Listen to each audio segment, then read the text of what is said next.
Some Persons Unknown ***** by the same author. A Bride from the Bush, The Rogue's March, Irales Bushranger, My Lord Duke, Young Blood. Some Persons Unknown by E. W. Hornung, New York. Charles Scribner's Sons, 1898. Copyright 1898 by Charles Scribner's Sons, Tro Directory Printing and Bookbinding Company, New York. In Memoriam Matri's Contents page. Kenyon's Innings 1 a.m. Literary Coincidence 40. Author 71. The Widow of Piper's Point, 87. After the Fact, 104. The Voice of Gunbar, 151. The Magic Cigar, 168. The Governess at Greenbush, 186. A Farewell Performance, 234. A Spin of the Coin, 244. The Star of the Grasmere, 256. Kenyon's Innings. Kenyon had been more unmanageable than usual. Unsettled and excitable from the moment he awoke and remembered who was coming in the evening, he had remained in an unsafe state all day. That evening found him with unbroken bones was a miracle to Ethel his sister, and to his great friend John, the under-gardener. Poor Ethel was in charge, and sole charge of Kenyon, who was 11, was no light matter for a girl with her hair still down. Her brother was a handful at most times. Today he would have filled some pairs of stronger hands than Ethel's. They had begun the morning together, with snob cricket, as the small boy called it, but Kenyon had been rather rude over it, and Ethel had retired. She soon regretted this step. It had made him reckless. He had spent the most dangerous day. Kenyon delighted in danger. He had a mania for walking round the entire premises on the garden wall, which was high enough to kill him if he fell, and for clambering over the greenhouses, which offered a still more fascinating risk. Not only had he done both this morning, he had gone so far as to straddle a gable of the house itself, shrieking good-tempered insults at Ethel, who appealed to him with tears and entreaties from the lawn below. Ethel had been quite disabled from sitting at meat with him, and in the afternoon he had bothered the gardeners, in the potting shed, to such an extent that his friend John had subsequently refused to bowl to him. In John's words, Master Kenyon had been a public nuisance all day, though a lovable one. At his very worst he was that. He had lovable looks, for one thing. It was not the only thing. The boy had run wild since his young mother's death. There were reasons why he should not go to school at present. There were reasons why he should spend the long summer days in the sunshine, and open only the books he cared about, despite the oddity of his taste in books. He had dark, laughing eyes, and a face of astonishing brightness and health, astonishing because, as he said, his legs and arms were as thin as pipe stems, and certainly looked as brittle. Kenyon was indeed a delicate boy. He was small and delicate and weak in everything but spirit. He has the spirit, said John, his friend, of the deuce and all. Ethel forgave easily, perhaps too easily, but then she was Kenyon's devoted slave, who cried about him half the night, and lived for him, and longed to die for him. Kenyon had toned himself down by tea time, and when he sought her then as though nothing had happened, she was only too thankful to catch his spirit. Had she reminded him of his behavior on the roof and elsewhere, he would have been very sorry and affectionate, but it was not her way to make him sorry. It was her way to show an interest in all he had to say, and at tea time Kenyon was still full of the thing that had excited and unsettled him in the morning. Only now he was beginning to feel in awe, and the schoolroom tea had never been a seemlier ceremony. These children seldom sat at table with their father, and very seldom listened for the wheels of his brougham as they were listening tonight. In the boy's mind the sound was associated with guilty apprehensions and a cessation of all festivities. But tonight Mr. Harwood was to bring back with him one of Kenyon's own heroes, one of the heroes of his favorite book, which was not a storybook. It has been said that Kenyon's literary taste was peculiar. His favorite book was Lillywhite's Cricketer's Guide. The name of the great young man who was coming this evening had figured prominently in recent volumes of Lillywhite, and Kenyon knew every score he had ever made. "Do you think he'll talk to us?" was one of the 1,000 questions which Ethel had to answer. "I'd give my nut to talk to him. Fancy having C.J. Forrester to stay here. I've a sort of idea the governor asked him partly to please me, though he says he's a sort of relation. I only wish we'd known it before. Anyhow, it's the jolliest thing the governor ever did in his life, and a wonder he did it, seeing he only laughs at cricket. I wish he'd been a cricketer himself.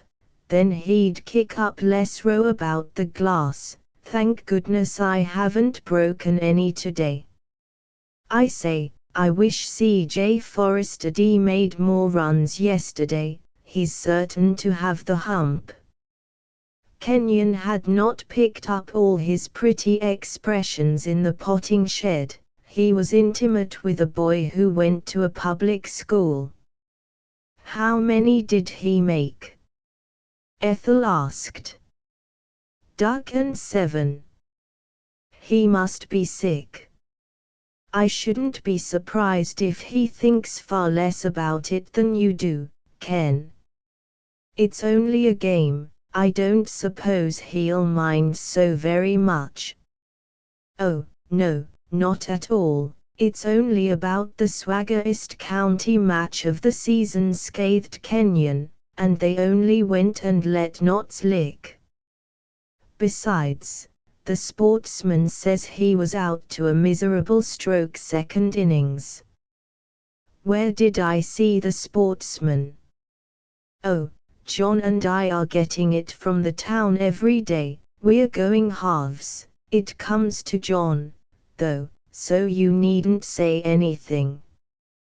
"What are you grinning at, Ethel? Ah, you're not up in real cricket. You only understand snob." Kenyon was more experienced. The public school boy hard by had given him an innings or two at his net, where Kenyon had picked up more than the rudiments of the game and a passion for Lillywhite. He had learned there his pretty expressions, which were anything but popular at home.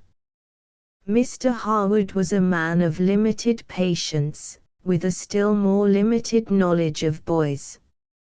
He frightened Kenyon, and the boy was at his worst with him. A very sensitive man, of uncertain temper, he could not get on with his children, though Ethel was his right hand already. It was a secret trouble, an unacknowledged grief, to hard lonely Mr. Harwood. But it was his own fault, he knew that, he knew all about it.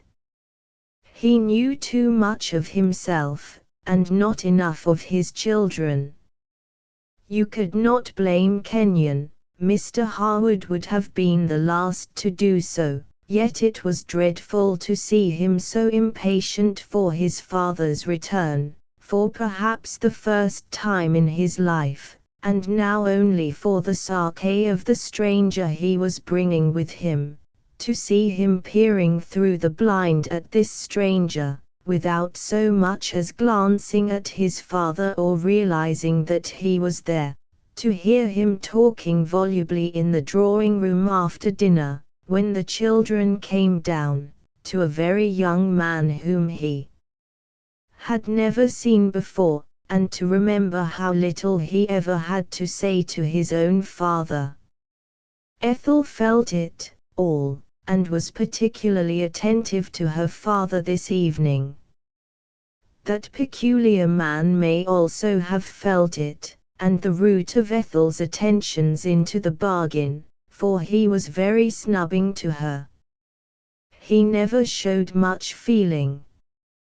Yet it was to please Kenyon that Mr. Harwood had pressed Forrester to look him up, and not by any means, though this had been his way of putting it to his young kinsman, whom he scarcely knew, to cheer his own loneliness. The cricketer was a sunburnt giant, disappointingly free from personal luster, and chiefly remarkable for his hands. He had an enormous hand, and when it closed like jaws over Kenyon's little one, this suffering student could well understand his lily-white characterizing C.J. Forrester as a grand field, especially in the country. They talked cricket together from the first moment, and until Kenyon said good night. Upstairs he told Ethel that so far they had got no further than the late match against Notts, that Forrester had described it as if he'd only seen the thing, and that she was quite right, and C.J. was far less cut up at the result than he was. It was Kenyon's county which had been trounced by Nottinghamshire, and he went so far as to affirm that C.J. Forrester's disappointing form had directly contributed to the disaster, and that he deserved to lose his place in the team. This, however, was but a drop of bravado in the first flood of enthusiasm for C.J. Mr. Harwood watched and heard the frank, free, immediate intercourse between Kenyon and the visitor. He had never known Kenyon so bright and animated, so nearly handsome. The boy was at his best, and his best was a revelation to Mr. Harwood, who had never in his life had a real conversation with Kenyon such as Forrester was having now. He had talked to Kenyon, that was all. As he sat grimly listening, with Ethel snubbed to silence, he may have felt a jealous longing to be his small son's friend, not merely his father, to interest him, as this complete stranger was doing, and he himself honestly interested, to love openly, and be openly loved. The man was self-conscious enough to feel all this, and to smile as he rose to look at the clock, and saw in the mirror behind it no trace of such feeling in his own thin-lipped, whiskered face. At 9 the children said good night, of their own accord, knowing better than to stay a minute over their time. Mr. Harwood kissed them as coldly and lightly as usual, but surprised them with a pleasantry before they reached the door. "Wait, Kenyon.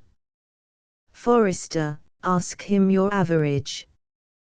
He'll tell you to a decimal. He knows what he calls his lily-white by heart." Kenyon looked extremely eager, though Mr. Harwood's tone struck Forrester as a little sarcastic. "You've been getting it up," the cricketer said knowingly to Kenyon. "I haven't," declared Kenyon, bubbling over with excitement. "You needn't ask him your own," Ethel added, quite entering into it. "He knows them all."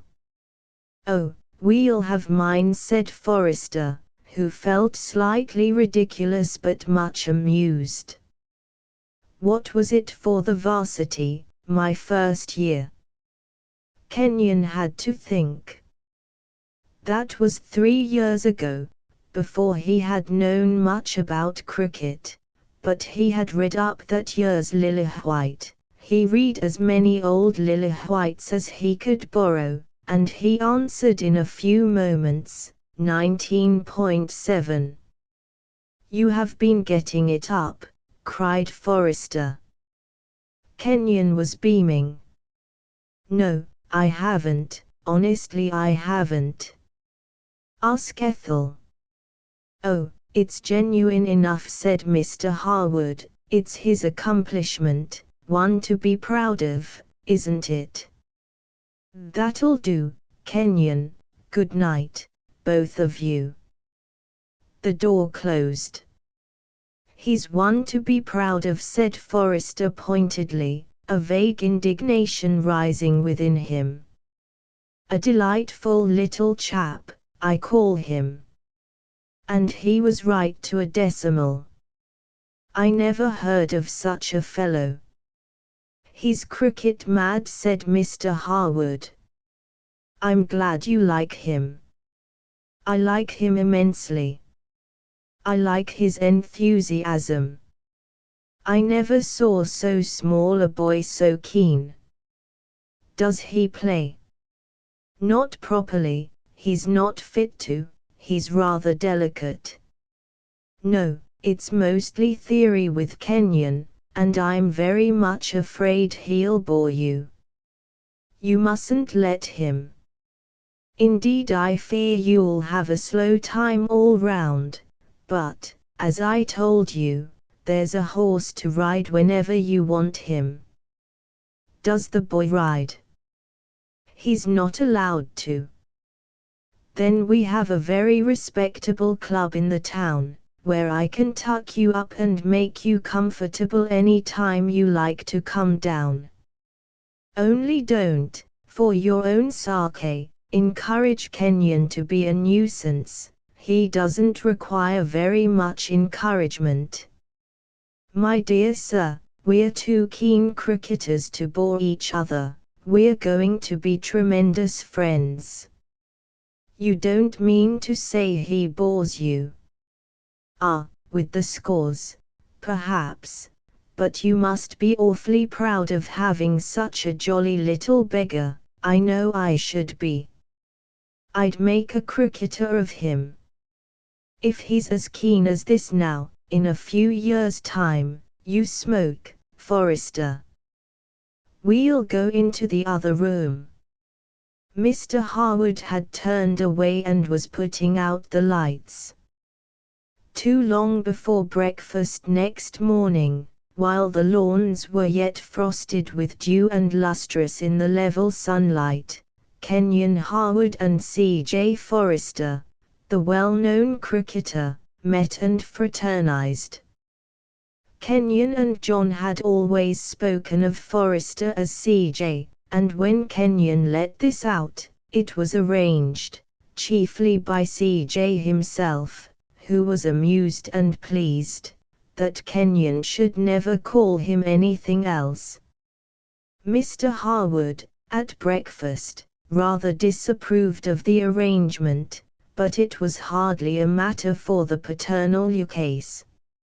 Meanwhile Kenyon had personally conducted C.J. round the place, and had most impressively introduced him, in the potting shed, to John, who looked so proud and so delighted as to put a head even on Kenyon's delight and pride.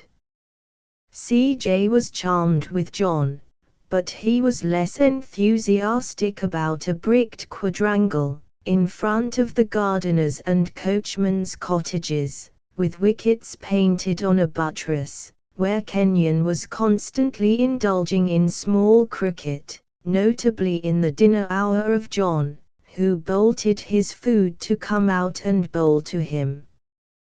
The skilled opinion of CJ was not in favor of Snob as played by Kenyon with a racket and a soft ball.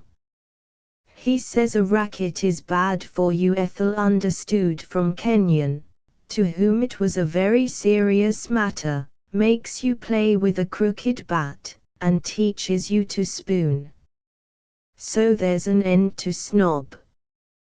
But what do you think? He's going to take me into the town to choose a decent bat, and we're going in for regular practice on the far lawn, John and all, if the governor lets us. CJ's going to coach me. Think of being coached by C.J. Forrester. Father is sure to let you, said Ethel, and certainly Mr. Harwood did not say no, but his consent was coldly given, and one thing he stipulated almost sternly. I won't have Kenyon run. I shall put a stop to it if he does. It might kill him. Ah, he has told me about that. Forrester added, simply, I am so sorry. Kenyon, in fact, in explaining the system of scoring at Snob, a most ingenious system, had said, you see, I mainly run my runs. I know the boundaries don't make half such a good game, but I can't help it. What's wrong? I'm sure I can't tell you. I've been to heaps of doctors, but they never say much to me. They just mess about and then send you back to the room where you look at the papers. Mother used to take me to London on purpose, and the governor's done so twice. It's my hip, or some rot. It's a jolly bore, for it feels all right, and I'm positive I could run, and ride, and go to school. Blow the doctors. But obey them, CJ had said, seriously, you should go in for obeying orders, Kenyon. They got the bat. It was used a great deal during those few days, the too few days of CJ's visit, and was permitted to repose in CJ's cricket bag, cheek by jowl with bruised veterans that had served with honor at Lord's and at the Oval. Kenyon was very mindful of those services, and handled the big bats even more reverently than he shook his hero's hand. They lent themselves to this sort of thing more readily than CJ did. Small doubt that Kenyon, at all events at first, would have had his hero a trifle more heroic than the Almighty had made him. There was nothing intrinsically venerable in his personality, as there might have been. He was infinitely more friendly than Kenyon had dreamt of finding him. He was altogether nicer, but he did lack the vague inexpressible distinction with which the boy's imagination invested the heroes of Lillywhite's Guide. That summer was the loveliest of its decade, and Kenyon made the most of it. He had never before seemed so strong, and well, and promising. For the first time in his life his really miserable little body seemed equal, at moments, to his mighty spirit, and the days of CJ were the brightest and happiest he had ever known. In that jolly, manly companionship the unrealized want of an intensely masculine young soul was insensibly filled. Hard, perhaps, to fill it so completely for so short a time, the cricketer's departure was so soon at hand. As it was, he had put it off some days, because he liked Kenyon with an extraordinary liking. But he was wanted at the Oval on the last Thursday in July. his play with Kenyon and John, though John was a rough natural bowler, could by no stretch of imagination be regarded as practice for an important county match. He decided to tear himself away on the Tuesday morning. He had been with them only a week, but the Harwoods had bitten deep into his life, a life not wholly consecrated to cricket. Forrester had definite aspirations, and some very noble intentions, and he happened to possess the character to give this spiritual baggage some value, in his case. Also he had a kind heart, which Kenyon had completely won. He liked Ethel, but one could not merely like Kenyon, with his frail little frame and his splendid spirit. Ethel, however, was very sweet. Her eyes were like Kenyon's in everything but their sadness, as deep and lustrous, but so often sad.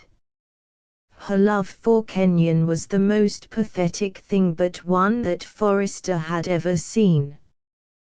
The more touching spectacle was that of the father of Ethel and Kenyon, who seemed to have very little love for his children, and to conceal what he had.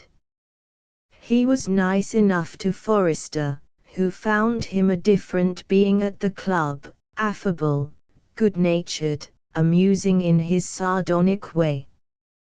He talked a little to Forrester about the children, a very little, but enough to make Forrester sincerely sorry for him. He was sorrier for Mr. Harwood than for Ethel or for Kenyon himself.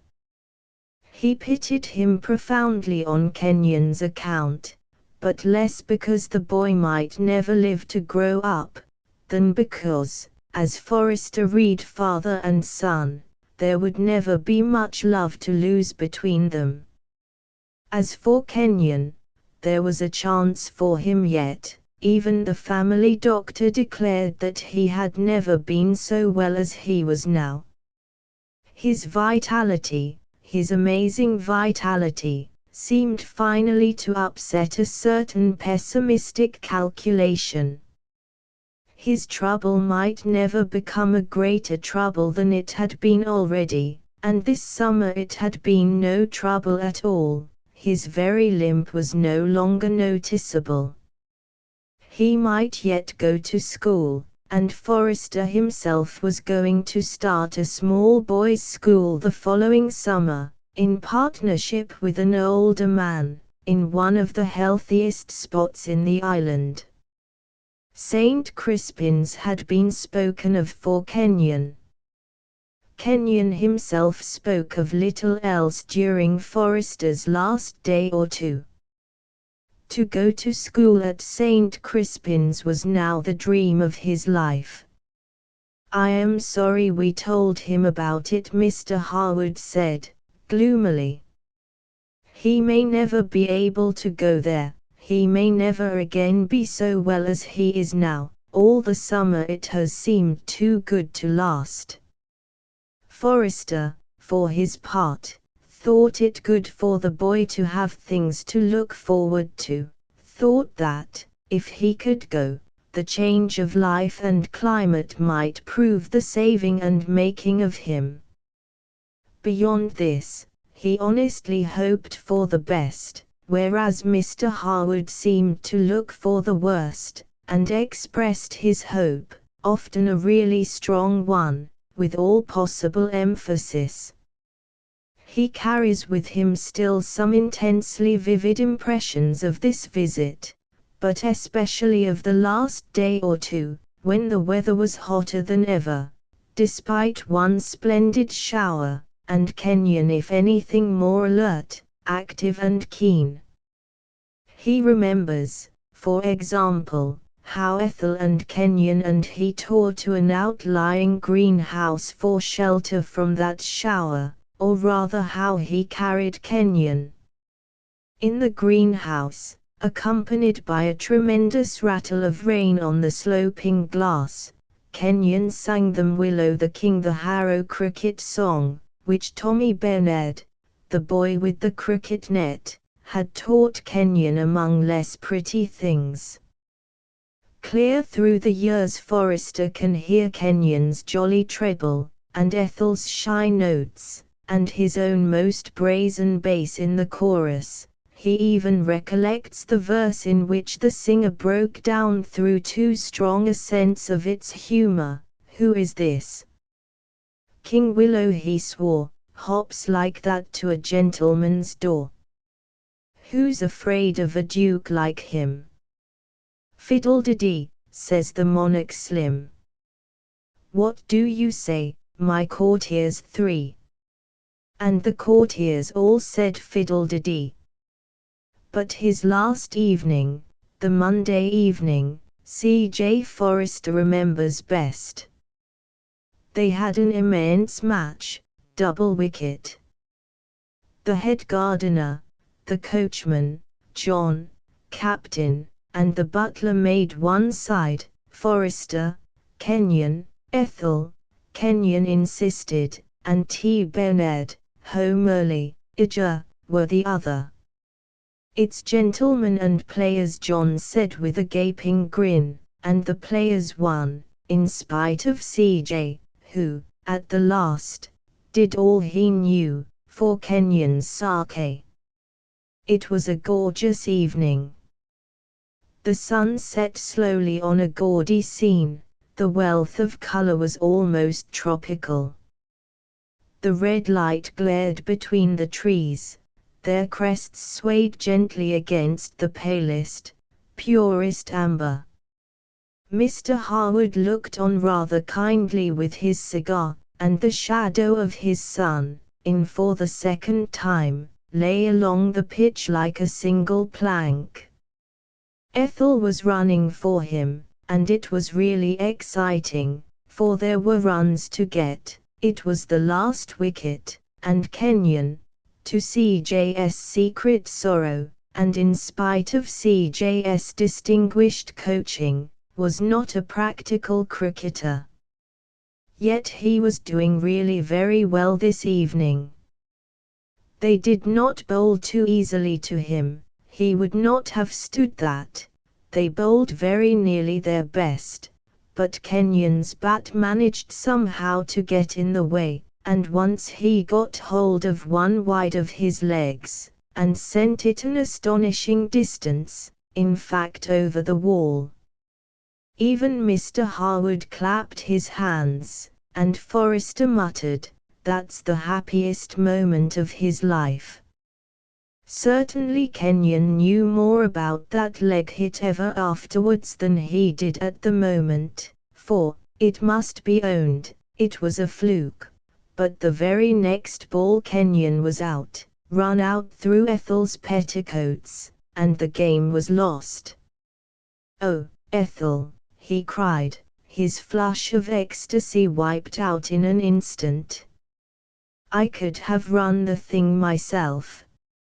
Ethel was dreadfully grieved, and showed it so unmistakably that Kenyon, shifting his ground, turned hotly to an unlucky groom who had been standing umpire. "I don't believe she was out, Fisher," he exclaimed more angrily than ever. Mr. Harwood snatched his cigar from his mouth, but C.J. forestalled his interference by running up and taking Kenyon by the arm. "My dear fellow, I'm surprised at you. To dispute the umpire. I thought you were such a sportsman. You must learn to take a licking, and go out grinning, like a man." Kenyon was crushed by his hero. He stammered an apology, with a crimson face, and left the lawn with the sweetness of that leg hit already turned in an instant to gall.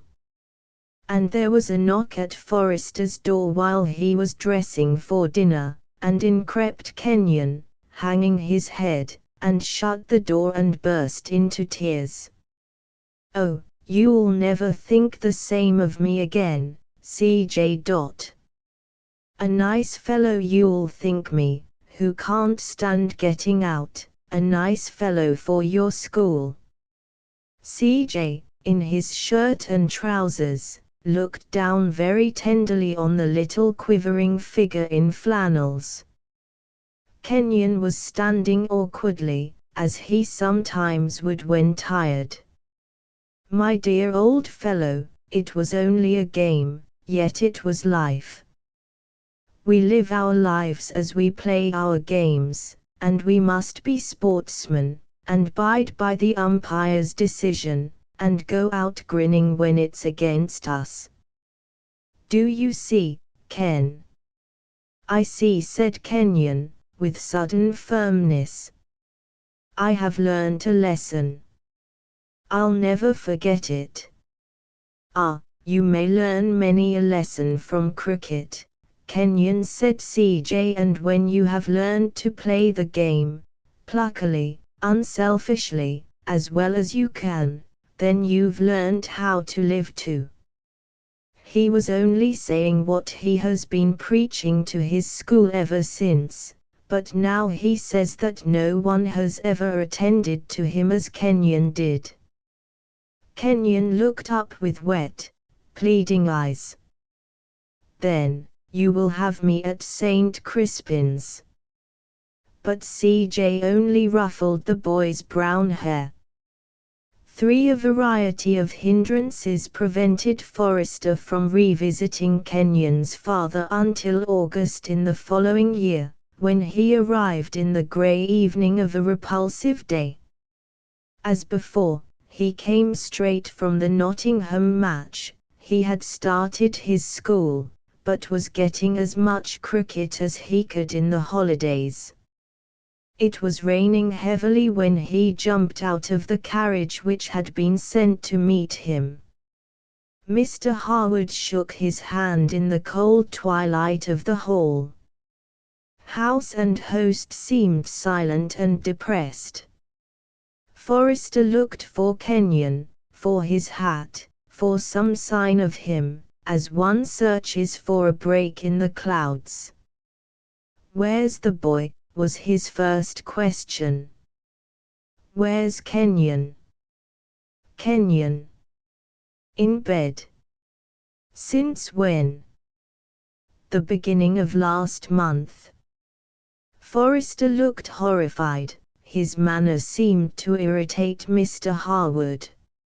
"Surely I wrote and told you, have you forgotten?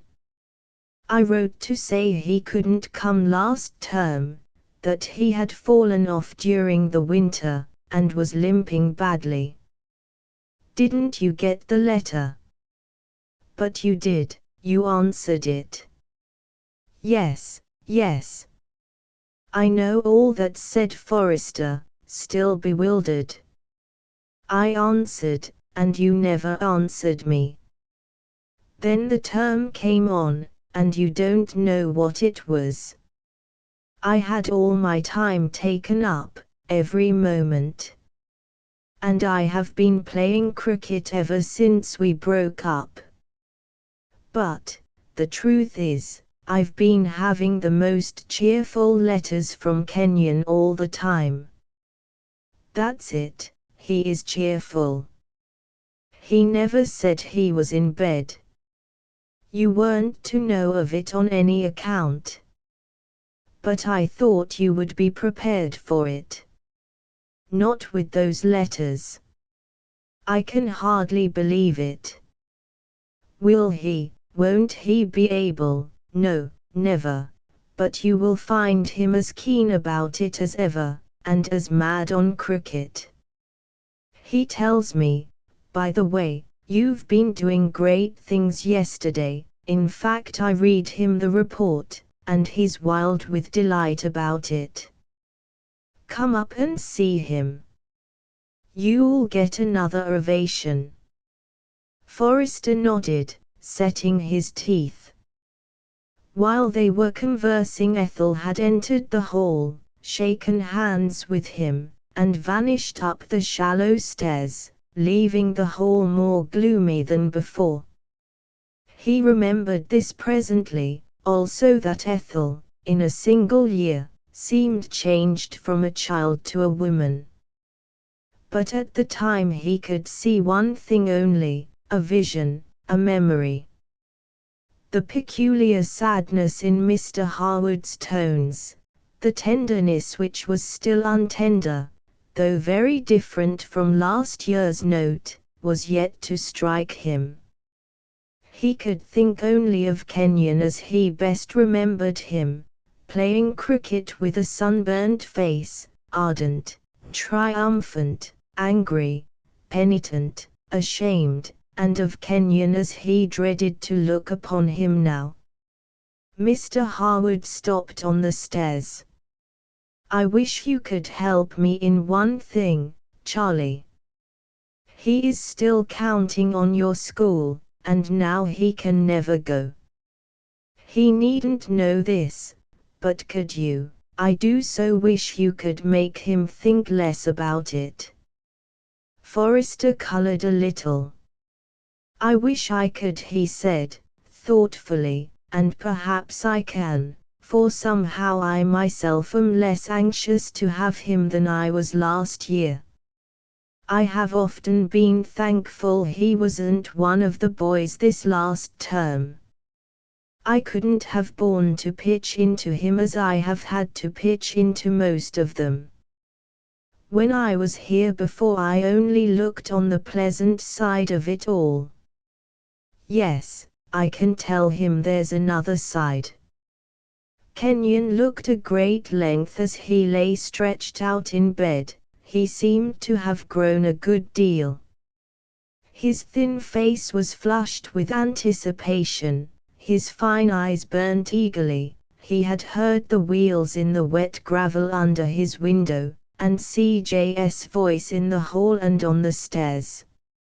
A thin white arm lay over the counterpane, the fingers clasping a newspaper.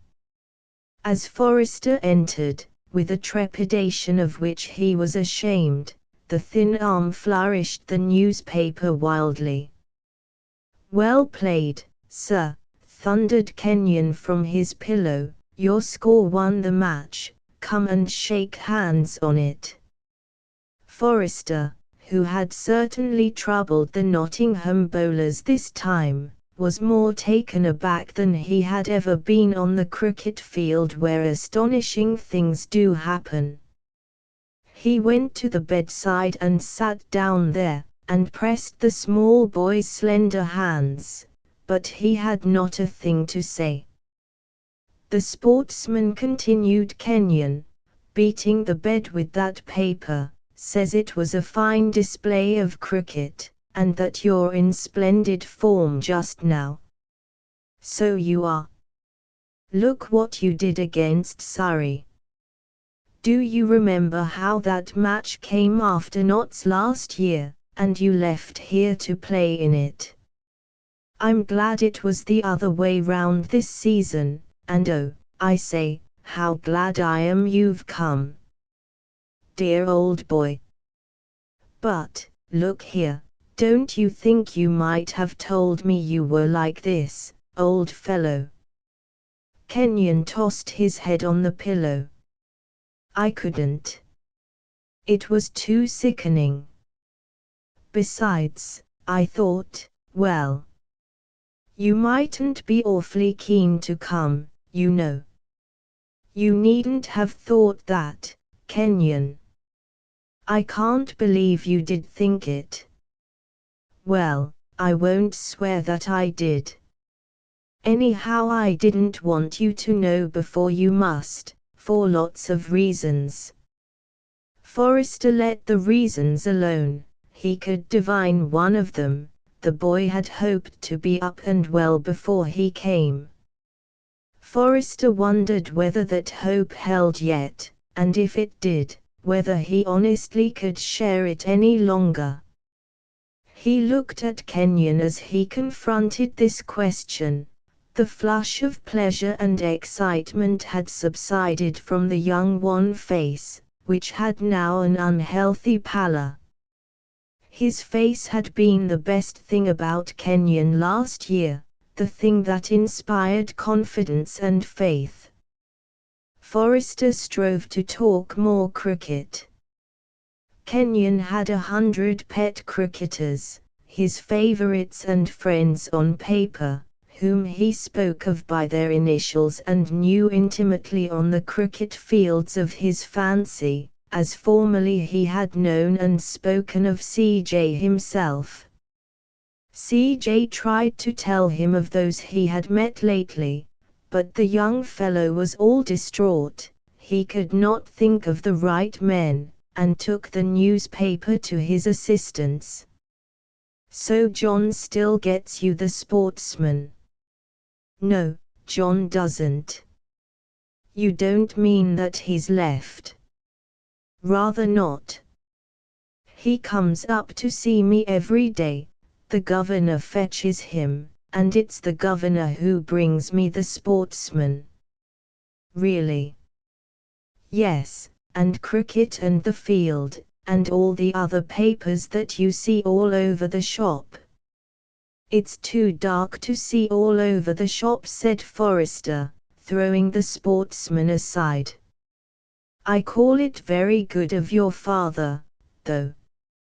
"He is good. He's awfully good to me since I've been lying up, the governor. He sits with me a lot, and reads and talks to me. He reads awfully well. But he doesn't understand much about cricket, doesn't care for it. He reads me the full account of the play when I've looked at the score, but I'd as soon read them to myself if it wasn't for offending him. You see, he can't be interested, though he says he is. I should think he'd be very glad if you did it for him, if you would." Forrester was thinking. Mr. Harwood had left him alone with Kenyon, hardly entering the room himself. He had turned away with a look which Forrester happened to see, but failed to understand. Now he had a clue. Perhaps Kenyon had greeted him as he never greeted his father, that father who by the boy's own showing was trying at the last to be his friend. The thought troubled Forrester. He had been touched by a something in Mr. Harwood's manner, in the hall, on the stairs, and still more by what Kenyon had just told him. He was pleased with Kenyon's evident appreciation of his father's kindness, but there were more buts than he could sort or separate now and here. What he did feel instantly, and acutely, was a premonition of involuntary intervention, on his own part, between father and child. In his difficulty he pushed the long brown hair from Kenyon's forehead, and looked gently into the eager eyes.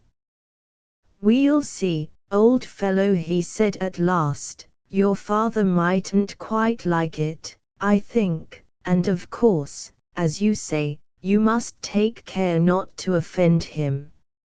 Stick to that, Kenyon, always be good to your father and Ethel."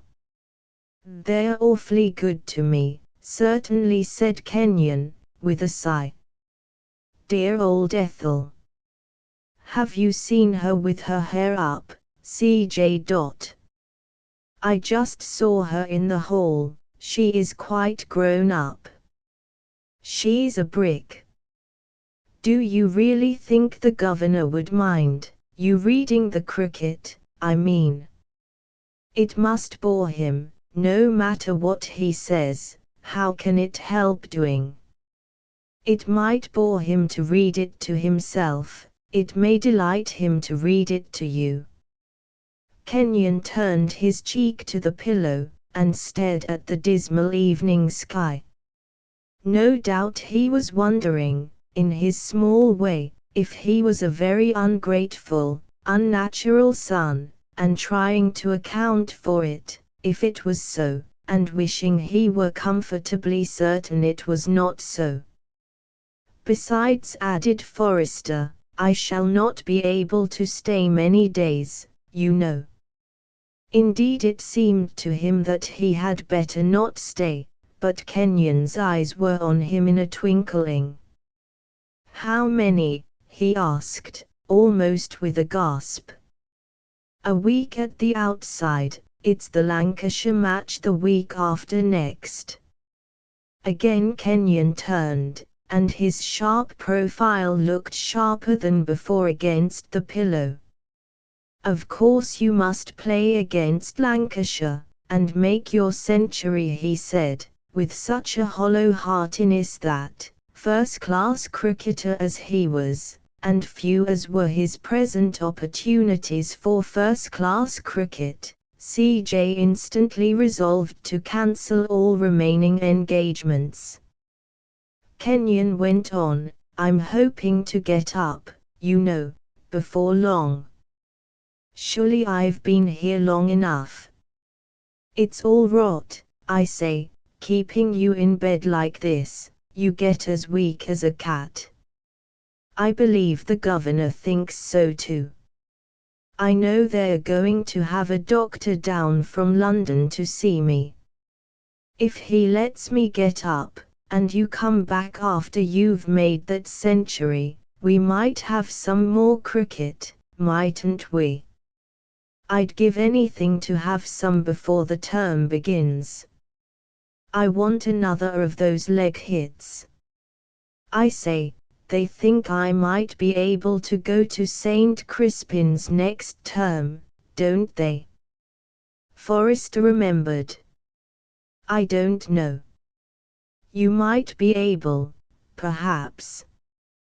Why do you say it like that? Shall I tell you, old fellow?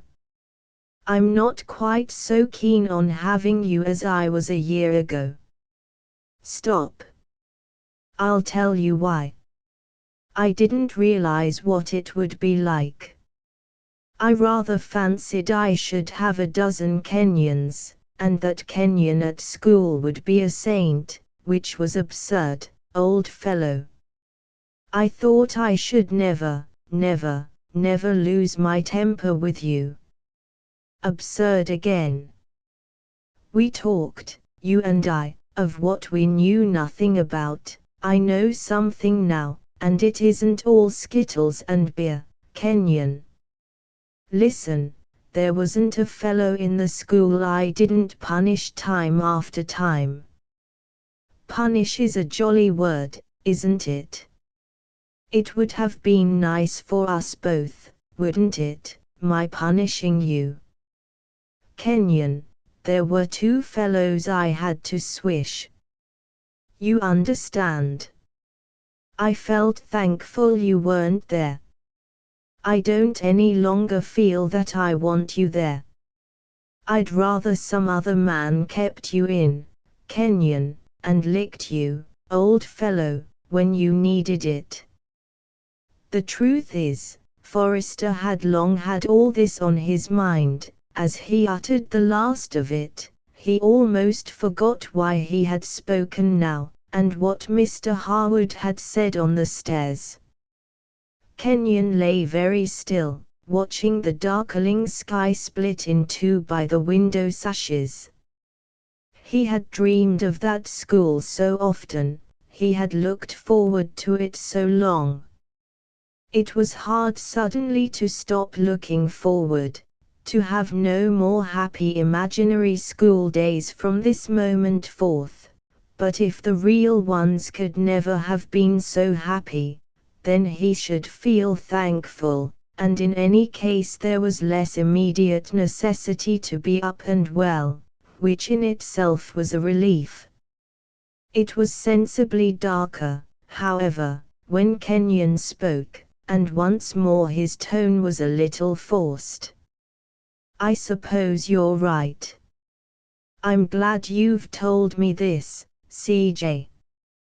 I'm not so keen now, though I have been counting. I suppose I couldn't even have called you CJ, eh? No, you'd have had to sir me." "Indeed, sir. Then I'm thankful I'm not going, sir. There's the gong," sir. Yes, sir, you must go and dress, sir. The governor'll bring you up with him to say good night. And tomorrow, I've heaps of things to tell you tomorrow, CJ. I'll think of 'em all night, sir. There were tears on his eyelashes, nevertheless, but the room was now really dark, his friend could not see. For Forrester's disquieting apprehension of intrusion on his part, of that cruel intervention from which he shrank, was not for long a vague sensation. Mr. Harwood himself defined it, and with startling candor, that very evening after dinner. Forrester had described the latter part of his chat with Kenyon, the part arising from something Mr. Harwood had said on the stairs, and from that other thing which had long been in his own mind. "I wouldn't have Kenyon, now I know what it is like," he had averred, with all the earnestness he had employed upstairs. "You wouldn't get him," said Mr. Harwood, in sad irony. "He will never be well enough, Bodley is sure, to go to school." "Is Dr. Bodley a very good man?" "He is a very good doctor in ordinary, so to speak, but Kenyon's case is not exactly ordinary. Bodley is getting down a London man, a specialist, for a consultation. Kenyon knows about it." "Yes, he thought it was to see whether he might get up." "Whether there is the least chance of his ever getting up, as a matter of fact. I don't myself think he ever will. There is some hopeless disease of the hip. An operation is the only chance, and you know what a faint one. I'm glad I'm here," Forrester involuntarily exclaimed, and it was at this that Mr. Harwood had pierced him with his eye and spoken his mind. "I am glad too," said he, slowly, "yet I am sore, God knows how sore." The young man moved in his chair, but did not rise. Mr. Harwood held him with his eye. Forrester leant his elbow on the table, his head against his palm, and met that bitter, pitiable, yearning gaze. "I am glad because Kenyon wanted you so much, sore, because he wanted you so much. Look at the reception he gave you, ill as he is. I never make him like that. I might have left him for weeks, alone with Ethel and the servants, and he wouldn't have welcomed me so. Yet I am always with the boy. I do everything for him. I have been another man to him, Charlie, since you were here last year. You taught me a lesson. I don't know whether to like you or hate you for it. You taught me to be my boy's friend, at any rate to try. It wasn't easy. We tired each other, we always did, we always may. We irritate each other too. He will seem frightened and fight shy of me. I suppose I deserve it, God knows. We have understood each other better, we have tired each other less, I am sure, since he has been up yonder.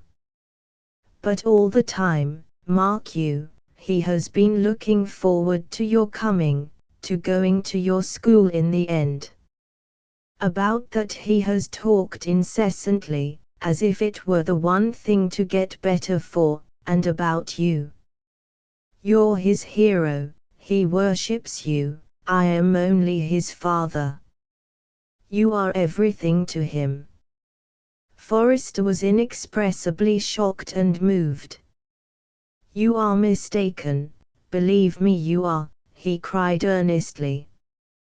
He has been telling me already how good you are to him, of all you do for him. Ah!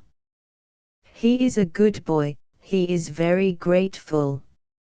He always says thank you, to me. Heaven, how I wish he'd forget that sometimes.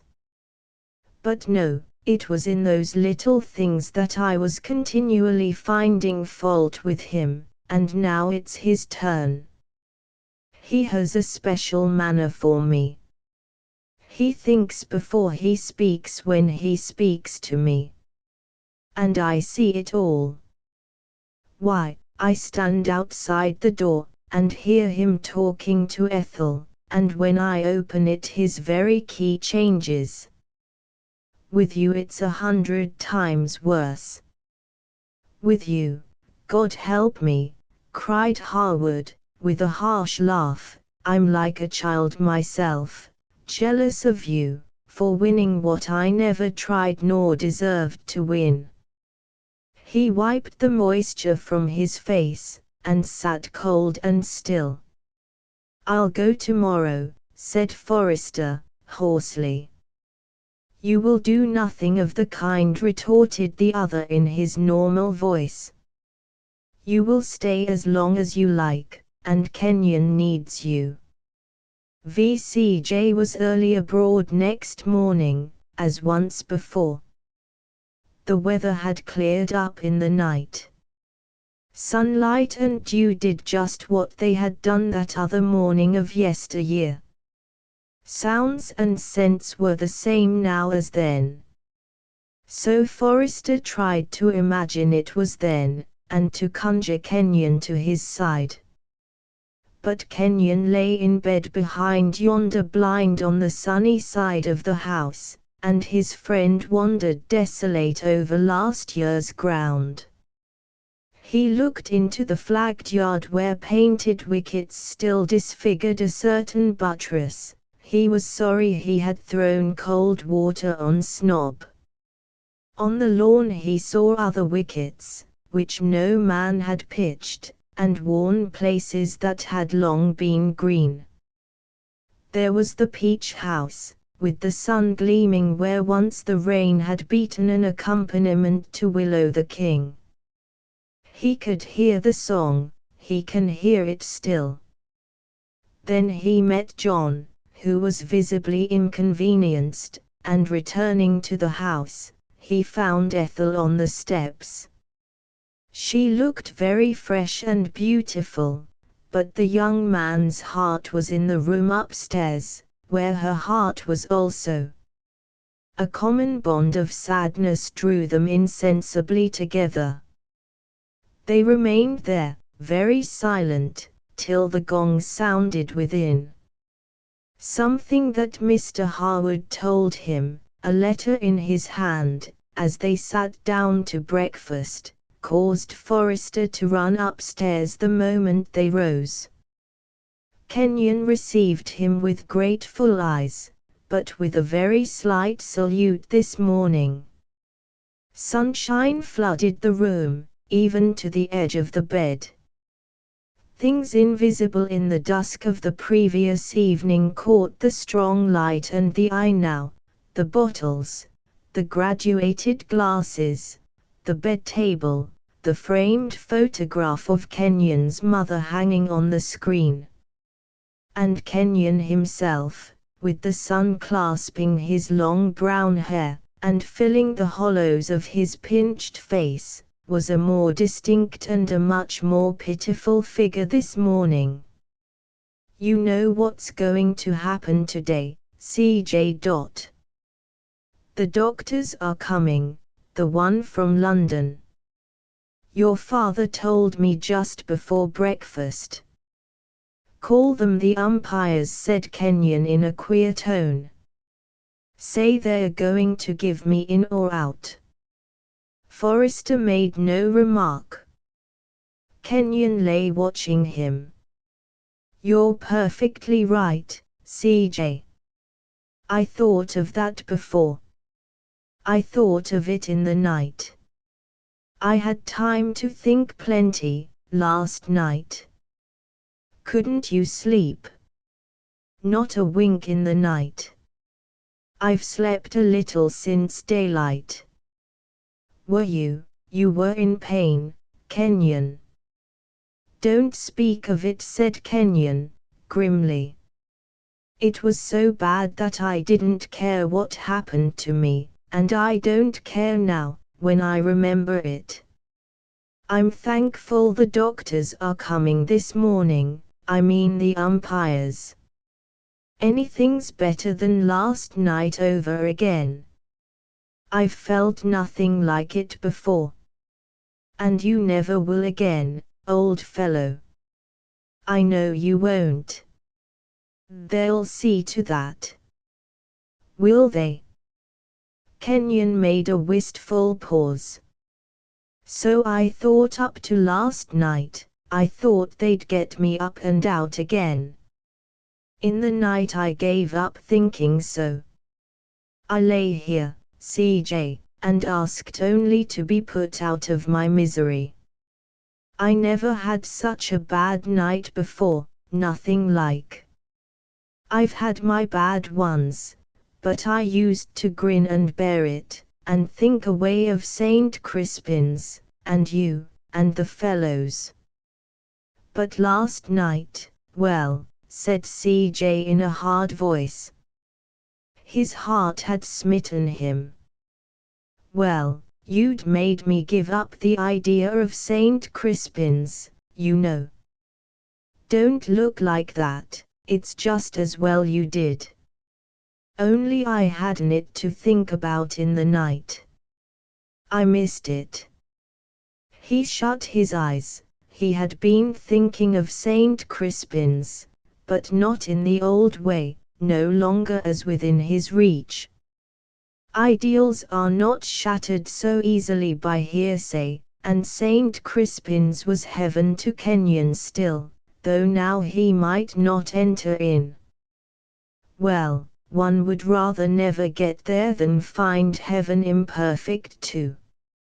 And Kenyon, had he been older, would have appreciated his blessedness in being permitted to lay down this ideal unsubstantiated and as good as new, for not CJ, but experience only, could have raised so solid a castle in the air. CJ had only lifted the drawbridge against Kenyon forever. But Forrester was thinking of the night before. My dear fellow, you speak as though school were the only thing you had to live for. Well, it was the thing I wanted to get better for, replied Kenyon, frankly, one of the things anyhow. Of course I want to be up and out here as well. I love this dear old place. Do you want to get strong only for your own sake? Forrester could not help saying, gently. Do you never think of Ethel, of your father? I am sure you do. Kenyon colored. Don't, old fellow. It's hard to think of anybody but yourself when you're laid up in bed for weeks and weeks.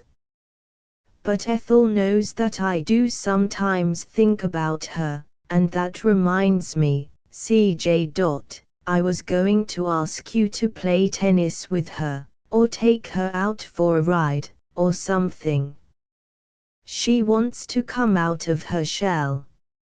And then the governor, he's so decent to me now, of course I'd like to get better for his sake too. I think he'd make less fuss about the windows now, I'd like to break another and see. But it's no good pretending I'm as sorry for them as for myself, I can't be. You are very honest, said Forrester, looking kindly into the great bright eyes. I wish all my fellows were as brave and honest as you. I'm not so brave. You don't know what I've gone through up here alone in the night, apart from the pain.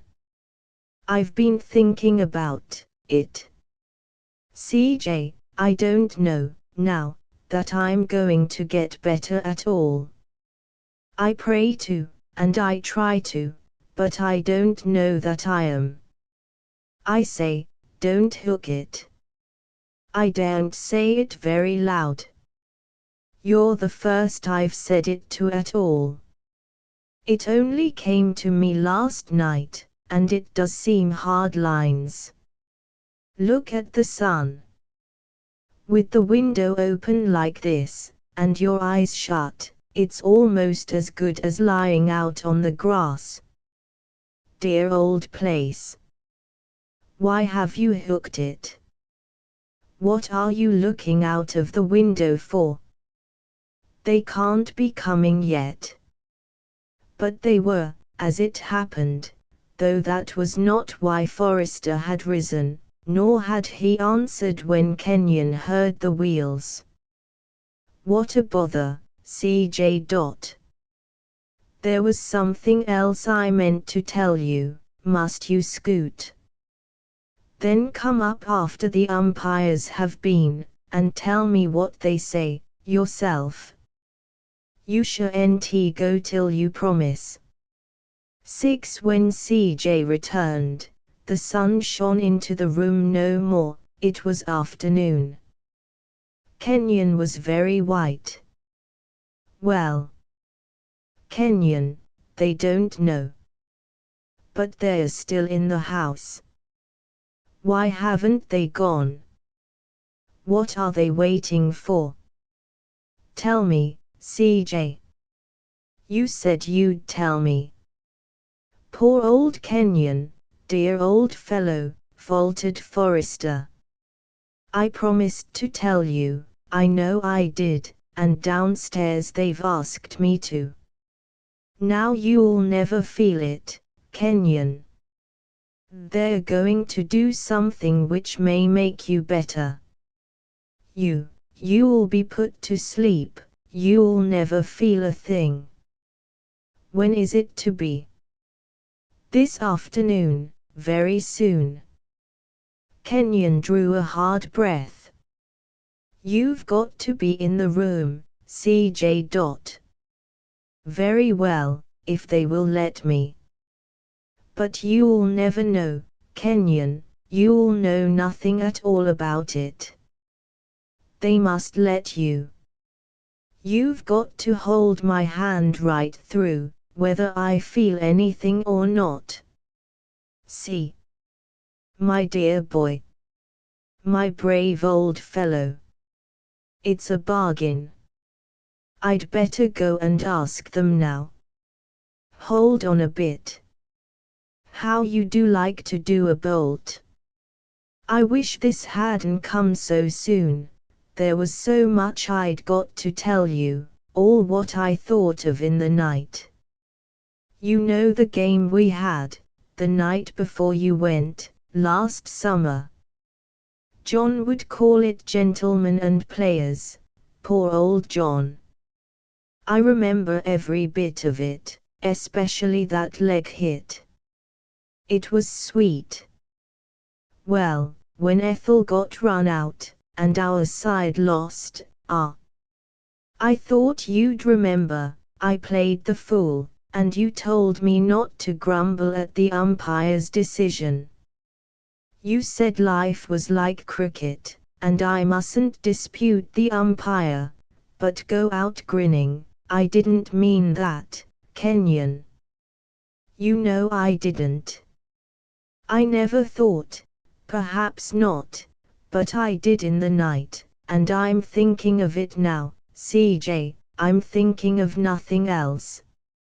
7. Kenyon had rallied, nearly a week had passed. It had done no good, but it had not killed him. The afternoon was hot, and still, and golden. The window of Kenyon's room was wide open. It had been wide open every day. Below, on the court beyond the drive, Forrester and Ethel were playing a single. Kenyon had rallied so surprisingly, and had himself begged them to play. He could not hear them, he was asleep. It was a pity, but he was sleeping continually. Mr. Harwood sat by Kenyon in the deep armchair. He had sent the nurse to lie down in her room. The afternoon, though brilliant, was still and oppressive. How long he slept! Mr. Harwood seldom took his eyes from the smooth white forehead, whiter than usual under its thatch of brown hair. It was damp also, and the hair clung to it. Mr. Harwood would smooth back the hair, and actually not wake Kenyon with the sponge. His untrained fingers were grown incredibly light and tender. He would stand for minutes when he had done this, gazing down on the pale young face with the long brown locks and lashes. They were Kenyon's mother's eyelashes, as long and as dark. When Mr. Harwood raised his eyes from the boy, it was to gaze at her photograph on the screen. Kenyon in his sleep was extremely like her. The eyes in the portrait were downcast a little. They seemed to rest on Kenyon, to beckon him. The voices of Ethel and Forrester, never loud, were audible all the time. And Mr. Harwood was glad to hear them. He did not want those two up here. He would not have Forrester up here any more, only Kenyon would. It was Forrester who had held the child's unconscious hand during the operation, and until Kenyon became sensible, when CJ was the first sound he uttered. There had been too much Forrester all through, much too much since the operation. It was Kenyon's doing, and Kenyon must have all his wishes now. It was not Forrester's fault. Mr. Harwood knew this, and hated Kenyon's friend the more bitterly for the feeling that another man would have loved him. How Kenyon slept! How strange, how shallow, his breath seemed all at once. Mr. Harwood rose again, and again smoothed the long hair back from the forehead. The forehead glistened, and this time Kenyon awoke. There was a dim unseeing look in his eyes. He held out a hand, and Mr. Harwood grasped it, dropping on his knees beside the bed. "Stick to my hand. Never let go again. Remember what you told me." "I do, I'm thinking of it now." Mr. Harwood did not remember telling him any one thing. He was kneeling with his back to the window. Kenyon's sentences had come with long intervals between them, and accompanied by the most loving glances his father had ever received from him. The father's heart throbbed violently. Perhaps he realized that his boy was dying. He was more acutely conscious that Kenyon and he were alone together, and that childish love and trust had come at last into the dear, dying eyes. He had striven so hard to win this look, had longed for it of late with so mighty a longing. And at the last it was his. What else was there to grasp? Kenyon began to murmur indistinctly, about cricket, about getting out. Mr. Harwood leant closer to catch the words, and to drink deeper while he could of the dim loving eyes. But there came suddenly a change of expression. Kenyon was silent.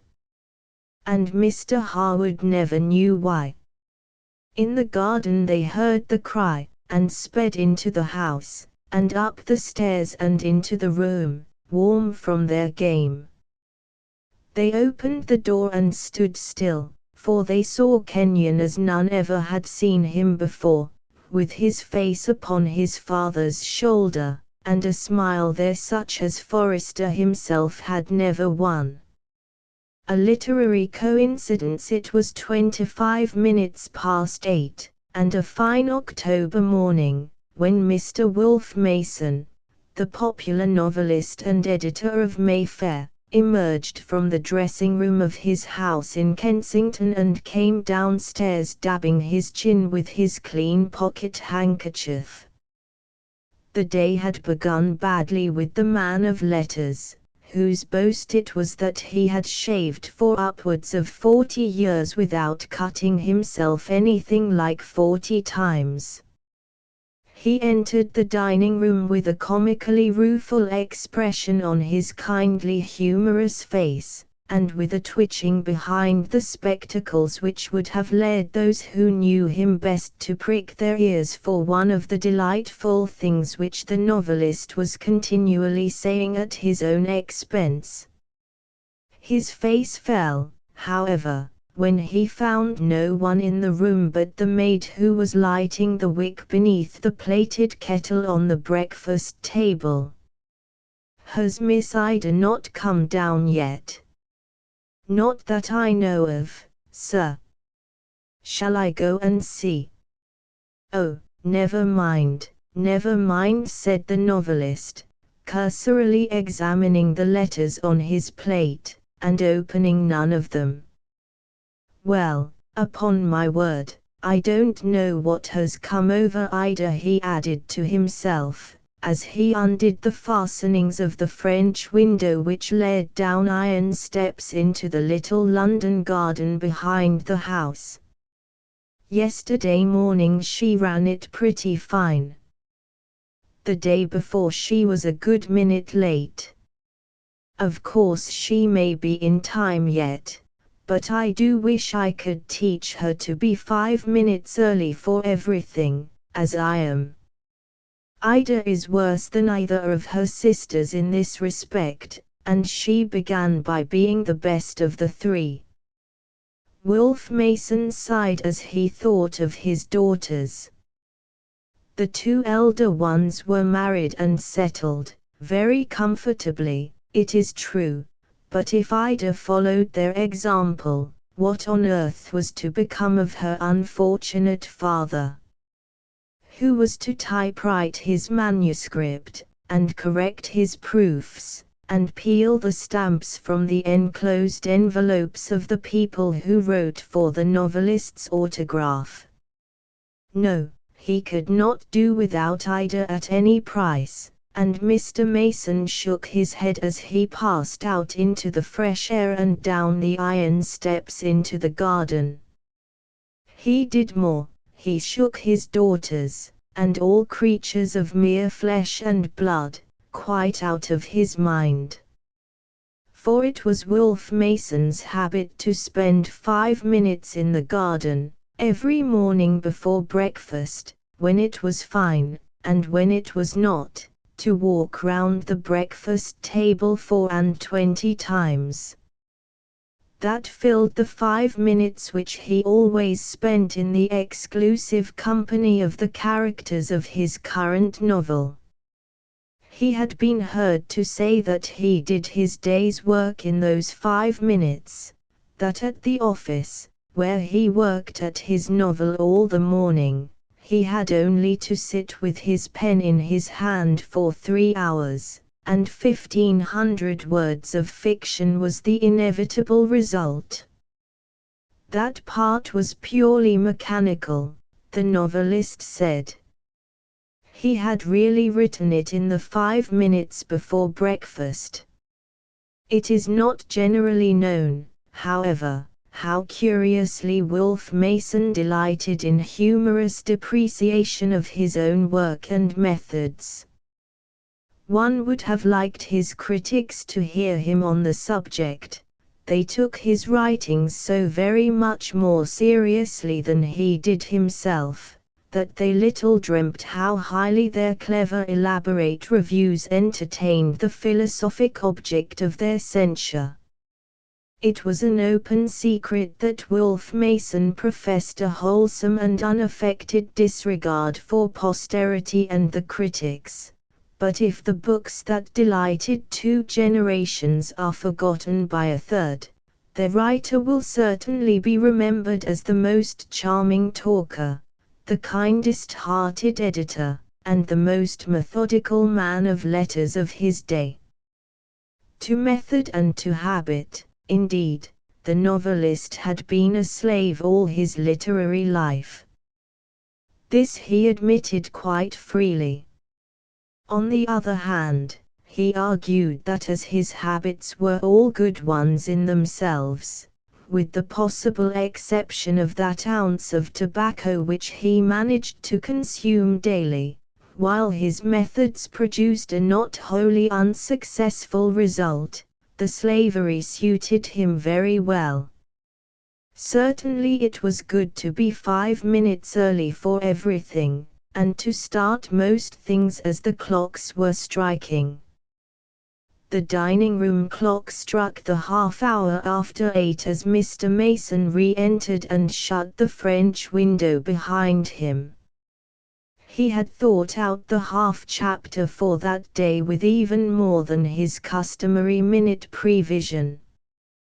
This was all very good indeed.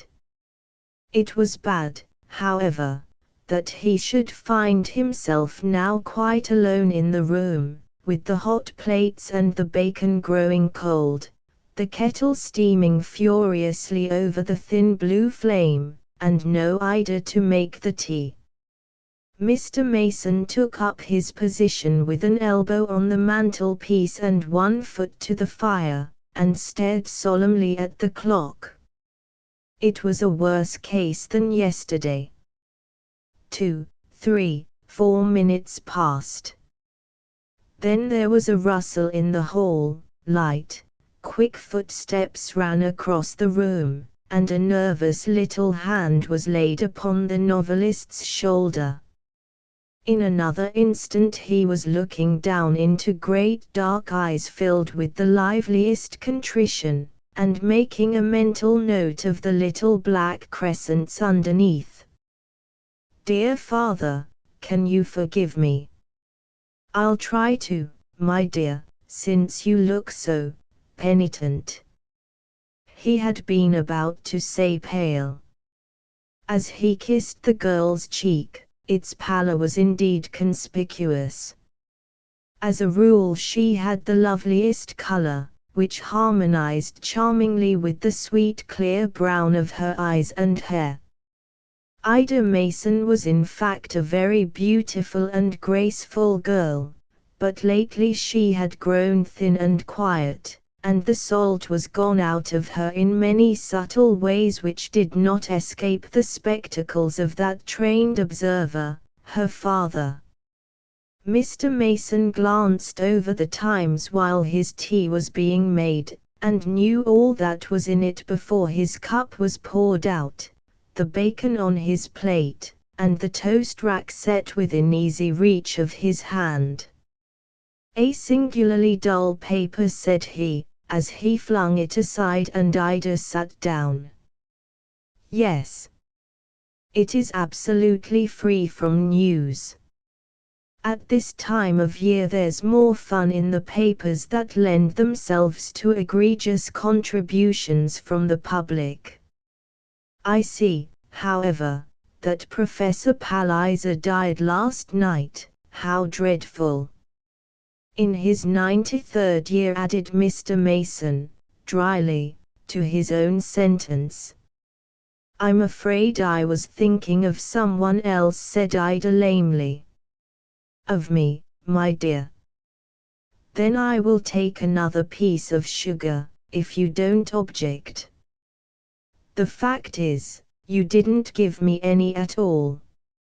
"No, that's the salt." Ida laughed nervously. "I am so stupid this morning. Please forgive me, dear father. I hope there is nothing the matter." "Nothing at all." "That's right. I fear that the religious novel is to have a most undesirable vogue. The Times reviews 3 in 1 column. We have to thank Robert Elsmere for this. And Humphrey Ward, preacher, suggested Ida. The novelist arched his eyebrows and bent forward over his plate. Exactly, said he, after a slight pause. He did not look at his daughter. Otherwise he would have seen that she was eating nothing, and that her eyes were full of tears. It was plain to him, however, that for some reason or other, into which it was not his business to inquire, it would be unkind to press further conversation upon Ida, whom he merely thanked more affectionately than usual for moving his plate and for pouring out his second cup of tea. Over breakfast the novelist always took half an hour precisely. The clock was striking 9 when he rose from the table and went upstairs to take leave of his wife. Mrs. Mason was a sweet, frail woman of 60, who for years had breakfasted in her own room. Without being actually an invalid, she owed it to her quiet mornings upstairs that she was still able to see her friends in the afternoon, and to dine out at moderate intervals. For 35 years his wife had been Wolfe Mason's guardian angel. On her wedding day she had been just as proud of her unknown bridegroom as she was now of the celebrated literator, and had loved the stalwart young fellow of 28 only less dearly than the white old man of 63. He found her with her tea and toast growing cold on the bed table at her side. She was reading Ida's typewritten copy of the novel upon which he himself was then engaged.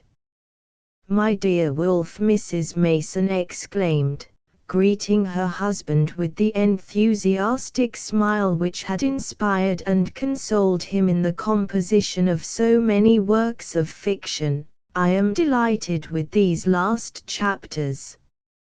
You have never done better. You might have written the love scenes 30 years ago. But you look put out, dear Wolfe. Have they been stupid downstairs? We are all stupid today, including my dear wife if she really thinks much of my love scenes. I cut myself shaving, to begin with. Then Ida was late for breakfast, 4 long minutes late, and for the 3rd time this week. I am put out, and it's about Ida.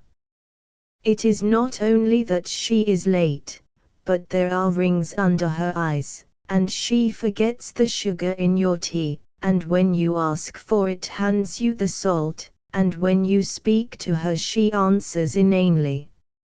She pulled a long face when I told her that Professor Palliser died last night, though the poor dear old gentleman has been on a public deathbed these 18 months. She came a fearful howler over a book which she herself has read, to my knowledge, within the last fortnight. For the life of me I can't think what ails her. Can you not?" Mrs. Mason had put down the typewritten sheets, and lay gazing at her husband with gentle shrewdness in her kind eyes. "No, I cannot," said the novelist, defiantly. "Have you quite forgotten Saltburn by the Sea?" "I am certainly doing my best to forget it, my dear. A deadlier fortnight I never spent in my life. Not a decent library in the place, nor a man in the hotel who knew more than the mere alphabet of whist. Why remind me of it, my love? Because that's what ails Ida. She is suffering from the effects of Saltburn by the Sea. My dear Margaret, I simply don't believe it. But I know it, Wolfe. Do listen to reason. Dear Ida has told me everything, and I am sorry to say she is very sadly in love. In love with whom? Cried the novelist, who had been pacing up and down the room, after the manner of his kind, but who stopped now at the foot of the bed, to spread his hands out eloquently. With that young Overton. With that young Overman. You were so short and sharp with him, you see, that you never even mastered his name. I was naturally short and sharp with a young fellow whom she had only seen 2 or 3 times in her life, once on the pier, once in the gardens, once or twice about the hotel. It was a piece of confounded presumption. We didn't even know who or what the fellow was. He put you in the way of finding out, and you said you didn't want to know. No more I did, said Wolfe Mason. You liked him well enough before he proposed to Ida. That may be. He had more idea of whist than any of the others, which is saying precious little. But his proposal was a piece of infernal impertinence, and I told him so. I am sorry you told him so, Wolfe said Mrs. Mason softly. However, the affair is quite a thing of the past. You put a stop to it pretty effectually, and I dare say it was for the best. Only it is right you should know that young Overman and Ida met in Oxford Street yesterday, and that she has not slept all night for thinking about him. The villain, cried Wolfe Mason, excitedly. I suppose he asked her to run away with him. They did not speak. I was with Ida, said his wife. It was the purest accident. Ida bowed. Indeed, so did I, and he took off his hat, but no one stopped or spoke. Ida is troubled because he looked extremely wretched, even I can see his eyes now as they looked when we passed him. However, as I say, you put a stop to the matter, and they must both get over it as best they can. I have never blamed you, I think. It was very premature, I grant you. My only feeling has been that, as a writer of romance all your days, you showed remarkably little sympathy with a pair of sufficiently romantic young lovers. My dear, I choose to keep romance in its proper place, between the covers of my books. I have more than enough of it there, I can assure you, if I could afford to consult my own taste.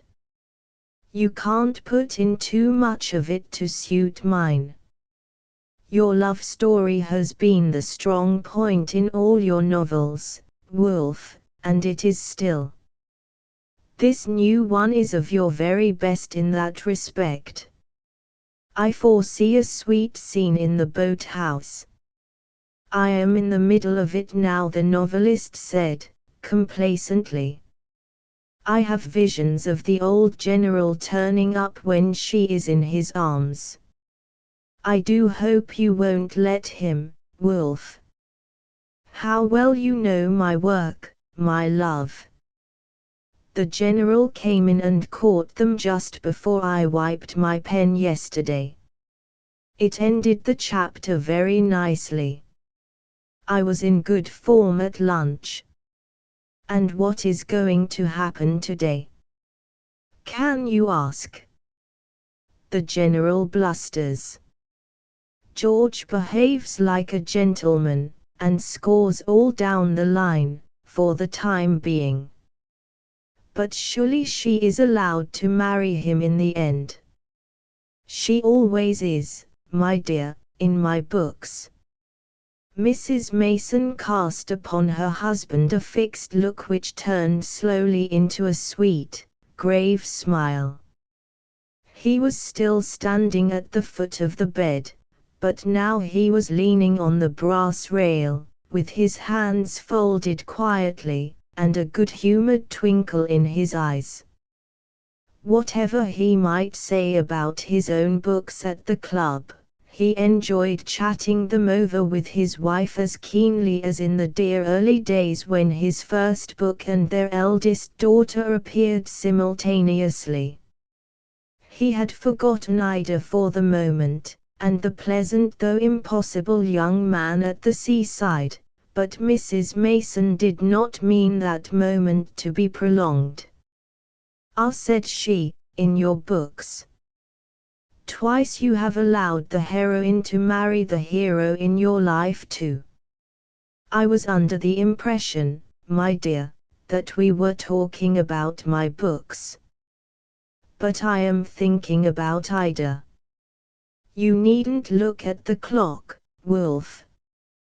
You know very well that you never leave the house before 10 minutes past, and it isn't 5 past yet. You may look at your watch if you like, but you will see that my clock is, if anything, fast. I say that you raised no opposition in the case of either Laura or Hetty." "Didn't I?" exclaimed the novelist with a grim chuckle. "By Jove, I did my worst. If that wasn't very bad, you must remember that we knew all about Charles and Macfarlane. It wasn't like young Overton." "By Jove, no. Young Overman's is better romance," murmured Mrs. Mason. "Therefore, it is worse real life. I do wish you would see with me that the two things clash if you try to bring them together. Frankly, my dear, I wish you wouldn't try. I make a point of never doing so, that's why I don't live over the shop." "Wolf, say that sort of thing at your club. With me you can afford to be sincere. Why, you have put Ida's hair and eyes into every book you have written since she grew up. The things don't clash. If you borrow from Ida for your books, I think you ought to be prepared to pay her back out of your books too, and allow her to live happily ever after, like all the rest of your heroines." There were moments when Wolf Mason realized that the one-sided game of letters has a bad effect on the argumentative side of a man's mind. The present was one. He looked again at his watch, and replaced it very hurriedly in his waistcoat pocket. "My dear, I really must be going." "1 minute more, just one," pleaded Mrs. Mason, and her voice was as soft as ever it had been 30 years ago. "I want your hand, Wolf." The novelist came round to the bedside and sat down for a few moments on the edge. During those few moments two frail, worn, thin hands were joined together, and Wolf Mason's spectacles showed him a moisture in his wife's eyes, not tears, but a shining film which only made them more lovely and sweet and kind. That film had come over them in the old days when they were both young and he had told her of his love. On very rare occasions he had described it in the eyes of his dark-eyed heroines, and never without a hotness in his own. He rose suddenly. His hand was pressed. "You will reconsider it, Wolf? My dear, she is our last. My love, we have each other." Some moments later, when Wolf Mason had closed the door behind him, he had to open it again to hear what it was that his wife was calling after him. "Mind you don't make the General too inhuman, Wolf, or I shall be so disappointed in you both." The novelist laughed. So did his wife. The secret of their complete happiness was not love alone. It was love and laughter. Nevertheless, Wolfe Mason drove to the office of the Mayfair magazine in a less literary frame of mind than he either liked or was addicted to at this early hour of the day. It is not true that the novelist constructed all his stories in the hansom which deposited him in Paternoster Row at 9:45 every morning, and in front of his own door at 7:15 in the evening. That was the invention of the lady journalists who wrote paragraphs about Wolfe Mason for the evening papers, those paragraphs his old world soul abhorred. It is a fact, however, that he liked to get out of his hansom with more ideas than he had taken into it. He made it a rule to think only of his work on the drive-in.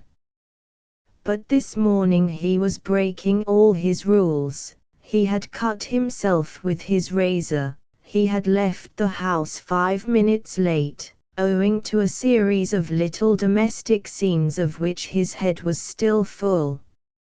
And how he hated scenes outside his books.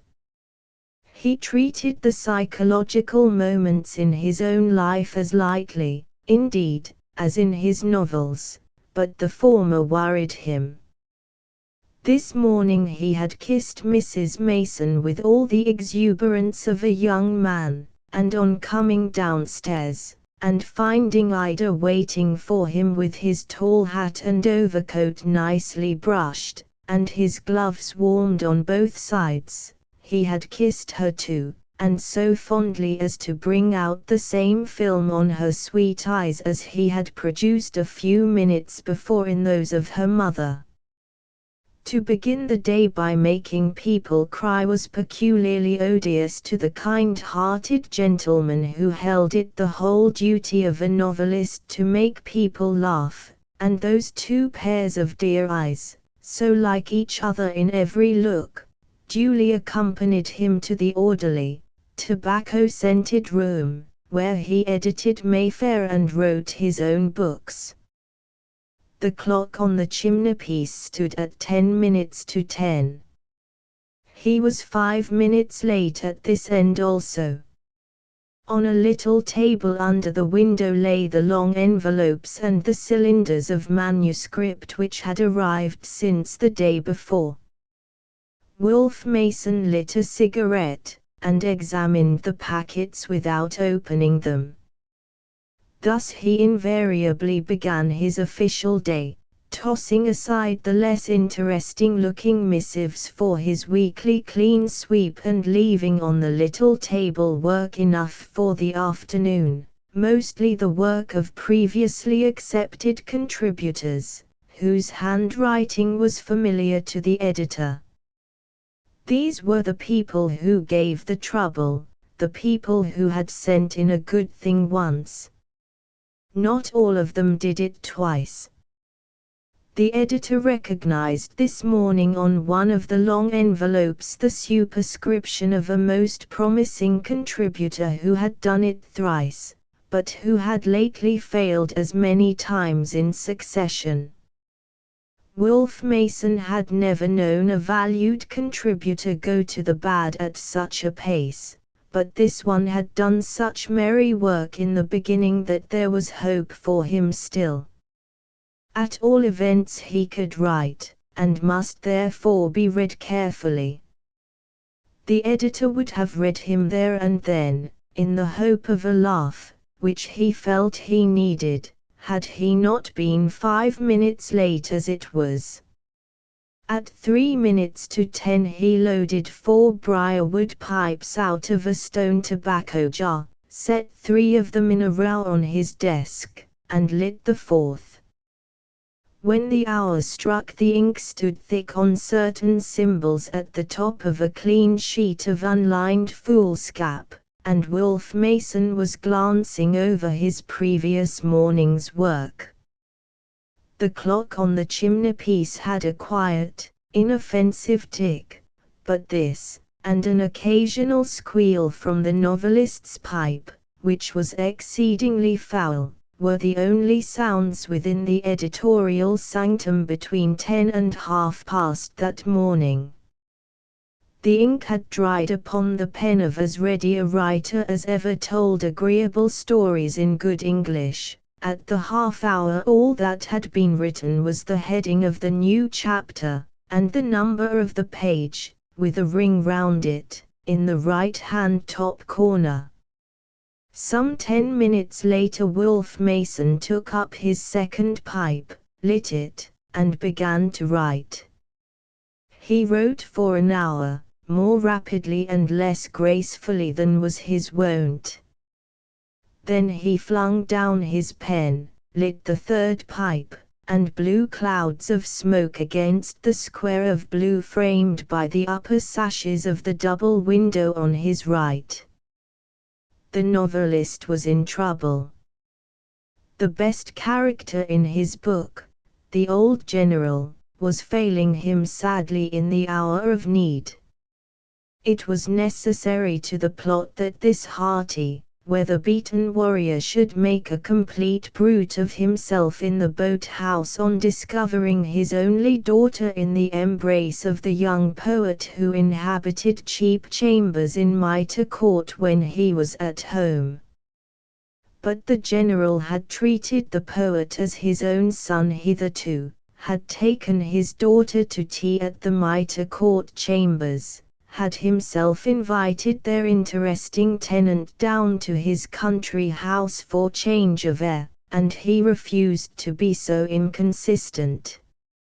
It was a case of inventing something disreputable, afterwards to be disproved, against the poet. The general must only now have heard of it to justify his ordering his guest off the premises as the plot demanded. It was necessary and easy, but undeniably conventional, and it distressed the novelist, because he had not foreseen this contingency in the garden before breakfast.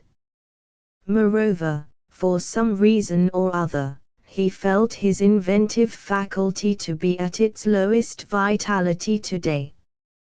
He did not ask himself what the reason was.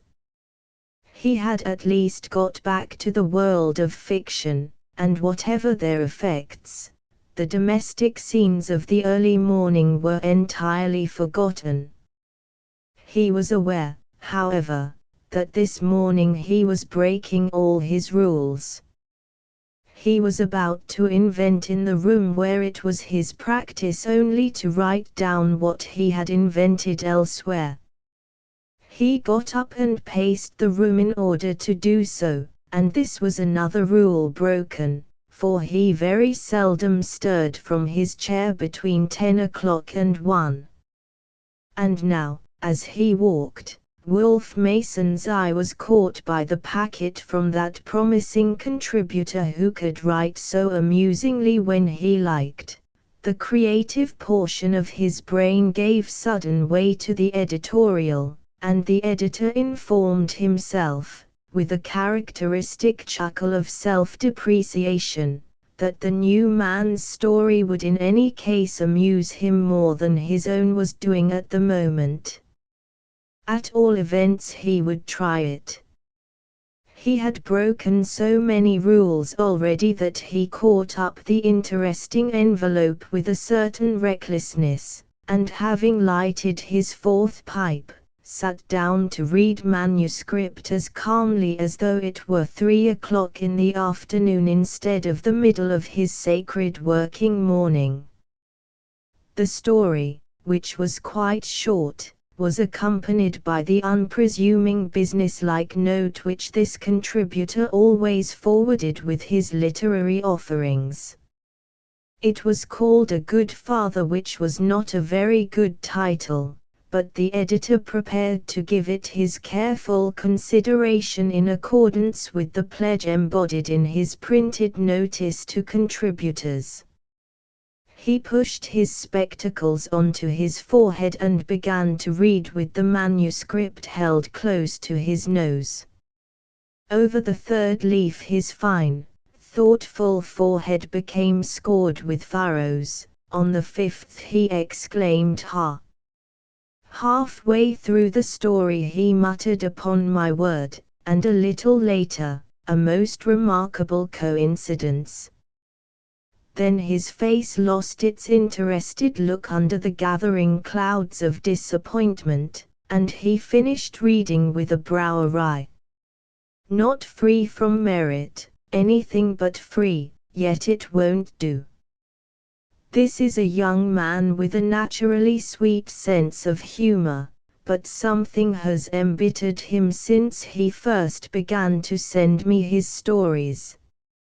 I wish I knew what.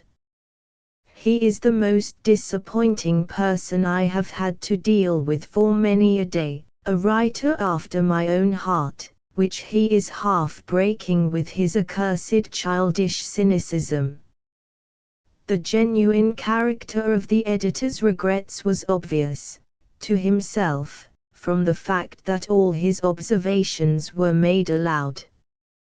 He very seldom caught himself in the act of soliloquy. It was yet another of the several irregularities which were destined to stamp this day in the memory of one who notoriously lived and worked by routine. The matter of the unacceptable story, however, suggested an entry in the commonplace book in which he was accustomed to accumulate raw material for future use. He felt happier when he had jotted down a note or two anent the cynicism of the modern young author and his lamentable liking for unhappy endings. The story he had just read ended shockingly, and all owing to the unnatural obduracy of an impossible parent, the good father of the cynical title. Otherwise it was a very good story indeed. The coincidence, however, was quite remarkable. Paternal opposition was the rock on which Wolfe Mason's own pen had split that morning.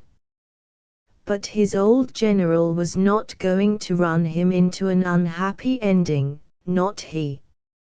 He turned to that irate personage with positive relief, and saw his way more clearly after the 10 minutes he had spent in the company of a much more terrible specimen of the same class. What he did not see was the full force of the coincidence which had caused him to exclaim aloud. It was a double one, but the man of letters lived a double life, and in the atmosphere of fiction had forgotten those unpleasant facts which had compelled his attention earlier in the day. Another matter worried the writer when the clock struck 1, and he found himself mechanically wiping the pen that had inscribed some 1,250 words only instead of the regulation 1,500. He felt humbled by a sense of failure most mortifying at his age, and though he put away his papers and went off to the club as usual, he was not in his customary spirits, and the younger novelists who listened for his good things, in order to repeat them to their friends, heard nothing worth taking home with them that day. One of the latter, indeed, broached very deftly the subject of Wolfe Mason's books, but the veteran treated the subject with unnatural seriousness, was aware of the unnaturalness himself, and left the club before his time in an evil humor.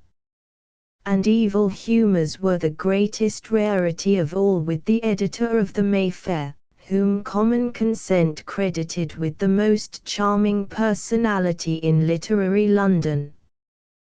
By 2:30 he was back in the editorial chair, the first of a newly loaded set of pipes was in full blast under his nose, and the remaining contents of the little table under the window were being dealt with carefully and in turn. Not one of them proved to be of any use at all. In each case this kind-hearted man felt it his duty to pen a considerate little letter explaining the reason of rejection in the present instance, and encouraging the unsuccessful contributor to further effort. It is amazing, indeed, and little known, what a talent Wolfe Mason had for the composition of kindly little notes of this nature. He made even the rejected love him, for his heartening words, and for the sympathy and humor with which he tempered disappointment to his tender young contributors. Last of all this afternoon he returned to A Good Father and glanced over it again with a sigh. Then he took a sheet of Mayfair magazine notepaper, and scrawled the date and "Dear Sir." There he stopped. After a few moments' hesitation, the spoiled sheet was dropped into the waste paper basket, and a new note begun with "My" thrown in before the "Dear Sir." But the editor paused again. "Confound the fellow," he cried at last, "I'll treat him as a friend. The chances are he'll turn and rend me, but here goes." The note that was eventually written and posted ran as follows: "Dear Mr. Evan Evans, I think that A Good Father is excellent, but on the whole it does not strike me as being in your best style, which is capital. If I may be permitted to make an unofficial observation, you will, I think, pardon the expression of an old man's regret that a writer with a real sense of humor, like yourself, should subordinate it to what strikes one as an alien melancholy. If you would only write as cheerfully as you did some time back, I should be spared the disappointment of returning your MS, which I shall never do without peculiar and personal regrets. Yours very truly, Wolfe Mason." The good editor breathed more freely when he had got this letter off his mind, and had addressed it to Evan Evans, Esquire, 17, Cardigan Mansions, Kensington, W., and closed the envelope with his own hand and tongue. It was his last act at the office that day. As he tossed the letter into one basket, and the rejected manuscript into another, the clock on the chimney-piece struck the half-hour after 4. And at 4:30 in the afternoon, summer and winter, seed time and harvest, with the annual exception of a hateful holiday at some such place as Saltburn, the editor of the Mayfair magazine returned to his club to play whist for an hour and a half precisely, with three kindred spirits as methodical and as enthusiastic as himself. But this was the exceptional day which proved every rule of Wolfe Mason's most unruly life by causing him to break each of them in turn. He played his cards towards evening as amateurishly as he had chosen his phrases in the forenoon. Now what is about to be written down may never be believed. But at 5:33, by the cardroom clock, Wolfe Mason, who was more eminent among the few as a whist player than as a writer of novels, put the last trump on his partner's 13th card. One has it on unimpeachable authority. A few minutes later the rubber came to an end, and, instead of playing out time, as the custom was with this sporting quartet, the novelist complained of a slight faintness, which explained everything, and left the club 20 minutes before 6 for the first time for many years. One of the other three saw him into his hansom. He said that the air entirely revived him. It might have done so, if there had ever been anything the matter with him. He ailed nothing, however, beyond extreme and cumulative mortification, and the four winds of heaven, chasing each other round his temples as he drove westward, could not have blown that cobweb out of his respected head. He could no longer feel surprised at anything that he might do, or say, or think. Somewhere in the neighborhood of the park he managed to think upon Evan Evans's latest story, now on its way back to that uneven contributor, and it seemed only natural that the shrewdest, most experienced magazine editor in London should question the wisdom of his late decision in a way that would have made him laugh on any other occasion. He did not laugh now. The optimist of letters was in an incredibly pessimistic mood, in which the story he had refused seemed to him an ideal one for the magazine. He thought of his valued and most promising contributor, Evan Evans, of the manuscript now on its way back to him, of the possible effect of the rejection of so good a story upon a sensitive young man with a knowledge of other markets. Then he thought of this contributor's address, which was quite close to his own, and of the 20 minutes which he had in hand owing to his premature departure from the club.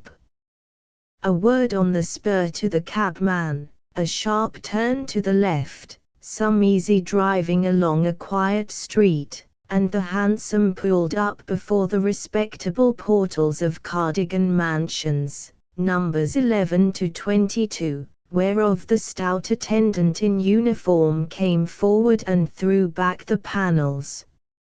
In another minute Wolfe Mason was pressing the electric bell outside number 17 on the second floor, and reflecting, with a qualm, that he was about to intrude upon a rejected contributor whom he had never seen. A truly startling reversal of a far too common editorial experience of his own.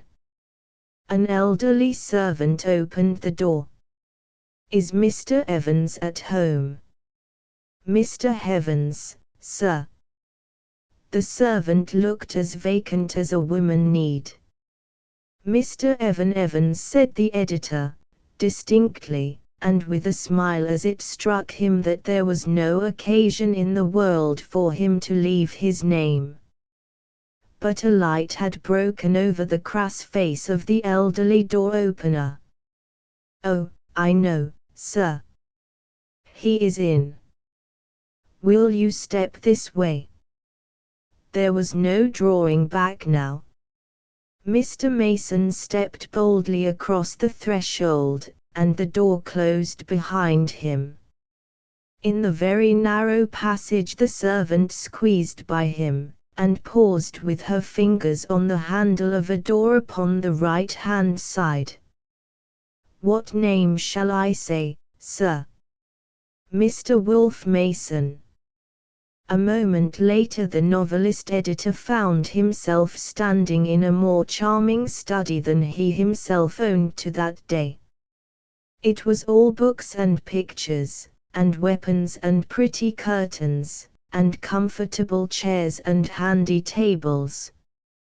A good fire was burning, and on the right of it was a desk so placed that the writer looked out into the room as he sat at his work. The writer was sitting there now. He was a very young man, with a pipe in his mouth and a pen in his hand, and as he leant forward with the utmost eagerness, and the light of his writing lamp fell full upon his youthful face, Wolfe Mason had not the slightest difficulty in recognizing Ida's presumptuous suitor of Saltburn by the Sea. "How do you do, Mr. Mason?" the young fellow said, coming forward with his hand frankly outstretched, but the other hesitated before taking it in his. "Am I speaking to Mr. Evan Evans?" "That is the name I write stories under." "Exactly. Your other name is not my concern." "I don't seek to know it, Mr. Evans."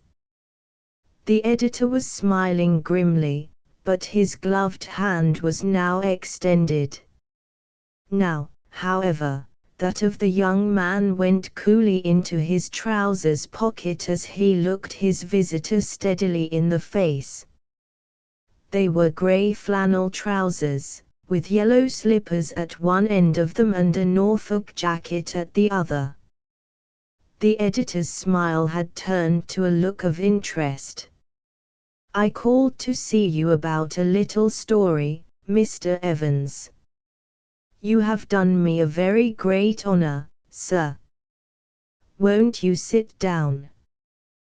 Do you find it warm? Shall I open the window?"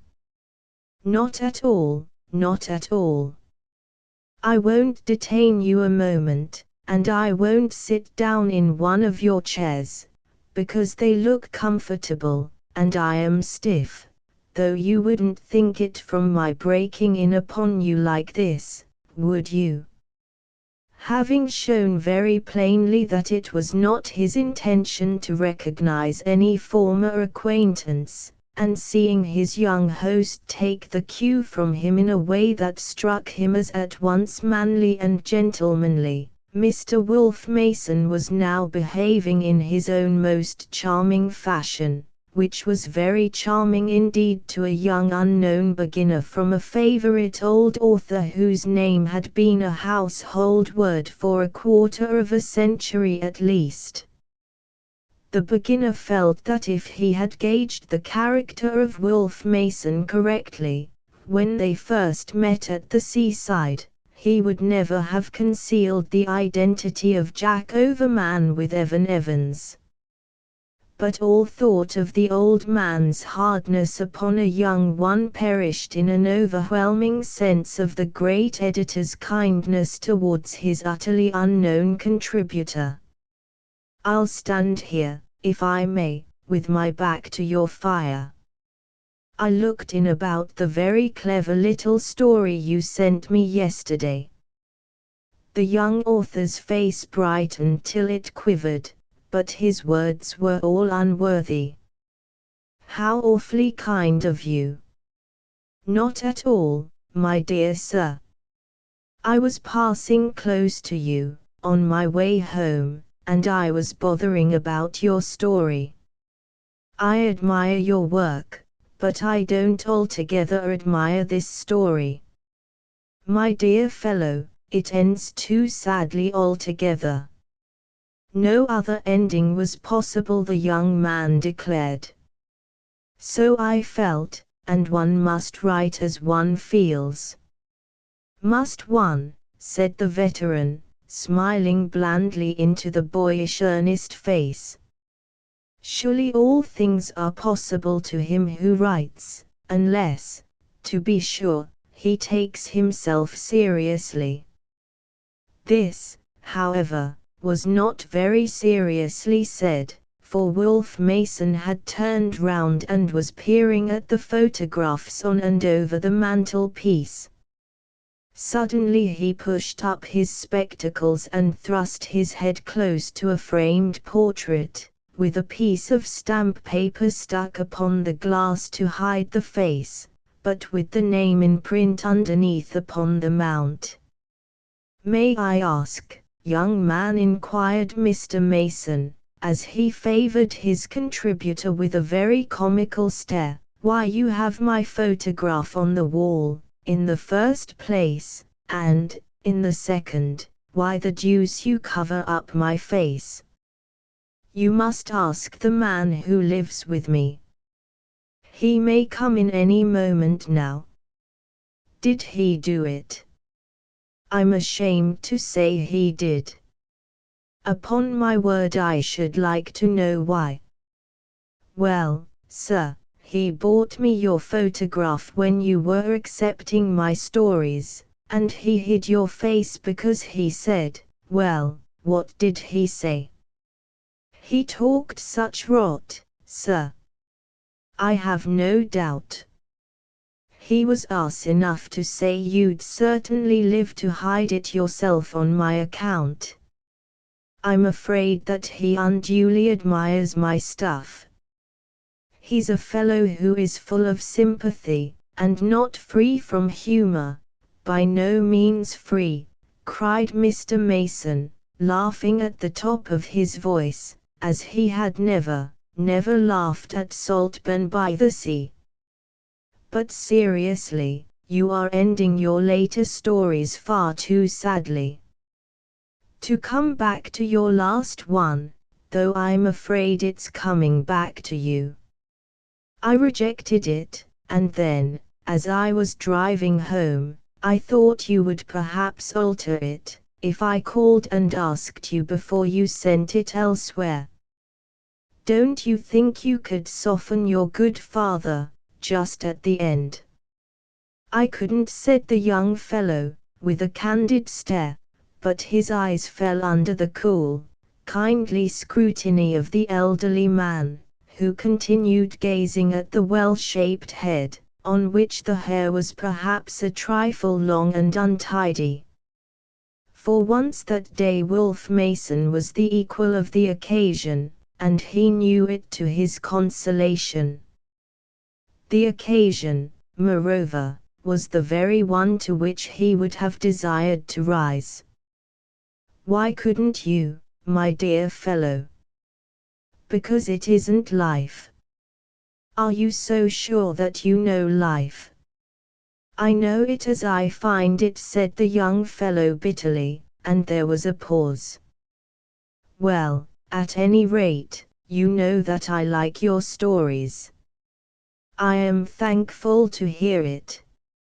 I want to accept them, you are very kind. As many of them as ever you can write, and some day a long novel. I believe in you, Overton.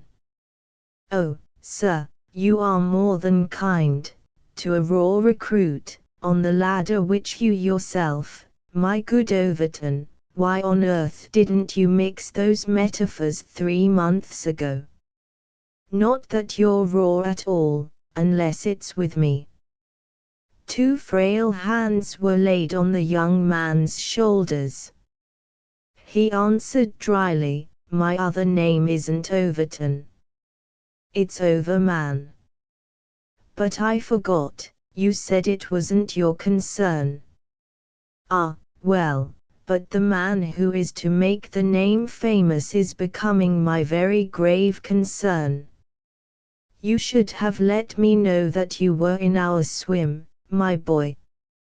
Before I was sure of keeping myself afloat.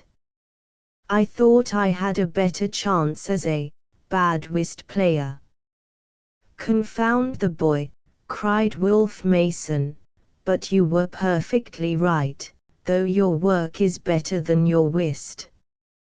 Then it was your magazine that I was writing for, you were the one man in England who could help me on, the whole situation was so liable to misconstruction.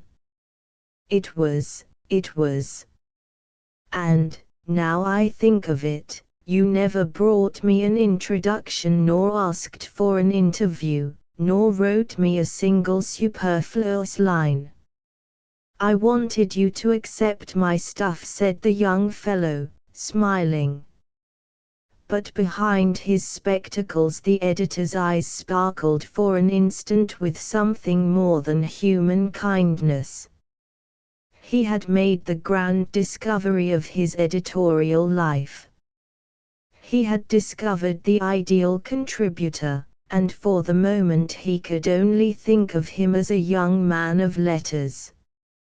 Now, however, his right hand had found its way into that of young Overman, as he said with a comic solemnity, "Look here, Overton, I was 5 minutes late in leaving the house this morning. For once in a way I don't mind if I'm 5 minutes late in getting back. I think that all you need do is to shave, though Ida might prefer you in another pair of bags and slippers. You can't improve upon that Norfolk jacket, but you and I must have another talk about the end of your story. Author. This story has to do with 2 men and a play, instead of a woman, and it is none of mine. I had it from an old gentleman I love, only he ought to have written it himself. This, however, he will never do, having known intimately in his young days one of the 2 men concerned. But I have his leave to repeat the story more or less as he told it, if I can. And I am going to him for my rebuke, when I dare. You want to hear the story of poor old Pharazin and his play. I'm not going to tell it you. Ah, well. My recollection of the matter dates from one summer's night at my old rooms in the Adelphi, when he spoilt my night's work by coming in flushed with an idea of his own. I remember banging the drawer into which I threw my papers to lock them away for the night, but in a few minutes I had forgotten my unfinished article, and was glad that Pharazin had come. We were young writers, both of us, and, let me tell you, my good fellow, young writing wasn't in those days what it is now. I am thinking less of merit than of high prices, and less of high prices than of cheap notoriety. Neither of us had ever had our names before the public, not even in the bill of an unread and unreadable magazine. No one cared about names in my day, save for the half-dozen great ones that were then among us, so Pharazin's and mine never got into the newspapers, though some of them used our stuff. In a manner we were rivals, for we were writing the same sort of thing for the same sort of publications, and that was how we had come together. But never was rivalry friendlier, or mutually more helpful. Our parts were strangely complementary. If I could understand for the life of me the secret of collaboration, I should say that I might have collaborated with Pharazin almost ideally. I had the better of him in point of education, and would have turned single sentences against him for all he was worth, and I don't mind saying so, for there my superiority ended. When he had a story to tell he told it with a swing and impetus which I coveted him, as well I might to this day, and if he was oftener without anything to write about, his ideas would pay 20 shillings in the pound, in strength and originality, where mine made some contemptible composition in pence. That is why I have been a failure at fiction. Oh, yes, I have. That is why Pharazin would have succeeded, if only he had stuck to plain ordinary narrative prose. The idea he was unable to keep within his own breast, on the evening of which I am telling you, was as new, and simple, and dramatic as any that ever intoxicated the soul of storyteller or made a brother author green with envy. I can see him now, as I watched him that night, flinging to and fro with his quick, nervous stride, while he sketched the new story, bit by bit, and often the wrong bit foremost, but all with his own flashing vividness, which makes me so sorry whenever I think of it. At moments he would stand still before the chair on which I sat intent, and beat one hand upon the other, and look down at me with a grand, wondering smile, as though he himself could hardly believe what the gods had put into his head, or that the gift was real gold, it glittered so at first sight. On that point I could reassure him. My open jealousy made me admire soberly. But when he told me, quite suddenly, as though on an afterthought, that he meant to make a play of it and not a story, I had the solid satisfaction at that moment of calling him a fool. The ordinary author of my day, you see, had a certain timorous respect for the technique of the stage. It never occurred to us to make light of those literary conventions which it was not our business to understand. We were behind you fellows in every way. But Farazin was a sort of forerunner. He said that any intelligent person could write a play, if he wanted to, and provided he could write at all. He said his story was a born play, and it was, in a way, but I told him I doubted whether he could train it up with his own hand into a good acting one. I knew I was right. He had neither the experience nor the innate constructive faculty, one or other of which is absolutely necessary for the writing of possible plays. I implored him to turn the thing into a good dramatic novel, and so make his mark at one blow. But no, the willful fit was on him, and one had to let it run its course. Already he could see and hear his audience laughing and crying, so he said, and no doubt he had further visions of his weekly check. Anyhow, we sat up all night over it, arguing, smoking, and drinking whiskey until my windows overlooking the river caught the rising sun at an angle. Then I gave in, for poor old Farazin was more obstinate than ever, though he thanked me with the greatest good temper for my well-meant advice. "And look here, my boy," says he, as he puts on his hat, "you shan't hear another word about this till the play's written, and you are to ask no questions. Is that a bargain?" "Very well, then. When I've finished it, down to the very last touches, you shall come and sit up all night with me, and I'll read you every word. And by George, old chap, if they give me a call the first night, and want a speech, and I see you sitting in your stall, like a blessed old fool as you are, by George, sir, I'll hold up you and your judgment to the ridicule of the house, so help me Himmel. Well, I am coming to that first night presently. Meanwhile, for the next 6 months I saw very little of Farazin, and less still in the new year.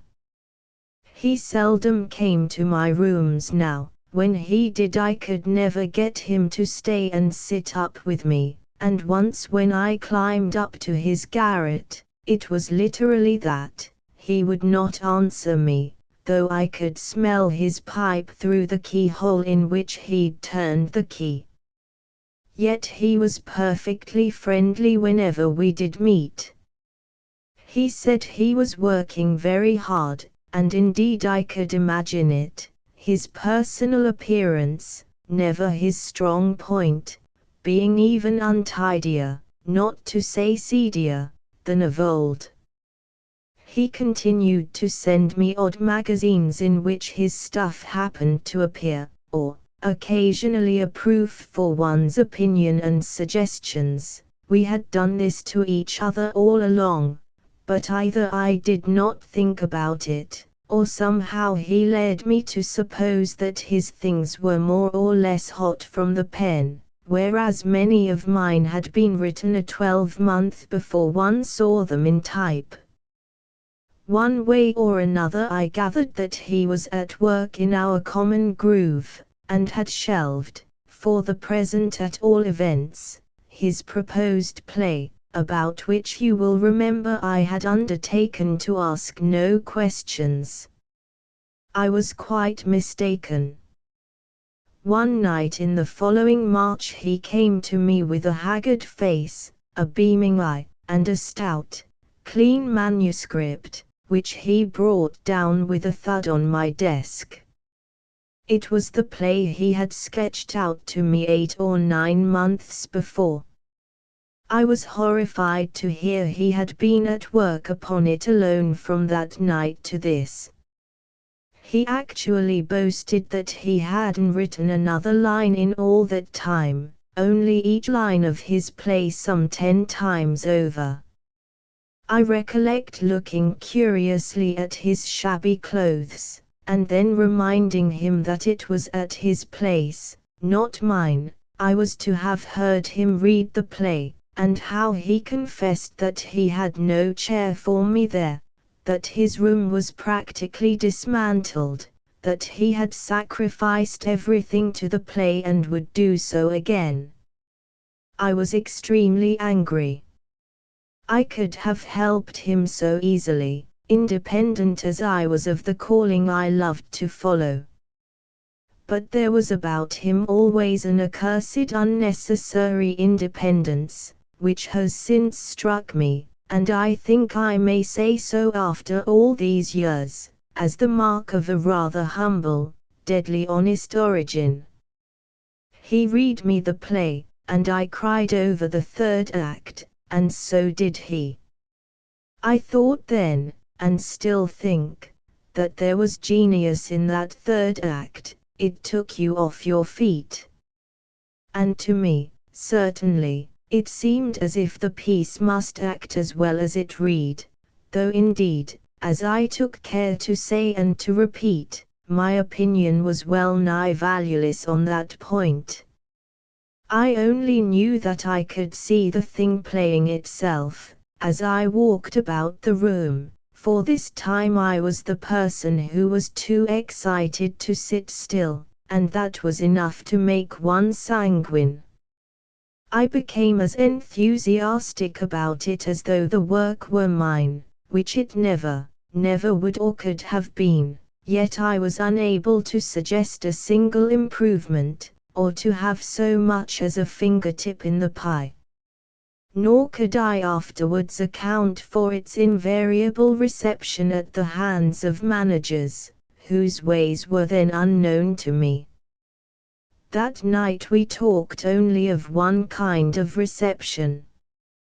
We were still talking when once more the sun came slanting up the river to my windows. You could hardly see them for tobacco smoke, and this time we had emptied a bottle to the success of Pharazin's piece. Oh, those nights once in a way. God forgive me, but I'd sacrifice many things to be young again and feel clever, and to know the man who would sit up all night with me to rule the world over a bottle of honest grog. In the light of after events I ought perhaps to be ashamed to recall such a night with that particular companion.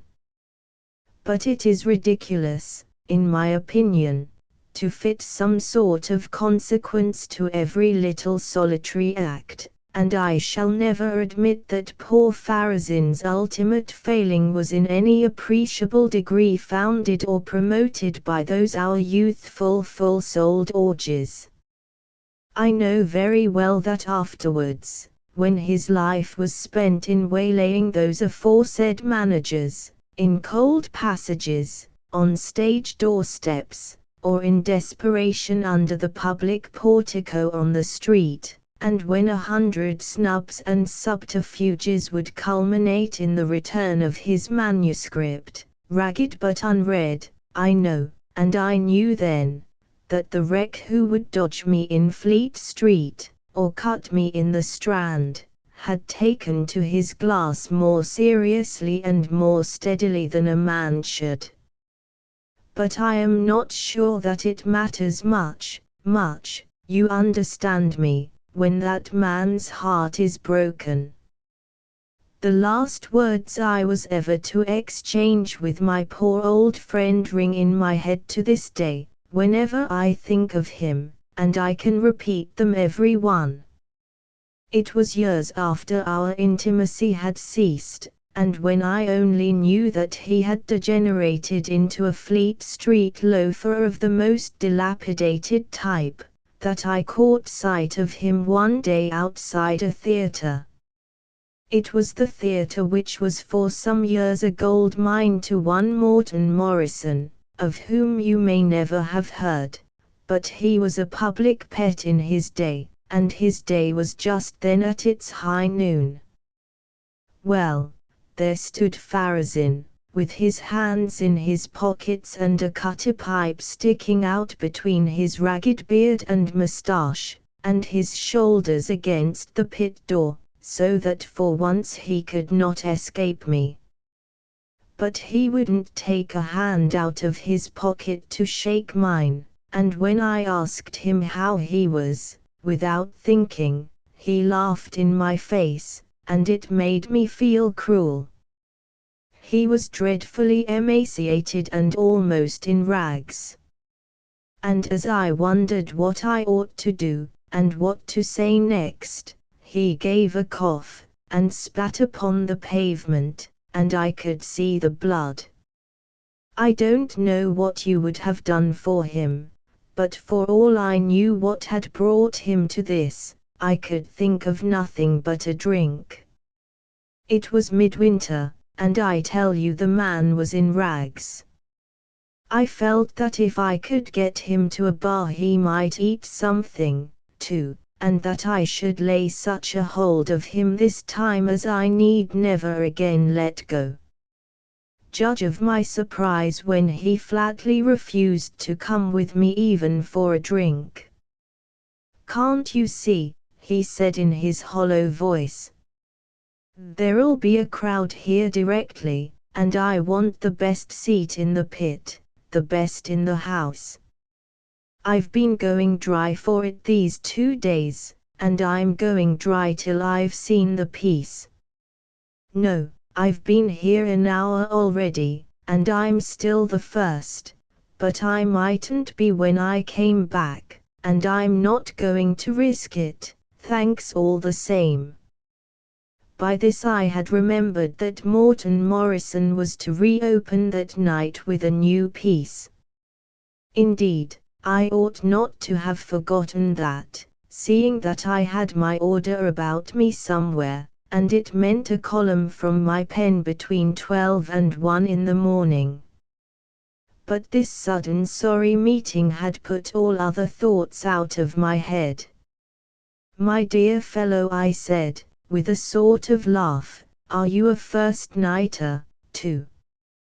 Only at this theatre?" He looked me queerly in the face. "You admire Morrison as much as all that?" "I love him. I suppose my eyes thawed him, though God knows how hard I was trying not to hurt him with pitying looks. At all events he began to explain himself of his own accord, in one bitter, swift, impetuous outburst. "Look here," he said, with his hoarse voice lowered, "I hoped never to see your face again. I hoped you'd never see mine. But now you are here, don't go this minute, and I'll tell you why I think so much of Morton Morrison. I don't know him, mind you, he doesn't know me from Adam, but once long ago I had something to do with him. And God bless him, but damn every other manager in London, for he was the only one of the lot to give me a civil hearing and a kind word. I knew what he was talking about, and he knew that I knew, for we had understood one another in the old days. I took it to him last of all," he went on, wiping his damp lips with his hand. When I began hawking it about, he was an unknown man. When his turn came, he was here. He let me read it to him. Then he asked me to leave it with him for a week, and when I went back to him, he said what they'd all said, that it would never act. But Morton Morrison said it nicely. And when he saw how it cut me up into little bits, he got me to tell him all about everything, and then he persuaded me to burn the play, instead of ruining my life for it, and I burnt it in his dressing room fire, but the ruin was too far gone to mend. I wrote that thing with my heart's blood, old man, you know I did. And none of them would think of it, my God. But Morrison was good about it, he's a good soul, and that's why you'll see me at every first night of his until the drink does me. I had not followed him quite to the end. One thing had amazed me too much. You burnt your play, I could only murmur, when it would have turned into such a novel. Surely you have some draft of it still. I burnt the lot when I got home, says Farazin, and before long I shall join M and burn too. I had nothing to answer to that, and was, besides, tenacious of my point. I don't think much of the kindness that makes one man persuade another to burn his work and throw up the sponge, I said, with a good deal of indignation, for I did feel wroth with that fellow Morrison, a bread-and-butter drawing-room actor whose very vogue used to irritate me. Then what do you think of this? Asked Farazin, as he dipped a hand within his shabby coat, and cautiously unclenched it under my nose. It's a £5 note.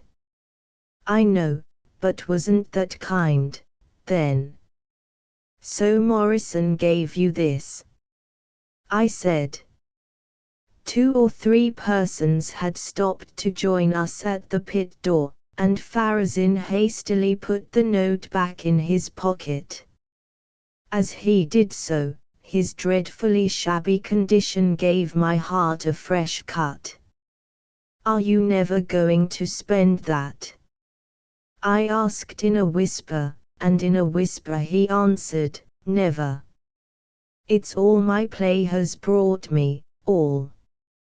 It was given me as a charity, but I took it as my earnings for all the work and waiting, and flesh and blood and self-respect, that one thing cost me. Spend it. Not I. It will bury me as decently as I deserve. We could converse no more. And the presence of other people prevented me from giving him my overcoat, though I spoke of it into his ear, begging and imploring him to come away and take it while there was still time for him to slip back and get a seat in the front row. But he would not hear of it, and the way he refused reminded me of his old stubborn independence. All I got was a promise that he would have a bite with me after the performance.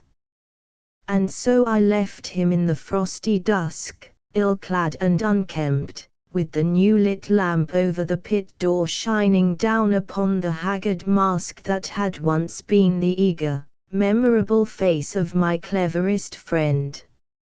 I saw him next the moment I entered the theatre that evening, and I nodded my head to him, which he rebuked with the slightest shake of his own. So I looked no more at him before the play began, comprehending that he desired me not to do so. The temptation, however, was too strong to go on resisting, for while Farazin was in the very center of the front row in the pit, I was at one end of the last row of the stalls, and I was very anxious about him, wanting to make sure that he was there and not going to escape me again, and nervous at having him out of my sight for 5 minutes together. Thus I know more about the gradual change which came over Pharazin's poor face, as scene followed scene, than of the developments and merits of those scenes themselves. My mind was in any case running more on my lost friend than on the piece, but it was not till near the end of the first act that the growing oddity of his look first struck me. His eyebrows were raised, it was a look of incredulity chiefly, yet I could see nothing improbable in the play as far as it had gone. I was but lightly attending, for my own purposes, as you youngsters skim your betters for review, but thus far the situation struck me as at once feasible and promising. Also it all seemed somehow familiar to me, I could not say just where or why, for watching Pharazin's face. And it was his face that told me at last, in the second act. By God, it was his own play. It was Pharazin's play, superficially altered all through, nowhere substantially, but the only play for me, when I knew that, was being acted in the front row of the pit, and not on the stage, to which I had turned the side of my head.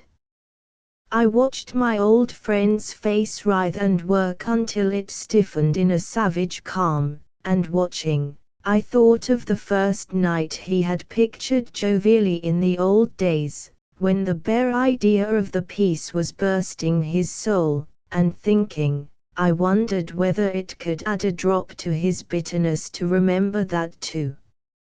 Yet, through all my thoughts, I was listening, intently enough now.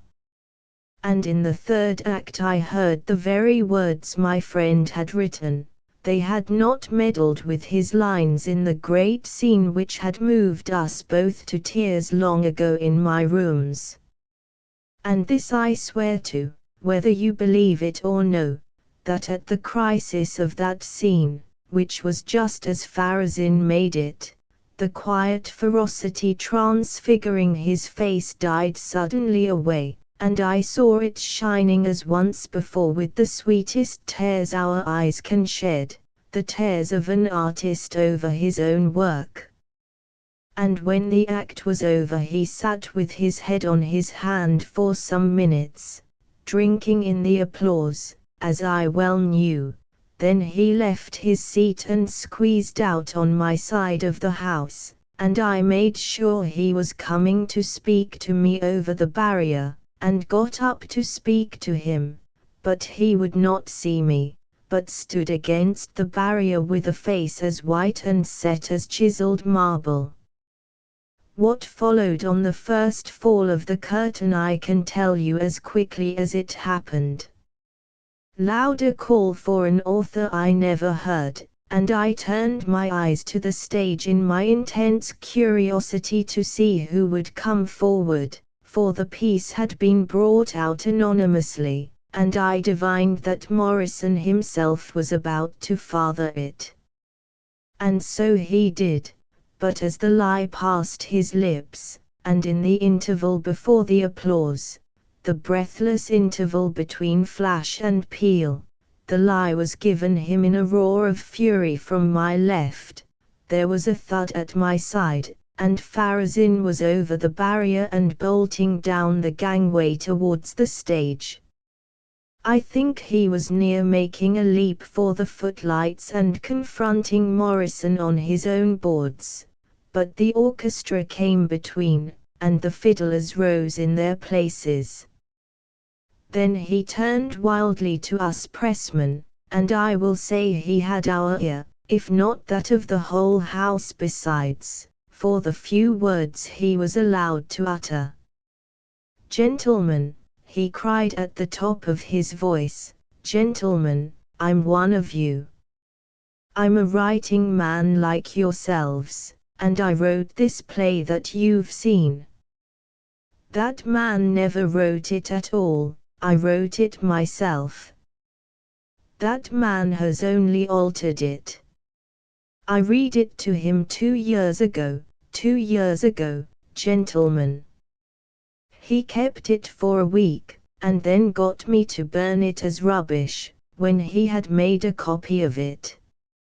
And he gave me this, gentlemen, this, that I give him back. It was a matter of only a few seconds, but not till my own last hour shall I forget Morrison's painted face on the stage, or that sweating white one beneath the boxes, or the fluttering from Pharasin's poor fingers of the £5 note he had treasured for 2 years, or the hush all over the house until the first hand was laid upon his dirty collar. "What?" he screamed, "do none of you believe me? Will none of you stand by me? Isn't there a man, not one man?" And they threw him out with my name on his lips. And I followed, and floored a brute who was handling him roughly. And nothing happened to me, because of what happened to Pharasin. The dear old boy sat silent, his grey head on his hand. Presently he went on, more to himself than to me, "What could I do? What proof had I? He had burnt them every one. And as long as the public would stand him, Morrison kept his good name at least. And that play was his great success." I ventured gently to inquire what had happened to Pharasin. "He died in my arms," my old friend cried, throwing up his head with an oath and a tear. "He died in a few minutes outside the theatre. I could hear them clapping after he was dead, clapping his piece." The widow of Piper's Point on the green shores of Sydney Harbour, in a garden bounded by the beach, there sat long ago a wizened, elderly gentleman and a middle-aged, sweet-faced woman in widow's weeds. It was a glaring afternoon in early summer, but a bank of ferns protected the couple from the sun. The blue waters of Port Jackson frothed coolly upon the ribbon of golden sand at their feet, and the gentleman at all events was suitably attired. He wore a pair of nankeen trousers, fitting very close and strapped under the instep, with a shirt out of the same material. A very tall, very narrow-brimmed hat rested on the ground between his chair and that of the lady, and his card, still lying in her lap, proclaimed a first visit on the part of Major Thomas Blacker, late of the Royal Artillery, but now relegated to Rose Bay, New South Wales.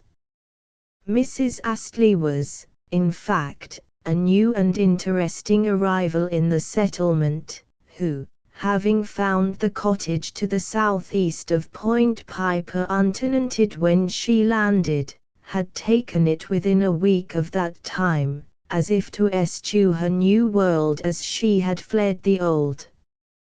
Her nearest neighbour was the Major himself, who lived on the opposite shore of Rose Bay, a mile away by land and half that distance by water. He had not been 5 minutes in the widow's garden when he pointed across the bay with his cane, and called her attention to a sunlit window blazing among the trees. "That's my place, madam," said the Major in an impressive voice. "You can't see it properly for the scrub, but that's where you'll find me when you require my services. I'm afraid you'll have trouble with your convict servants. If you don't, you'll be different from everybody else. When you do, you come to me."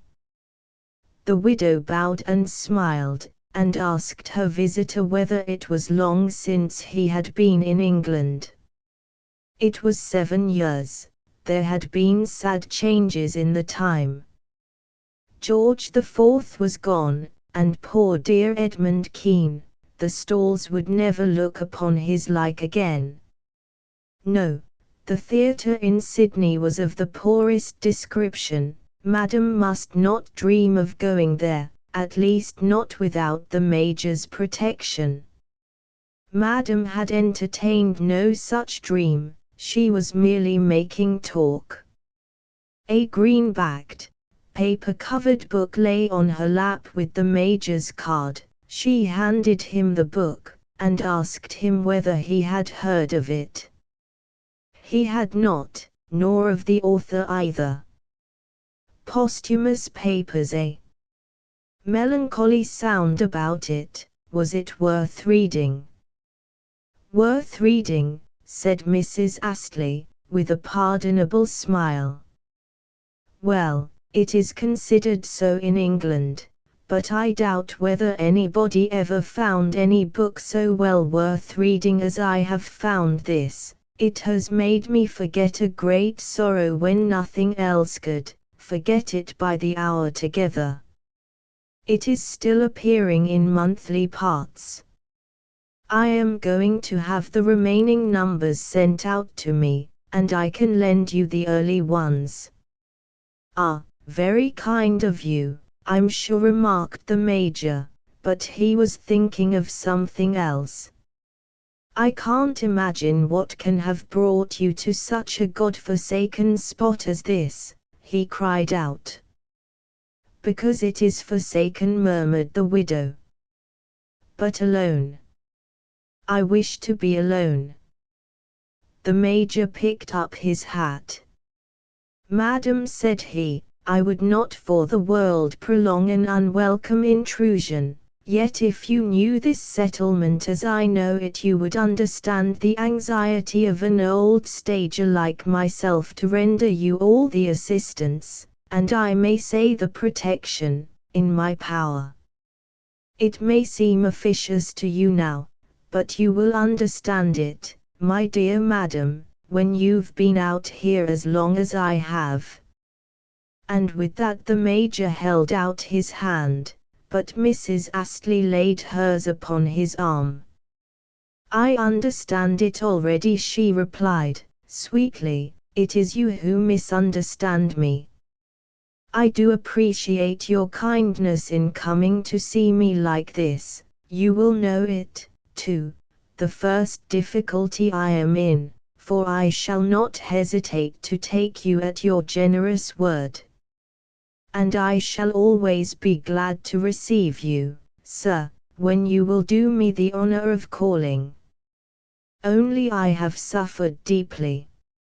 I am here to avoid society, not to seek it, but surely, Major Blacker, you can sympathize with me there. I can indeed, cried the honest Major. It was the death of my own dear wife that drove me to New South Wales.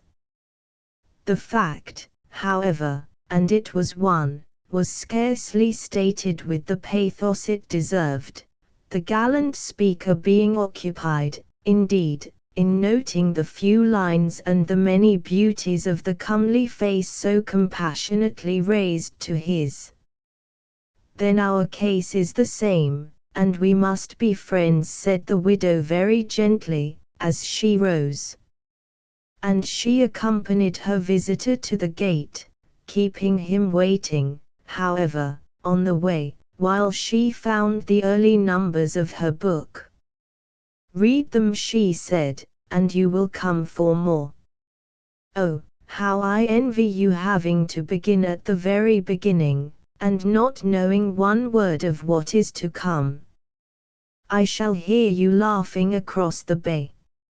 Oh, yes, I will come and see your house one day, but I can come no further as I am, and here is the gate. One moment, said the Major, glancing at a man who was at work in the front garden, and lowering his voice. A convict. Yes. A gentleman convict, as they say, "By the cut of him," muttered the Major, "and that's the very worst sort.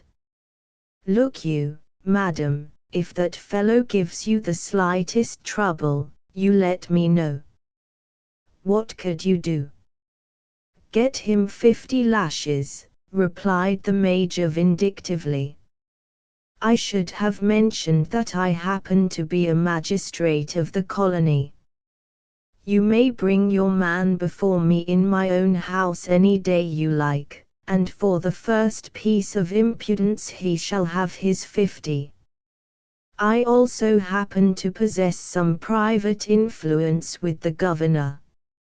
I need hardly say that it would be my privilege to use it in your interest, could you but show me the way." "You have influence with the governor," cried the widow, with an animation which she had not hitherto displayed, and which vastly enhanced her charms. "Then get my poor gardener, not 50 lashes, but his ticket of leave."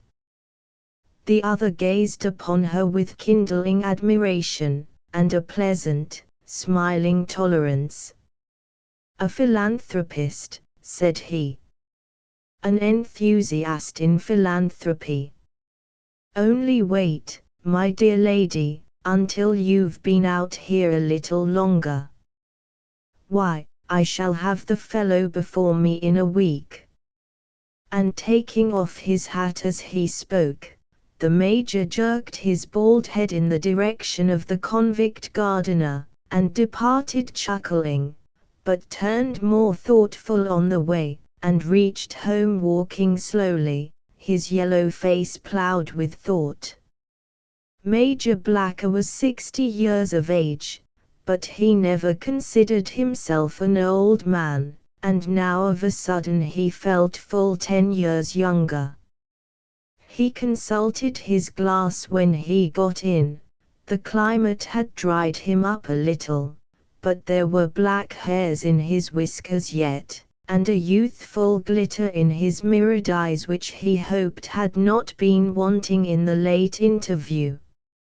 Major Blacker had lived, and now the desire was come to him to live a little more.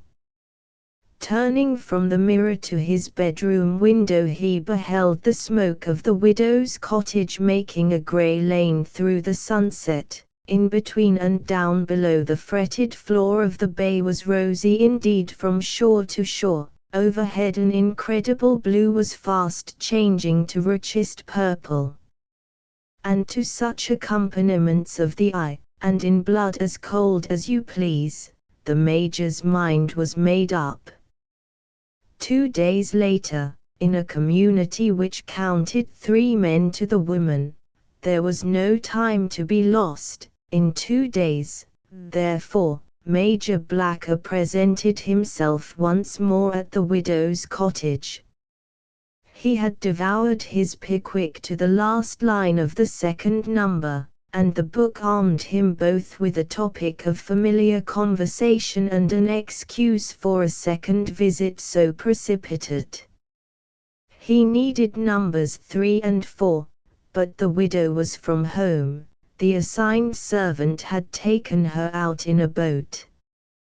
The assigned servant, the gardener, in that harbor full of sharks. The Major strode through the cottage, was shown the boat rounding Shark Island homeward bound, and elected to await the lady's landing in her own garden.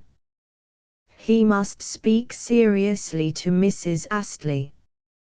It was bad enough for an unprotected woman to live alone in that lonely place with a convict manservant and a maid who was doubtless a convict also. But to trust herself upon the water with the male criminal and none beside. It was worse than madness. The poor lady was in need of a friend to warn her of her danger, and she should find that friend in Thomas Blacker. The Major stood twirling his moustaches by the water's edge until the boat's keel slid into the sand. His eye was on the convict, a tall, bearded, round-shouldered man, who hung his head, as well he might, thought the Major, before that ferocious orb. It was the visitor who helped Mrs. Astley to alight on dry land, and there and then broke out, without a word of apology for his presence in her garden. Did she know what she was doing, trusting herself in that cockle shell with a transported ruffian, a desperado who would murder her in a minute if it seemed worth his while? Had no one told her the harbour was full of sharks? But the land sharks in Sydney itself, the felons and malefactors stalking at large there in the light of day, were as bad and worse, yet she could trust herself willingly to one of these. Mrs. Astley had changed colour at his words. "Hush," she cried at last. "He will hear you." "He," exclaimed the martinet. "What do I care what he hears? Let him listen and take heed." "But I care," insisted the lady in an imploring voice. "I take an interest in the poor fellow. I am sorry for him. He has been telling me all about his trouble." "Trouble," sneered the Major. "That's what they all call it. What's his name?" "Wibrow." "Not Wibrow the forger?" "Yes." "Then all I can say, my dear lady," cried the Major in his most pompous manner, "is that I sincerely hope you have brought no plate or valuables to this accursed country. If you have, I beg of you to let me take them to my bank tomorrow. Wibrow might hesitate to cut your throat, I doubt if he has the pluck for one thing, but he'll rob you as sure as you stand there. I remember his case very well. A more accomplished villain has never been transported. He'd rob a church, so you may be quite sure he'll rob you. It's only a question of time and opportunity." Mrs. Astley turned on her heel, took a few quick steps towards the house, turned again and rejoined her neighbor. "Has he ever got into trouble out here?" she demanded. "Has he once been up before you or any one of your brother magistrates? Is there anything at all against him but the single offense for which he was transported?" "Not that I know of," admitted the other with a shrug, "but he's a clever man, he would naturally behave pretty well." "So well that you didn't even know he was in the settlement, yet you are ready, for that one crime in the past, to credit him with any villainy present or to come. Oh, can you wonder that men grow worse out here, if that is all you expect of them? If you treat your convicts like dogs, whip them like dogs, and never credit them with a single remnant of their native manhood, how can you expect ever to make them into the men they were? Yet what is this country for, if not to give the wicked and the weak another chance, a fresh start? Oh, I have no patience with your view, sir, that once a villain is always one. I have heard it on all sides of me since I landed, but I tell you it is abominable, hateful, inhuman, immoral." Major Blacker bowed his head. His eyes could not conceal their admiration. The fire in hers was a revelation to him. He had sought a woman and found a queen, and the falseness, to his mind, of her premise took not a whit from his delight. "Madam," said he, pointing with his cane to the subject of this argument, who had drawn up the boat and was carrying in the oars, "Madam, I am only sorry for one thing. I am only sorry I am not yonder gardener, with you for my champion and defender. I withdraw every word I have said. Assigned to you, I can well believe that the greatest rogue in the settlement would soon become an honest man. It depends so entirely on us, cried the widow, never heeding the compliments in her enthusiasm.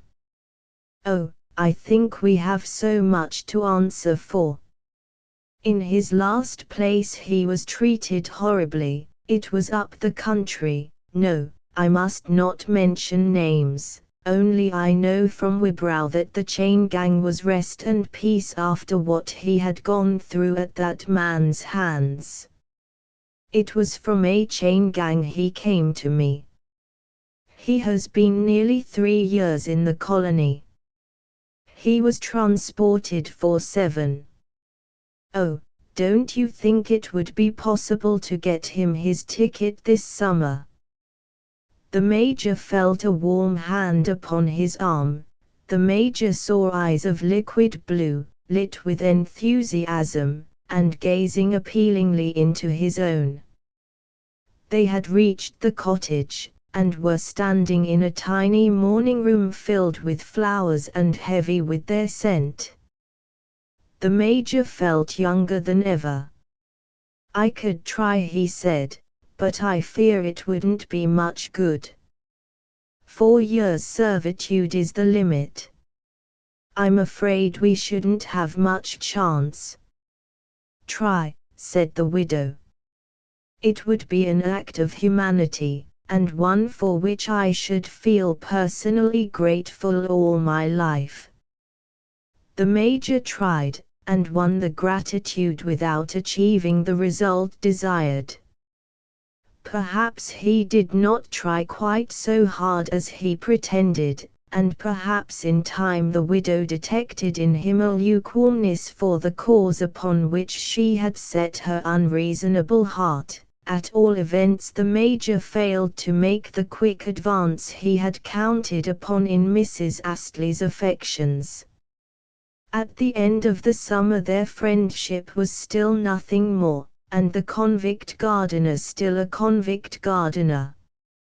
As neighbors, the pair would read together the Pickwick numbers as they came and play an occasional game of cribbage in the Major's veranda, but as sure as that veteran uttered a sentimental word touching his lonely condition or hers, and the one involved the other, so surely would the widow rise and beg him to escort her home. Nor did the view from the old Point Piper road soften her at all with its sparkling moonlit brilliance. Yet it was here, early in the following summer, that the gallant old fellow, after an extra half bottle with his dinner, at last declared himself. Mrs. Astley heard him with an expressionless face turned towards the harbour, but ere he finished, the moonlight that strewed those waters with shimmering gems had found too also in her eyes. I cannot, she cried. I loved my husband, I love him still, I shall never marry again. But so did I love my sainted wife, protested the Major. Yet I would marry tomorrow. I consider it no disrespect to the dead, on the contrary, it is the highest compliment we can pay them, as showing so happy an experience of wedlock that we would fain repeat it. Not that I have thought so always, he added hastily, to quell a look which made him uncomfortable. I don't believe you think so now, replied the candid widow. You not only mean less than you say, you feel less, and must forgive me, for you may not know it yourself, but a woman is never deceived. Think it over and you will agree with me, but never, never let us speak of this again. It hurts me to hurt you, and I like you so much as a friend. As for Thomas Blacker, the first plunge had completely sobered him, and he bitterly repented that indiscretion of the table which had led him into a declaration as premature as it had been also unpremeditated. As a soldier, however, he took no kindlier to retreat for the mere fact of deploring his advance. Retreat, indeed, was out of the question, and the Major's further protestations were pitched in a key calculated to acquit him of a charge which rankled, being true. "Your answer I accept, and can bear," he retorted with dignity, "but not your misjudgment of my feelings. That would be cruel, if you were capable of cruelty. Permit me at least to say that it shows an ignorance of my real nature which cuts me to the quick. I have expressed myself but poorly if you can still doubt my readiness to devote my life to you, or to lay it down if need be for your sake. There is nothing I would not do for you. The lightest service I should esteem my privilege." The widow laughed, but not unkindly. On the contrary, her hand slid through the Major's arm with her words, as if to sheath their edge. "There was one thing you once promised to do for me," she said. "It is not done yet." "I know what you mean," he groaned with an inward oath. "Your assigned gardener."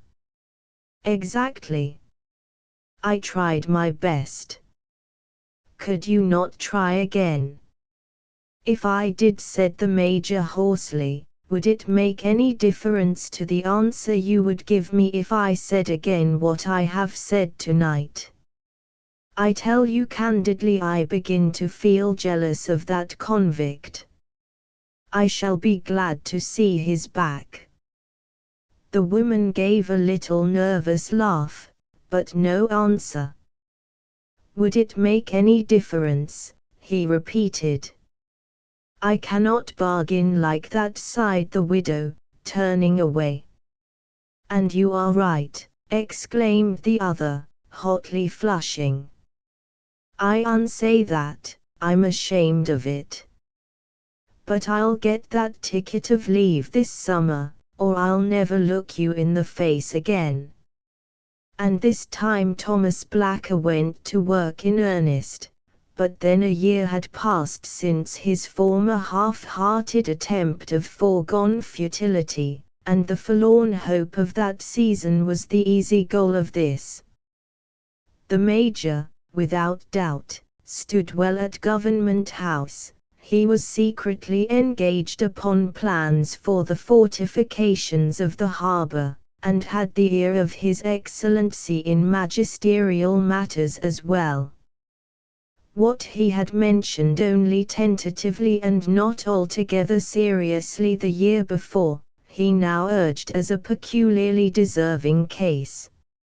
And in no more than a day or two he had the pleasure of calling at the cottage, with a paper for the widow to sign, and of meeting the gardener on the path as he was coming away. "I suppose you know what I have here, my man," cried the Major, tapping a breast inflated with conscious benevolence. "The mistress has mentioned it," replied the man, trembling in an instant. "I am deeply grateful, sir, to you. I little thought to get it yet." "Nor have you, sir, nor have you," said the Major briskly. "Your ticket's no ticket till it's signed by the governor and safe in your hands. However," he added, with a touch of the self-importance he enjoyed, "I have promised your mistress to use my influence in your behalf, so by the end of the week you may very possibly hear from me again." And as if to finish the thing off with a flourish, Thomas Blacker was finally even better than his word, for, as far from the end of the week as the Wednesday evening, He dined in Sydney and rode out by moonlight and the Point Piper rode with Wibrow's ticket signed and sealed in his pocket. Once more the Major had dined well, but this time not unwisely, yet his heart was troubled with a trouble which had never entered his calculations hitherto. His brother was dead, his brother's estates were now his own. The incoming mail had brought the news, and with it a round of applause and congratulations from connections and friends who for years had ignored his existence. The Major was in a private quandary of the spirit. He was quite unable to make up his mind. Should he go home a married man, or should he see his time-serving friends to the deuce and never go home at all? The tropic moon and the heavenly harbour inclined him to the latter, certain phrases in his home letters to the former course, but what about his wife? She was qualified to adorn any society in which the Major had ever moved, but there were buts. The Major was gallant enough to try to ignore them, but there they were. At home he was not sure that he should want to be married at all. Here it was a different thing, and here, no doubt, he would end his days after all. There were worse places. These moonlight nights made the place a paradise of soft airs and rustling leaves, and miles of a jeweled carpet beneath the white-starred ceiling of the southern sky. Yes, it was a spot to live and die in, and be thankful, and yes, he would marry the widow, if the widow would marry him. And after the other night, the Major had reached the cottage gate. Here he dismounted, tethering his horse within. There were voices and lights, both low, in the cottage. The French windows were wide open to the night, and an ignoble instinct, begotten of a swift suspicion that was more truly an inspiration, caused the Major to advance upon the grass. So he crept nearer, nearer yet, within earshot. And the first words he heard confirmed him in his deceit. By heaven! There should be trick for trick. Darling, said the widow's voice, the sweet voice that had beguiled him, it will be the end of the week tomorrow. Well, then, next day, and after that we will hide it no more. Let us brazen it out. I am always ready, and you will have the right to take care of me as you should, you will have your ticket of leave. Never, muttered the Major between his teeth, and he crushed up the paper he held ready in his hand. He forgot his doubts upon the moonlit road. The injured man was all the man now. He crept still nearer and saw that for which he was now so fully prepared, the widow reposing in the convict's arms. There's only one thing that troubles me, the man was saying, though his twitching, restless face was an eternal sea of trouble and remorse, and that is your poor old Major. He has turned up trumps. I'm damned if he has, muttered the Major behind the leaves, and it does seem a shame. I fear the other night you must have led him on. I did, replied the woman, with a groan for which she received no credit. I did, I could not help it. It grieves me to think of it, I am so ashamed, but, darling, it was for you. Was it indeed? Cried the Major, striding into the room with sounding heels and jingling spurs, and he stood there twirling his moustache. The woman was first upon her feet. The man's face sank into his hands. "It was she," repeated boldly. "And oh, sir, even you will forgive me when I tell you all." "Naturally," sneered the other, "if I stopped to listen. But explanations, I imagine, would be somewhat superfluous after this. Here, you may have it," he added, opening his hand and letting the crumpled ticket drop with an air of ineffable contempt. "I won't condescend to put it back in my pocket, as you deserve.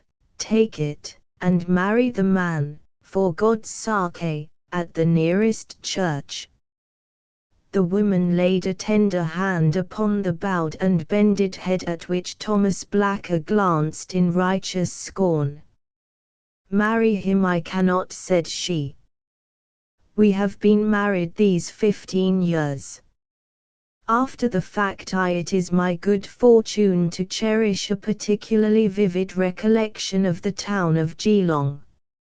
Others may have found the place so dull as to justify an echo of the cheap local sneer at its expense. To me those sloping parallels of low houses have still a common terminus in the bluest of all Australian waters, and I people the streets, whose very names I have forgotten, with faces of extraordinary kindness, imperishable while memory holds her seat. Even had it bored me, I for one should have good reason to love Geelong. It was my lot, however, not only to happen upon the town in a week of unique excitement, but, thanks to one of those chance meetings which are the veriest commonplace of outlandish travel, to have a finger in the pother. I arrived by the boat on a Monday afternoon, to find the streets crowded and peace disturbed by a sudden run on one of the banks. On the Wednesday, another bank, which had notoriously received much of the money withdrawn from the Bear One Banking Company, Limited, was in its turn the victim of a still uglier fate.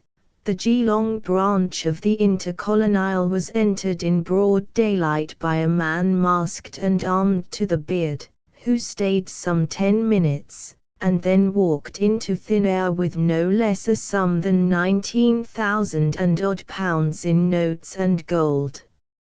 I was playing lawn tennis with my then new friends when we heard the news, and it stopped our game. The bank manager's wife, a friend of my friend's, arrived with her daughter, the one incoherent, the other dumb, with horror and dismay. And I heard at first hand a few broken, hysterical words from the white lips of the elderly lady, and noted the tailless trouble in the wide blue eyes of the girl, before it struck me to retire. The family had been at luncheon in the private part of the bank, and knew nothing of the affair until the junior clerk broke in upon them like a lunatic at large. He, too, had gone out for his lunch, and returned to find teller and cashier alike insensible, and the safe rifled. That was all I stayed to gather, save that the unhappy lady was agitated by a side issue far worse to her than the bank's loss. There had been no bloodshed. The revolver kept beneath the counter had been used, but used in vain. It was not loaded. Her husband would be blamed, nay, discharged to a certainty in his old age. And I, too, walked down the street more absorbed in the picture of an elderly couple brought to ruin, and a blue-eyed girl gone for a governess, than in the immediate catastrophe. I found my way to the Intercolonial Bank. There was no need to ask it. A crowd clamored at the doors, but these were shut for the day. And I learned no more than I already knew, save that the robber wore a black beard, and was declared by some to be a second Ned Kelly from the Strathbogie Ranges.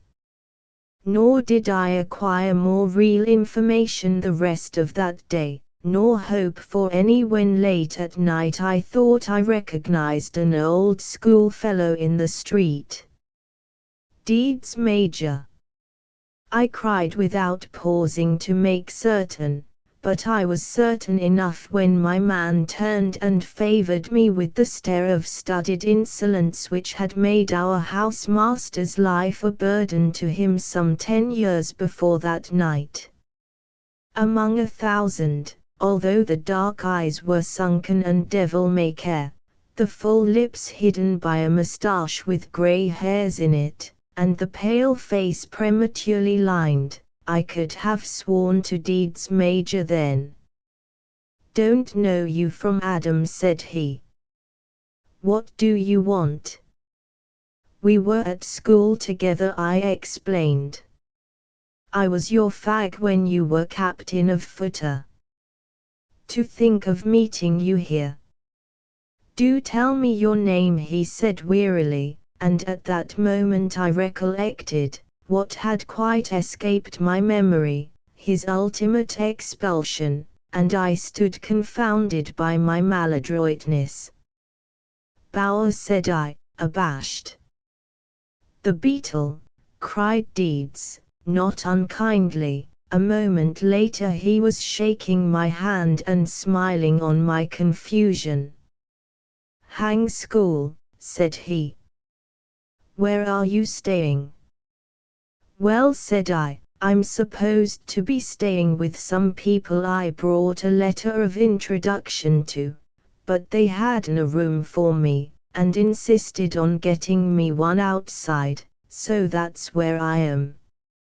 "What's their name?" said Deeds. When I told him, he nodded, but made no further comment, beyond inviting himself to my room for a chat.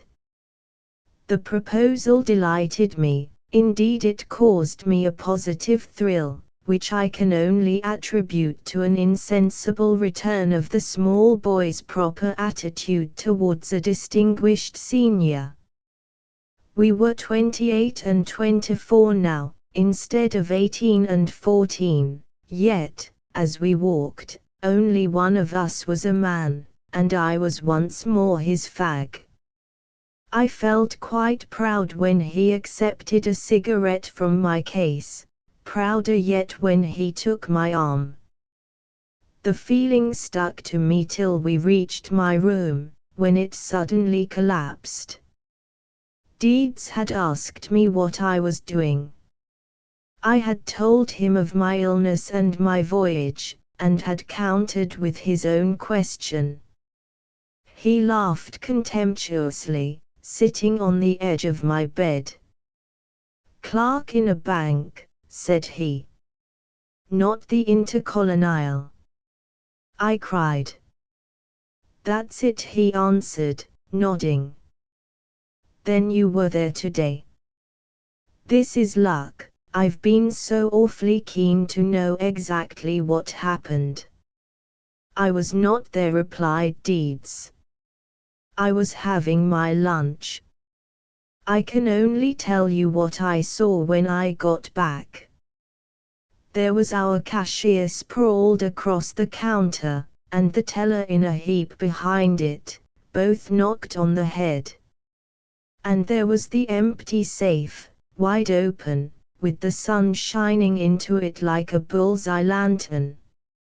No, I only wish I had been there, it's such a chance as I shall never get again." "You'd have shown fight," said I, gazing at his long athletic limbs, and appreciating the force of his wish as I perceived in what threadbare rags they were imprisoned. "Yes, you'd have stood up to the chap, I know, I can see you doing it."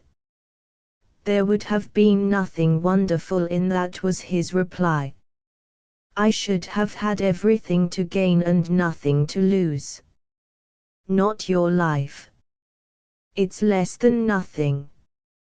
Nonsense, Deeds, said I, although or because I could see that it was not. You don't expect me to believe that. I don't care what you believe, and it's not the point, he answered.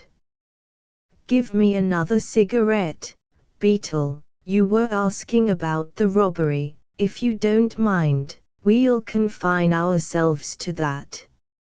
I'm afraid old Ianson will get the sack. He's the manager, and responsible for the bank revolver being loaded.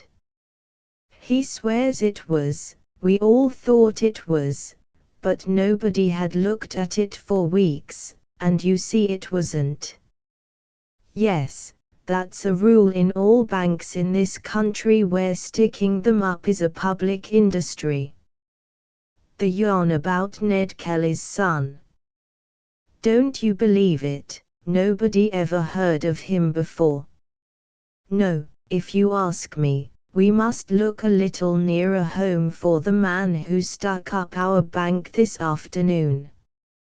Nearer home, said I. Then you think it was somebody who knew about the run upon the Bear One Banking Company and the payments into the Intercolonial. Obviously, somebody who knew all about it, and perhaps paid in a big lump himself. That would have been a gorgeous blind, cried Deeds, kindling suddenly. Beetle, old chap, I wish I'd thought of it myself, only it would have meant boning the capital too. I strongly suspect some of these respectable Geelongese and Bearwaners of being at the bottom of the whole thing, though they are so respectable, Beetle, there's bound to be villains among 'em. By Jove, he added, getting to his feet with a sinister light in his handsome, dissipated countenance, I'll go for the reward when they put it up. 4 figures it can't fall short of, that would be better than junior clerking for £80 a year. And he walked up and down my room laughing softly to himself. I'll join you, cried I. I'll go in for love, or honor and glory, and you shall pocket the £SD. Rot, said he curtly, yet almost with the word. He had me by the shoulders, and was smiling queerly in my face. Why not join me in the other thing, he exclaimed. You were well enough plucked at school. But what other thing, said I. Doing the trick, he cried, not finding out who did it. Deeds, said I, what the devil do you mean? Mean? What I say, my dear Beetle, every word of it. What's the use of being honest? Look at me. Look at my shirt cuffs, that I've got to trim every morning like my nails. Look at my trousers, as I saw you looking at 'em just now. Those bags at the knees are honesty, and honesty's rapidly wearing them through on an office stool. I'm as poor as a rat in a drain, it's all honesty, and I've had about enough of it. Think of the fellow who walked off with his fortune this morning, and then think of me. Wouldn't you like to be in his shoes? No. My stars, you don't know what it is to live, Beetle, honest idiots like us never do. But I'm going to turn it up. If one can play at that game, 2 can, why not 3? Come on, Beetle, make a 3rd, and we'll rob another bank tomorrow. You're joking, said I, and this time I returned his smile. Still, if I was going in for that sort of thing, Deeds, I don't know who I'd rather have on my side than you. His smile went out like a light. Will you go in for it? He cried. I'm joking far less than you think. My life's a sordid failure. I'm sick of it and ready for a fling. Will you come in? No, I said. I won't. And we looked each other steadily in the eyes, until he led me back to laughter with as much ease as he had lengthened my face. All right, old beetle, said he. I won't chaff any more, not that it was all chaff by any means. I sometimes feel like that, and so would you in my place.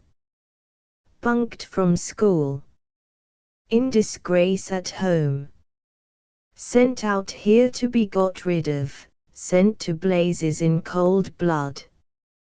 The things I've done for a living during these 10 years, this is the most respectable, I can tell you that. It's the respectability drives me mad. His bitter voice, the lines upon his face, his grey hairs at 28, they were not confined to his moustache, all appealed to me with equal and irresistible force. My hand went out to him, and with it my heart. I am so sorry, Deeds, said I nervously. If a fiver or two, yes, you must let me. For the sake of the old school. He shook his head, and the blood rushed to mine. I burst into apologies, but he cut me short. That's all right, Beetle. It was well meant, and you're a good chap. We'll foregather tomorrow, if this enviable stroke leaves us a spare moment in the bank. Meanwhile, good night, and thanks all the same. And he crept down the stairs at my request, for I was not in the position of an ordinary lodger, and having followed and closed the door noiselessly behind him, I returned as stealthily to my room. I did not wish my hospitable friends to know that I had used lodgings, placed at my disposal as their guest, as though I had engaged them on my own account. Theoretically I was under their roof, and had committed a breach in introducing a man at midnight and sitting up in conversation with him till all hours. Deeds, moreover, as I suspected from his manner when I mentioned them, was most probably no friend of my friends. Indeed, I had no clue to his reputation in the town, and should have been surprised to find it a good one. He had been a reckless boy at school, at the very least he was a reckless man. And other traits must have developed with his years. He had been expelled, for instance, for certain gallantries not criminal in themselves, but sufficiently demoralizing at a public school, and, despite his clothes, I could have sworn those dark, unscrupulous eyes, and that sardonic, insolent, and yet attractive manner, had done due damage in Geelong. For there was a fascination in the man, incommunicable by another, and my despair as I write. He was a strong, selfish character, one in whom the end permitted any means, yet there was that in him for which it is harder to find a name, which attracted while it repelled, which enforced admiration in its own despite. At school he had been immensely popular and a bad influence, at once a bugbear and an idol from the respective points of view of masters and boys. My own view was still that of the boy. I could not help it, nor could I sleep for thinking of our singular rencontre and interview. I undressed, but shirked my pillow. I smoked my pipe, but it did me no good. Finally I threw up my window, and as I did so heard a sound that interested, and another that thrilled me. The first was a whistle blowing in the distance, the second, an answering whistle, which made me jump, for it came from beneath the very window at which I stood. I leaned out. A white helmet and a pair of white legs flashed under a lamp and were gone. My window was no impossible height from the ground, but I did not stay to measure it.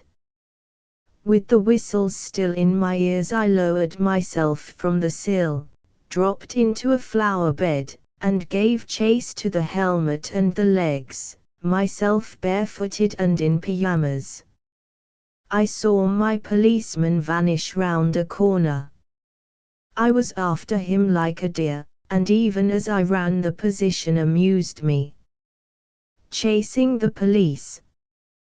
He could not hear my naked feet. I gained on him splendidly, and had my hand on his shoulder before he knew me to exist. His face, as he stopped and turned it, feeling for his pistol, I shall remember all my life. "All right," I cried. "I'm not the man you're after. Hurry up. I'm coming along to see the fun." He swore in my teeth and rushed on.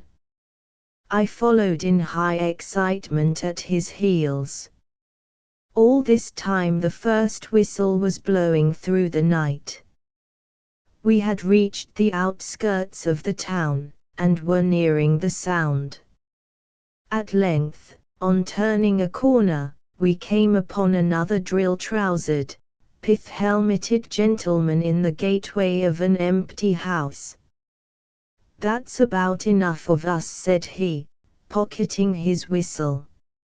"I've got a man already on the lawn at the back. The house is empty, and he's in it like a rat in a trap." "But who's this you've brought along with you, mate?" "A volunteer," said I. "You won't refuse to let me lend a hand if I get the chance." "You'll get your brains blown out," replied the constable who had given the alarm, a sergeant as I saw now. "You'd best go home, though I won't say but what we want all the men we can get. The town's asleep, as usual. Can you face powder?" "I'll see," said I, laughing, for I scarcely suspected he was in earnest. "Who is it you're after?" "Somebody very dangerous." "The Intercolonial bank robber," replied the sergeant grimly. "What do you say now?" I said nothing at all. I know not what I had expected, but it was not this, and for the moment my own density concerned me as much as my fears. "Oh, that's all right," said the sergeant, with an intolerable sneer. "You cut away and send a grown man along when you see one." My reply need not be recorded. Suffice it that a moment later one of the men, who both carried firearms, had handed me his truncheon, and I was on my way to join the third constable on the lawn behind the house, while those two effected an entrance in front. The third constable nearly shot me through the head at sight.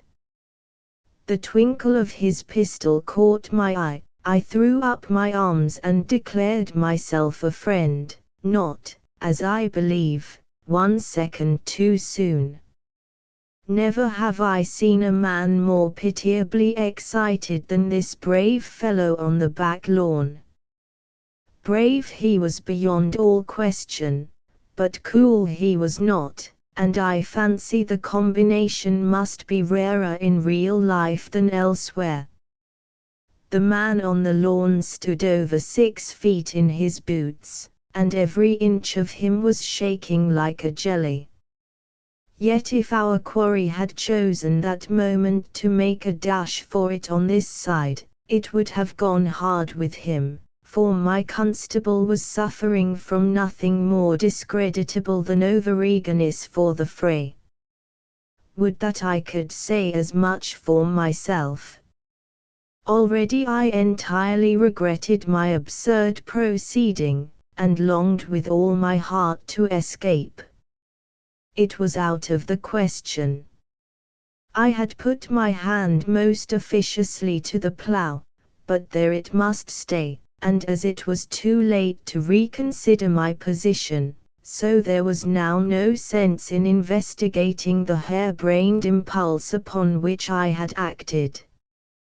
Yet I turned it over in my mind, standing there with my naked feet in the cold dew, and I deplored my conscious cowardice no less than my unthinking folly. One thing is certain, had I reckoned at all, it was without the bank robber, whom his would-be imitator had put quite out of my head. And here they had him in this house.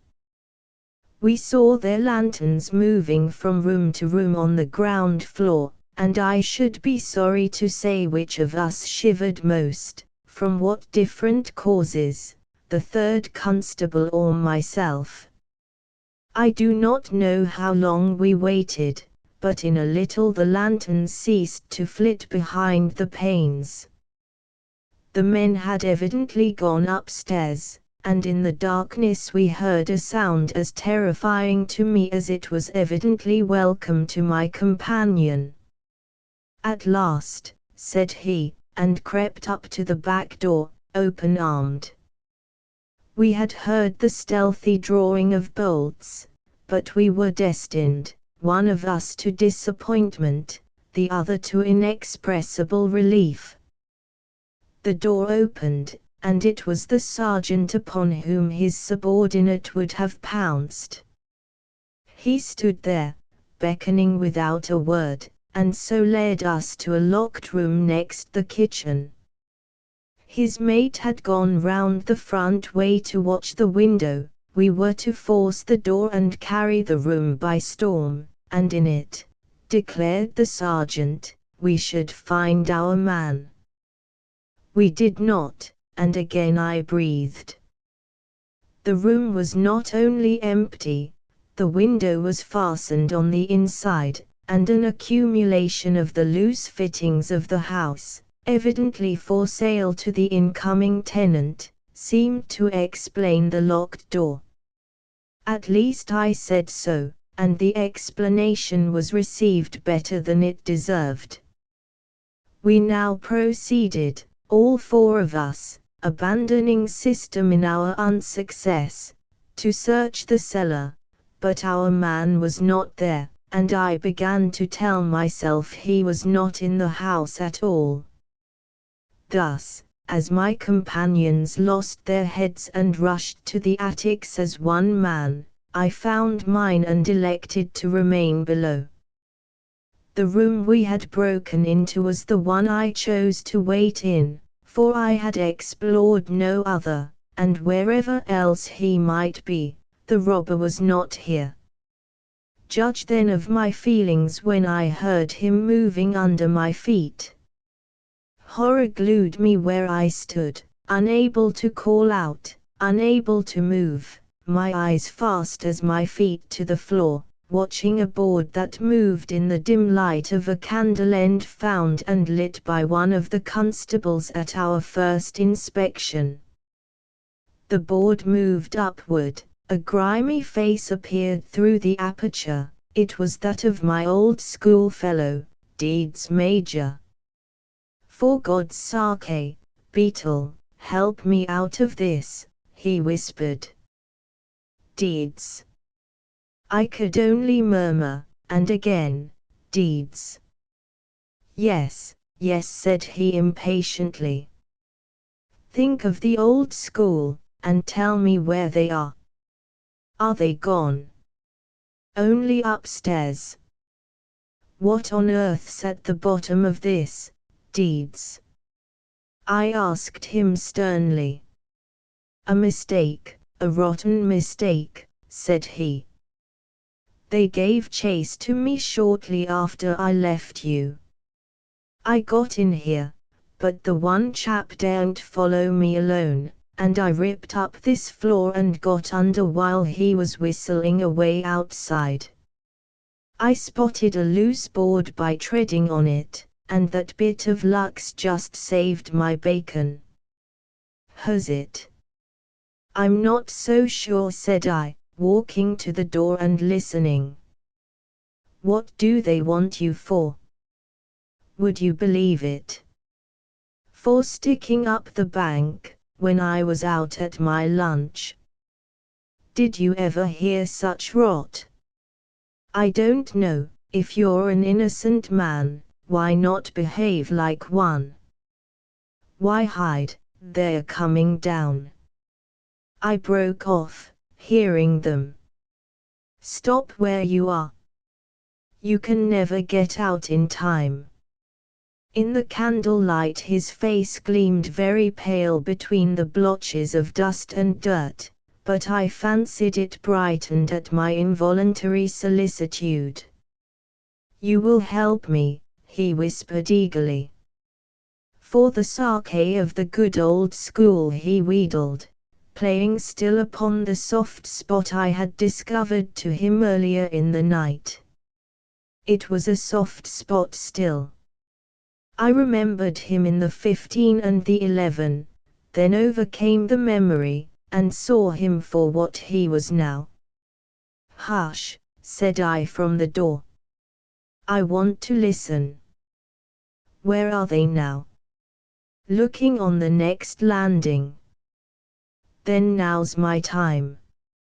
Not it, said I, putting my back against the door. He rose waist-high through the floor, his dark eyes blazing, his right hand thrust within his coat, and I knew what was in the hand I could not see. Pot away. I jeered. You haven't done murder yet. You daren't do it now. I dare do anything, he growled. But you'll never go and give a chap away, Beetle. You'll give yourself away if you don't get under that this instant. They're coming down, man. Stop where you are, and I'll see you later. Try to get out of it, and I promise you're a gone coon. He disappeared without a word, and I ran out to salute my comrades in the hall. Well, cried I, what luck? None at all, replied the sergeant angrily. I could have sworn it was this house, but I suppose we must try the next. How we've missed him is more than I can fathom. A slaty sky denoted imminent dawn as we emerged from the house. The chill of dawn was in the air, and there was I in nothing but pyjamas. One of the constables remarked upon my condition, and the sergeant, good man, made me a pathetic speech of thanks, and recommended me my bed. If they needed further assistance they could get it next door, but he was afraid his man had made a longer flight than that. And indeed, when I returned to the spot, in my clothes, an hour later, there was no sign of the police in the road, and I was enabled to slip into the empty house unobserved. I got in through an open window, broken near the hasp, by which the fugitive himself had first effected an entry. In the early morning light the place looked different and very dirty, and as I entered the room with the burst door, I thought it also very still. I tore up the loose boards, and uttered an exclamation which resounded horribly in the desolation. Deeds was gone. I poked my head below the level of the floor, but there was no sign of him underneath. As I raised myself, however, a step just sounded on the threshold, and there he stood in his socks, smiling, with a revolver in his hand. For one instant I doubted his intention, the next, the weapon dropped into his pocket, and his smile broadened as though he had read my fear. "No fear, Beetle," said he, "it's not for you. I couldn't be sure it was you, that was all. So you're as good as your word. I hardly expected you so soon, if at all." "Do you remember my word?" said I meaningly, for his coolness irritated me beyond measure. His very face and hands he had contrived to cleanse at some of the taps. He might have been in bed all night and neglected nothing but his chin and his hair. And this was the man of whom a whole colony would talk this morning, for whom a whole colony would hunt all day. "Your word," said Deeds. "You promised to help me." "I didn't. I said I'd see you again. If I help you it will be on very definite terms." "Half profits, eh? Well, I'm agreeable, and glad you haven't forgotten our conversation of last night. And I'm glad," I retorted, "to see you make no more bones about your guilt. Where's the money? I want the lot." "You're greedy, Beetle." "Confound you!" I cried. "Do you think I want to compromise myself by being found here with you? For 2 pins I'll leave you to get out of this as best you can." "You heard me. I want that £20,000. I want it to pay back into the bank. Then I'll do what I can, but not until." I saw his dark eyes blazing as they had blazed in the candlelight. He was between me and the door, and I knew that for any gain to him I never should have left that room alive. At least I believed so then, I believe it still, but at that moment his manner changed. He gave in to me, and yet maintained a coolness and a courage in his peril, a dignity in his defeat, which more than fascinated me. They made me his slave. I could have screened him all day for the pure aesthetic joy of contemplating those fearless, daredevil eyes and hearing that cynical voice of unaffected ease. But the money I insisted on having. "That's all very well," said he, "but I haven't got it here. I planted it." "Tell me where." "I can't, I could never make it plain, it's not an obvious place at all. Still I accept your terms.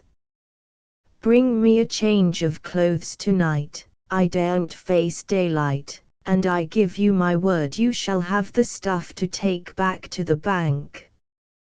I've made a bungle of it, thought of it for weeks, and bungled it after all. It was that bare one business tempted me. I wasn't ready, but couldn't resist the big haul. All I want now is to get out of it with a whole skin. And by Jove, I see the way. You go to old Anson with the money, and get him to say he'll see me. Then I'll tell him it was all a practical joke, done for a bet, anything you like, and if the thing don't altogether blow over, well, I'll get off lighter than I deserve. The old chap will stand by me at all events, he's got his reasons." I refrained from asking what they were. I fancied I knew, and hoped I did not. But Deeds demanded more than a silent consent to his plans. "Look here, are you on, Beetle, or are you not?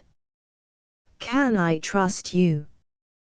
I give you my word upon it, till yesterday it was the word of an honest man. You want a rig out as different as possible from what you have on. Yes, and some whiskers or something if you can possibly get hold of any. Your friends are great on theatricals. Ask to look at their props.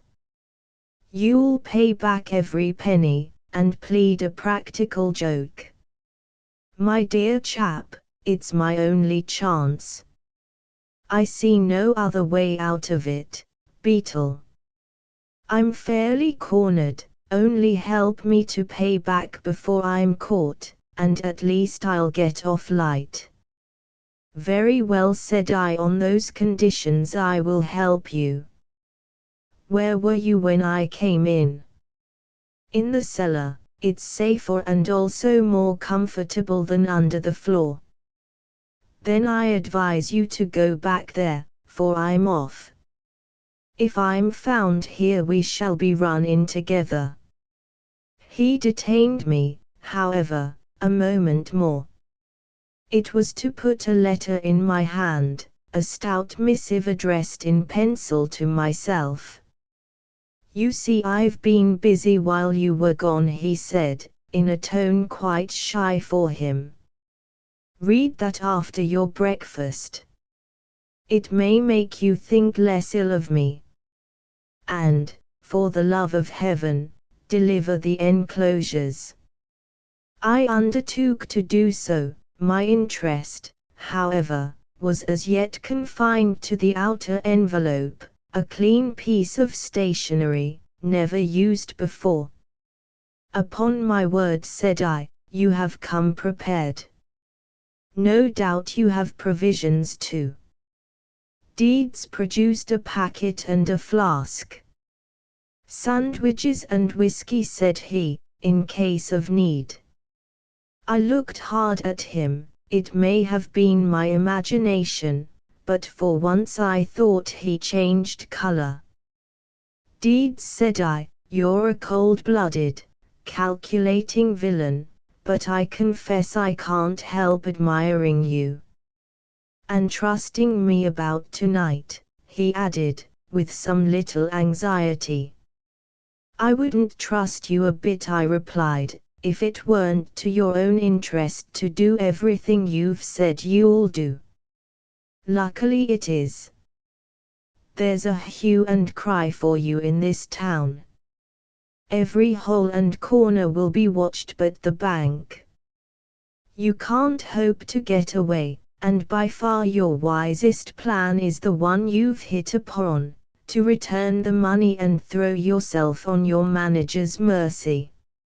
It is, he answered, with his foot upon the cellar stairs, and you bet old Anson won't make it harder than necessary for me. It's a clever idea. I should never have thought of it but for you. Old man, I'm grateful, it's more than I deserve. And I left him with my hand aching from a grip as warm as that of any honest man. And what was stranger yet, the incredible impression of a catch in my villain's voice. Here, however, I felt I must be mistaken, but my thoughts were speedily distracted from the anomaly. I had a milkman to dodge as I made my escape from the garden of the empty house. And halfway down the road I met none other than the poor discomfited sergeant of the night. Been having another look at the house, said I, with the frankness that disarms suspicion. See anything fresh? Nothing. You wouldn't. I don't believe the beggar was in the house 2 minutes. Still, I thought I'd like to have a squint myself by daylight, and there'll be little damages to repair where we come in. So long, mister, you done your best, it wasn't your fault. He was gone. I looked after him with my heart in my mouth. I watched him to the gate. Would he come forth alone, or alive?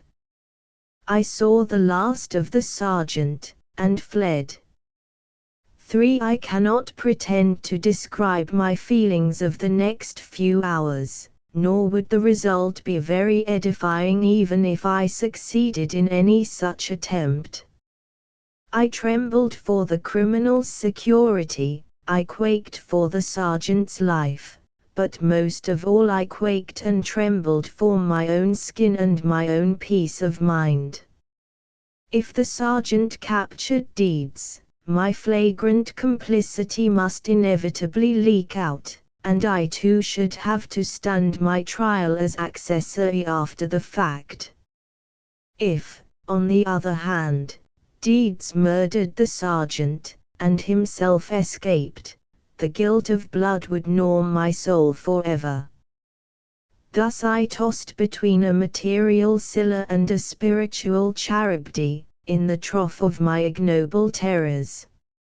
Every footstep in the gravel was that of some stern-faced man come to lead me thence with gyves upon my wrists. Every cry from the street proclaimed the sergeant's murder in the empty house. It was impossible to conceal my condition from my friends. With that partial and misleading candor, therefore, at which I was becoming so vile an adept, I told them of my recognition of the man whose name was now in every mouth, of our midnight conversation in my room, of the police whistle, and my subsequent adventures in the constable's company. There I stopped, and the tale gained me a kudos, and exposed me to a fusillade of questions, which were by no means the lightest punishments of that detestable day. Again and again I felt certain I had betrayed the guilty knowledge that lay so heavy on my heart. I was quite convinced of it about 11 in the forenoon, when my host came among us perspiring from a walk. "I've just been down to the police station," said he, "but they haven't got him yet. The sergeant tells me." "Which sergeant?" I shouted. "The man you were with last night. He has been speaking about you, Mr. Bauer, speaking very highly of your behavior last night. Nor was he the only one, it's all over the town. Girls, we have all woke up famous for having such a hero in our house." Famous. A hero. I thought of the names which might justly replace those words any moment. And in a sudden irresistible panic I fled the room, my flight being attributed, I afterwards discovered, to my charming English modesty with odious comparisons which I need not add. Before this the young ladies of the house had been regaling me with a good many facts, and perhaps a little unintentional fiction, concerning the Geelong branch of Mr. Deeds's colonial career. It was a record highly characteristic of the Deeds who had been so popular and so infamous at school. He had won every tournament at the tennis courts, he danced better than any man in Geelong.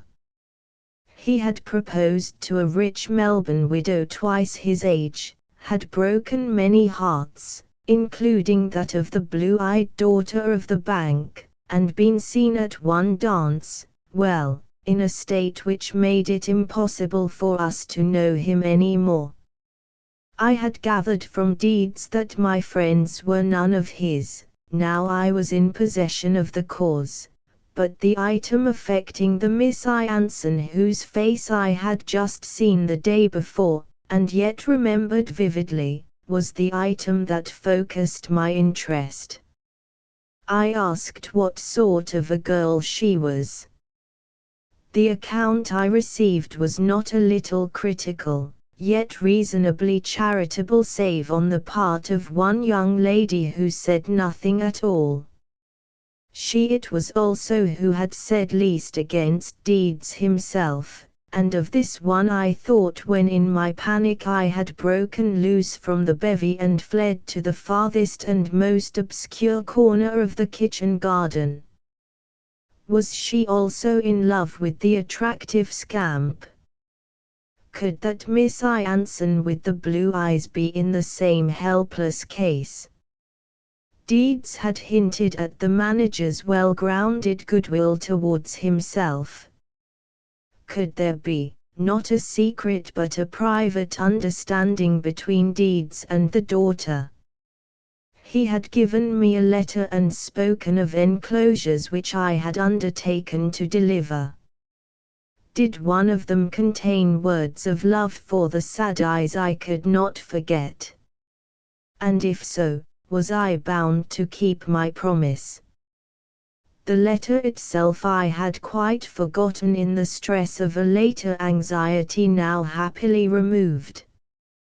But I opened and read it among the gooseberries and the cabbages, and was myself so revolted, alike by the purport and the tone of this communication, that I have no intention of reproducing it here. It had, however, the merit of brevity, and this was the point. He had been an idiot about girls all his life. There were two at least in Geelong of whom he wished, whatever happened to him, to take a tender leave. He had written 2 notes, but had left them undirected, because it was not fair that I should know the names.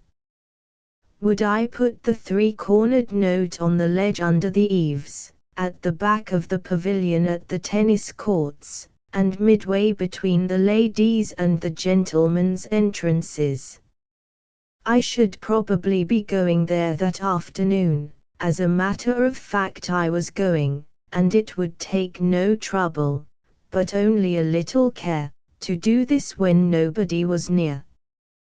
But he would be immensely grateful to me, and still more so if I would slip the square note into the biggest book in a certain pew of the church nearest the western beach. He gave the number of the pew, and the exact bearings of the church, which was always open. I pass over the thing that incensed me, his taking it so coolly for granted, before it had been granted, that I would help him in his abominable dilemma, and so connive in his felony. I had done so, but had I read this letter in his presence, I flattered myself I had shown him a stiff affront. As it was, however, these undirected billets did undoubtedly recruit and renew my interest in the whole intrigue, and, promise or no promise, I should have carried out the rascal's instructions to the letter. He had counted upon the inquisitive side of my character, shall I say of human nature, and he had counted not in vain. It was a stroke of genius on his part to leave the notes unaddressed. I looked at my watch. We were still on the right side of noon. Going indoors for my hat, I craved permission to run to my rooms and change into flannels before lunch, and Deeds himself could not have hit upon a craftier pretext.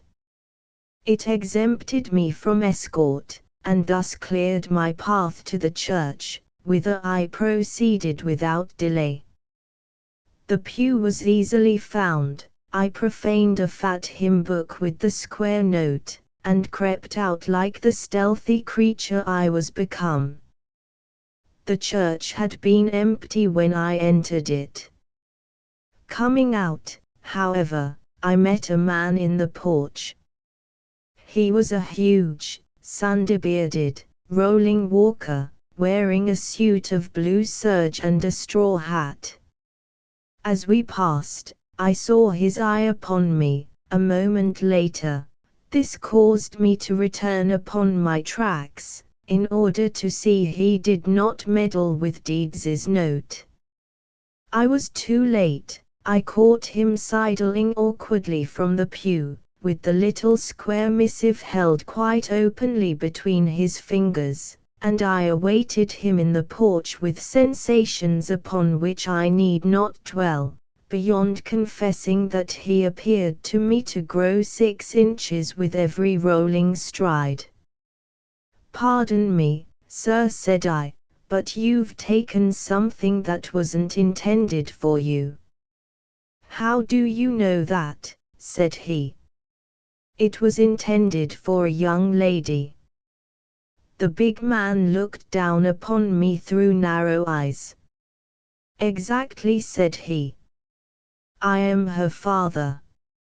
And that was all. He passed in front of me without a threatening or an insolent word, merely pocketing the note as he slouched down the churchyard path.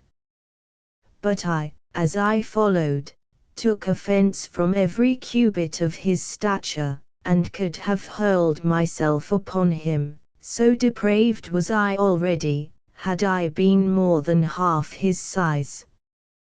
Heaven knows how I behaved at lunch. Instead of Deeds and the sergeant, the big man in the church was on my nerves. What would he do? Read the letter, of course, yet he had not even opened it, to my certain knowledge, when I lost sight of him. Would he know whom the letter was from? If so, and know he must, my illicit dealings with the wanted man would be equally plain to him, and how would this stranger deal with me? Who was he at all? And did he know in the least who I was, or where to lay hands on me? Should I meet him at the courts? I began to tell myself I did not care either way, that it must all come to light sooner or later now, so the sooner the better. But the man never came to the courts. As the afternoon wore on without sight or sign of him, a little confidence returned. The evening was at hand, and with it my own atonement as well as that of Deeds, and there was comfort in the thought that at the worst my false position would come to an end within the same 24 hours which had witnessed its assumption. But the interim was itself charged with dramatic interests for me personally. In the first place there was the 3-cornered note. Impelled by that strongest of all motives, curiosity, and thus undeterred by the fiasco of the first note, I put the second where I had been told to put it, and that before I had been 5 minutes on the ground. Then I played a couple of sets, but my play was even worse than usual, for I had one eye all the time upon the gate, and it would follow each new arrival to the pavilion, and seek a blush on each fair face as it emerged. I saw nothing then to arouse my suspicions. Yet when I went for my coat, in less than an hour, the 3-cornered note was gone. Suspicious as I was, and, for the time being, every inch of me a spy, I could fasten my suspicion upon no one person. Every girl on the ground, so far as I could hear, was talking of Deeds with the shocked fascination of inquisitive innocence. It might have been any one of them. All looked at me as though they knew me for the red-handed accomplice that I was, and those to whom I was introduced tortured me unremittingly with their questions. Never, I am sure, was a man more visibly embarrassed, yet who upon that ground could plumb the actual depth of my discomfort. Only one young lady refrained from adding to it, and this was Miss Enid Anson herself.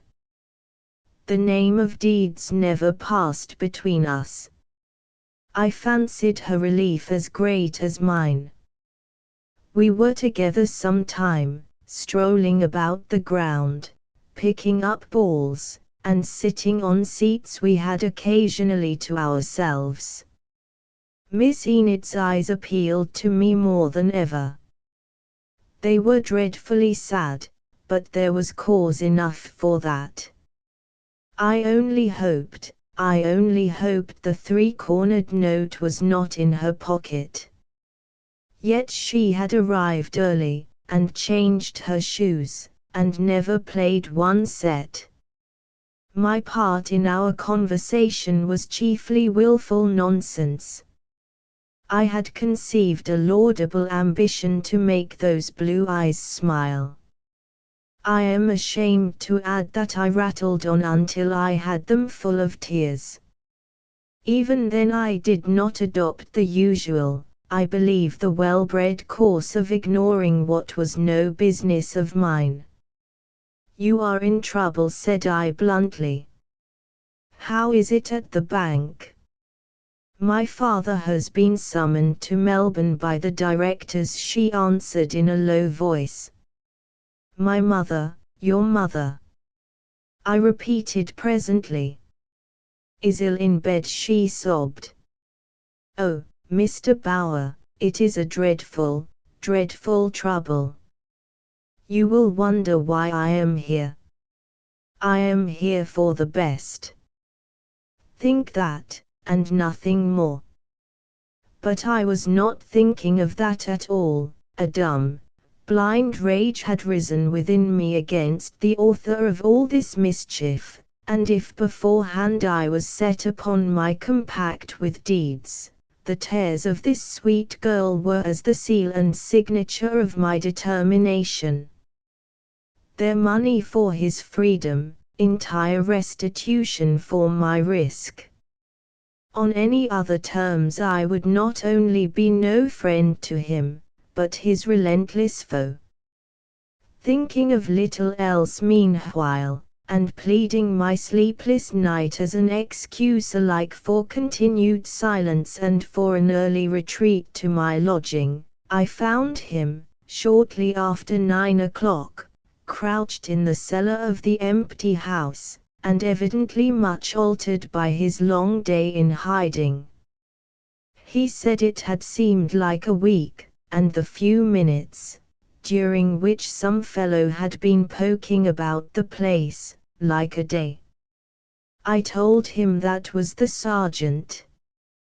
The men had not been to mend the window. Deeds wished they had. Any risk, he said, would have been better than the interminable waiting and the ceaseless listening. But for one little friend he had found he would have made a dash for it and chanced everything.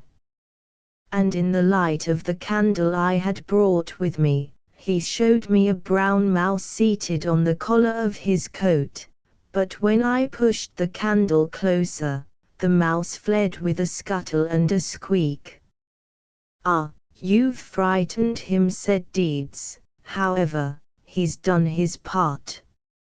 It killed the afternoon, taming him. Have you ever tamed anything, Beetle?" "I have, every kind of animal, including women, but, by George, I never expected to see myself as tame as I am tonight. I'm unmanned. I feel like the prisoner of Chillon. I'm rusted with his vile repose. You could lift me out by the hair and give me to the nearest bobby." "Come," I said, "there's no need for that. Only show me where the money is, and do as you've resolved to do, and it won't be such a very bad business after all. I suppose you haven't weakened on what we said this morning." He laughed bitterly. It was his deep dejection that had turned away my wrath. "Good heavens, no. Have you? Did you put those notes where I told you to? Did you get the whiskers?" "I have done both," said I, seeing no point in mentioning the contretemps at the church. Here are the whiskers, I bought them at a hairdresser's, for theatricals.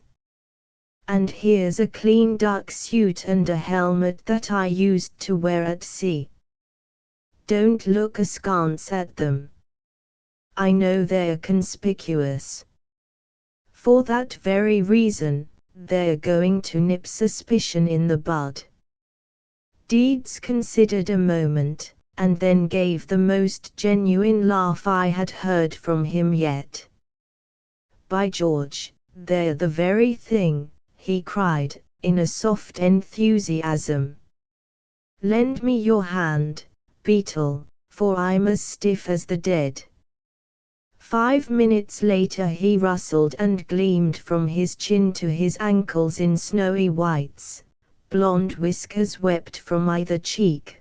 Then with his penknife he hacked at his moustache until his mouth showed through and spoiled him, and with that we were ready to start. Our rendezvous was Western Beach, our only difficulty, an unseen exit from the house. We had luck, however, on our side. Not only did we break covert unobserved, but we met with no undue scrutiny in the open. Not a single constable saw or was seen of us. So we gained the beach, deeply grateful to our proper stars. Now, said Deeds, you follow me along this pier. Why, said I, with ugly visions, and instinctively I stood in my tracks. Why? You see that topsail schooner away along on the left. Well, I haven't told you before, but that's where the swag is, aboard the schooner Mollyock, waiting for me. I'm not coming, said I stoutly. You're a desperate man, Deeds. I know you, none of your hanky-panky. Go you and fetch it. I stay where I am. My good fellow, it's far too heavy for one to carry. There's hundreds and hundreds in gold. Then bring your accomplice. I'm not frightened of you, said I fiercely. I see a man within 100 yards. He's coming this way, I shall have him by to see fair play. Oh, call him then, cried Deeds, with an oath. No, he added with another, I'll do it for you. Not to trust a fellow in a mess like this. It was a very low cry that he uttered, but the man came up in a moment. I was surprised that he had heard it at all. Surprised also, but more puzzled by a something familiar in his size and gait. And yet not until he was up with us, and shaking hands with Deeds, did I recognize my burly adversary of the church hard at hand. Help! Help! I cried, with sudden insight. My dear old chap, what nonsense, said Deeds, throwing an arm round my neck. Something was pressed across my mouth, something moist and cool like a dog's nose, and held there, as I was held, while sense and strength ebbed out together. Then the masts and spars of ships flew to the stars in a soundless explosion, and I knew no more. For I awoke between clean sheets in a narrow, natty berth. I had been stripped to the singlet, and yet handled with evident kindness. My clothes hung tidily from a peg. They were swaying very gently to and fro, like the candlestick in its socket, and the curtains of my bunk. I was aboard the Mollyock, and the Mollyock was out at sea. I bounded to the floor, to the port. It was open, and I looked out into the alleyway. They had imprisoned me, then, in a deck house stateroom. I made no doubt the door was locked, tried it, found it unlocked, had a vision of white napery and bright silver in the saloon, and closed the door more calmly than I had opened it. I realized that I was in the hands of a deliberate, cool, resourceful rascal. My only weapons, therefore, were coolness, deliberation, and resource. So I dressed myself with care, and ere I was ready, could smile at the simple wiles which had ensnared me, the 2 farewell letters, of which one, alas, was evidently genuine, the well-acted depression and the air of resigned defeat at the close of a long day in loathly hiding. These pretenses, so transparent now, struck no shame to my heart as I recalled them, for I knew that, were it all to come over again, I should be again deceived. What was must be endured. It was of no use thinking about it, one must think of what might yet be done. But where were we? Through the heads. By the gentle, joyful motion it was impossible to tell. Had we shown our heels? And for what port in all the world were we bound? As if in answer, the tramp of feet and the sound of rough voices in unison came to me at that moment through the open port. "Oh, where are you going to, my pretty maid?" "Why, Rio." "Oh, where are you going to, my pretty maid?" "We're bound for Rio Grande." I had learnt and liked the shanty on my voyage out in the Glasgow Clipper, and half involuntarily, half out of bravado, I was joining in the chorus when I appeared on deck. I even lent a hand at the capstan, as Deeds had done himself, and I had the satisfaction of silencing his voice with the first note of my own, and it's he, Rio. "Why, Rio. Sing fare you well, you bonny young gel, we're bound for, Belay," cried the jolly rich voice of that great villain, my churchyard acquaintance of Western Beach. As our eyes met, he honored me with a jovial nod, then my white duck suit came between us, a little creased, but spotless as on the night before, and Deeds was looking me up and down. "You're a cool hand, too," said he. "Well, I'm blowed."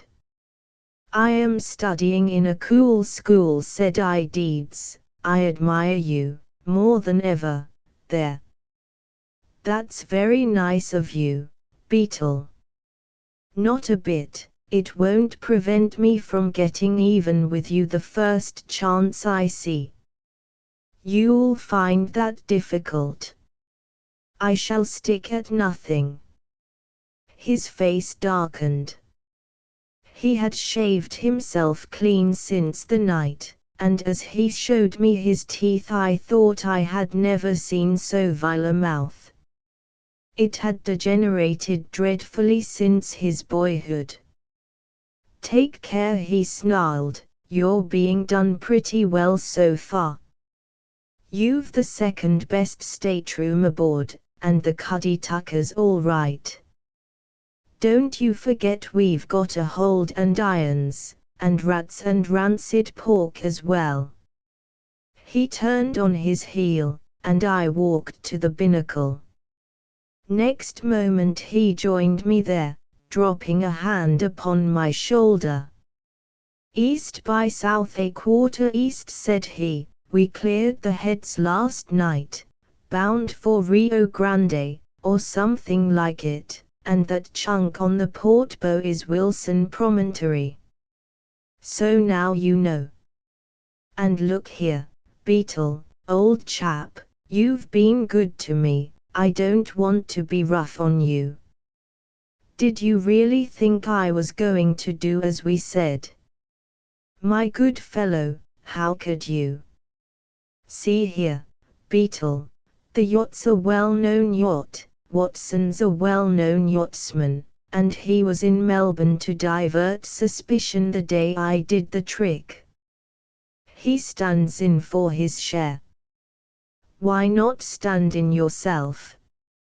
You've earned your little bit, if anybody has.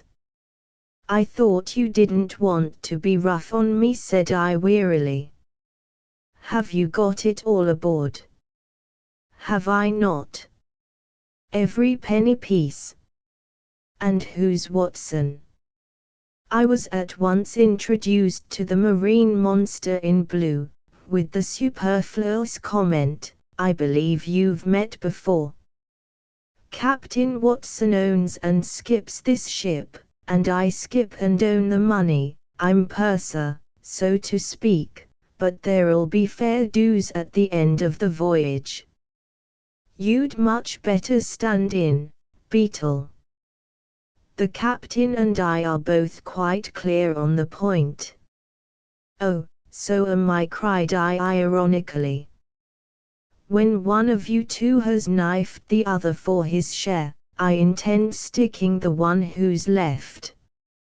I consider that remark, said the captain, colouring, in the worst of taste, and if you weren't a friend of Mr. Deeds, I should kick you off my quarter-deck. Mr. Deeds looked thunderous, but said nothing.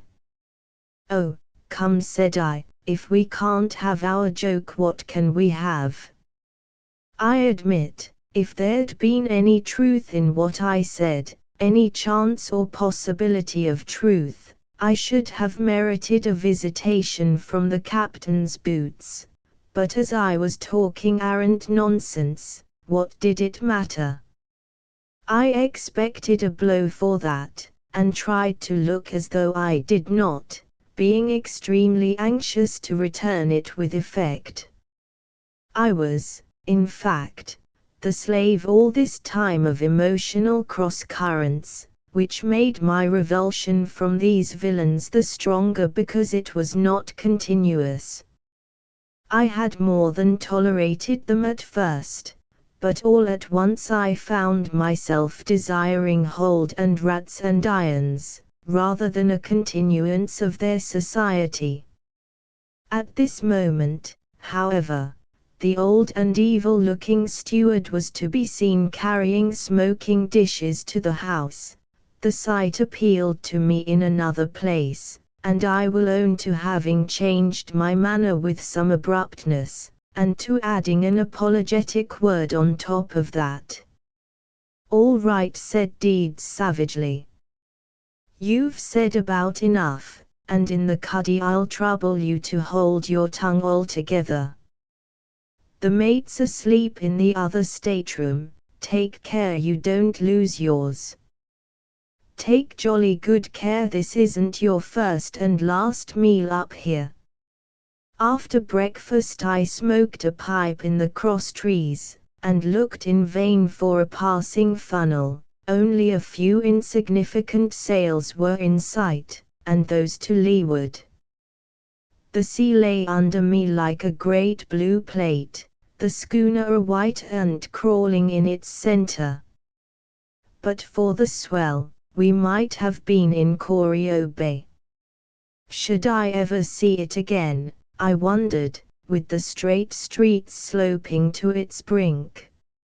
And I wondered if Deeds had the same thought, as he leant over the taffrail studying the wake, or had he more pangs and fears than he pretended, and were we less safe? The captain joined him, whereupon Deeds retreated to the house, with black looks that were blacker still a few minutes later when he returned. Instead of rejoining the captain, he now came aloft to my cross trees, and I made up my mind that we were to have it out in midair. Deeds passed me, however, without a word, and I saw a telescope sticking out of his pocket as he climbed higher. I thought it as well to let him have the mast to himself, and left him sweeping the horizon from near the truck. Yet my own eyes were pretty good, and they had descried no sign of sail or smoke to windward. Why then this change in deeds?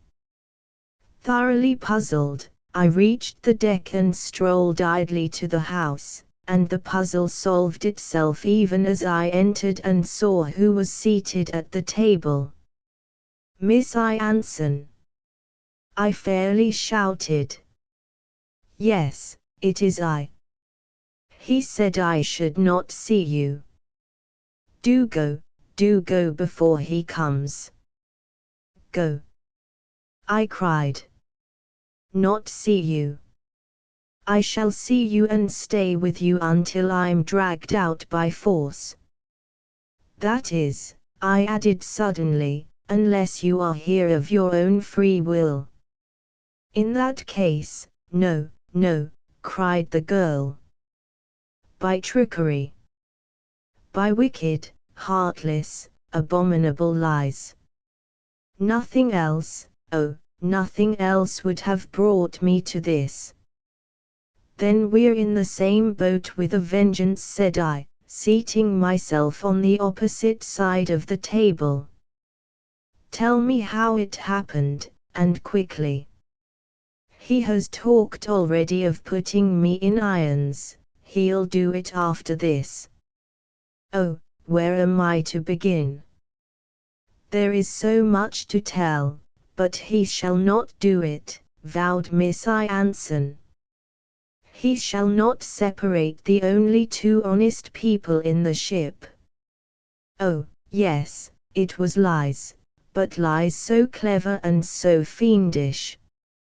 Let me tell you everything. I'll try to be quick. He has been in the bank about a year. You know him perhaps better than I do. They say you were at school together. You must know his good points, Mr. Bauer. I mean the points that would attract a girl. They attracted me. I made a fool of myself. You must have heard about it in Geelong. Well, it's quite true, but it wasn't yesterday, or the day before, or last week. It was in the very beginning. I got over it long ago. But he has always fascinated me. You know him, you can understand. Well, when the bank was robbed I knew he had done it. I can't tell you how I knew, but no, I did. His voice was not real. I have been made love to in that voice, there. Well, I went to his rooms. He lunched there every day. I saw his landlady. He had come in to lunch as usual, and said he would ring when he wanted his pudding. He did ring, but was longer than usual in ringing, that was all. His room was the back room of the house on the ground floor, the landlady lives in front. Quite a short time ago it was the other way about, and he suggested the alteration. He also made her promise to keep the blinds down in the kitchen, and the windows shut, to keep out the flies and the sun in the heat of the day. He could make her do what he liked. Now listen. The bank garden adjoins his landlady's garden. I found soil on his windowsill, soil on the woodwork. This was in the afternoon when the excitement was at its height. He was in the bank. I came away, making the woman promise not to say a word, but she broke her promise that night, and that was what started the hue and cry. Meanwhile I wrote him a note telling him I knew all, refusing to see him, but solemnly undertaking that if he would put a note where he had once put other notes, because my mother couldn't endure him, and say in it where the money was. Nobody should ever know from me that he had touched it. Remember, Mr. Bower, I was once fond of him. Nay, you did much as I did yourself, you will understand. He has told me all that has passed between you, how he gave you the note to put in the tennis pavilion. And what do you think he said in it? That if I would come to the beach at 10 last night he would tell me where the money was. He did tell me. He told me it was sunk among the rocks at Queenscliff. He told me he was escaping in the Mollyork, this vessel, but he would land me at Queenscliff, and show me where the place was, because he meant to take the gold, but the notes he dare not. It was the notes that mattered to my father and the bank. They were 9/10 of the stolen sum. Oh, I know I was a fool to believe or listen to a word he said. I should have had him put in prison at the first. But I am punished as I deserve. They will never forgive me at home, it will break their hearts, they will never get over it. And here I am, and here I am. She broke down, breathless, and I glanced towards the door. Deeds stood there in my ducks, his face the blacker by contrast. He glared at me, and his evil mouth worked spasmodically, but now more than ever I seemed to discern some foreign trouble in his blazing eyes, and instead of ordering me out of the deck house, he slammed the door upon us both. Enid Anson whipped her face from her hands. "That's all right," said I. "He's seen us, and he doesn't care. There's something else upon his nerves. When thieves fall out, you know, perhaps they've done so already. I feel hopeful, it's bound to come. There's just one thing I don't size down. I know why I am here. He wouldn't kill me, and alive on land I'd never have let him clear the heads. That's why I'm here, but why are you? You didn't know about the schooner?" "No, but how can I tell you?" "Don't," said I, for she was clearly in a new distress. "I must. He wants to marry me, so he says. He never wanted before. But I did not betray him. I have saved him, he will have it so I am to be his wife. Oh, Mr. Bower, it is the worst insult of all. I told him so, just before you came in." "Then that was the trouble," said I. "It rather disappoints me. I am counting on a row between those two. But it will come. Cheer up, Miss Anson, let him leave me out of irons 24 hours longer, and I'll play a hand myself, for you and the bank." And so I talked, trying with all my might to comfort the poor child in her extremity. She was little more, 19, she told me. There were elder sisters married, and a brother gone home to Cambridge. He would have to leave there now, and who would pay his passage back to Melbourne? The robbery seemed to spell certain ruin to the Ansons, at all events in their own belief, but now at least we knew who had drawn the cartridges from the bank revolver, and I fancy they all exaggerated the element of personal responsibility. I did my best to reassure Miss Enid on the point, nor did I leave a comfortable word unsaid that I could hit upon.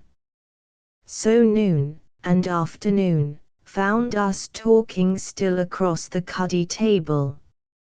Luncheon in this pirate's craft was evidently a movable feast, today indefinitely postponed. Enid looked at her watch and found it after 3 o'clock. We had thought it 1, but about 3:30 the house door was flung open and in strode Deeds. He did not look at us, but snatched a repeating rifle out of a locker, and would have gone without a word but for Enid Anson. The girl was terrified. "What are you going to do with it?" she cried, and he paused in the doorway, filling it with his broad shoulders, so that I could see nothing but blue sky without. "There's a big bird in our wake, another molly auk," said Deeds, as I thought with a lighter look. "I'm going to have pots at it. That's all." "Cruel always," said the girl, as we heard shot after shot in quick succession. But I went to the door, and then turned back as if with an altered mind. I had found it locked. Ere I could regain my seat, a new thing happened. A bullet came clean through the deck house, passed over Enid's head, and must have abode in my brain had I sat a minute longer where I had been sitting for hours. "Coward!" gasped the girl, but only with her word came the report. "A chase!" I shouted. "Down on the floor with you, flat down," that was a government bullet. And on the cabin floor we crouched. Voices hailing us were now plainly audible. But Deeds vouchsafed no answer, save with his Winchester, and from the spitting of a revolver, doubtless handled by the captain, I gathered we were at pretty close quarters. So the chase had been going on for hours. That was why we two in the house had been left undisturbed and dinnerless. But what amazed me most was the evident good discipline on deck. We must stand some chance, my soul sickened at the thought. It must be canvas that was after us, not steam, but I could not look out to sea. My brave comrade would only remain where she was on condition I did the same. Lastly, every man aboard the schooner, myself excepted, must center his hopes, perhaps his designs, upon the 19,000 and odd pounds that lay snug somewhere between her keelson and her trucks. I have done livelier things than lie there listening to the shots. Many more had struck the house, and even where we lay there was no superfluous safety. But my comrade bore herself throughout with incredible spirit, and made besides a sweet, strange picture, there on that matted floor. The sun streamed in through the skylight, and the schooner's motion was such that the girl's face was now bathed in the rays and anon lighted only by its own radiance. I did not know how I liked it best, nor do I to this day, though I see her always as I saw her then. Her blue eyes bent on mine the kind of look which would give one courage in one's last hour. Her very hand was cool. The firing on both sides continued intermittently, but once we heard a heavy thud upon our own deck, and the revolver spat no more. "That's not Deeds," said I, shaking my head, "I only wish it was." "Don't say that," my comrade answered, "it would be too dreadful.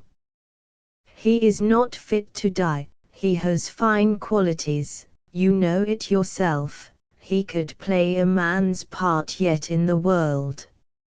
Even as she spoke the door was unlocked, flung open, and Deeds himself stood looking down upon us across his folded arms.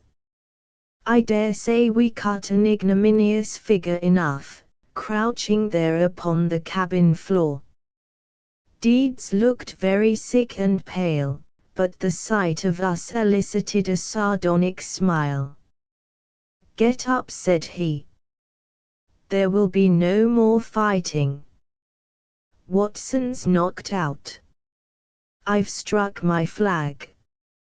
Your father will be aboard in a minute, Enid." "My father?" "Yes," said Deeds, leaning back against a bulkhead, with his arms still folded. "It's a pilot's cutter, the first thing handy, I suppose, with the police and your father aboard her. One word before he comes. Once you'd have come fast enough to my arms. Enid, I'm done for, come to them now." He unfolded and flung them wide as he spoke. A great look lit his face, half mocking, half sublime, and down my duck jacket, where his arms had been, a dark stream trickled to the deck. Before I could get to him he fell in a white heap under our eyes. Asterisk asterisk asterisk asterisk asterisk asterisk asterisk asterisk Deeds was dead. Watson was dying. 2 constables in the cutter were badly hit, and with their ghastly burden the little ships tacked home in consort to Port Phillip Heads. It was midnight when we saw the lights. The bank manager and I stood together on the cutter's deck, he with a brace of heavy bags between his heels. His daughter was down below, but the thought of her troubled him still. As he said, the money was the bank's, and it was safe, but his daughter was his own, and this scandal would attach forever to her name.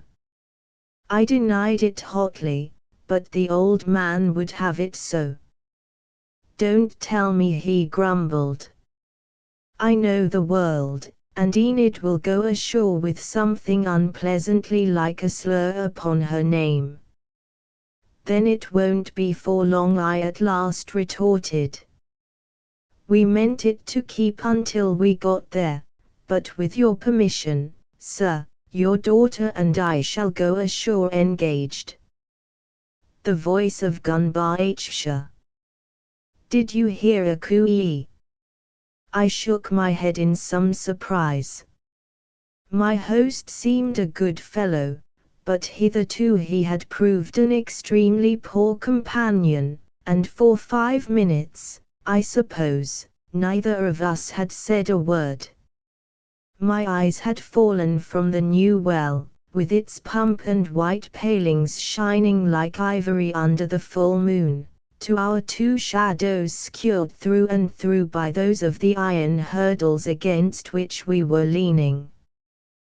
These hurdles enclosed and protected a Moreton Bay fig, which had been planted where the lid of the old well used to lie, so I had just been told, and I had said I wondered why one well should have been filled in and another sunk so very near the same place, and getting no answer I had gone on wondering for those 5 minutes. So if there had been any sound beyond the croaking of the crickets, which you get to notice about as much as the tick of a clock, I felt certain that I must have heard it too. I, however, was a very new chum, whereas Warburton of Gunbar was a 10-year bushman, whose ear might well be quicker than mine to catch the noises of the wilderness, and when I raised my eyes inquisitively there was a light in his that made me uneasy. "Hear it now," he said quietly, and with a smile, as a seaman points out sails invisible to the landlubber. "I do, plainly." "I don't," I candidly replied. "But if it's some poor devil lost in the Mallee, You'll be turning out to look for him, and I'll lend you a hand. His homestead, you see, was in the heart of the mallee, and on the edge of a 10-mile block which was one tangle of mallee and porcupine scrub from fence to fence. I shuddered to think of anyone being bushed in that stuff, for away down in Warburton's eyes there was a horror that had gone like a bullet to my nerves. I was therefore the more surprised at the dry laugh with which he answered, "You'd better stop where you are." I could not understand the man. He was not only the manager of Gunbar, but overseer and storekeeper as well, an unmarried man and a solitary. One's first impression of him was that his lonely life and depressing surroundings had sadly affected his whole nature. He had looked askance at me when I rode up to the place, making me fancy I had at last found the station where an uninvited guest was also unwelcome. After that preliminary scrutiny, however, his manner had warmed somewhat. He asked me several questions concerning the old country from which we both came, and I remember liking him for putting on a black coat for supper, which struck me as a charming conceit in that benighted spot, and not a woman within 25 miles of us. His latest eccentricity pleased me less. Either he was chaffing me, and he had heard nothing, but his somber manner made that incredible, or he was prepared to let a fellow creature perish fearfully without an attempt at rescue. I was thankful when he explained himself. "I know who it is, you see," he said presently, striking a match on the hurdle and relighting his pipe. "It's all right." "But who is it?" said I, for that would not do for me. "It's Mad Trevor," he returned gravely. "Come now," he added, looking me in the face much as he had done before inviting me to dismount, "do you mean to say you have got as far as this and never heard the yarn of Mad Trevor of Gunbar?" I made it clear that I knew nothing at all about it, and in the end he told me the story as we stood in the station yard, and lounged against those iron hurdles right under the great round moon. "My lad, I was as young as you are when I came to this place, but that's very near 10 years ago, and 10 years takes some time in the mallee scrub." "Yes, I know I look older than that, but this country would age anybody, even if nothing happened to start your white hairs before their time. I'm going to tell you what did happen within my first 2 months on this station. Mad Trevor was manager then, and he and I were to run the show between us as soon as I knew my business. To learn it, I used to run up the horses at 5 o'clock in the morning, and run 'em out again last thing at night, for the drought had jolly nearly dried us up, and in the yard yonder we had to give every horse his nose bag of chaff before turning him out. Well, between sparrow chirp and bedtime I was either mustering or boundary riding, or weighing out rations in the store, or taking them to the huts in the spring cart, or making up the books, or sweeping out my store, or cleaning up the harness, but I never had 10 minutes to myself, for old Trevor believed in making me work all the harder because I was only to get my tucker for it till I knew the ropes. And for my part I'm bound to say I thoroughly enjoyed the life in those days, as I dare say you do now. The rougher the job, the readier was I to tackle it. So I think the boss was getting to like me, and I know I liked him, but for all that, he was mad, as I soon found out from the men, who had christened him Mad Trevor. It appeared that he had come to Gunbar some 3 or 4 years before me, with his young wife and their baby girl, Mona, who was 5 years old when first I saw her, riding across this very yard on her father's shoulders. And I can see her now, with her yellow head of hair and her splendid little legs and arms. She was forever on Mad Trevor's back, or in his arms, or on his knee, or at his side in the buggy, or even astride in front of him on the saddlebow, and her father's face beaming over her shoulder, and his great beard tickling her cheeks, and he watching her all the time with the tenderest love that ever I saw in human eyes.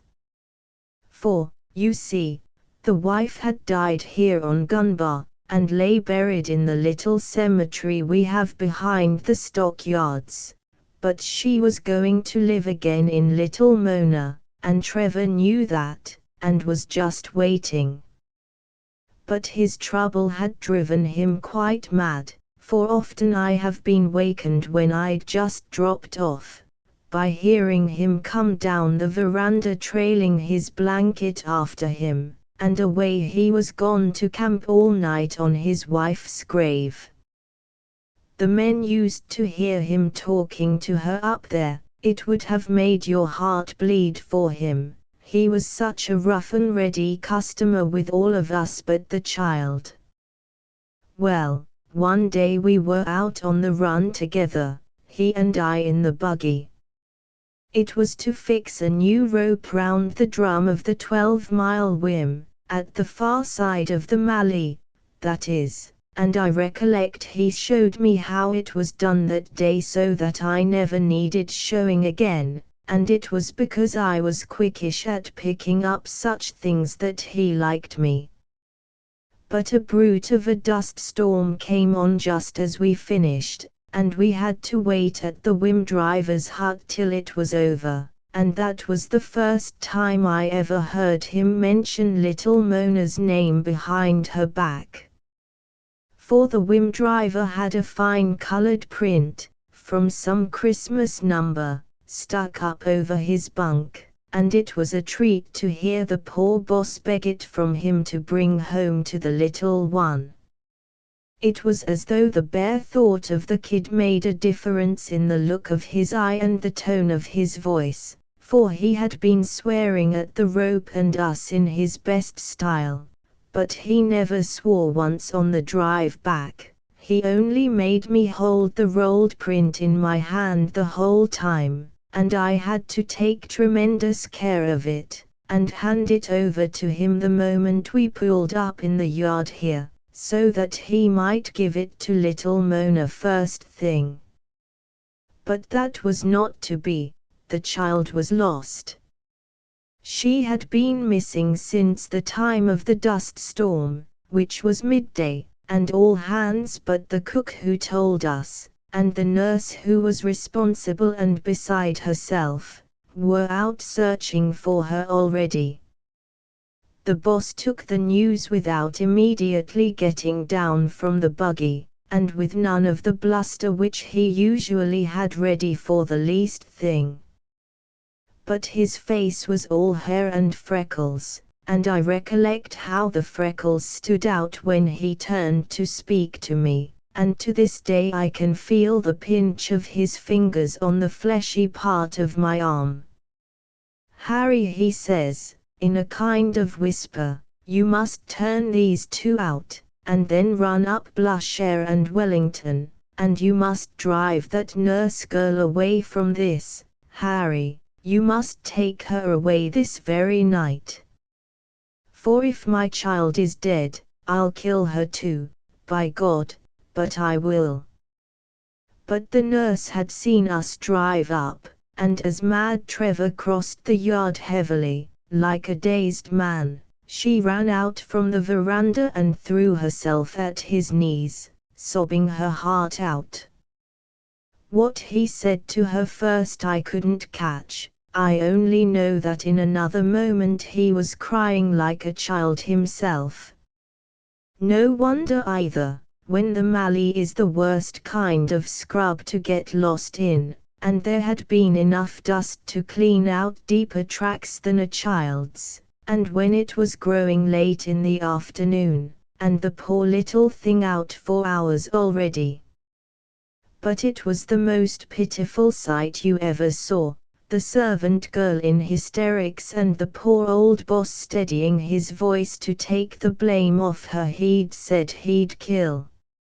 He was standing just in front of the veranda, within 3 yards of where we are now, and that rolled up print was still in his hand.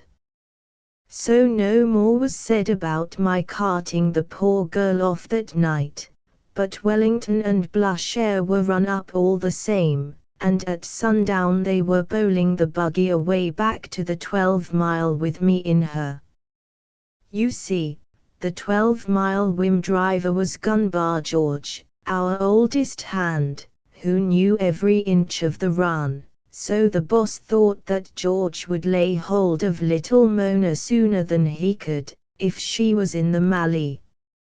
And that's where she was, we were all quite certain, and George was certain too, when I told him, and he told of a man he himself had once found in our mallee, stone dead, with died from thirst scratched in the grime on the bottom of his quart pot, and all within a mile of this very homestead. That wasn't a pretty story to leave behind with a new chum who was going to camp alone in a lonely hut for the first time of asking, and nothing to think about but the poor little bairn that was lost. I tell you, I shall remember that night as long as I live, and how I felt when I had seen the last of George and the buggy in the moonlight, for by that time it was night. And just such another as this, with the moon right overhead, as round as an orange, and not a cloud in the sky.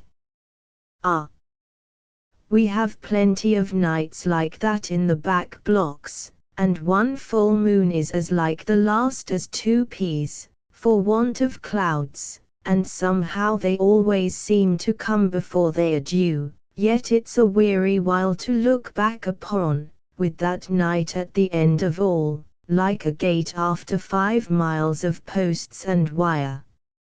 Say now, have you never heard him all this time? He had paused, with his head bent and on one side. I replied that I had heard nothing but his story, that what I wanted to hear was the end of it, and that Mad Trevor would keep. He smiled when I said that, and stood listening for another minute or more, with his eyes drawn back into his head. Well, he tossed up his head and went on, it came to an end in time, like most nights, but the worst was before it began, when I could hear George cracking his whip whenever I stood still. So I stood still until I knew I should hear him no more, and then I blew up the fire for my tea, for I had a fair twist after all that driving. But Lord, you'll hear how your boots creak the first time you camp alone in a hut, especially if it's a good one with a floor to it like our 12-mile. I tell you I took mine off, and then I put them on again, because my stocking soles made just as much noise in their own way, and it was a creepier way. Then there are 2 or 3 rooms to the hut out there, it's a fine hut, our 12-mile, and I had to poke my nose into them all before I could tackle my tea. And then I had to walk right round the hut in the moonlight, as if it had been a desert island. But it was lighter outside than in, for I had nothing but a slush lamp, you know, a strip of moleskin in a tin of mutton fat, and I didn't understand the working of one in those days any better than I suppose you would now. Well, then, the Wim water at the 12-mile is brackish, so I had to fill the billy at an open tank that was getting low, but there'd been a tantalizing little shower of 60 points a day or two before that had made the water muddy, and I very well remember that the billy looked full of tea before I opened my hand to slip the tea in. Then the hut was swarming with bull ants, and they came crawling up the sides of the billy and into the tea where I had set it to cool on the floor, and the light was so bad that I had to chance those ants, because you couldn't tell them from tea leaves. Well, I could have enjoyed the experience, and thought of the fine letter home it would have made, if I hadn't been thinking all the time of that poor little thing in the Mallee. I was just about as new a chum as you are now, and there was a kind of interest in turning my pouch inside out for the last pipeful of the cut-up tobacco I had brought up with me from Melbourne. It was one of the last fills of cut-up that ever I had until you handed me your pouch tonight, because when you once get used to the black cakes you'll find you'll stick to them. So there I sat and smoked my pipe on the doorstep, and kept looking at the moon, and thinking of the old people in the old country, and wishing they could see me just then. I dare say you think like that sometimes, but you'll find you get over that too. It was worse to think of that little mite in the Mallee scrub, and how she had sat on my knee the night before, and how she would come into my store when I was doing the books, spill the flour about, and keep on asking questions. That's the store over there, at the other side of the new well, with the bell on top and the narrow veranda in front. I must show you little Mona's height on the center post. I had to measure her every morning after once getting her to bed by telling her she only grew in her sleep. Well, thinking wouldn't do any good, and my last pipe of cut-up was soon done, for it was nothing but powder. I had brought a cake of the black stuff with me, but it was too strong for me in those days. So then I thought I had better turn in, though it was only 10 o'clock, so I took my blanket and the slush lamp to the little dark room at the back, and pulled off my coat and boots, and spread my blanket on George's bunk. And before I lay down, well, I thought I should like to put in a prayer for the poor little thing that was lost, and I reckon it was about the last time I was ever on my knees at that business, for you'll find these back blocks don't make a man more religious than he need be. But it was a comfort to me that night, and, while I was kneeling, a little kitten of George's, that I'd never noticed when I first looked into the room, came out and went for my stocking soles, and that was another comfort, I tell you. Mind you, I was 12 miles from a house, and 5 from the nearest fellow creature, a boundary rider on the next run. I had never been able to get that out of my head, so the kitten was a godsend, and though he would come onto the bed to tickle my toes, I wouldn't have been without him for all I was worth. I had a paper too, one of my home papers that I hadn't had time to read, and I stuck up the slush lamp, and strained my eyes at the print until I couldn't keep them open any longer, and what with the kitten, that was purring very loud at my feet, but the louder he made it the homelier it sounded, I found myself tumbling off to sleep long before I had expected to, and in better heart too. I suppose I must have slept for some hours, for when I woke the moon was low and swollen, and hanging like a Chinese lantern in the very middle of my open doorway. But I never looked at my watch. I lay there staring at the setting moon, and listening for a repetition of the sound that had roused me.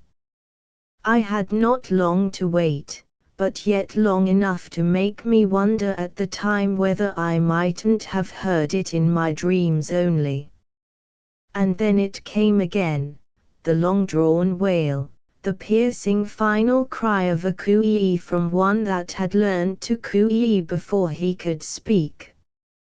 As my feet touched the floor I heard another coo-ee. As I ran out into the moonshine there came a fourth, but the fifth was in my ear before I knew that they all came from the mallee scrub that spreads westward from here to within half a mile of the 12-mile whim.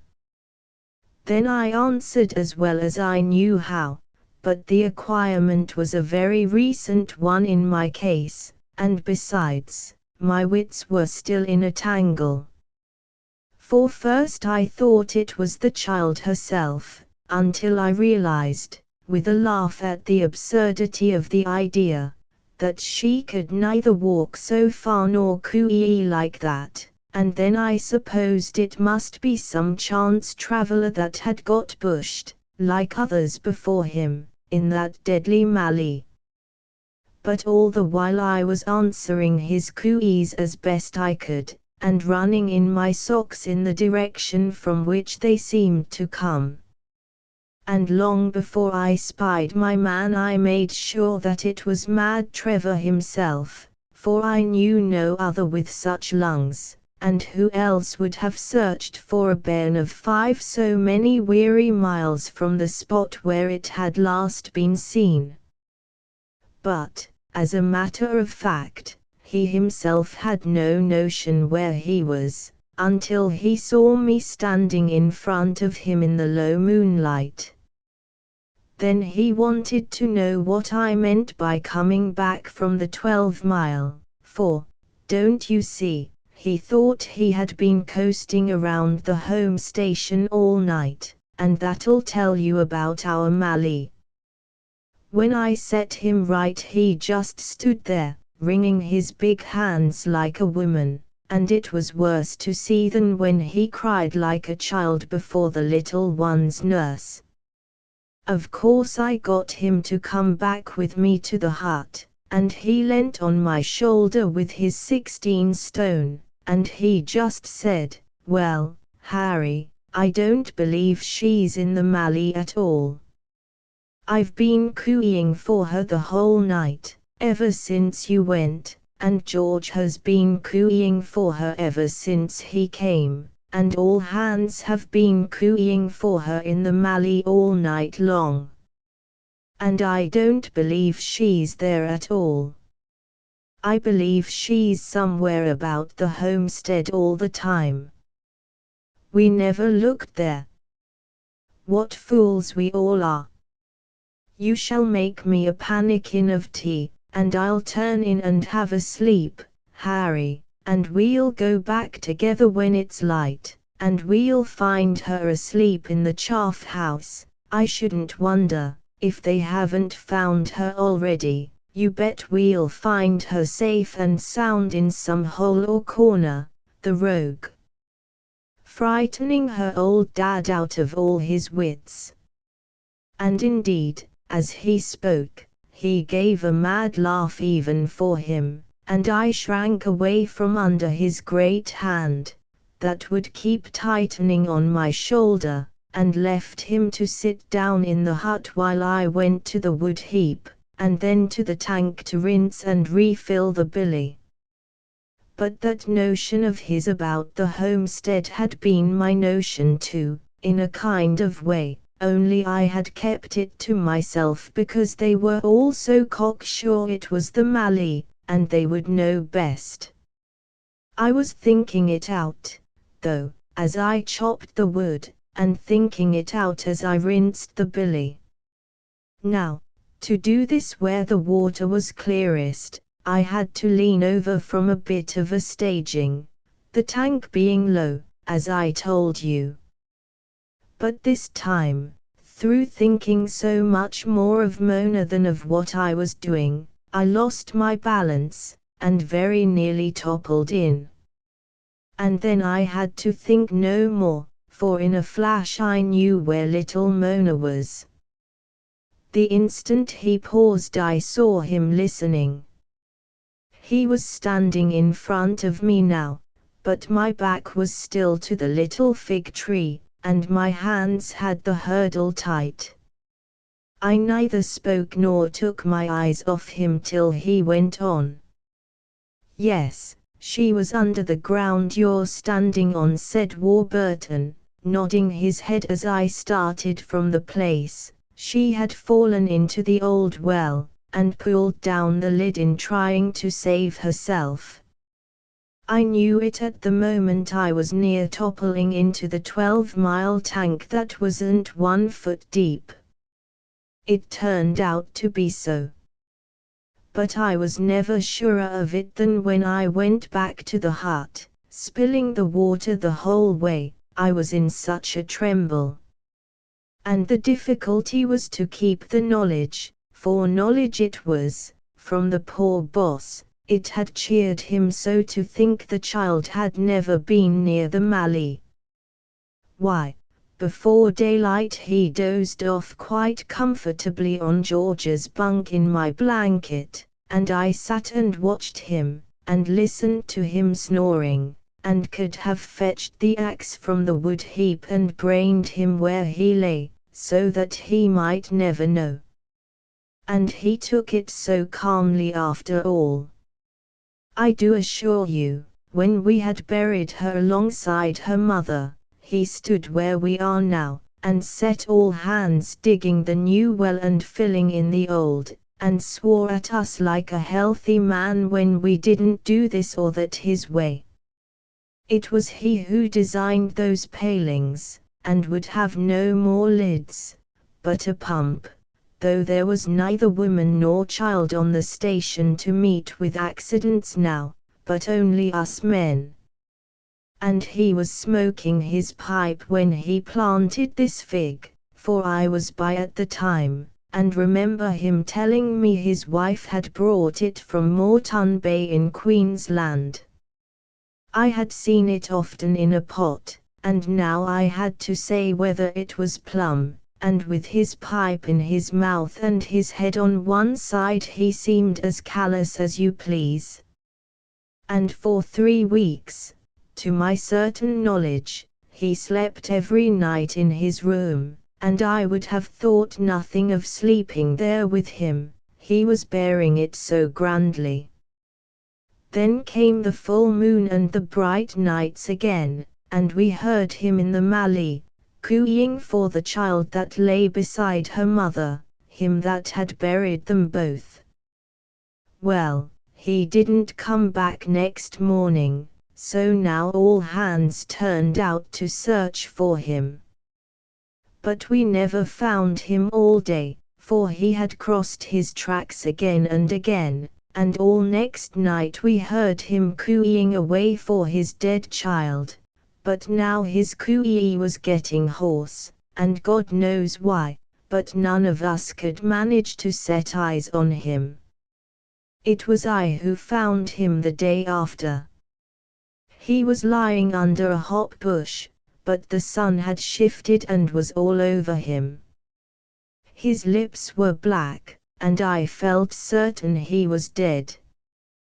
But when I sung out he jumped clean to his feet, with his fists clenched and his red beard blowing in the hot wind, and his face and his eyes on fire. And if he had never been mad before, he was then. He opened his mouth, and I expected a roar, but I couldn't understand a word he said until he had half emptied my water bag. "What do you want with me?" he says at last. And of course I said I wanted him to come back to the station with me.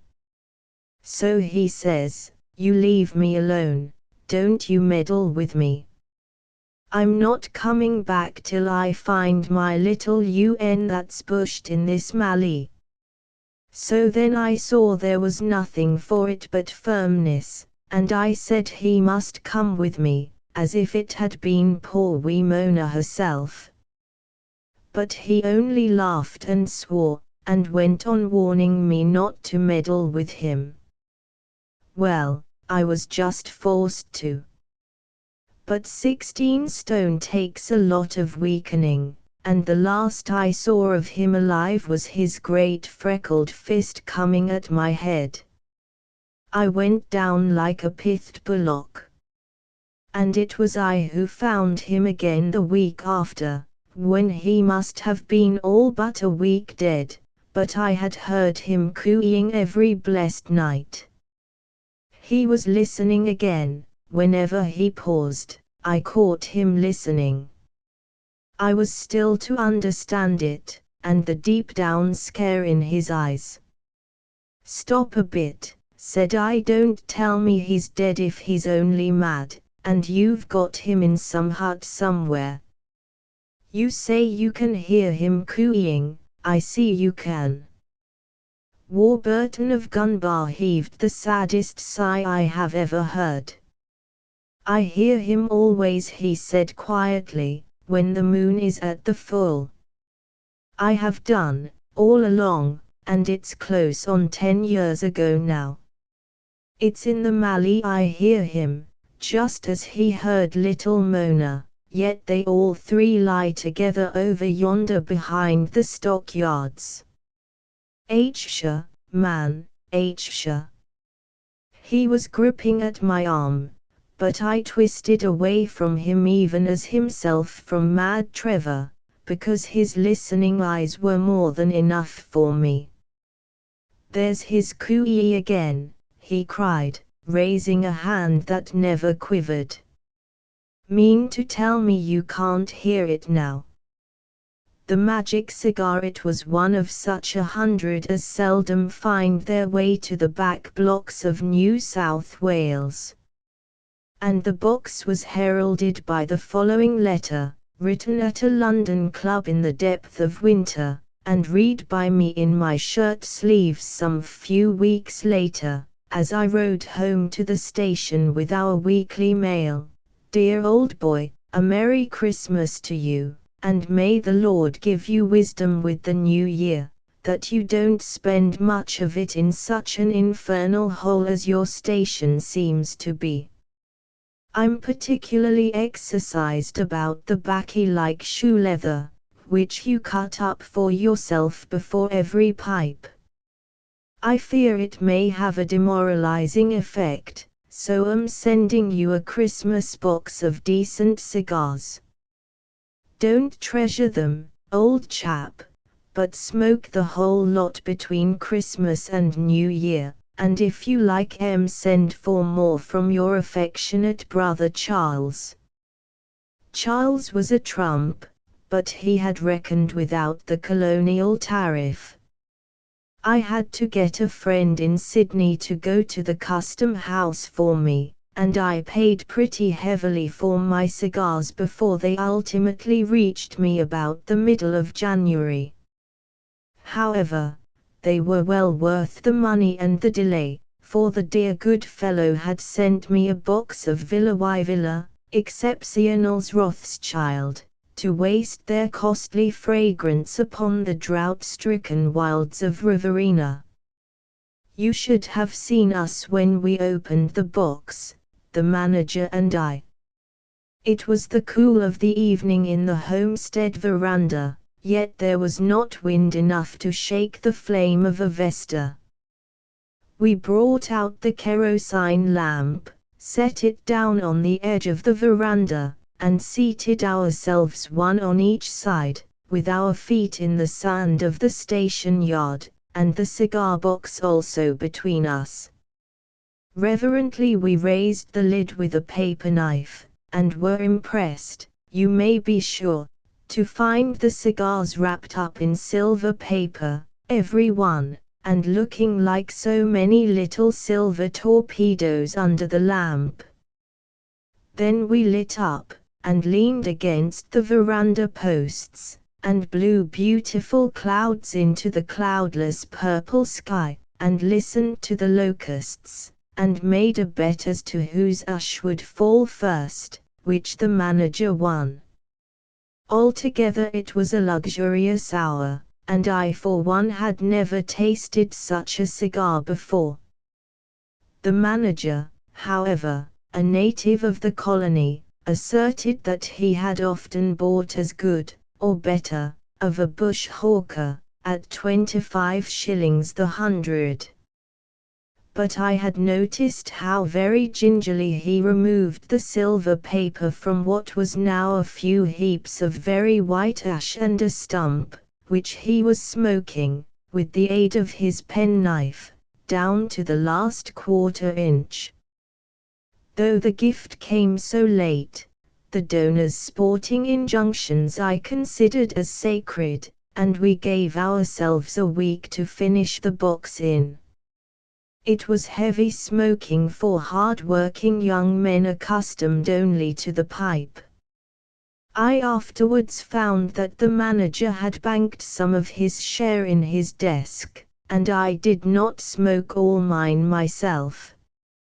I kept a case in my pocket, however, and so it happened that I had cigars about me on the broiling day when I camped in the shade with the man who had the reputation of being the champion swearer of the back blocks.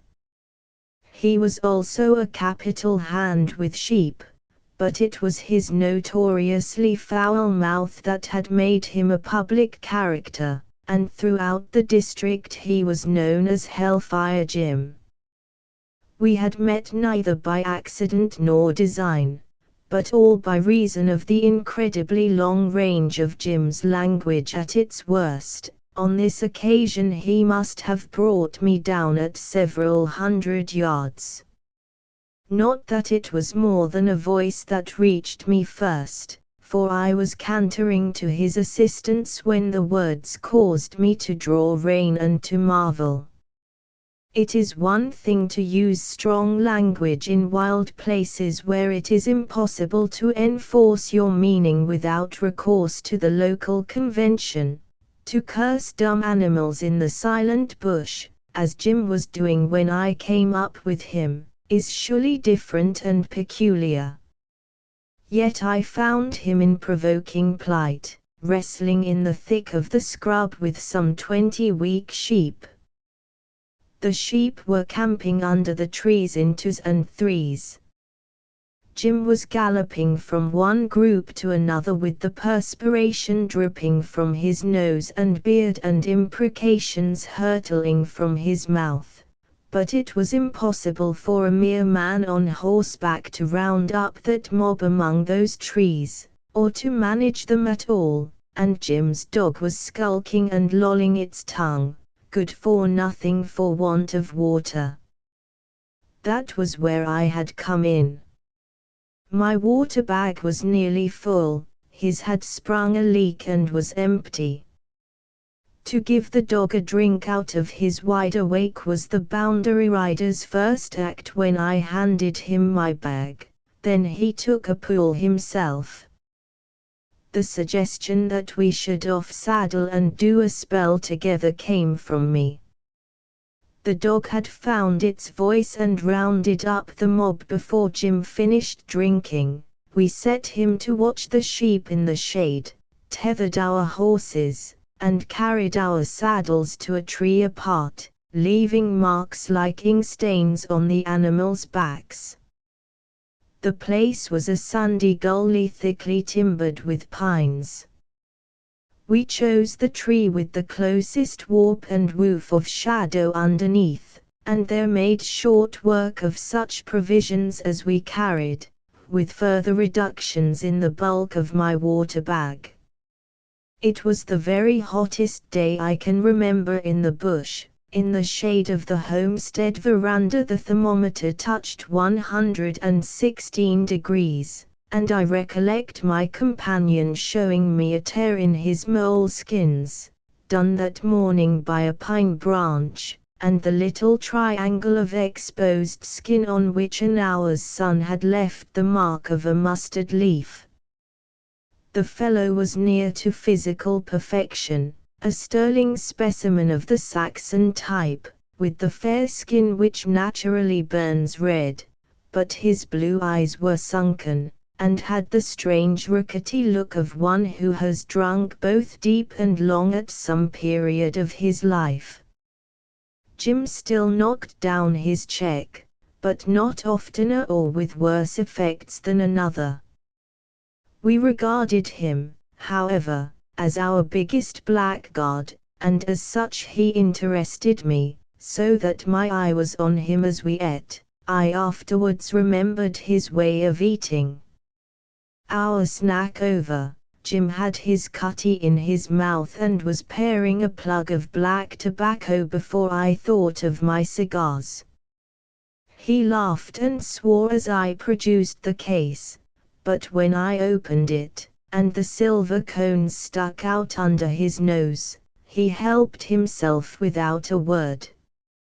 His easy method of slipping off the silver paper, which had visibly embarrassed the manager of our station, and the way the boundary rider held out his hand for my knife, are two more things which struck one later. The shape of that sun-chapped hand is a third. Heaven knows I was not consciously observant at the time. I rolled over on my back, my saddle for a pillow, and took to sending up soft, chastening clouds into the garish blue overhead. The subtle fragrance of the smoke mingled with the pungent smell of the pines. The hot still air grew rich with both. A vertical sun stabbed the fronds above us with pins and needles of dazzling light that struck to the ground like golden rain, and, but for my cigar, I had yielded to these sensuous influences and thrown it aside to close my eyes. Thus was I the slave of my luxury, but consoled myself with the thought that Jim's enjoyment would at least be heart-whole. Yet he never said so, and as we lay I could see no more of him than a single side spring boot, a long spur, and 3 inches of shiny brown legging. You don't say how it strikes you, Jim. The cigar. To be sure. Oh, it's not a bad smoke. No. I raised myself on one elbow to look at the fellow. He had the cigar between his forefinger and thumb, and was blowing the most perfect rings of tobacco smoke I ever saw. Yes, it's a good cigar, our boundary rider went so far as to concede. Then he replaced it between his teeth, after a moment's scrutiny with his unkempt head on one side. Quite sure. I smiled. Quite. For my part, mind you, I prefer a good Murier, they're not so rich. It's purely a matter of taste, however, and certainly these are much more expensive. Indeed. Perhaps you can price them, Jim. The cigar that I am smoking, said Hellfire Jim, would cost you $1 at the club. If $1 or 2 were an object, I suppose you could get them by the box at about 90 to the 100. It was no longer what he said that astonished me, but the soft tone of his voice and the sudden absence from his conversation of the ingenious oath combinations for which it was notorious. I sat bolt upright now, and must have shown my feelings pretty plainly, for he hastened to explain. I was once a waiter in a London club, he said. That's how I know. Not a waiter, Jim, said I, looking him steadily in his sunken eyes. Then I begged his pardon. But Jim seemed pleased. Mean to say you think I was a member? If you ask me, that was my idea. Then you were right. I was a member of several. Does it surprise you, he added, with, I think, a rather wistful smile. I cannot be sure of that smile.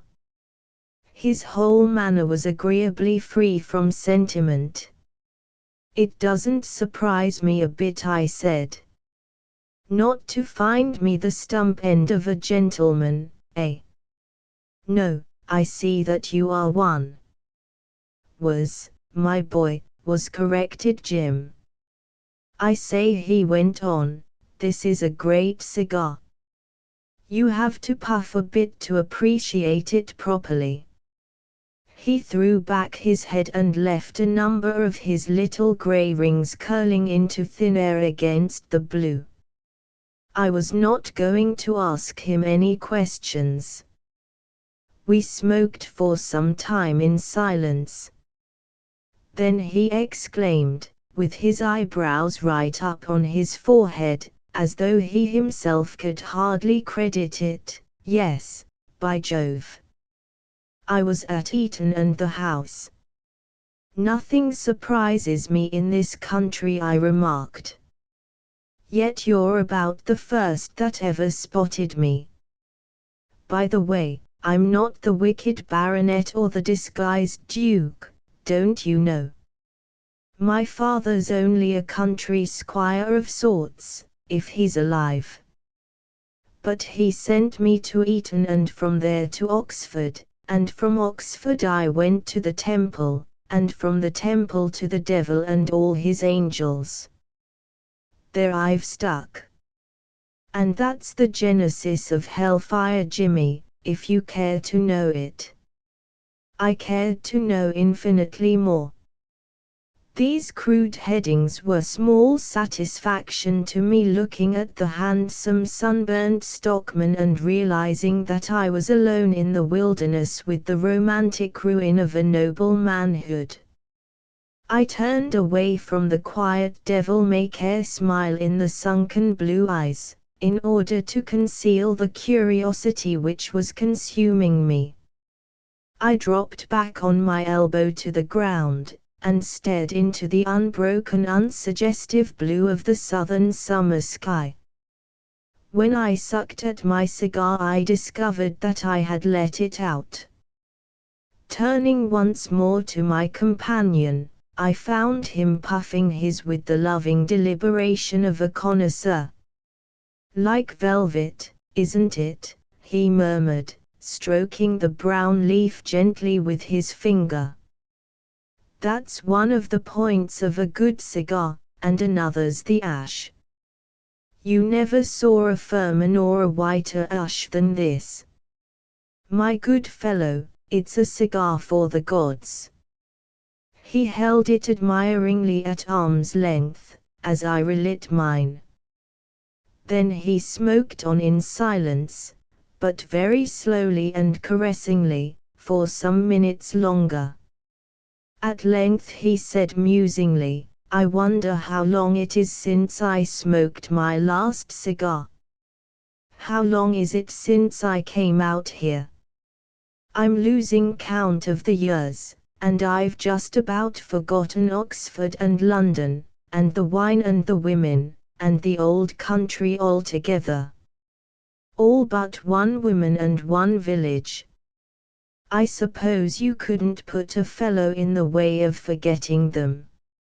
I was still wondering what on earth to say to him, for once more I seemed to detect a wistful ring in his voice, when he settled the question himself by laughing in my face.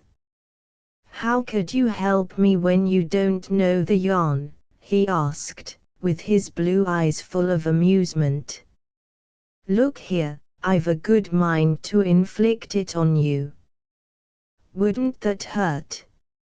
I could not help asking him. Nothing hurts now, he answered, with a queer, quiet sort of swagger in his tone and manner. If anything ever did hurt, it's what I'm thinking of now. It might hurt less if I told you something about it. Then go on by all means. You may trust me to hold my tongue. My good fellow, why should you? Tell whom you like. It makes no difference. Nothing has made any difference for years. Besides, it's well enough known in the old country, though I've never spoken of it, drunk or sober, out here. I can't think why I should want to speak of it now, but I do. He leant towards me and paused, admiring the white unbroken ash of his cigar, and half smiling. That half-smile was to me the saddest feature of a narrative of which it was the constant accompaniment. The tragic story which affected me so deeply seemed simply to interest the man who had brought the tragedy about. He told it in the fewest and the coolest words. One village and one woman, that's all. Deuce knows how many other women there were who could claim to come into the yarn, but I've forgotten them all but that one. There were plenty of villages, too, round about, including our own, but I'm only going to tell you of hers. Ours was not so much a village as a kingdom under the absolute rule of the most tyrannical old despot in this world. If he is in it still, I mean my father. He bullied and bossed the whole parish, including the parson, insulting the poor devil and threatening to have him suspended every other Sunday. He himself snarled out the lessons in church, and he made me learn texts by rote before I could read. For my father was one of those hard-bitten old saints who breed sinners like me the whole world over. But 3 miles from our village, which was in a constant simmer of discontent and suppressed rebellion, lay just the sweetest and most peaceful spot on earth, where it seems to me now that the sun was always shining. It was one long, old street of yellow walls and red tiles, and when you got to the end of it, there was the thatched church and the rectory, and the good old rector with his 2 hands stretched out to greet you, and hovering about him, to a certainty, the purest angel that ever wasted her love on a devil incarnate. I won't tell you the name of the village nor yet of the county. You'll be going back to the old dust one of these days, and you might run across my people. I don't want you to know it if you do. You may take your oath you won't hear of me from them, they've done their best to forget my existence. Oh, dear, yes, my name on the station books is as false as hell, like the rest of me. But I don't mind telling you her name. It was Edith, and I used to call her Edie. Jolly name, Edie, sweet and simple like the poor little thing herself. Rum thing, isn't it, how easily it still slips off my tongue. He stopped to smile me his strange impersonal smile, and to attend to his cigar. So far he had been holding it between finger and thumb, and admiring it as he talked. You will see how rum this is presently, he continued, with his eye on 3 fresh rings that were circling upward from his mouth. We had been boy and girl together, but when we wanted to be man and wife, Edie's old father would not let us be engaged, because he knew of my blackguard ways. He did not give that as his reason.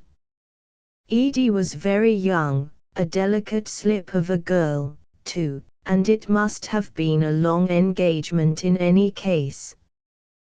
We were to remain friends, however.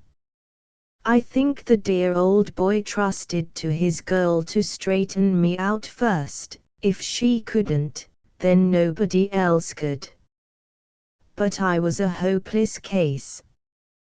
The countryside rang with my sins long before I was sent down from Oxford, and went on ringing afterwards, louder and louder, when I settled in London and was nominally reading for the bar, but so long as I came down in time for prayers when I was at home, and went to hear our poor browbeaten devil on Sundays, my father stopped his ears and shook his stick at those who tried to tell him of my misdeeds. I don't think he much cared what I did so long as he saw the soles of my boots at morning prayers. But my good old friend in the next parish was different. I can see him now, and the sorrow in his kind old face, when he forbade me the rectory once and for all. I felt that, too, and on my way home whom should I meet in the fields but Edith herself? So I made as clean a breast of everything as one could to a young girl. Young as she was though, you wouldn't believe how that girl sympathized and understood, and you won't believe this either, but her kindness fetched the tears to my eyes. She was a God's angel to me that summer day.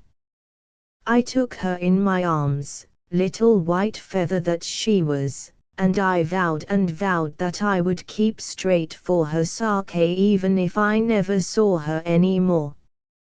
And when I wouldn't touch her with my foul mouth she raised her pure lips, I can feel them now, and kissed my cheek of her own accord. She did indeed. His voice had become very sad and soft, so soft that I had to bend forward to catch some of the words, but there was a quiet bitter note in it that cut to the heart. And as he paused, and went on smoking, the queer sardonic smile came back to him.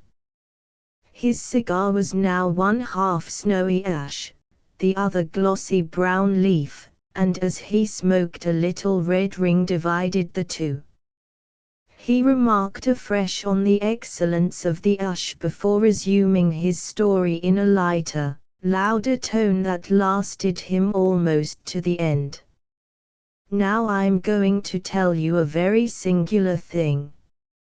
I made my peace with the old rector, partly by letter, partly by Edie's intervention, and at Christmas time I was to have her if she was still of her old mind, so at Christmas time down I came from town with the engagement ring in my pocket. I knew that the girl would keep true to me through thick and thin, though I did hope that she had not heard of a certain matter which had got my name into the papers that autumn. Never mind what it was. My father had written very violently on the subject, but I had not heard a word from hers. So I hoped for the best. I was not as yet a fully reformed character, but I was about to become one. The night before I left town I never went to bed at all. It was my last orgy, but I was sober enough in the early morning to go to Covent Garden in my dress clothes, and to buy flowers to take down to Edie with the ring. I chose roses, because they were the most expensive at that time of year, and red ones, because the girl was naturally so pale. Then I had a sleep in my chambers all the morning, and went down by an afternoon train. It was dark when I landed at the market town where the dog cart used to meet one. I hadn't ordered it this time, because I wasn't going straight home.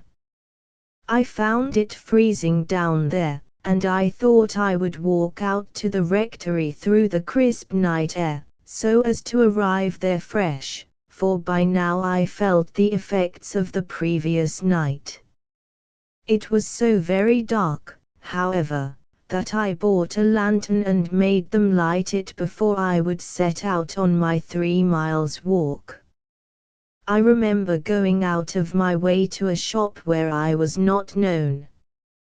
That market town was our nearest one of any size. I had made it too hot to hold me before I was 21, and it hadn't cooled down yet. The frost had followed a long spell of dirty weather, and the roads were fluted ribbons of frozen mud. My footsteps resounded merrily as I pushed into the darkness, the center of a moving circle of light thrown upon the ground by my lantern. I shall never forget that walk. The box of flowers I carried in one hand, my lantern in the other, and for all my full hands I must needs keep feeling for the ring in my pocket, to make sure that I had it safe. And I felt as though my back was turned forever upon the town, and all that. We would be married without unnecessary delay, and we would live well outside London, either in the Thames Valley or among the Surrey Hills, I thought. At any price we would keep clear of the town. I would go in as late as possible in the mornings and return quite early in the afternoon. My old haunts should know me no more. With such a prospect and so many good resolutions to occupy my mind, the way seemed short enough, and I was glowing as much from my own thoughts as from the keen clean air when I swung open the rectory gate and walked briskly up the well-known drive. My heart was beating mountains high, for the dear old place had always been infinitely more home-like to me than my own home. The house struck me as being poorly lighted, but then I was purposely taking them by surprise. As I came up to it, my eyes mounted to Edie's bedroom window, and I was astonished to see it standing wide open to the bitter air. There was no light in the room either. The front door was opened by the rector himself. He seemed agitated at the sight of me, nor would he shake my hand, and I knew, then, that he had seen in the papers that which I hoped had escaped his notice. With a sinking heart I asked for Edie. The old man peered at me for a moment, then he answered that she was gone. Gone away. He nodded. And when? This morning. And where to? I asked, for you must see how disappointed I was. Do not ask me, he says. May God forgive you, for I, his minister, never can, he sings out. And with that the door was shut in my face, and the key turned on the inside. God knows how long I remained standing like a fool on the gravel drive. The gravel must have been very soft before the hard frost which had set in that afternoon, for the light of my lantern struck down upon recent wheel marks frozen stiff and clean. Instinctively I began to follow them. Edie had gone away, I was on her track. My thoughts were confused, but that was the drift of them. I followed the frozen wheel marks out into the road, and on. It was not until I was following them in at the churchyard gate that my confusion fell from me, and left what soul there was in me naked to the freezing night air. Still my lantern fell upon the wheel marks, and my feet followed them, until the light shone cold upon a narrow mound half hidden with white flowers. The fresh brown clay was already frozen as hard as the roads. I spent the night upon it, and should have frozen too, but I had started to run a hell of my own in my own heart. I'm running it still. When I crawled away before dawn, there were some warm red roses among the cold white things. I was glad I had them. They're the one part of it I don't want ever to forget. His voice had sunk almost to a whisper, and for all the heat he gave such a shudder that the long ash was shaken at last from his cigar. I saw him gazing at the glowing end. All at once a fiery arc ran from his fingers through the air, and nearly the half of a prime villa lay smouldering in the Riverina sun. I watched it meditatively, and the reed of heavy smoke ascending from it into the breathless air. I thought of the prostrate penitent upon the frozen grave. I marveled at the refining spell which had bound the entire man for the last 20 minutes, utterly changing him. And I wondered how long that spell would survive its obvious source. I wondered for one moment, with the soft, sad, gentlemanly voice still ringing in my ears, and for one moment only. The next, a bellow at my side drowned that voice forever, and Hellfire Jim was himself again, screaming curses at his dog and his sheep, as one who realized that his reputation was at stake. The dog was stretching itself awake in the slumberous sunshine. The sheep were scattered down the gully as far as my eyes could see. The governess at Greenbush the coach was before its time. As the owner of Greenbush drove into the township, the heavy, leather-hung, vermilion vehicle was the first object to meet his eyes. It was drawn up as usual in front of the Stockman's Rest, and its 5 horses were even yet slinking round to the yards, their traces flung across their smoking backs. The passengers had swarmed on the hotel veranda, but the squatter looked in vain for the flutter of a woman's skirt. What he took for one, from afar, resolved itself at shorter range into the horizontal moleskins of a stockman who was resting amid the passengers' feet, a living sign of the house. The squatter cocked a bushy eyebrow, but whistled softly in his beard next moment. He had seen the governess. She was not with the other passengers, nor had she already entered the hotel. She was shouldering her parasol, and otherwise holding herself like a little grenadier, alone but unabashed in the very center of the broad bush street. The buggy wheels made a sharp deep curve in the sand, the whip descended, the pair broke into a canter, the brake went down, and the man of 50 was shaking hands with the woman of 25. They had met in Melbourne the week before, when Miss Winfrey had made an enviable impression and secured a coveted post. But Mr. Pickering had half forgotten her appearance in the interim, and taking another look at her now, he was quite charmed with his own judgment.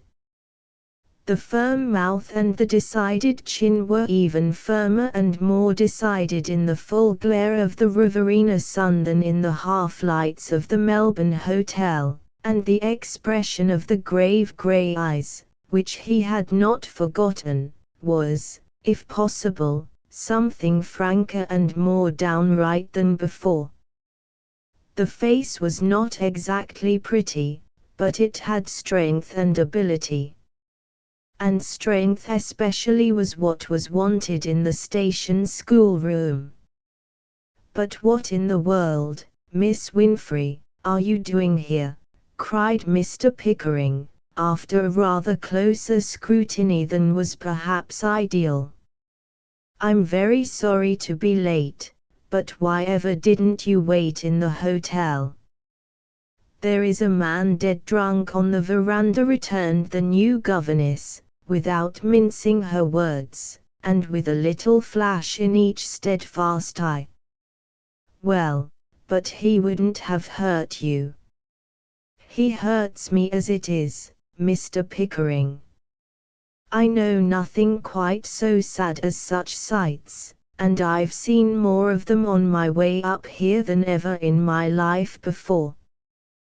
"Come, come, don't tell me it's worse than the old country," said the squatter, laughing, "or we shall fight all the way back.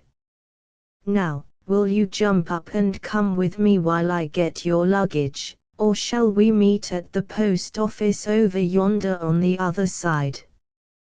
The girl looked round, following the direction of the pointed whip. "Yes, at the post office, I think," and then she smiled. "It may seem an affectation, Mr. Pickering, but I'd really rather not go near the hotel again." "Well, perhaps you're right. I'll be with you in 5 minutes, Miss Winfrey." He flicked his horses, and in those 5 minutes the new governess made a friend for life in poor Miss Crisp, the little old postmistress. It was an unconscious conquest, indeed. She was thinking more of her employer than of anything she was saying, but this Miss Winfrey had a way of endearing herself to persons who liked being taken seriously, due perhaps to her own habit of taking herself very seriously indeed. Nevertheless, she was thinking of the squatter. He was a little rough, though less so, she thought, in his flannel shirt and wide awake, than in the high collar and frock coat which he had worn at their previous interview in Melbourne. On the whole she liked him well enough to wish to bring him to her way of looking at so distressing a spectacle as that of a drunken man. And it so happened that no sooner had she taken her seat beside him in the buggy than he returned of his own accord to the subject which was uppermost in her mind. "It was one of my own men, Miss Winfrey." "The man on the veranda?" "Yes. They call him Cattle Station Bill. He looks after what we call the cattle station, an outstation of ours where there are nothing but sheep, by the way, on the other side of the township. He has a pretty lonely life over there. It's only natural he should knock down a check now and again." The governess looked puzzled. "What does it mean, knocking down a check?" "Mean? Well, we pay everything by check up here, d'you see?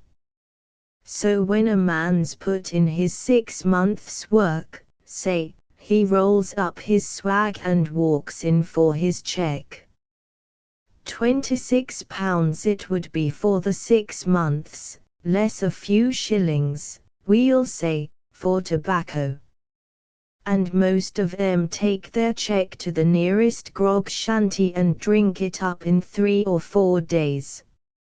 Miss Winfrey shuddered. "And then they come back to work for another 6 months. And you take them back?"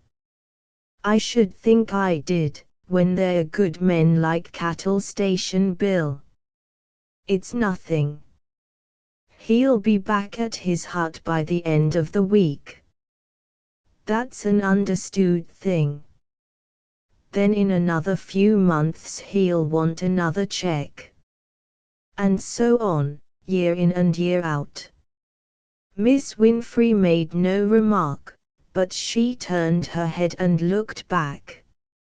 And the recumbent moleskins were still a white daub on the hotel veranda, for it was hereabouts that Pickering had mistaken them for the young woman's skirt.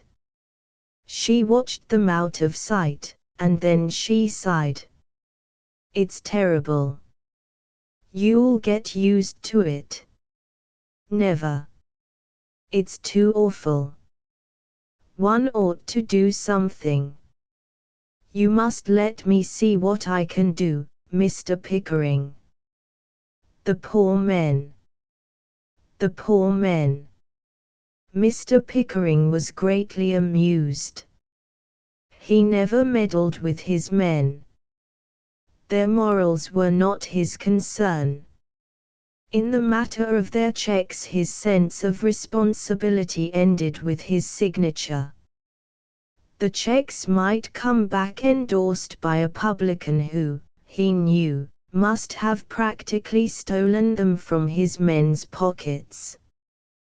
But he never meddled with that publican. It was none of his business, but to find a little bit of a governess half inclined to make it her business was a most original experience, and it was to Pickering's credit that he was able to treat the matter in a spirit of pure good humor. "I rather think our brats will take you all your time," said he, laughing heartily. "Still, I'll let you know next time Bill comes in for a check, and you shall talk to him like a mother. He's a very good-looking young fellow, I may tell you that." Miss Winfrey was about to answer, quite seriously, that she would be only too glad of an opportunity of speaking to the poor man, but the last remark made the rest, from her point of view, unanswerable. Moreover, it happened to hurt, and for a reason that need be no secret. Her own romance was over. She had no desire for another. That one had left her rather a solemn young woman with, however, a perfectly sincere desire to do some good in the world, to undo some of the evil. The squatter repeated this conversation to his wife, who had not, however, his own good nature. "I don't see what business it was of Miss Winfrey's," remarked Mrs. Pickering, who had not been with her husband when he selected the governess. "It was quite a presumption on her part to enter into such a discussion, and I should have let her know it had I been there. But I am afraid she is inclined to presume, James." Those remarks of hers about poetry were hardly the thing for her first meal at our table.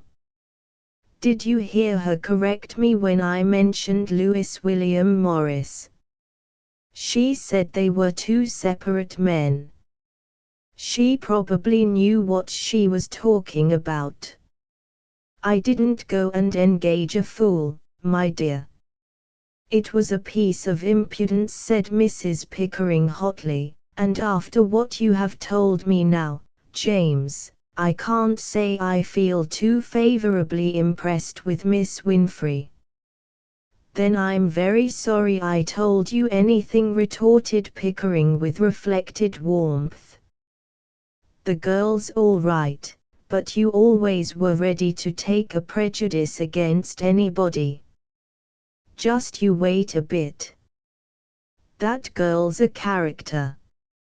I'll wager she makes your youngsters mind her as they've never minded anybody in their lives." The lady sighed. She had poor health and an irritable, weak nature, and her youngsters had certainly never minded their mother. She took her husband's advice, she waited, and such was the order that presently obtained among her band of little rebels, and so great and novel the relief and rest which crept into her own daily life, that for many weeks, in fact, until the novelty wore off, Miss Winfrey could do no wrong, and the children's mother had not words good enough for their new governess. The children themselves were somewhat slower to embrace this optimistic view. They came to it at last, but only by the steep and stony path of personal defeat and humiliation. Miss Winfrey had the wit to avoid the one irretrievable mistake on the part of all such as would govern as well as teach. She never tried for an immediate popularity with her pupils, which she felt would be purchased at the price of all future influence and power. On the contrary, she was content to be hated for weeks and feared for months, but the fear gradually subsided in respect, and presently respect was joined by love. Now, love is the teacher's final triumph. And little Miss Winfrey won hers in the face of sufficiently formidable odds. It was a case of 4-1. 3 of the 4 were young men, however, with whom the young woman who is worth her salt well knows how to deal. These young men were employed upon the station, and they had petted and spoiled the children pretty persistently hitherto.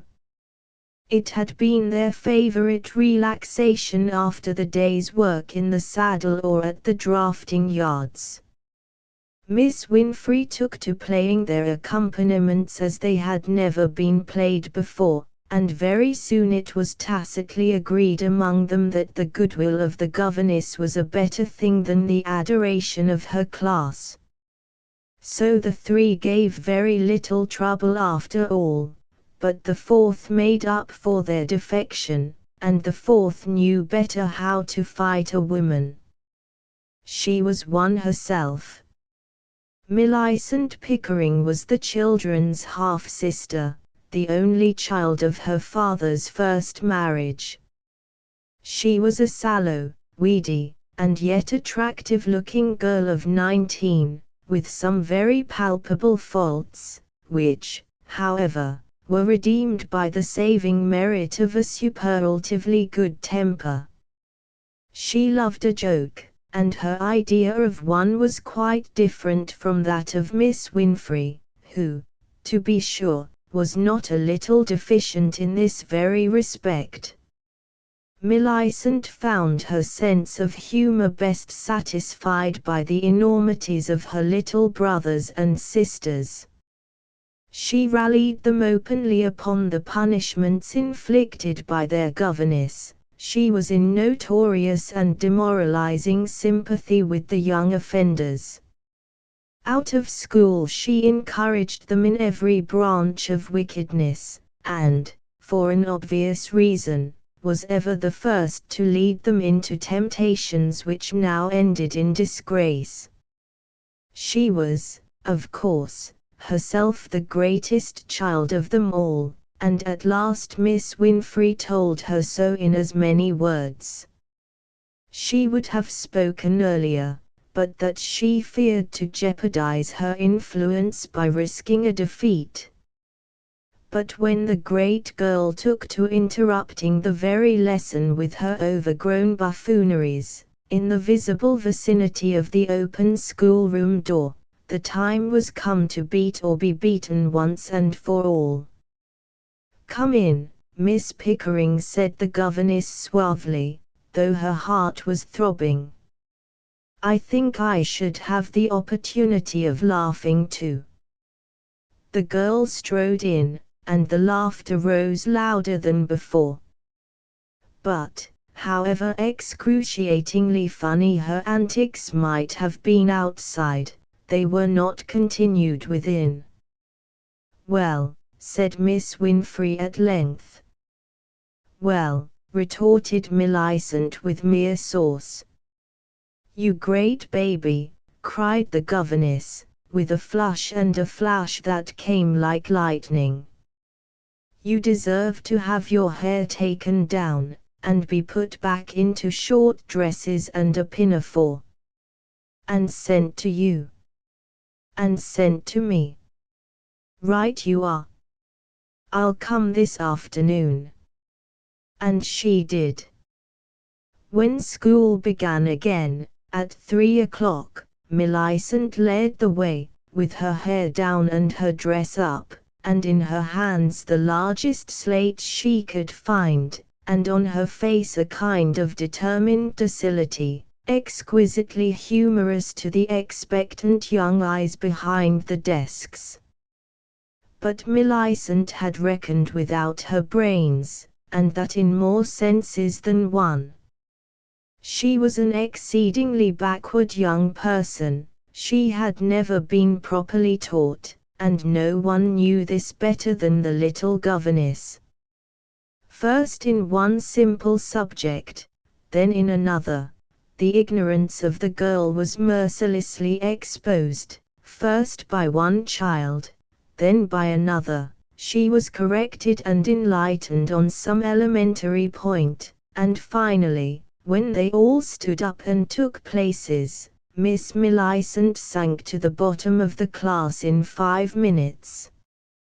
The absurd figure that she cut there, however, with the next child no higher than her waist, quite failed to appeal to her usually ready sense of humor, seeing which, Miss Winfrey incontinently dismissed the class, but Millicent remained behind.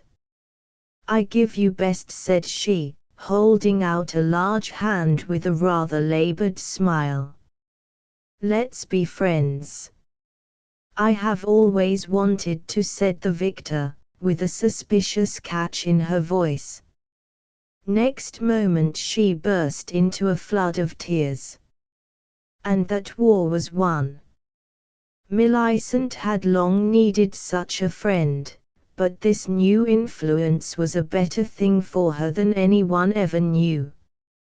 She happened to be fond of somebody who was very fond of her, and having one of those impulsive natures which fly from one extreme to the other, she told Miss Winfrey that very night all about it. And Miss Winfrey advised. And on the next monthly visitation of a certain rabbit inspector to Greenbush Station, the light-hearted Millicent succeeded in reconciling her sporting spirit to what she termed the dry hash of a serious engagement. But not for long. As the more solemn side of the matter came home to her, the light heart grew heavy with vague alarms. And so bitterly did the young girl resent her entirely natural apprehensions, that cause and effect became confounded in her soul, now calling, as she thought, for its surrendered freedom. Her depression was terrible, and yet more terrible her disappointment in herself. She could not be in love, or, if she were, then love was not what it was painted by all the poets whose works the sympathetic Miss Winfrey now put into her hands. Thus the first month passed.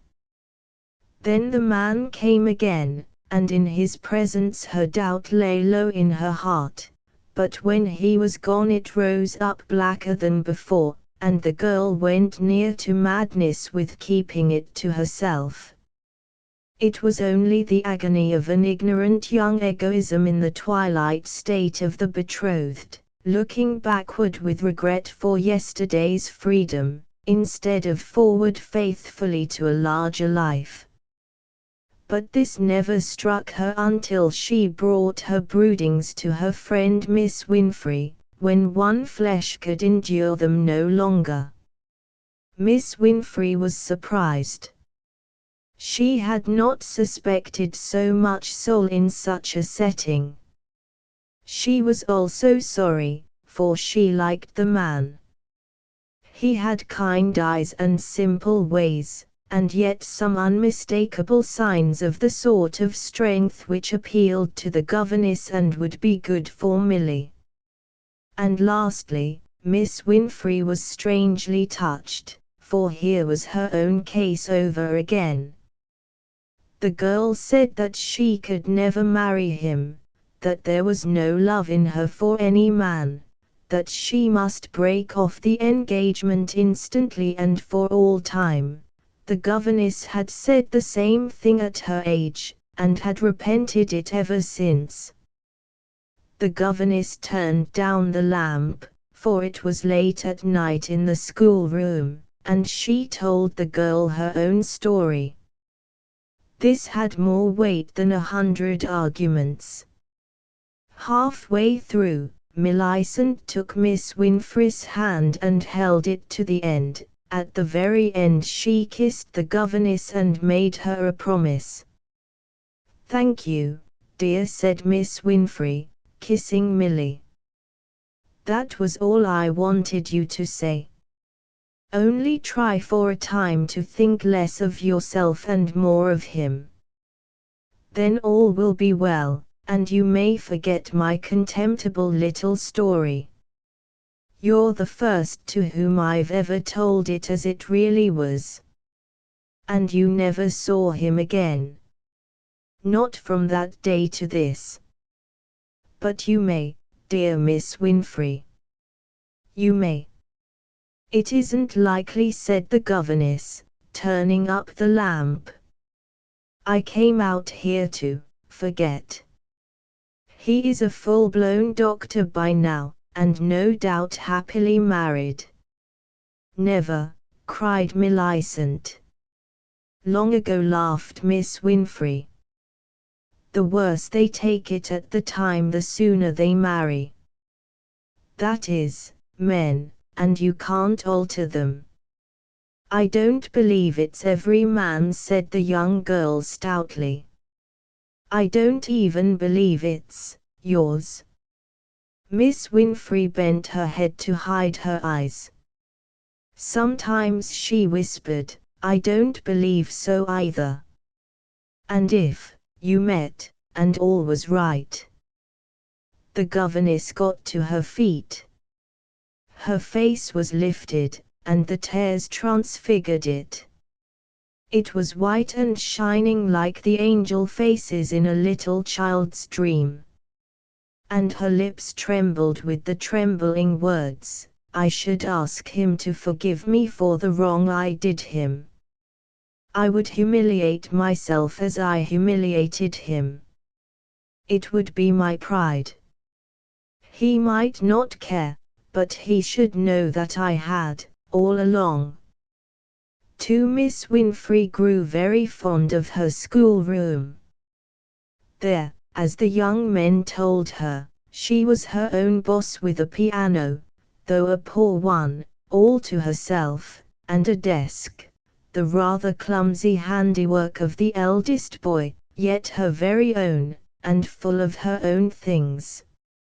She took an old maid's delight in orderly arrangement, and, for that matter, was not loath to own, with her most serious air, that she quite intended to be an old maid.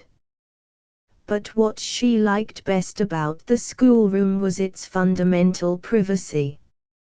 It formed a detached building, and had formerly been the station store. The old dining room was the present store, which was entered by the white veranda so known in contradistinction to the deep, trellised shelter, which, however, Mrs. Pickering insisted on calling the piazza, belonging to a later building. The white veranda was narrow and bald by comparison. But the young men still burnt their evening incense upon it, while Millicent and the governess preferred it at all hours of the day. It was just opposite the schoolroom, for one thing; for another, Mrs. Pickering but seldom set foot on the white veranda, and the peevish lady was not a popular character in the homestead of which she was mistress. She no longer approved of the new governess. Miss Winfrey's singular success with the children had been quite sufficient to alienate their mother's sympathies, or rather to revive her prejudices. Her feeling in the matter was not, perhaps, altogether inhuman. It is difficult to appreciate the expert manipulation of material upon which we ourselves have tried an ineffectual hand. It is odious to see another win through sheer discipline to a popularity which all one's own indulgence has failed to secure. These experiences were Mrs. Pickering's just desserts, but that did not lessen their sting. The lady became not unnaturally jealous of her children's friend, whose society they now obviously preferred to her own. With former governesses not a day had passed without one child or another coming to its mother with some whining tale. There were no such complaints now, but the mother missed them as she would have missed so many habitual caresses, for it made her feel that she was no longer everything to her children. It is easier to understand her feelings than to forgive their expression. She took to snubbing the governess in the pupils' presence. It is true that, as the young men said, Mrs. Pickering did not get much change out of little Miss Winfrey. The girl was well qualified to take care of herself. But she was more sensitive than she cared to show. Her whole soul shrank from the small contentions which were forced upon her. They hurt her equally whether she won or she lost. Still it was less horrid to win, and one little victory gave the governess distinct satisfaction. Mrs. Pickering took it into her head that the children were worked too hard. So one afternoon she walked into the schoolroom and told them all that they might go, nearly an hour before the time. But not a child stirred. "You may all run away," repeated their mother. "Do you hear me? Then why don't you move?" The eldest boy shuffled awkwardly in his place. "Please, mother, it's poetry hour, and we only have it once a week." Mrs. Pickering, relying on the little ones, now called for a show of hands. But the very infants were against her, and she left the room with a bitter glance at the silent governess, who after a moment's consideration dismissed the class herself. Meantime the irate lady had gone straight to her husband. "Miss Winfrey is becoming unendurable," she told him in the tone of personal reproach which had already made the unlucky squatter curse his choice of a governess. "The poor children are positively frightened to death of her. I went in to let them out of school. No one but an inhuman monster would keep them in on an afternoon like this, and actually, not one of them dared to move without Miss Winfrey's permission." Harry muttered something to the effect that they would rather finish the lesson, and the rest sat still, but you may be sure they knew it was either that or being punished afterwards. How I hate such severities! As for that woman herself, she sat like a mule without saying anything. "Ah! I see she's thought better of it, and let them out herself, to show that her authority's superior to mine, I suppose. Really, that's the last straw." Pickering met his wife judiciously, but not by any means halfway. He knew what she meant. He was not himself entirely enamored of Miss Winfrey. She had spoken to him about the boys seeing too much of the men out mustering on Saturdays, a point on which the father deemed himself the best judge. She had too many opinions of her own, but when all was said, she was an admirable governess. He dwelt upon the general improvement in the children under Miss Winfrey. He had the sense to ignore their very evident affection for that martinet. Another change might be a very good thing in a few months' time, but at present it would be 1,000 pities. Christmas was coming on. It would be very easy to let Miss Winfrey see that her daily supervision was not required during the holidays. She could have the time to herself. She did have the time to herself, and a very poor time it was. The parents gave out that they intended to see something of their young people while they had the chance. And to broaden the hint, as if that were necessary, they studiously refrained from inviting Miss Winfrey to join in the daily entertainment. Now it was a family visit to a neighboring station, with 4 horses in the big trap, now a picnic in the scrub, now impromptu races on the township course. The governess spent the days in her own schoolroom, with little intervals on the white veranda. Millicent's rabbit inspector was at Greenbush, so Miss Winfrey saw nothing of Millicent either. All was now well between those two. On the day he went, she rode with him to the boundary fence, and then joined the picnic party in the forest paddock. "Where's Miss Winfrey?" cried the girl, from her saddle, as she cantered up to the little group about the crackling fire. The children looked unhappy. "She's at home," said Harry. Millicent asked why. "Because it's holidays," answered Mrs. Pickering, looking up from the basket which she was unpacking. "Because we've come out to enjoy ourselves." Millicent ran over the ring of little wistful faces, and a soft laugh curled her lips. She could hear her father gathering branches in the scrub, and talking to the only young man who had not gone away for his holidays.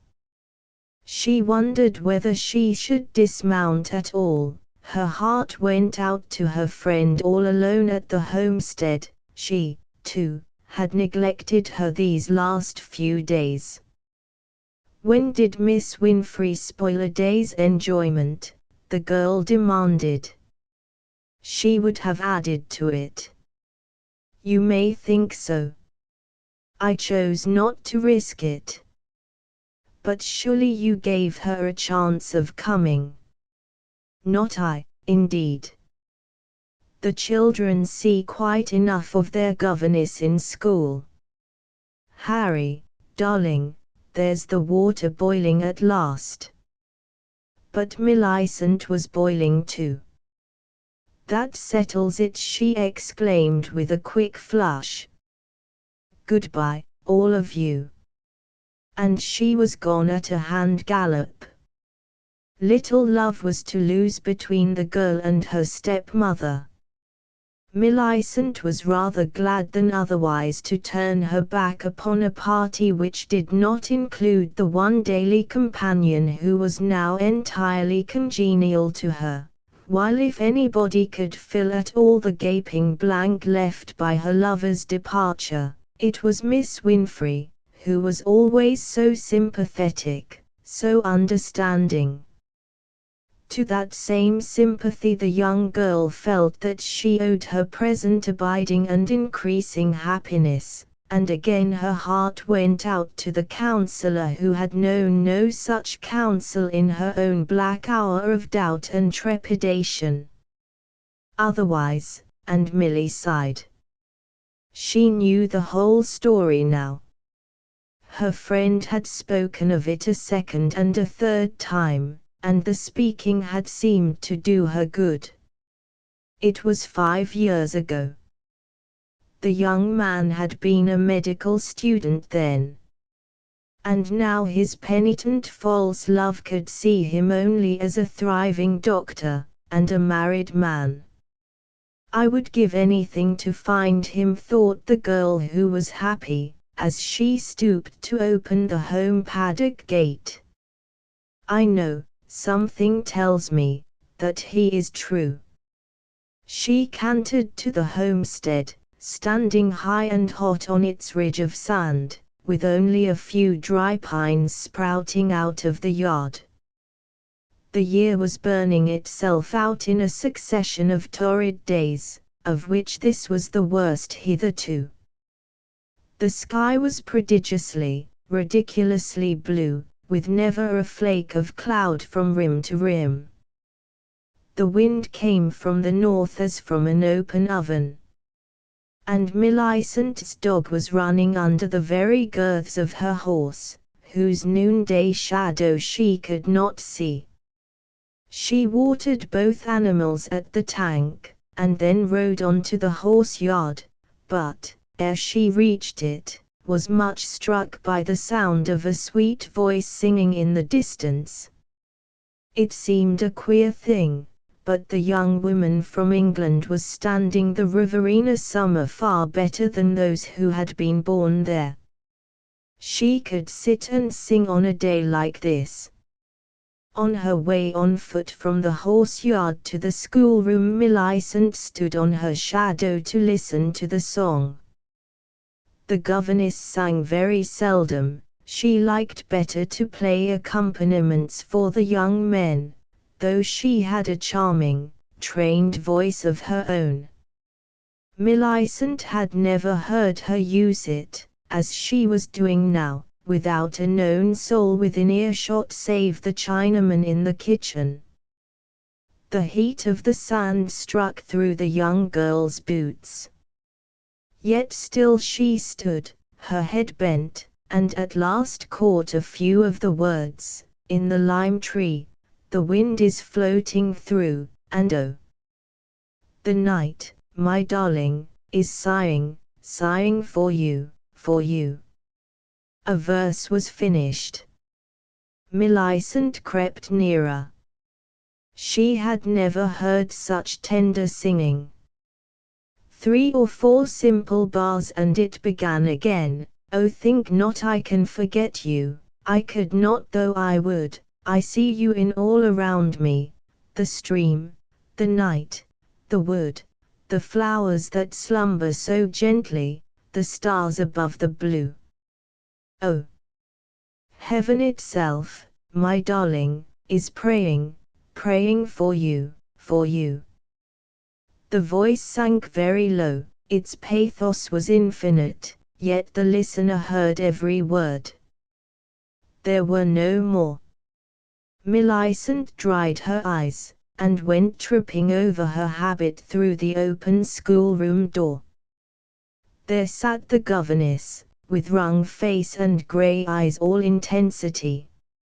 "My dear, it was divine. You heard." "I'm sorry. But why? I never sing that song." "Why, again?" The fixed eyes fell. It was his favorite. "The music is better than the words, I think, don't you? But then the words are a translation." Complete change of tone forbade further questioning. But once more the younger girl felt horribly discontented with her own really adequate affection for the honest rabbit inspector. It seemed such a little thing beside the passion of her friend. Not long after this Millicent was reclining on a deck chair under shelter of the white veranda. The heat was still intense, and she was nearly asleep. It was a Saturday afternoon. The children were abroad in the paddocks, but their governess was in her own schoolroom, for once as enervated as Millicent herself, who could just see the hem of her frock through the open door. Millicent had closed her eyes. A spur clinked on the veranda, but she was too lazy to lift a lid. A voice said, "Is Mr. Pickering about, please, miss," with a good accent, but in a curious hangdog tone. She answered, "You'll find him in the store without troubling to see which of the men it was." Then came sleep, then her father, shaking her softly, and whispering in her ear. "It's cattle station bill," he said. "Wants another check, hasn't had one since the day Miss Winfrey came." "Where is she, Millie?" "She seemed to think she'd like to try her hand at reforming our bill, and now's her chance." "He's only gone 5 months this time." "Miss Winfrey's in the schoolroom," replied Millie drowsily. "She won't thank you for disturbing her any more than I do." Pickering stepped down into the sand and crossed over to the schoolroom, dragging a shadow like a felled pine. The man was meanwhile in the store, where presently his master rejoined him in fits of soft and secret laughter.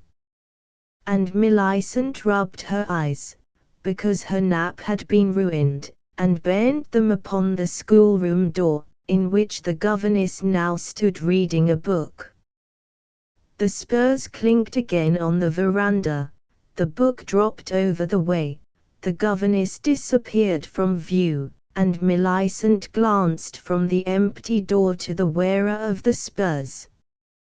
He was a handsome young fellow, with blue-black hair and moustache, and a certain indefinable distinction of which his rough clothes could not rid him. But his eyes were turned sullenly to earth, and as he snatched his horse's reins from the hook on the veranda post with his right hand, his left crumpled up his check and rammed it into his pocket. And a wild suspicion flashed across Millicent at that moment, to be confirmed the next.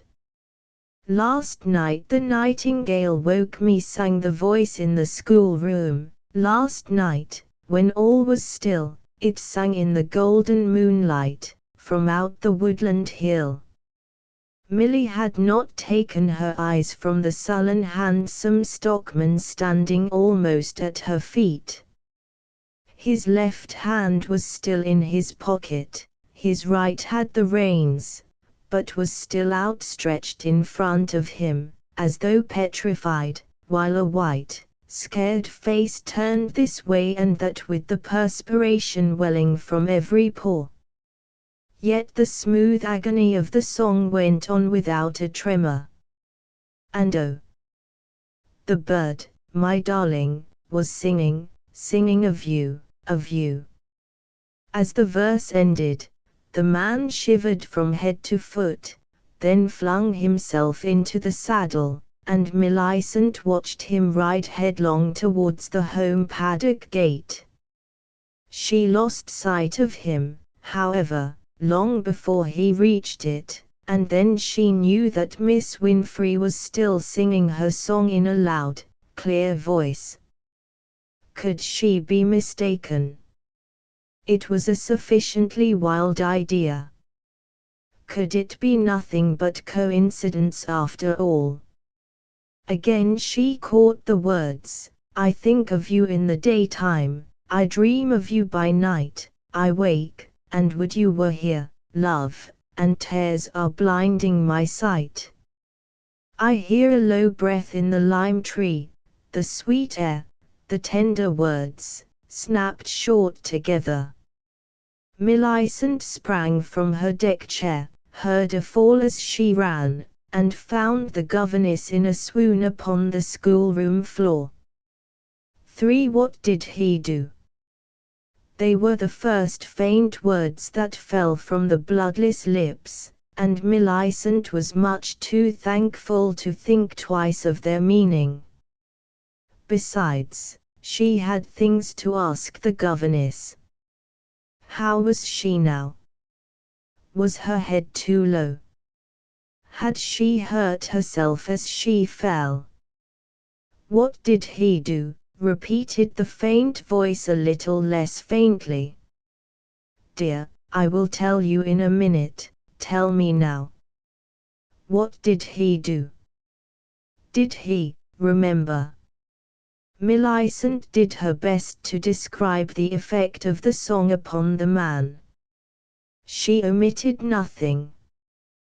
The governess gave a great sigh. "Thank God," she said. There was no time to think. It was all on the spur of the moment. "But I knew that you were there, that you'd see. And you saw all that, it was all there for you to see."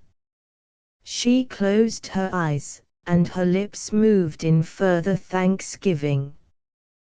"Dear, I saw," his soul said Milly timidly, "it is not dead. I saw more, I saw his love." The fair head shook. "No, that must be dead." Then why should it move him so? Why should he mind?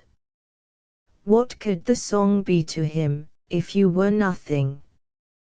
"Dear, you are everything, still." The fair head shook again, and more decidedly. "It's impossible. But I may do something. I have brought him to this, and I'll bring him back from it, with God's help."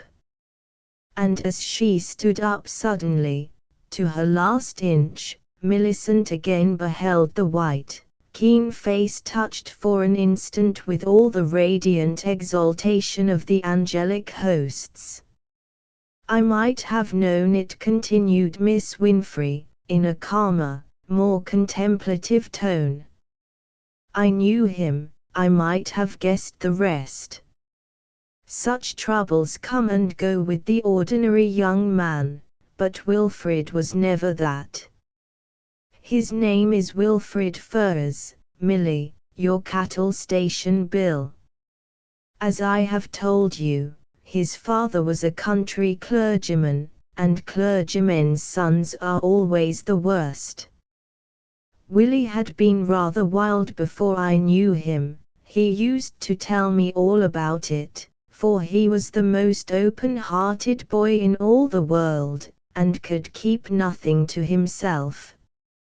If he could, he wouldn't, for sail under his true colors he must, he used to say, even if they were the black flag.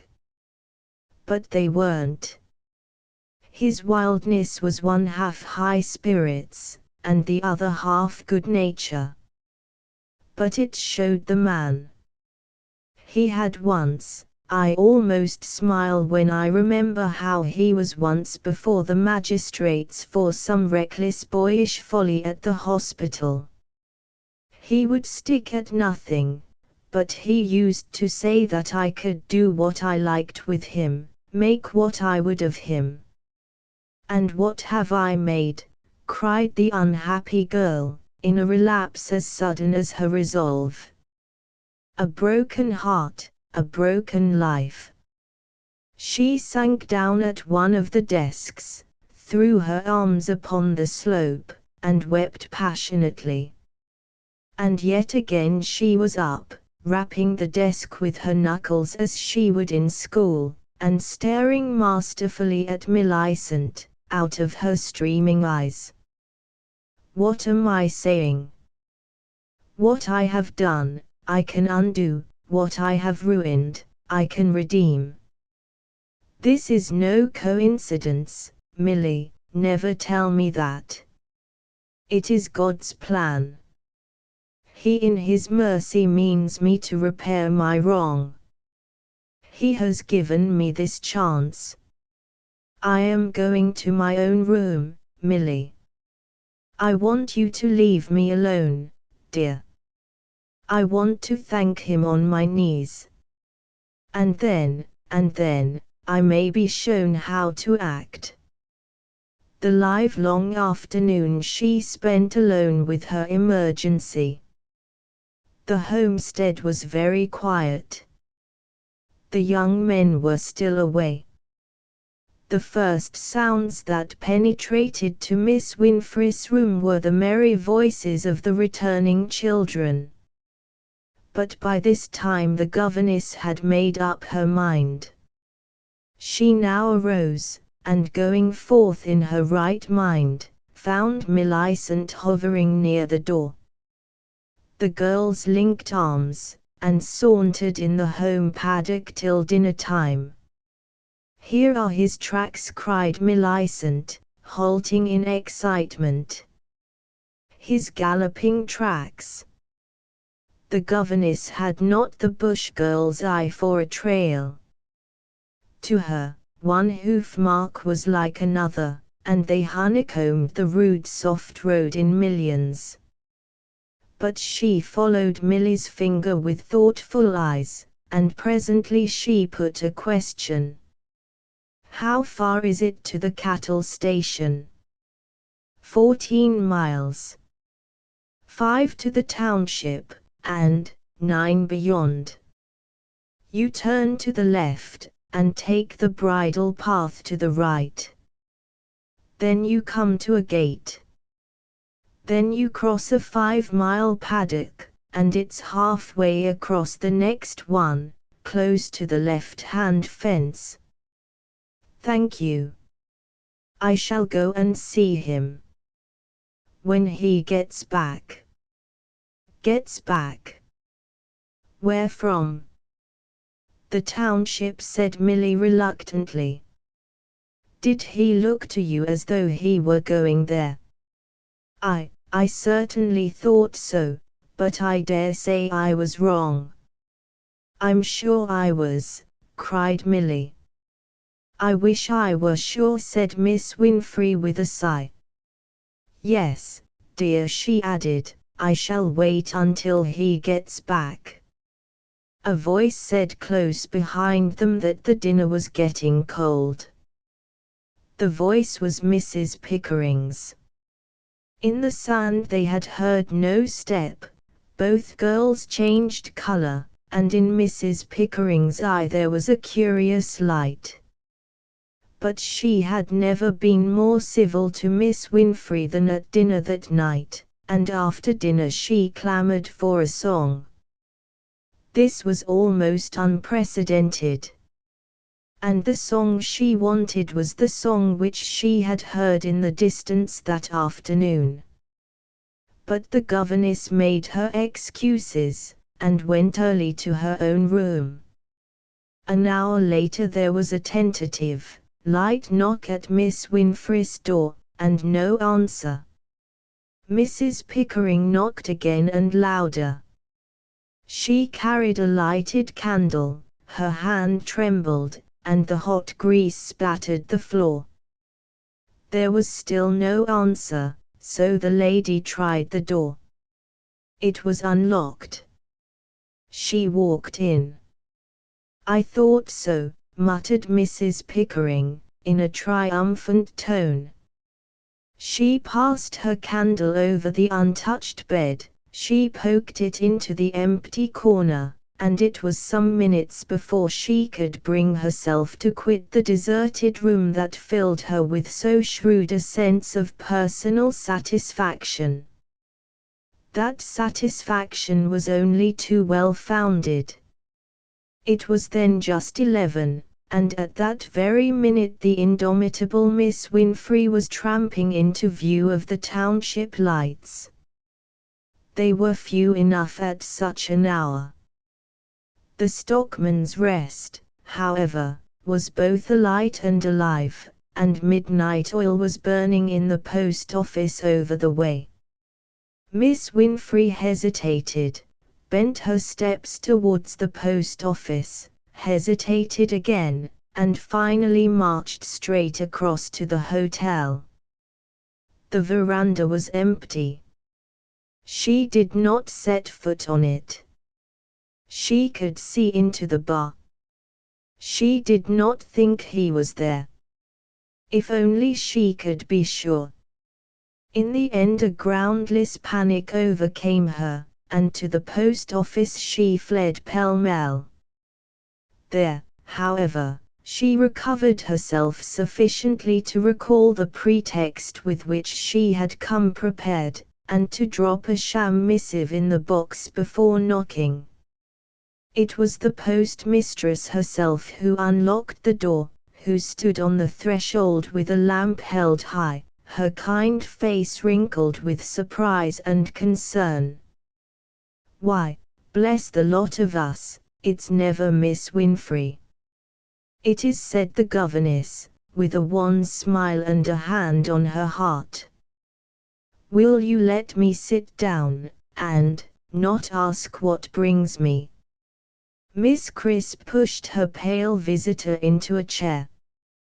Perhaps I know, said she slyly. That letterbox makes a noise. Oh, to be so deceitful, moaned Miss Winfrey, red with shame.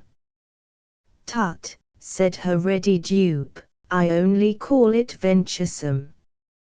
I know I shouldn't like to have all my letters seen when they make up the station mailbag, though I don't know the thing that would bring me all this way on foot at this time of night. However, that's your business, my dear, and you shall have a cup of tea before I let you go again. The two had often foregathered since the day of Miss Winfrey's arrival, and the fact made her feel meaner than ever now. Yet she could not bring herself to tell the postmistress everything, and it was either that or the small deceit which she was practicing. Consciously or unconsciously, Miss Crisp must help her. They took the same strong view of the dreadful system of knocking down checks. The governess proceeded to turn this to account. She referred to their first meeting, and as casually as possible to Cattle Station Bill, saying the poor man had been in for another check that afternoon. Indeed, said Miss Crisp, seating herself till the kettle should boil. He didn't get one, did he? He did. That's just it. What makes you think he did not? He never stopped on his way back. Not opposite. No. The girl's heart danced. Are you positive? Quite. He's back at his hut, for I saw him go, galloping like a mad thing. What time was that? Between 4 and 5. The governess was too clever to drop the subject suddenly. She said she had made sure the poor man's check had gone the same way as the last, and so obtained a second assurance that as yet, at all events, it had not. Miss Crisp of the post office saw most of what went on in the township, the rest was sure to reach her ears. So Miss Winfrey acted her part to the last, and took leave of her little old friend with a guilty and a penitent heart. But go on she must. It was too late to turn back, too late to think. She made an elaborate detour, and struck the main road once more considerably to the left of the township. That amounted to the same thing as turning to the left through the township street. She now stood still to rehearse the remainder of Milly's directions, which she had by heart. She was to take the bridle path to the right, which would bring her to a gate. She was then to cross a 5-mile paddock, and that was enough for the present. The bridle path was easily found. It brought her to the gate without let or panic. But by this time the girl had walked many miles and her feet were very sore. So she perched herself upon the gate, and watched an attenuated moon float clear of the inhospitable sand hills, and sail like a silver gondola on a somber sea. But as the ache left her feet, it crept into her heart with all the paralyzing wonder as to what she should say and do when at last she found her poor love. And immediately she jumped down and continued her tramp, for she was obliged to do what she was doing, only it was easier to walk than to look ahead. The thin moon was much higher when its wan rays shone once more upon the wires of a fence running right and left into the purple walls of the night. There were no trees now. The vague immensity of the plains was terrifying to the imaginative girl, who had felt for some time as if she were walking by a miracle upon a lonely sea, a miracle that might end any moment, a sea that supported her on sufferance capriciously. But with the fence and the gate came saner thought, and a clear sight of the true occasion for fear and trembling. She was now within 2 or 3 miles of the hut. What was she to do when she got there? She did not know, she would not think. She would get there first, and leave the rest to that fate which had urged her so far. She went through this gate without resting. She was no longer conscious of bodily pains. She followed up the fence on the left, according to Milly's directions, walking at the top of her speed for half an hour. Then all at once she trembled and stood still. There was the hut. It was as though it had risen out of the ground, so sudden was the sight of it, standing against the fence, one end towards her, scarce 100 yards from where she was. She got no farther just then. The courage of her act forsook her at the last. She had no more strength of heart or limb, and she sank to the ground with a single sob. The slip of a moon was sickening in a sallow sky when the girl stood up next. The dawn put new life in her will. She would wait till sunrise before she made a sound. Meanwhile, if the hut door was open, she would perhaps peep in. The door was open. There was a faint light within. She could see it through the interstices of the logs as she approached. It fell also in a sickly, flickering beam upon the sand without. And after a little, she did peep in, to see a slush lamp burning on the table, and, in the wretched light of it, the figure of a man, with his bare arms and hidden face upon the table too. He seemed asleep, he might have been dead. Wilfrid. He was alive. The white face flashed upon her. The wild eyes started and stared. Then slowly, stiffly, unsteadily, he rose, he towered. So it was you I heard, singing that song. Yes, Wilfrid. It is unbelievable. I've dreamt it often enough, but, yes, it's you. So you've found me out.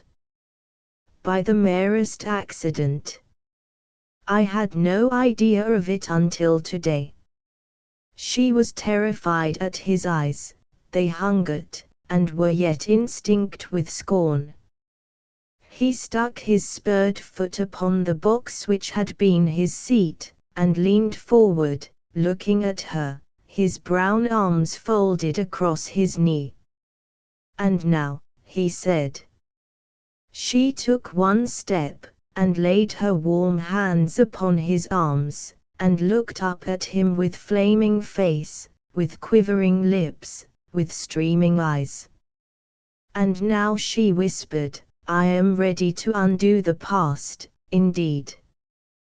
To make amends, to keep my broken word. He looked at her a moment longer, and his look was very soft. He had heard her singing, but neither the song nor the voice had done more than remind him of her. And yet the mere reminder had carried him through the township with a live check in his pocket, had kept him sitting up all night with his false love's image once more unveiled in his heart. Here by a miracle was his love herself. She loved him now that she had made him unworthy of her love. Little wonder that he looked softly at her for a moment more, and the next, still less wonder that he flung those hot hands from him, and kicked the box from under his foot, and recoiled with a mocking laugh from the love that had come too late. "Keep what you like," he cried out with a brutal bitterness, "only keep your pity to yourself. You should require it. I don't." And the girl was still staring at him, in a dumb agony, an exquisite torture, when the smack of a riding whip resounded on the corrugated roof, and the eyes of both flew to the door. For a horse's mane and withers, rubbed by the rider's beard as he stooped to peer into the hut, deepened the grey dusk within and made the lamp burn brighter. Then came the squatter's voice, in tremulous, forced tones, as of a man who can ill trust himself to speak. "And so, Miss Winfrey, you are here." The governess came close to the threshold and faced her employer squarely, though without a word. Then her song had awakened a memory, but nothing more. So ran her thoughts. "Your explanation, Miss Winfrey. We knew each other years ago." And she waved with her hand towards the man who would not stand beside her in her shame. "May I ask when you found that out?" "Yesterday afternoon." "Ah, when he came in for his check." "I may tell you that I saw something of it from the store, and my wife happened to overhear some more when she went to fetch you and my daughter in to dinner." That was very clever of Mrs. Pickering. "It was an accident, she couldn't help hearing." "I dare say," cried the governess, taking fire at the first spark. "But I shall tell her what I think of such accidents when I see her again." There was no immediate answer. And the girl took a cold alarm, for a soft meaning laugh came through the door, and either behind her, or in her imagination, there was an echo which cut her to the quick. "May I ask," said Mr. Pickering, "when you expect to see my wife again?" "Never," said the girl, as though she had known that all along, but she had not thought of it before, and the thing stunned her even as she spoke. "Never," repeated the squatter, with immense solemnity. "You've treated her very badly, Miss Winfrey, she feels it very much. You might at least have consulted her before going to such a length as this. A length which has nothing to do with me, mark you, but I must say it is one of the most scandalous things I ever heard of in all my life. I'm sorry to speak so strongly. I'm sorry to lose you for the children, but you must see that you're no longer quite the sort of person we want for them. You will find your boxes on the coach which leaves the township this evening, and your check." "Stop," said a hoarse voice fiercely. At the same moment Miss Winfrey was forced to one side, and Wilfrid Ferrars filled her place. She had never admired him so much as now, with his doubled fists, and his rough dress, and the cold dawn shining on his haggard face. "You've said quite enough," he continued. "Now it's my turn, Mr. Pickering. Miss Winfrey hasn't been at the hut 10 minutes. She came because we were old friends, to try to make me the man I was when she knew me before. Unfortunately it's a bit too late, but she wasn't to know that, and she's done no wrong. Now apologize, or settle it with me, and he laid hold of the bridle. You may let go those reins, replied Pickering. I'm not frightened of you, though you have the better of me by 20 years. But I think you're on the right side in a more important respect than that, and if I've done Miss Winfrey an injustice, I hope I'm man enough to apologize in my own way. He slid from his horse, and walked into the hut with his wide awake in one hand, and the other outstretched. I beg your pardon, he said. I don't blame you, she replied. He kept her hand kindly. Perhaps we shall meet again, Miss Winfrey. I hope so. I don't know how it stands between you two, but I can give a guess. You're a good girl, and we've always known what Bill was underneath. Good luck to you both. I shall send another man out here tonight. The girl stood still and heard him ride away. The soft words stung worse than the harsh, she scarcely knew why. She was bewildered and aching in heart and body and brain. On some point she should have enlightened Mr. Pickering, but she had let it pass, and now what was it? Ferrars had accompanied the squatter outside, had seen him start, and now he was standing in front of her with eyes that seemed to speak to her out of the past.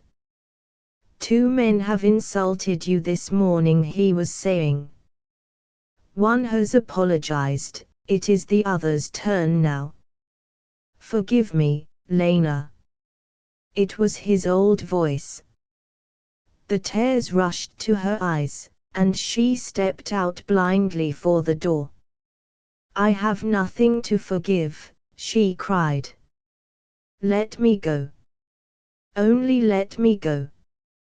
Go where? To the township, anywhere. I should have told Mr. Pickering. Call him back. He's so far away already. What am I to do? What am I to do? Ferrars pushed the wooden box into the doorway where she stood leaning heavily against the jamb. Sit down on that, said he, while I brew you some tea. You're tired to death. Time enough to think of things after. The girl sat down, and for a while she cried gently to herself. Her physical fatigue was enormous, rendering her perfectly helpless for the time being, with a helplessness which she resented more bitterly than the incomparable mental torments of the situation. These she deserved. If only she could get away, and turn this bitter page before it drove her mad. If only she could creep away, and close her eyes for hours or forever. Surely this was the refinement of her punishment, that the flesh, which had stood her in too good stead hitherto, should fail her utterly in her supreme need. The red sun burst out of the plains, as it were under her very eyes, blinding them. Miss Winfrey would not look round. She heard matches struck, sticks crackling, and later, the billy bubbling on the fire. She knew when the slush lamp was extinguished, her sense of smell informed her of the fact. She heard a chop frizzling at the fire, the cutting of the damper on the table, but not until Ferrars touched her on the shoulder, telling her that breakfast was ready, would she turn her head or speak a word. The touch made her quiver to the core. He apologized, explaining that he had spoken thrice. Then they sat down, and the girl ate ravenously, but Ferrars did little but make conversation, speaking now of the Pickerings, and now of some common friends in London, the people, in fact, who had brought these two together. They knew I had come out here, didn't they tell you? I never went near them again. This answer set Ferrars thinking, and, after refilling the girl's pannikin and cutting more damper, he took a saddle from a long peg. He must catch his horse, he said. He would come back and see how she was getting on. He did not come back for nearly an hour. The horse was a young one, and the horse paddock, which was some little distance beyond the hut, was absurdly large. He returned ultimately at a gallop, springing off, with a new eagerness in his face, at the door of the hut. It was empty. He searched the hut, but the girl was gone. Then he remounted, and rode headlong down the fence, and something that he saw soon enough made his spurs draw blood. She was lying in the full glare of the morning sun, sound asleep. He had difficulty in awakening her, and greater difficulty in dissuading her from lying down again where she was. Have you spent half a summer up here without learning to respect the back block, son? You mustn't think of going to sleep in it again. It's as much as your life is worth. Which is very little, murmured Miss Winfrey, letting some sand slip through her fingers, as if symbolically. Look here, said Ferrars. I shall be out all day, seeing to the sheep and riding the boundaries. There's a room at the back of my hut which the boss and those young fellows use whenever they stay there. They keep some blankets in it, but I have the key. The coach doesn't go till 8 o'clock tonight. Why not lie down there till 5 or 6? I'm not a fool in everything, said the girl at length. I'll do that. Then jump on my horse. That I can't do. I'll give you a hand. I should fall off. Not at a walk. Besides, I'll lead him. Recollect you've 9 miles before you this evening. She gave in. The room proved comfortable. She fell asleep to the sound of the horse's canter, lost in a few strides in the sand, but continuous in her brain. And this time she slept for many hours. It was a heavy, dreamless sleep, from which she at last awoke refreshed, but entirely nonplussed as to her whereabouts. The room was very small and hot. It was also remarkably silent, but for the occasional crackling of the galvanized roof, and rather dark, but for the holes which riddled that roof like stars, letting in so many sunbeams as thin as canes. Miss Winfrey held her watch in one of them, but it had stopped for want of winding. Then she opened the door, and the blazing sun was no higher in the west than it had been in the east when last she saw it.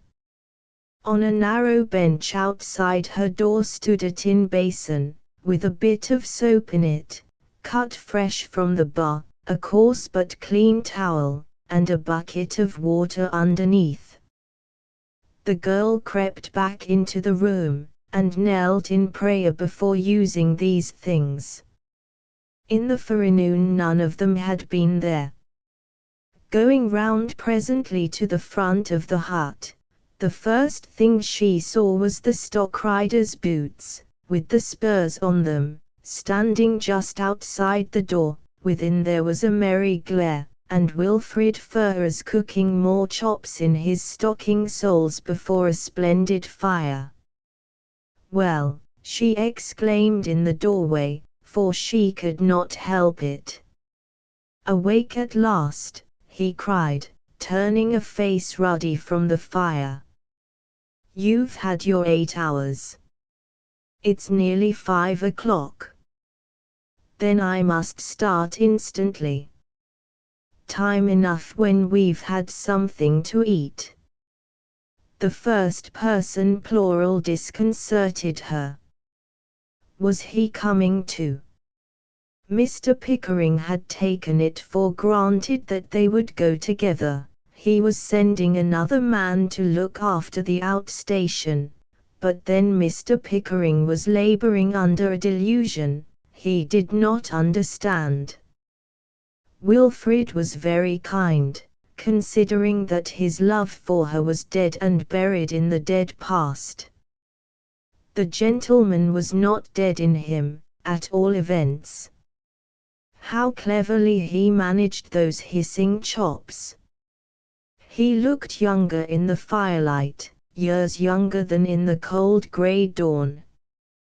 But no wonder his love of her was dead and gone. Now we're ready, he cried at last. Quick, while they're hot, Lena. His tone had changed entirely since the early morning. It was brisker now, but markedly civil and considerate.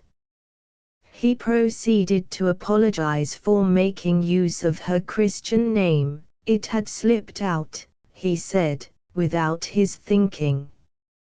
At this fresh evidence of his indifference, the girl forced a smile, and declared it did not matter. Surely we can still be friends, said she. Yes, friends in adversity, he laughed. Don't you feel as if we'd been wrecked together on a desert island? I do. But what do you think of the chops? Very good for a desert island. She was trying to adopt his tone. It was actually gay, and herein his degeneracy was more apparent to her than in anything that had gone before. He could not put himself in her place, the cruel dilemma that she was in, for his sake, seemed nothing to him. His solitary dog's life had deprived him of the power of feeling for another. And yet the thought of those boots outside in the sand contradicted this reflection, for he had put them on soon after her reappearance, thus showing her on whose account they had been taken off. Moreover, his next remark was entirely sympathetic. It's very rough on you, he said. What do you mean to do? I suppose I must go back to Melbourne. And then get another place, if I can. He said no more, but he waited upon her with heightened assiduity during the remainder of their simple meal, and when they set out together, he with all his worldly goods in a roll of blankets across his shoulders, she made another effort to strike his own note of kindly interest and impersonal sympathy. And you, she said as they walked, what will you do? Get a job at the next station, there'll be no difficulty about that. I'm thankful to hear it. But I am in a difficulty about you. He paused so long that her heart fluttered, and she knew not what was coming. They passed the place where her resolution had given way in the dark hour before the dawn. She recognized that other spot, where, later, he had found her asleep in the sun, but the first fence was in sight before he spoke. I can't stand the idea of your putting in another appearance in the township, he exclaimed at last, thrilling her with the words, which expressed perhaps the greatest of her own immediate dreads.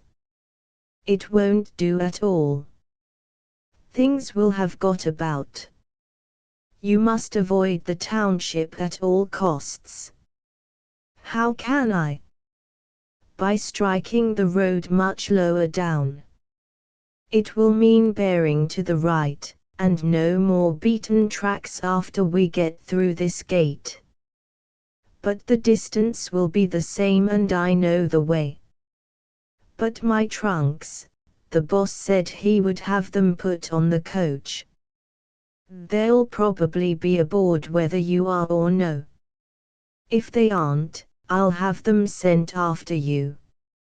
I shall be taking you out of your way, objected the girl. Never mind. Will you trust me?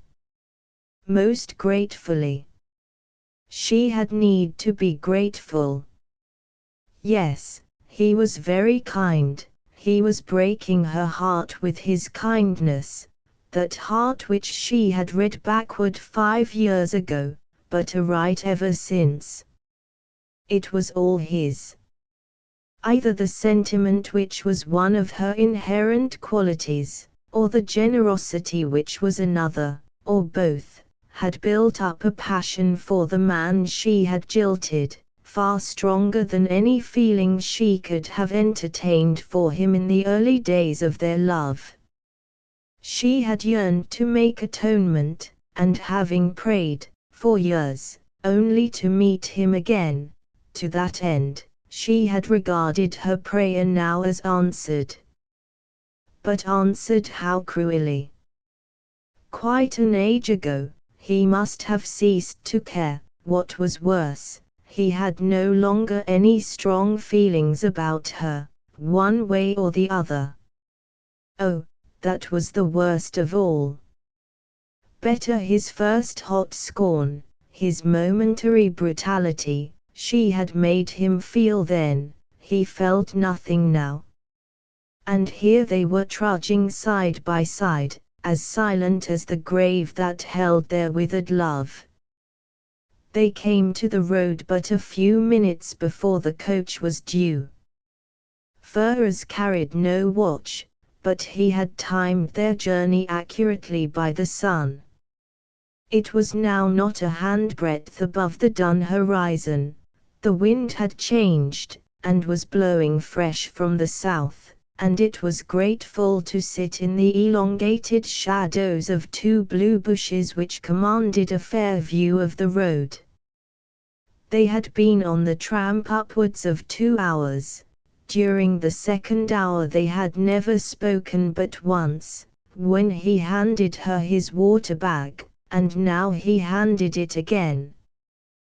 "Thank you," she said, passing it back after her draught. "You have been very kind." "Ah, Lena," he cried, without a moment's warning, "had you been a kinder girl, or I a stronger man, we should have been happy enough first or last. Now it's too late. I have sunk too low. I'd rather sink lower still than trade upon your pity." "Is that all?" "That's all." He pointed to a whirl of sand half a mile up the road. It grew larger, giving glimpses of half-harnessed horse-flesh and heavily revolving wheels. The girl's lips moved, she could hear the driver's whip, cracking louder and louder, but the words came hard. "It is not true," she cried at last. "That is not all. You don't care." He turned upon her his old, hungry eyes, so sunken now. "I do," he said hoarsely. "Too much, to drag you down. No. Let me sink alone. I shall soon touch bottom." She got to her feet. The coach was very near them now, the off-lamp showing up the vermilion panels, the bits tinkling between the leader's teeth, the body of the vehicle swinging and swaying on its leather springs. The governess got to her feet, and pointed to the coach with a helpless gesture. "And she asked him. "What's to become of me?" The south wind was freshening with the fall of night. At that very moment it blew off the driver's wide awake, and the coach was delayed 3 minutes. A few yards farther it was stopped again, and at this second exasperation the driver's language went from bad to worse, for the coach was behind its time. "What now? Passengers?" "Yes." "The owner of the boxes?" "Yes." "And you too?" "Where's your check?" There was a moment's colloquy between the two dusky figures in the road, then the man took a slip of paper from the left-hand pocket in his moleskins, and held it to the off-lamp for the driver's inspection. "The two of us," he said. "Yes." "Well. Up you jump. All aboard." And with his blankets round her, and her hand in his, the little governess, and her lost love who was found, passed at star-eyes through the green bush boundary gate, and on into another life. A farewell performance. Sam Eccles had killed a brown snake in his wood heap, and had proceeded to play a prehistoric trick on all comers to the Murrumbidgee Bridge Hotel.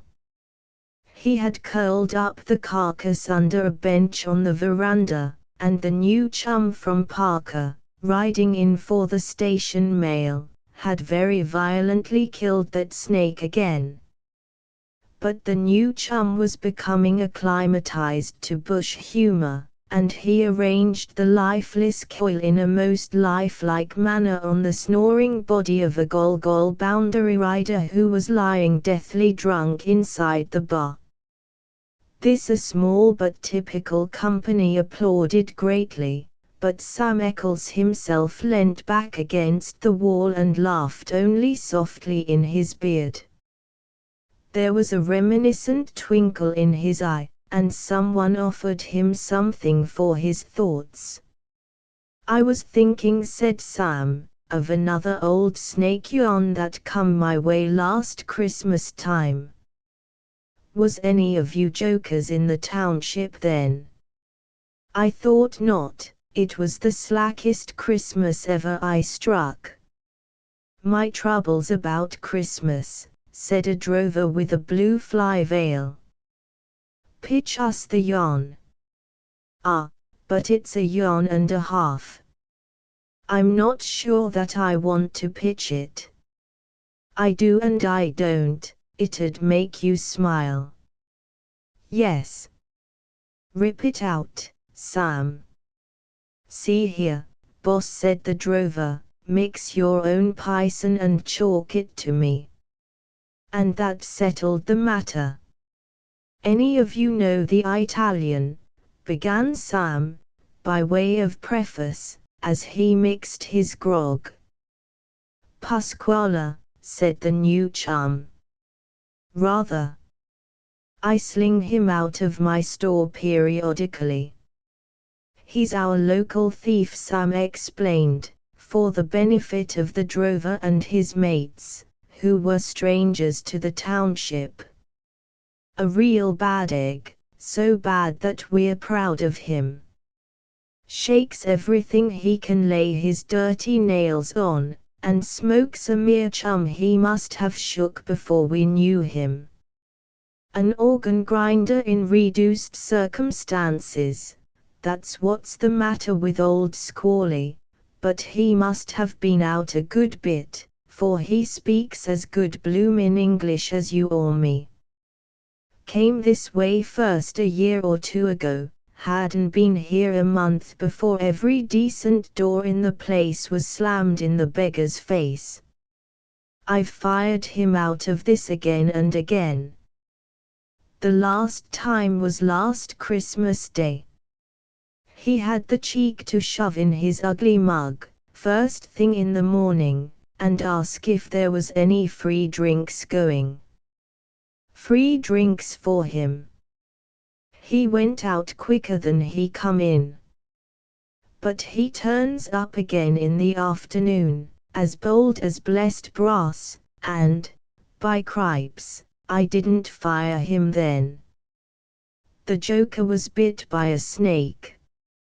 His face was as white as his teeth, and there was the fear o' death, yes, and the heat of hell in his wicked eyes. He'd chucked his hat away, after ripping out the greasy blue linen, and that's what he'd got twisted around his right wrist.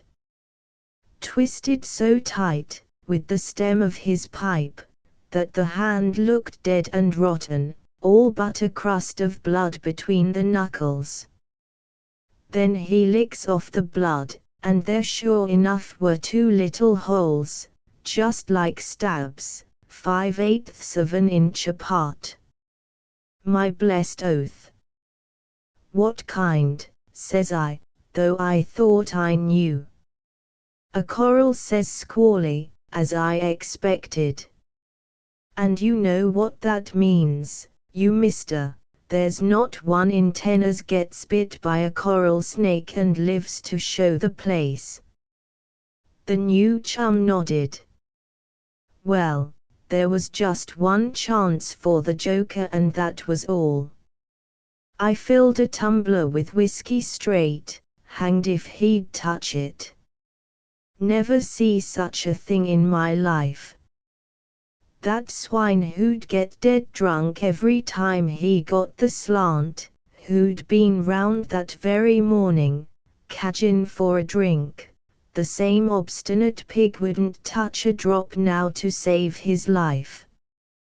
No, no, says Squally, I have been drunken devil all my days, let me die sober, let me die sober. So we had to take him and force that whiskey down his throat, like giving a horse a ball, and another big nobbler on top of it to make sure. Then we stood round and looked on. D'ye see, mister, if it made him tight we'd pull him through, if it didn't, there was no hope for him, and there'd be 1 blackguard less in Riverina. Well, for a bit he stood as straight and as firm as them veranda posts, but it wasn't long before I see his knees giving and his chin coming down upon his chest, and then I knew as all was right. In less than 5 minutes he was blind and speechless. We'd got him spread out comfy in that corner, and the rest of us were quenching the little thirst we'd raised over the business. Here Sam Eccles suited the action to the word, and the drover with the blue fly veil shook his head. You didn't deserve them drinks, said he. What did you want to go and save a thing like that for? You should have let the joker die. I would. I wished I had, replied Sam, ruefully. That's not the end of the yarn, d'ye see, and it's the end what's going to make you chaps smile. There's a rabbit inspector lives in this here township, and knows more about natural history than any other 2 men in the back blocks. He happened to be at home that day, and he's at home today, too, if you'd like to see the snake what bit the Italian. He has it in his house, and this is how he come to get it. Somebody tells him what's happened, and he looks in during the evening to see for himself. There was old Squally drowned in whiskey, sleeping like a kid. So says Mr. Gray, that's the rabbit inspector, now's my time. The other day I lost my penknife, must have dropped it out of the buggy, but remembered the place and drove back, met Squally on the way, and naturally never saw my knife again. Now's my time, says he, to get it back. Now's the time, he says, for all of us to get back everything we ever lost. and down he goes on his knees beside Squally, and starts feeling in his pockets. "Here it is," he says directly, and yet he never gets up from his knees. "Struck anything else, Mr. Gray?" says I at last. "Yes, Sam, I have," says he, turning round and fixing me with his blue goggles. "What sort of a snake was it our friend here said had bitten him?" "A coral," says I. "Not it," says he. "What then?" says I. "A new variety altogether," says Mr. Gray, grinning through his beard. "Give it a name, sir," says I. "Certainly," says he, getting up. "If we call it the knife snake we shan't be far out." And blowed if he didn't show me the little blade of his own knife blooded at the point, blowed if he didn't fit the blessed point into Squally's blessed bites. Sam covered his face for shame, but joined next moment in the laugh against himself. Not so he of the blue fly veil. The drover's hairy visage was a strong study in perfectly candid contempt. "You run a bush pub, and you were had by that old dodge. It hasn't got a tooth in its head, it's as old as the blooming sand hills, yet you were had. My stars!" The new chum from Parker diverted the laugh by innocently inquiring what that dodge might be. "A free drunk," said the drover. "And you ought to stand us free drinks, mister, for not knowing. You're only a shade better than our friend the boss. To swallow that old chestnut at this time o' day." Sam Eccles lost his temper. "You've said about enough. The man I mean was a born actor. Either shut your blessed head or take off that coat and come outside." "Right," replied the drover, divesting himself on his way to the door.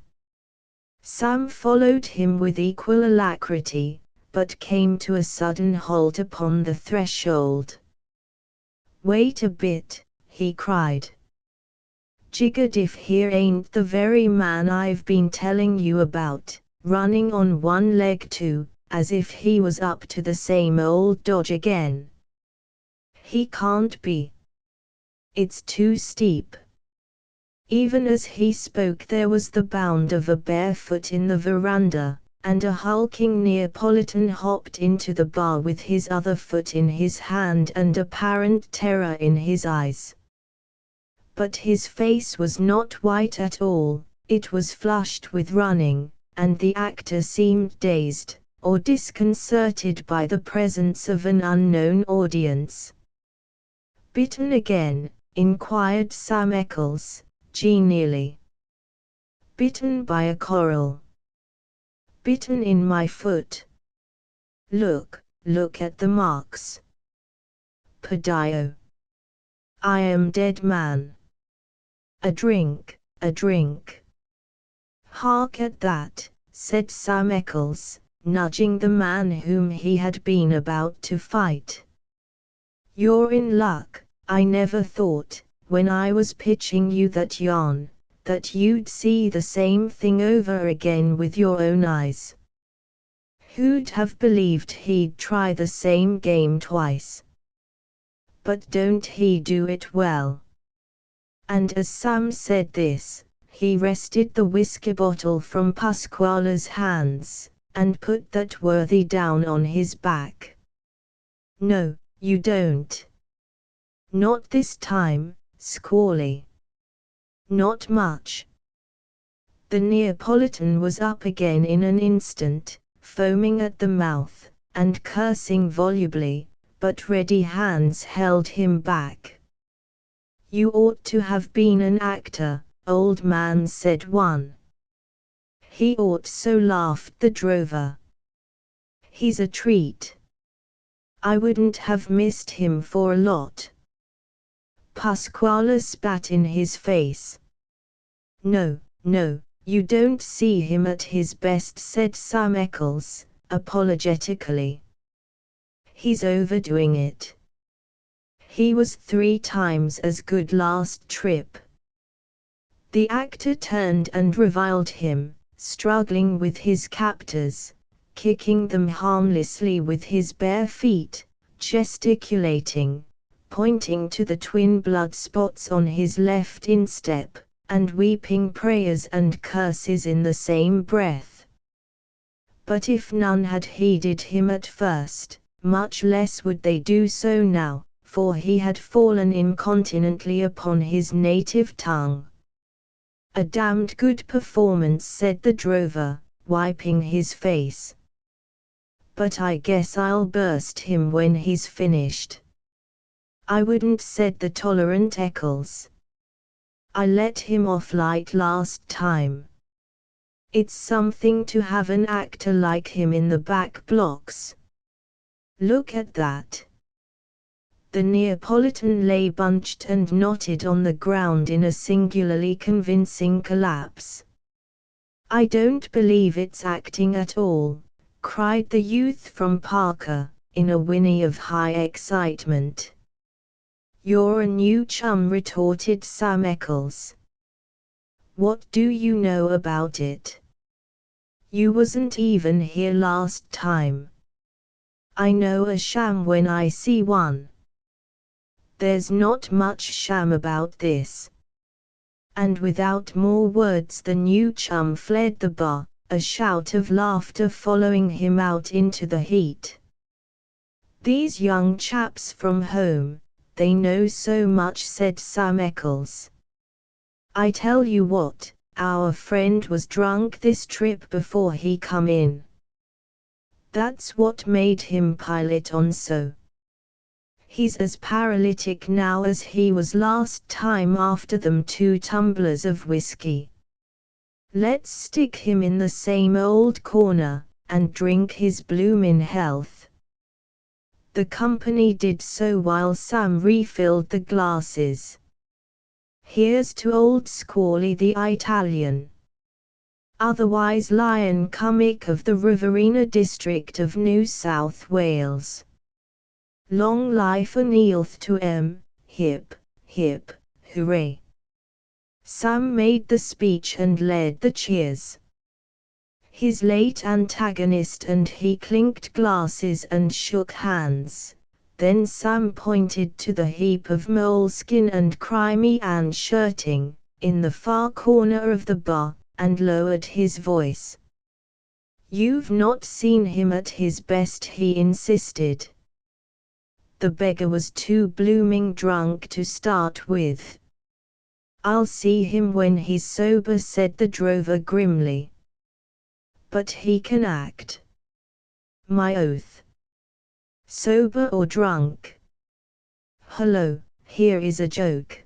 Blowed if that new chum hasn't fetched Mr. Gray to have a look at old Squally, just like he did before.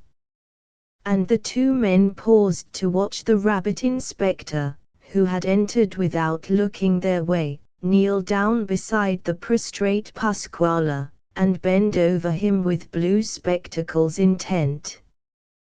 He examined the punctures on the left instep, he stooped and sucked them with his lips. His next act was to raise one eyelid after another, his last, to lay a weather-beaten hand upon the Italian's heart, and all this was done in a dead silence which had fallen upon the place with the entry of Mr. Gray. Long life to him again, murmured the drover, emptying his glass, but Sam Eccles neither heard nor answered him. At length the inspector arose, and turned towards them with his expressionless glasses. There was no nonsense about it this time, Sam. It was a snake right enough, and a coral snake into the bargain. Sam gave a gasping cry.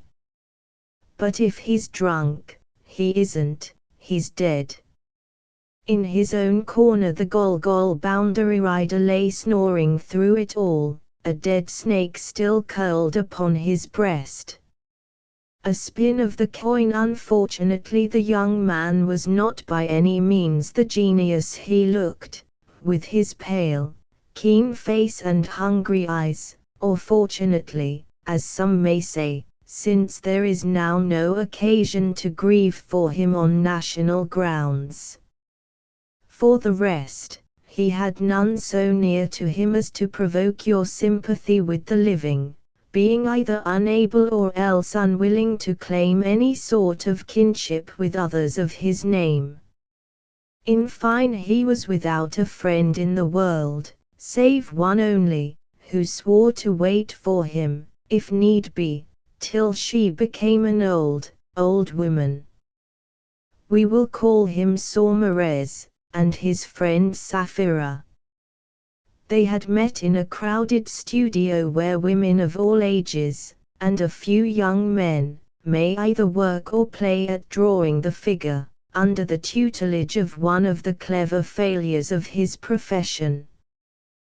The girl had come to play, having tired suddenly of life in the country, and felt the aching need of a new sensation, the man to work his hardest, in the intervals of other work which by itself was quite hard enough for any one man not accursed with a soul above black and white work for a minor illustrated paper. But though the aims of these two were as the poles asunder, the time of their coming coincided, and the very first day, their eyes joined through the rustling, tittering forest of easels, his being black as night, and hers so soft, that it was not till he came to paint them that he gave a thought to their color.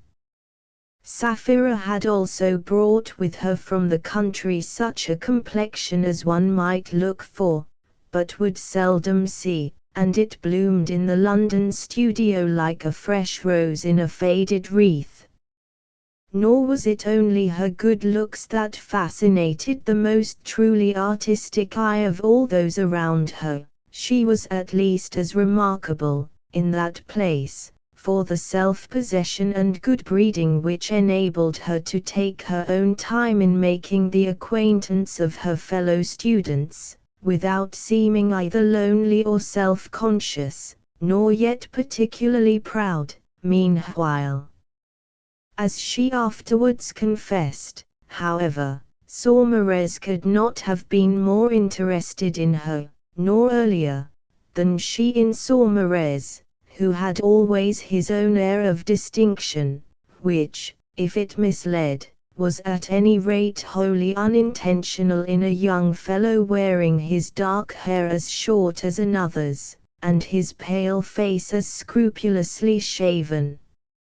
And, for that matter, Saumarez was easily the best workman in the studio, having talent and a professional touch, with hitherto a clean heart for his work, and a pure yearning to do more than it was in him ever to do, soon to be exchanged for the godless ambition to make money and a name.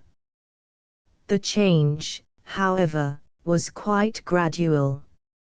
In a mixed school of art the more austere conventions are out of place. Even Sapphira learned to lay them aside with her gloves and umbrella during working hours, but she took care to make neither herself nor her friend conspicuous, as seemed to be studio fashion.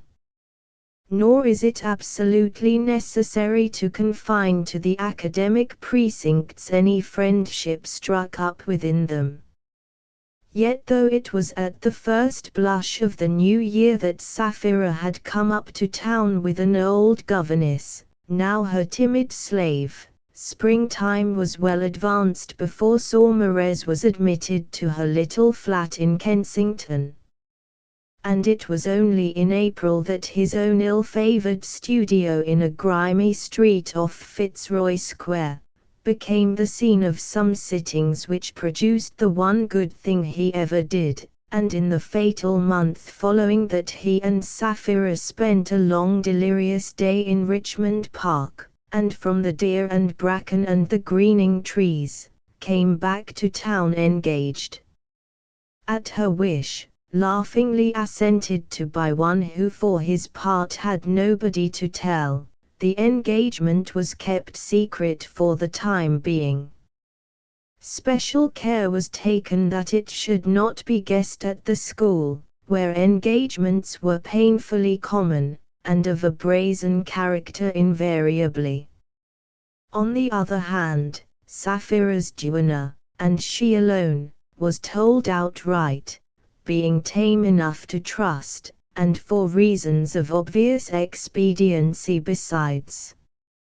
Her sleep it spoilt for many a summer's night, and a frightened, sorrowful look which would shadow her plain old face under the young man's eyes, now aglow with a fearful fervor, worried him also in the end, until, little as it mattered to him personally, the clandestine element began to interfere with his happiness by galling his self-respect. So one day as they sat together in Kensington Gardens, which were conveniently close to the flat, and talked over her approaching holiday, Sapphira was going home for August at least, Saumarez said impulsively, though with the exceeding tenderness which he could not separate from his lightest word to his mistress, "Dearest heart, if only your people knew." "If only your picture were painted," answered Sapphira. After which you can hardly need telling that he had already conceived a masterpiece, and talked it over with Sapphira, who had latterly become hotly impatient for its production. "Ah," he said, "don't hurry me over that. I didn't intend to touch it for years and years. Heaven knows I mean no reproach to you, dearest, yet if it wasn't for my love I wouldn't think of it even now. Oh, don't look like that. I am grateful to you, I am, indeed, for hurrying me up. I was just as likely to go to the other extreme. But you must give me till next spring, sweetheart, and then." His eyes strayed far away into the cool, dark shadows beneath the trees, but in a flash came back to burn themselves into hers. "My picture's painted already," he said with a smile and a meaning stare of love and worship, "the best I shall ever do. I could never love anything I did as I love my poor libel on you. Oh, but if you knew how you watch over me all the time I am at work. If you knew how one good look at you gives me fresh heart, fresh hope, fresh energy when my own stock runs out. For it is you sometimes, though I made it. And yet, now I am with you, I see it is no more you than a smear of blue paint is the sky, my darling heart." His passion pleased Sapphira, and put out of her head for the moment the thought of her people, which haunted her unpleasantly at times, but as decidedly such a time was the present, when she was about to go back into their midst, she reverted to the subject of her own accord, dwelling chiefly on the obsolete character of her people's ideas on certain points, of which the instance was the fuss they had made about her coming up to town at all. That move had obtained their sanction at last, but never their approval. They were still on the pounce for the slightest pretext to insist upon her giving it all up, like a dutiful child, which, said Sapphira, was by no means their opinion of her in the meantime. If, therefore, they were to suspect for one moment, but imperatively they must suspect nothing until such time as they might be told all with confidence, born of a picture in the academy at the very least. Such were the girl's people on her own showing. As a fact, they were also exceedingly prosperous and well-to-do, but of that she made as little as possible. And a few days later she was back among them, taking nothing seriously from morning till night, joining heartily in the general laugh against herself and her artistic exploits in town, and cheerfully supporting, from day to day, the renewed attentions of a young neighboring squire, whom she had banished from the country, without intending that, a 12-month before, the honest gentleman, in fact, who is now her husband. Meanwhile in glaring London, the ill-starred Saumarez was wearing out brain and hand and eye for his Sapphira. As a moving surprise for her when she returned, and to show his great love, he had begun incontinently upon his great attempt, and daily the dream of months was crumbling beneath his hand, for the simple reason that the conception was entirely beyond his present power of execution, besides being as yet most imperfectly matured in his mind. Hour after hour, and day after day, his hand hovered over the great canvas, as often with palette knife as with brush, and only the presence of his model kept him from tears and execrations. And night after night, under a great blinding light, the same fool sat drawing viciously for the semi-insolvent illustrated paper from which he was earning his precarious livelihood all this time. Night and day, day and night, it was enough to wreck the strongest, and Saumarez was never strong. But he was greatly fortified by the thought of his mistress, and still more by the ever-present sight of her on the one canvas he had covered to something like his own satisfaction. Sapphira's portrait was a distinct success, which left him some lingering belief in his own powers, to pit against daily and hourly failure, and he had often told her how it encouraged him in another way. By a clever trick accidentally caught he had painted her eyes so that they watched him incessantly, whether at night over his drawing board or at his easel during the day. He had only to look up to meet the soft eyes he loved, and sometimes, when long hours had tangled his nerves, to surprise a kind smile on the red lips and to fancy the sweet sunburnt throat swelling with warm breath. At such moments he would go and stand, until he ached again, before the portrait that was making him work desperately but not well, and think, and even pray to Sapphira for pluck and power, as to a painted virgin. But he had made to himself a kinder face than he was ever to see any more in the flesh. For when Sapphira came back in September it was to get rid of her flat at the end of the quarter, and when he went to say goodbye to her she informed him, with considerable agitation, it is true, but yet with a firmness and decision about which there could be no mistake, that she must give him up to.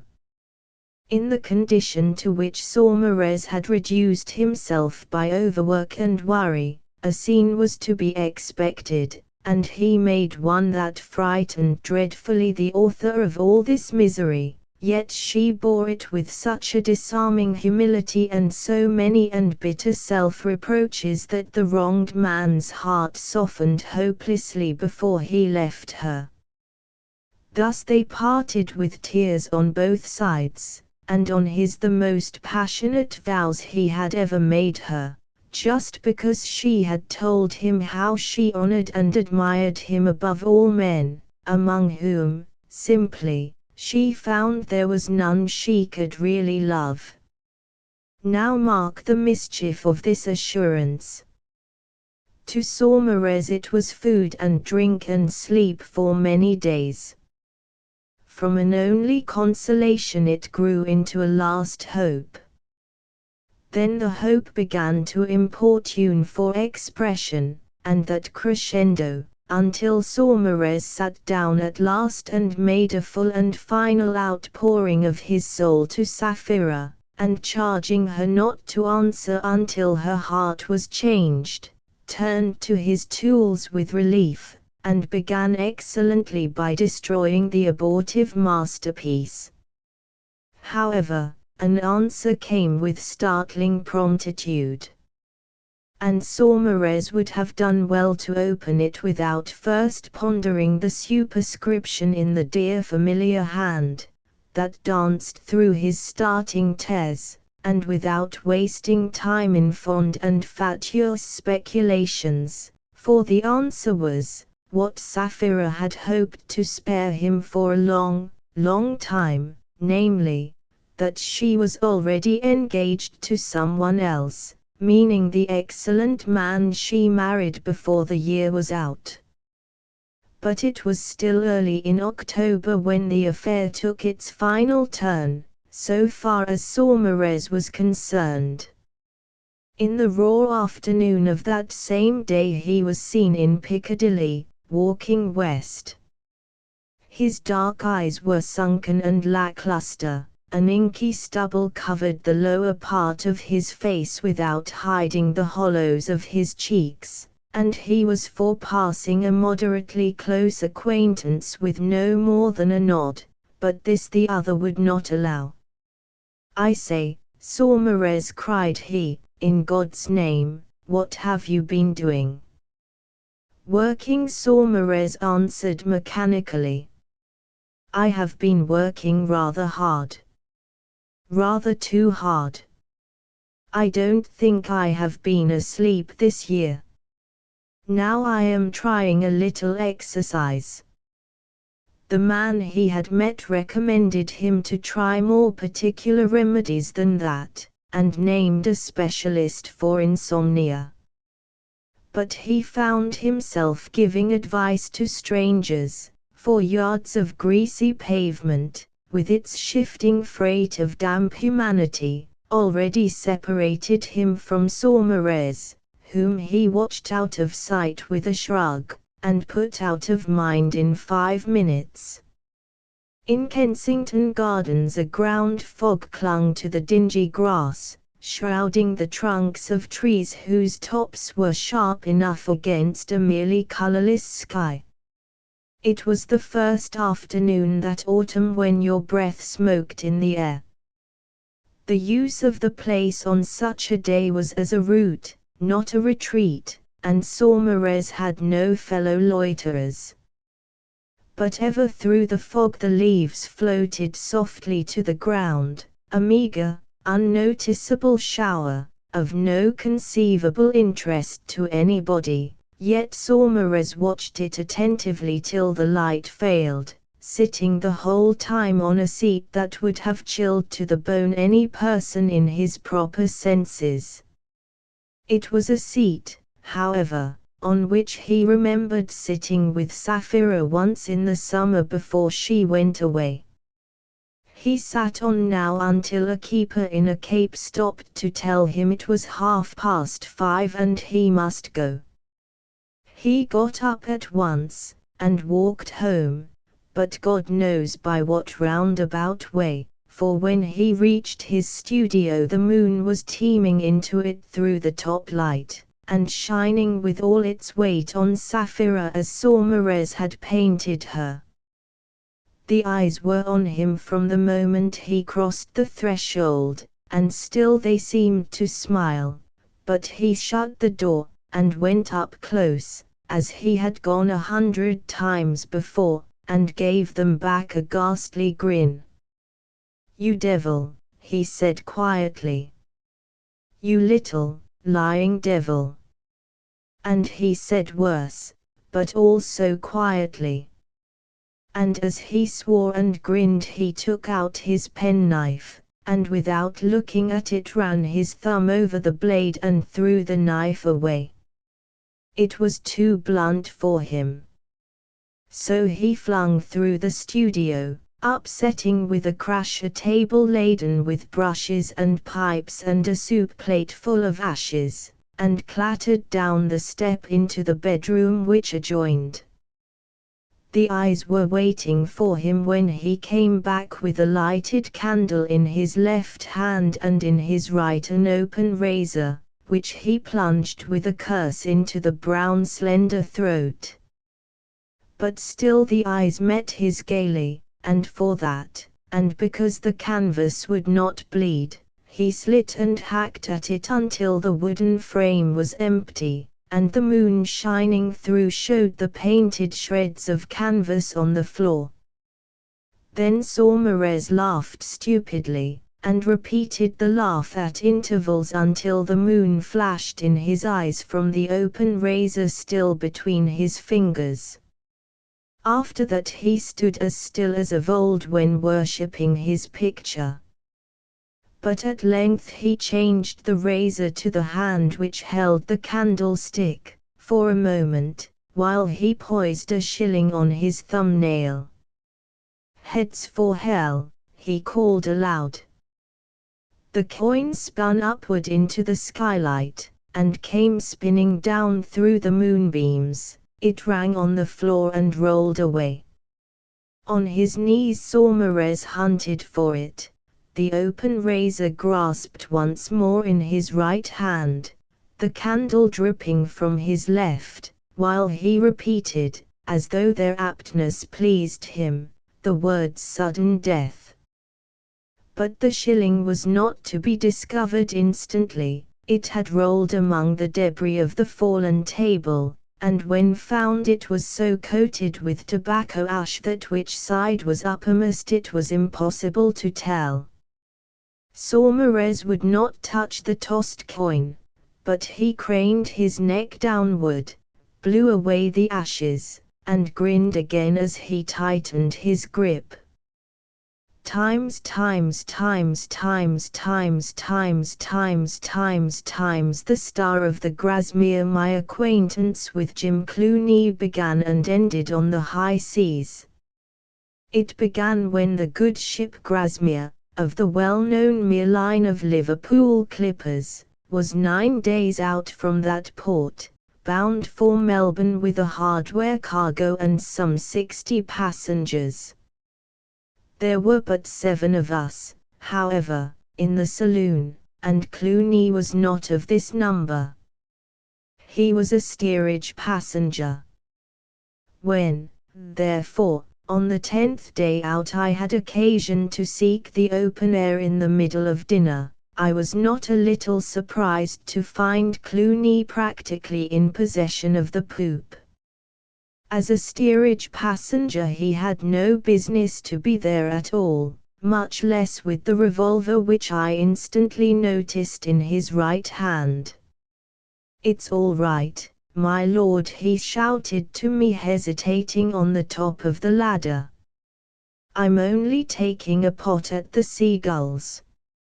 And he discharged his weapon over the rail, needless to say without effect, for we were close-hauled to a hard head-wind, and pitching violently. I looked at the man at the wheel, and the man at the wheel nodded to me.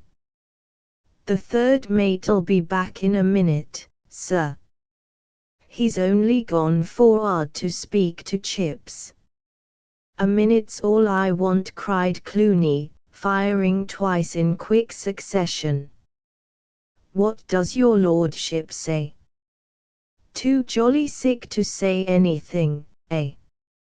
I need hardly explain that I have no title, and just then I was neither nature's nobleman nor lord of creation, as I hung and clung like a wet towel to the rail. But such manhood as I retained was still sensitive to an impertinence, and I turned and stared as resentfully as possible at this impudent fellow. He was young enough, but I was younger, and I feel sure we hated each other on the spot.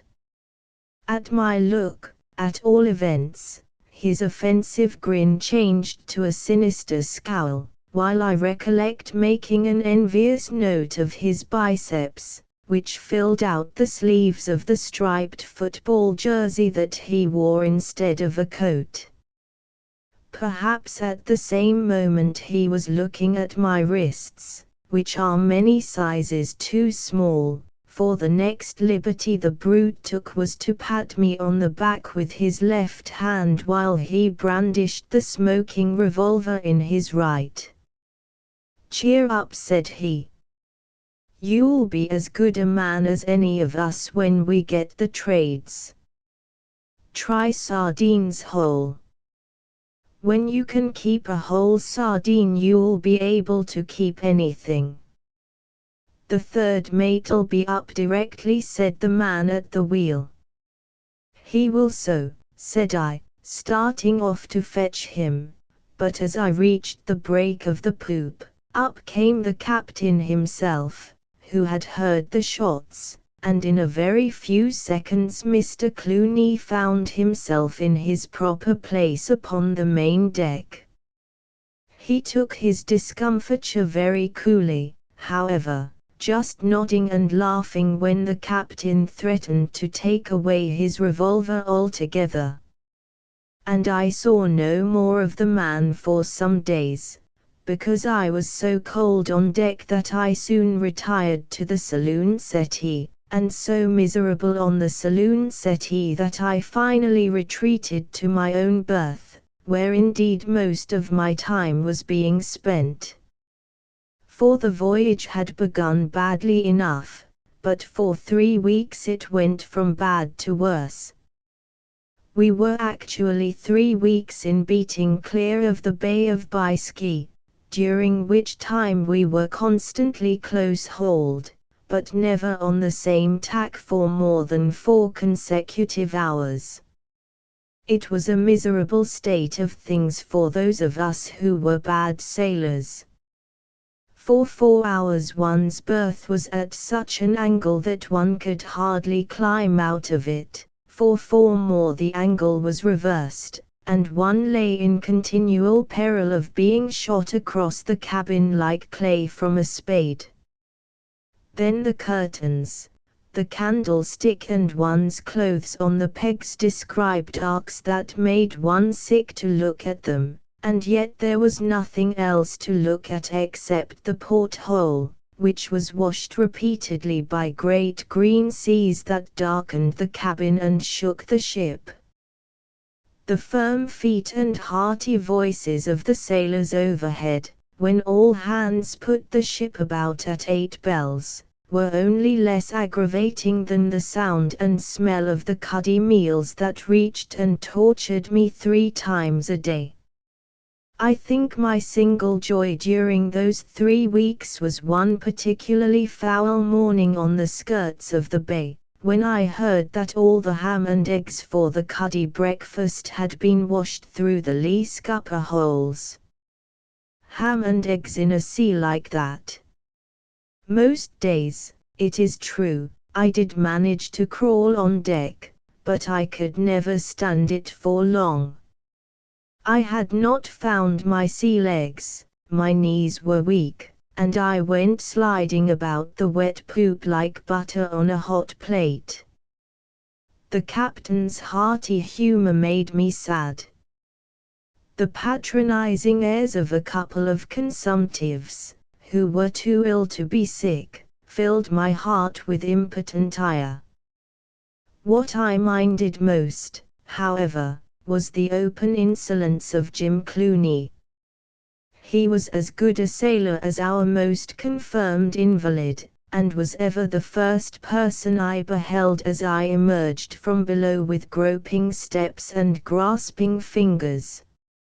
He seemed to spend all his time on the after hatch, always in his blue and black football jersey and a tam o' shanter, and generally with a melodeon and some appreciative comrade, whom he would openly nudge as I appeared. I can see him now, with his strong, unshaven, weather-reddened face, and his short, thick-set, athletic frame, and I can hear his accursed melodeon. Once he struck up the conquering hero as I laboriously climbed the starboard ladder. Never were 3 longer weeks, but a fair wind came at last, and came to stay. We took the northeast trades in 29 degrees N, and thenceforward we bowled along in splendid style, 8 or 9 knots an hour, with a slight permanent list to port, but practically no motion. The heavy canvas was taken down, the ship put on her summer suit of thin white sails, and every stitch bagged out with steadfast wind. There was now no need to meddle with the yards, and the crew were armed with scrapers and paint pots to keep them out of mischief. Awnings were spread, as every day the sun grew hotter and the sea more blue, and under them the passengers shot up like flowers in a forcing house. There was an end to our miseries, and the pendulum swung to the other extreme. I never saw so many souls in spirits so high or in health so blooming. We got to know each other, we told stories, we sang songs, we organized sweepstakes on the day's run. We played quoits and cards, draughts and chess. We ventured aloft, were duly pursued and mulcted in the usual fine. We got up a concert. We even started a weekly magazine. And in almost everything my foe Clooney took conspicuous part. He was the only man of us who was too quick for the sailors up aloft. When his pursuer had all but reached him, Clooney swung himself onto one of the stays and slid from the cross trees to the deck in the most daring fashion, thus exempting himself from further penalty. He afterwards visited all 3 mastheads in one forenoon, and wrote his name on the truck of each. We had our first concert the same evening, and if one man contributed to its success more than another, that man was undoubtedly Jim Clooney. He not only played admirably upon his melodeon, but he recited the charge of the Light Brigade and Post Raven with unsuspected force and cleverness. People began to speak of him as the life and soul of the ship, and yet in the saloon we were getting to like him less and less. For though plucky and talented, he was also pushing, overbearing, and ready to make himself objectionable on or without the very slightest provocation. He had sent in a contribution for the Grasmere Chronicle, which happened to be edited by the doctor and myself. We were prepared for a good thing, for the general aggressiveness of the man had by no means blinded us to his merits, but we soon discovered that these did not include any sort of literary faculty. His effusion was too silly even for a ship's magazine. It was also illiterate, so it really did fall short of our modest standard. We rejected it, and that night I encountered Clooney in the waist of the ship. "You call yourself the editor of the Grasmere Chronicle, do ye not?" he began, stopping me, and speaking with the northern burr that gave some little distinction to his speech.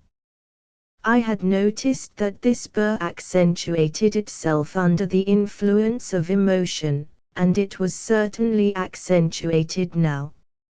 So I looked at him inquiringly, and he rolled out his words afresh and rather louder.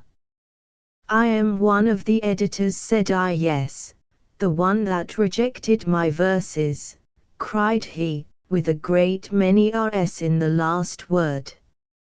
No, I said, I'm afraid we did that between us.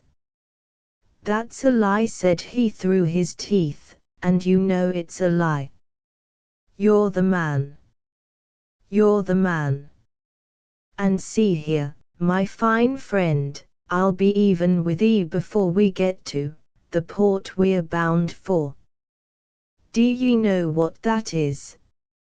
Melbourne, said I. Kingdom come, said he, and I'll pay you out before we get there. The sun had been very hot. I felt sure that it had struck through Clooney's most unsuitable tam o' shanter and affected his brain. Nothing else could explain the absurd ferocity of his tone about so trivial and impersonal a matter as a rejected offering for our magazine. His face, it was too dark to see, but I went straight to the doctor and reported my suspicions. If you don't prescribe that man a straw hat, said I, you may order a sheet and a shot for this one, for I'll swear he means to murder me. The doctor laughed. My dear fellow, it isn't that, he said. It's much more likely to be whiskey. He was as right as rain when he was with me an hour or two ago. He came to tell me what he was going to do for us tomorrow night at the concert. He means to bring the ship down this time. He's our star, my boy, and we mustn't take him too seriously. It'll never do to go and have a row with Jim Clooney.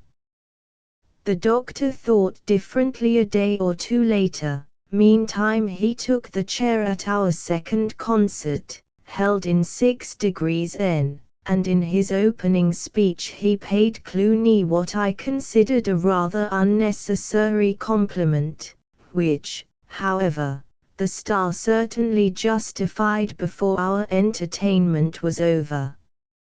He gave us a capital selection on his melodeon, then he sang to it, concluding with a breakdown in response to a double encore. But his great success was scored in the second part of the program, when he recited The Dream of Eugenium with a tragic intensity which has not since been surpassed in my hearing. Perhaps the tragedy was a little overdone, perhaps the reciter ranted in the stanzas descriptive of the murder, but I confess I did not think so at the time. To me there was murder in the lowered voice, and murder in the protruding chin, on which the beard was still growing, and murder in the rolling eye that gleamed into mine oftener than I liked in the course of the recitation. The latter was the most realistic performance I had ever heard, and also the most disagreeable. Nor can I have been alone in thinking so, for, when it was over, a deep sigh preceded the applause. This was deafening, but Clooney was too good an artist to risk an anticlimax by accepting his encore. He was content, possibly, to have pulled the cork out of the rest of the entertainment, which fell very flat indeed. Then, in a second speech, our infatuated doctor paid a second compliment to the star of the Grasmere. And by midnight he had the star on his hands, sunstruck, it was suspected, in reality as mad as a man could be. Some details of his madness I learned afterwards, but more I witnessed on the spot. At 6 bells in the first watch he appeared half-dressed on the poop and requested the captain to make it convenient to marry him next morning. Our astonished skipper had taken his pipe from his teeth, but had not answered, when Clooney broke away with the remark that he had still to ask the girl. In a minute or two he was back, laughing bitterly, snapping his fingers, and announcing in the same breath how his heart was broken, and that he did not care. It appeared that, with a most unmerited proposal of marriage, he had been frightening the wits out of some poor girl in the steerage, whither he now returned, as he said, to sleep it down. The chief officer was sent after him, to borrow his pistols. Clooney lent them on condition the mate should shoot me with them, and heave my body overboard, and never let him set eyes on me again. And in the mate's wake went our dear old doctor, who treated the maniac for sunstroke, and pronounced him a perfect cure in the morning. Nevertheless he was seen at midday perched upon the extreme weather end of the 40-gallon yard arm, holding on to nothing, but playing his melodeon to his heart's content. The whole ship's company turned out to watch him, while the chief officer himself went aloft to coax him down. To him Clooney declared that he could see Liverpool as plain as a pikestaff on the port bow, that he could read the time by the town hall clock, and that he wasn't coming down till he could step right off at the docks. Our ingenious chief was, however, once more equal to the occasion, and at last induced Clooney to return to the deck in order to head a mutiny and take command of the ship. When he did reach the deck, he rushed straight for me. The mate tripped him up, and in another minute he was wailing and cursing, and foaming at the mouth, with the irons on his wrists and a dozen hands holding him down. It appeared that the two of them had arranged, up aloft, to burn me alive as an offering to Neptune on crossing the line, to behead the captain and all the male passengers, and to make all females over the age of 30 walk the plank that afternoon. The last idea must have emanated from our wicked old chief himself. They put him first in the second mate's cabin, which opened off the passage leading to the saloon. His language, however, was an unsavory accompaniment to our meals, and it was generally felt that this arrangement could not be permanent. Though shackled hand and foot, and guarded day and night by an apprentice, he managed to escape, in a false nose and very little else, on the second afternoon.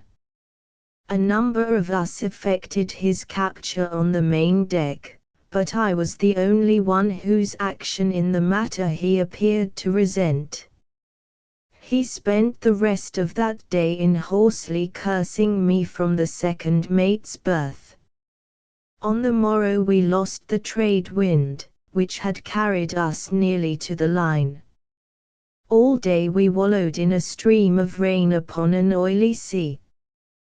But the damp of the doldrums seemed to suit the poor fellow in the second mate's cabin. At all events, his behavior improved, and in a couple of days, when we were fortunate enough to drift into the southeast trades, the carpenter's berth, in the forward deck house, was ready for his reception, with a sheet of iron over the door, stout bars across the porthole, and the carpenter's locker securely screwed up. It took Clooney exactly 24 hours to break into that locker. He then stationed himself at his porthole with a small broadside of gouges and chisels, which he poised between the bars and proceeded to fire at all comers. The officers were fetched to overpower him, but Clooney managed to break the third mate's head in the fray. Then, because they could not throw him overboard, they fixed a ring bolt in the floor of the carpenter's berth, and handcuffed Clooney down to that whenever he became violent. As we sailed into cooler latitudes, however, his mania abated day by day. He gave up railing at every man, woman, or child who passed his porthole. He even ceased to revile me when we met on deck, where he was now allowed to take the air with his right wrist handcuffed to the left of the strongest seaman in the forecastle. And at this stage I fear that poor Clooney was the amusement of many who had latterly gone in terror of him, for he was very strong on mesmerism, which he fancied he achieved by rattling his manacles in our ears, while he was ever ready to talk the most outrageous balderdash to all who cared to listen to him.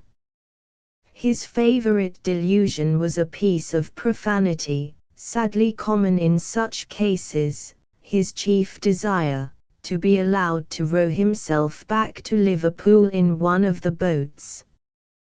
"Give me the dinghy and a box of mixed biscuits," he used to say, "and that little girl who wouldn't marry me, and I won't trouble you any more." It was all very sad, but the violent phase had been the worst. His only violence now was directed against his own outfit, which he dismembered suit after suit, swathing his feet with the rags. The striped football jersey alone survived, and this he wore in a way of his own. Because he had torn up all his trousers, he thrust his legs through the tight striped sleeves, and as his costume was completed by a straight waistcoat, constructed by the sailmaker, it was impossible not to smile at the ludicrous figure now cut by this irresponsible soul. He was no longer dangerous. The homicidal tendency had disappeared, and with it the particular abhorrence with which I of all people had been unfortunate enough to inspire him when he was still comparatively sane. We were now quite friendly. He called me Brother John, after a character in a comic song with which I had made rather a hit at our first concert, but the familiarity was employed without offense. We had it very cold in our easting. We all but touched the 50th parallel.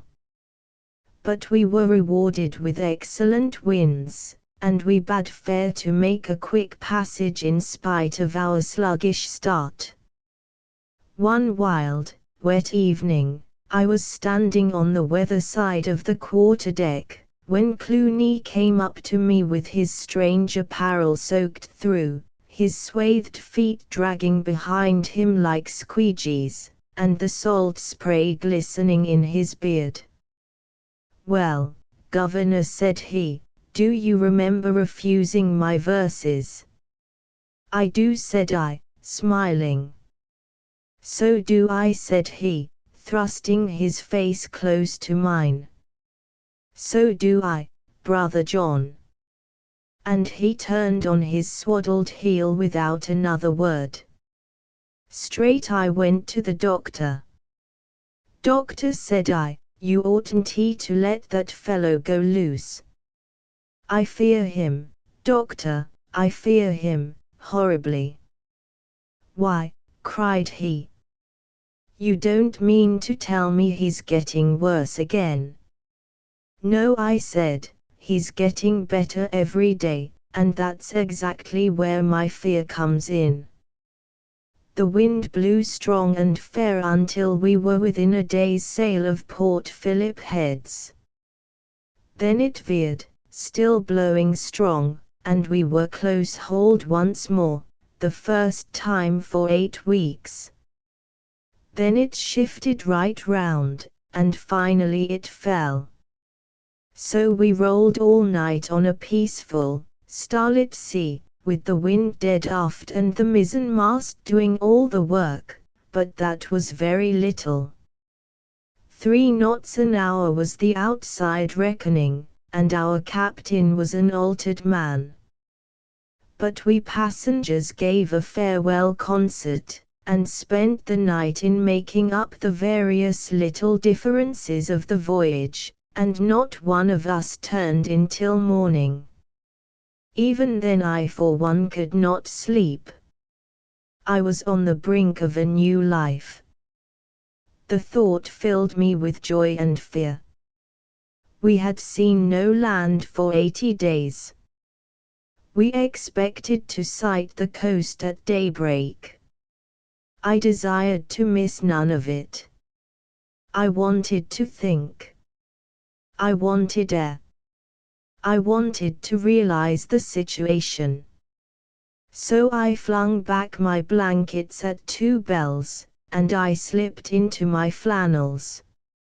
In another minute I was running up the foremast ratlines, with a pillar of idle canvas, and a sheaf of sharp, black cordage swing and sway between me and the Australian stars. I had not paid my footing at the beginning of the voyage for nothing. I had acquired a sure foot aloft, a ready hand, and, above all, a steady head. I climbed to the cross trees without halt or pause, and then I must needs go higher. My idea was to sit on the royal yard, and wait there for Australia and the rising sun. It is the best spar for seeing from, because there are no sails to get in your way, you are on the top of all. But it is also the slightest, the least stable, and the farthest from the deck. I sat close to the mast, with my arm, so to speak, round its waist, and it is extraordinary how much one sees from the fore-royal yard. There was no moon that night. The sea seemed as vast as the sky and almost as concave. Indeed, they were as 2 skies, joined like the hollows of 2 hands, the one spattered with 1,000,000 moonstones, the other all smeared with phosphorus, both inky, both infinite, and, perched between the two, an 18-year-old atom, with fluttering heart and with straining eyes, on the edge of a wide new world. It had been a pleasant voyage. I was sorry it was over. Captain, officers, passengers and crew, it was probably my last night among them, and my heart turned heavy at the thought. They had been good friends to me. Should I make as good over yonder? It was too much to expect, these dear fellows had been so kind. Among them all I had made but one enemy, and he, poor devil, was not accountable. My thoughts stayed a little with Clooney, who had not spoken to me since the wet wild night when he brought up that silly forgotten matter of his rejected contribution. My thoughts had not left him when his very voice hailed me from a few feet below.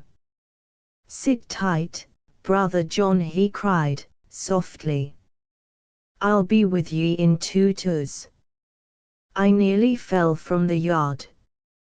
He was within reach of my hand. His melodeon was slung across his shoulders, and he had a gleaming something between his teeth. It looked like a steel moustache. There would have been time to snatch it from him, to use it if necessary in my own defense. As I thought of it, however, his feet were on the foot rope, and he himself had plucked the knife from his mouth. It was a carving knife, and I could see that his mouth was bleeding. "Move on a bit," he said, and when I hesitated he pricked me in the thigh. Next moment he was between the mast and me. He thrust his left arm through my right, his own right was round the mast, and the knife was in his right hand, which he could hardly have used in that position. For an instant my heart beat high, then I remembered having seen him throw quoits with his left hand. And I heard the lookout man give a cough deep down below. We hear him, observed Clooney, but he won't hear us unless you sing out. And when you do that you're a gone coon. Fine night, is it not? If we sit here long enough we shall see Australia before morning. So that surprises you, Brother John? Thought I'd say Liverpool, now, didn't you? Not me, you fool, not me. I'm as sane as you are tonight. He chuckled, and I felt my forehead, it was cold and messy.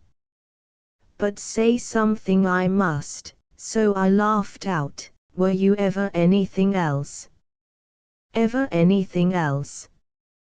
I was as mad, and you know it, too.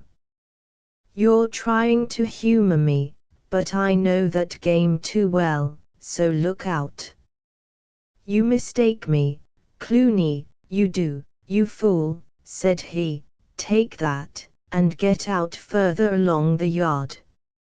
And he gave my leg another little stab, that brought the blood through my flannels like spilled ink. I obeyed him in order to put myself beyond his reach. This, however, was not his meaning at all.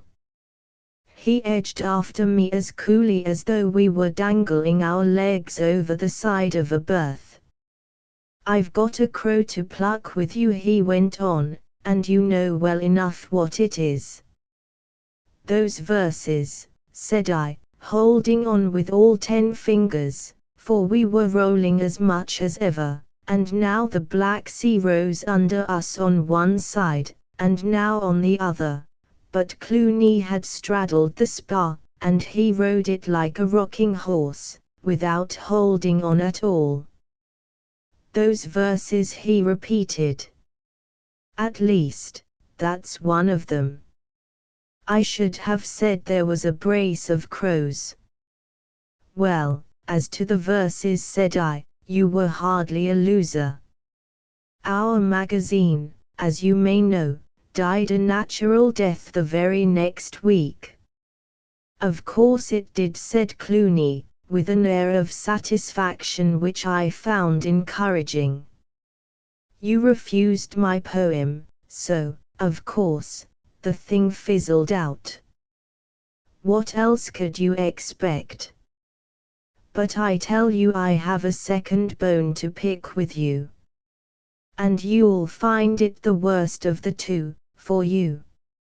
I wonder what that is, said I, in a mystified tone, thinking to humor him still more. I'll tell you, said he. Just shunt a bit further along the yard. I shall be over in a minute, I cried, as he forced me and followed me with the naked carver. I know you will, he replied, but not till I've done with you. To come to that second bone. You had a concert tonight, and you didn't ask me to do anything. My teeth chattered. We had never thought of him. I protested, and truly, that the fault was not mine alone, but he cut me short.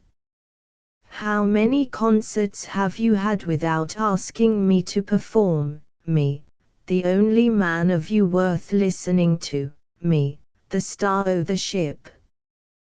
Tell me that, Brother John. I hardly know. Count, then. I think about 6. Curse your thinking. Make sure. I counted with my clutching fingers. 7, I said at length. Are ye sure? Yes, perfectly.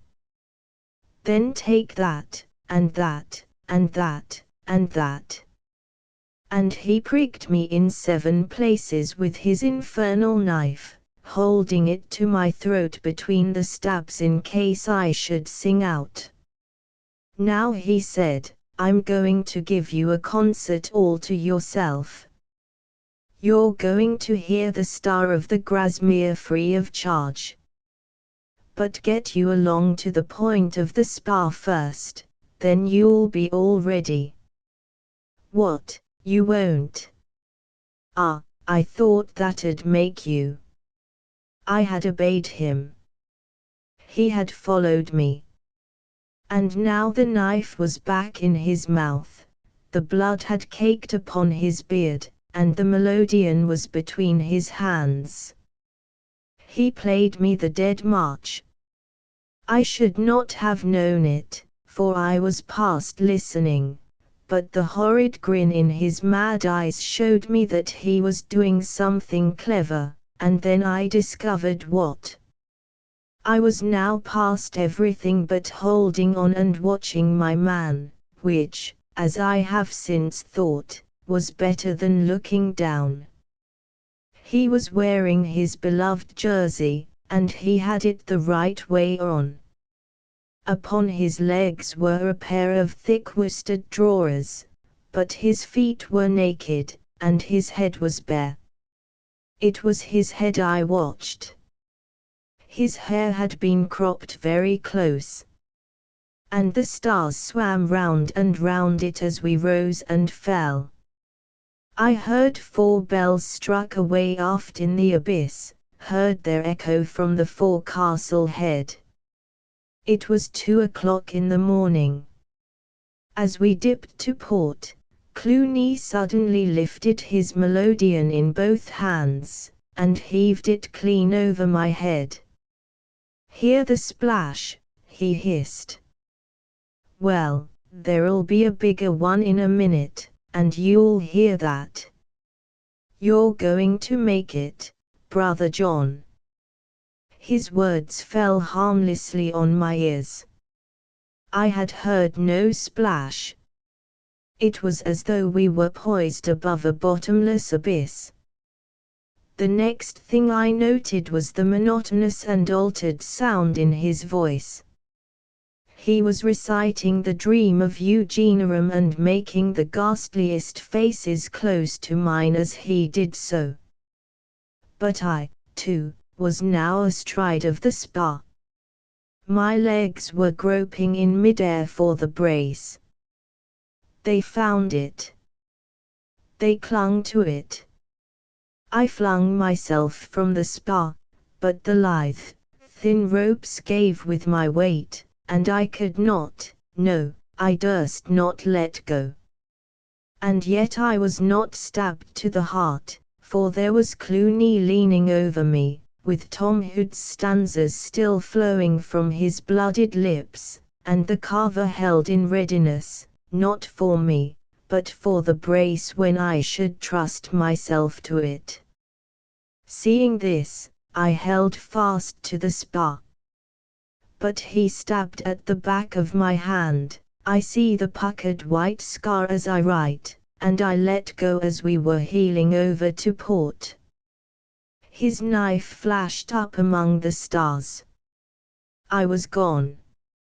I wonder the rush of air in mouth and nostrils did not tear the nose from my face, the head from my body. I wonder the sea did not split me in two as I went into it like a stone. When I endeavor to recall those sensations, I invariably fail, but at times they come to me in my sleep, and when I wake the wonder is ever fresh. Yet many a man has fallen from aloft, and if he but cleared the deck, has lived to tell the tale. And I am one of that lucky number.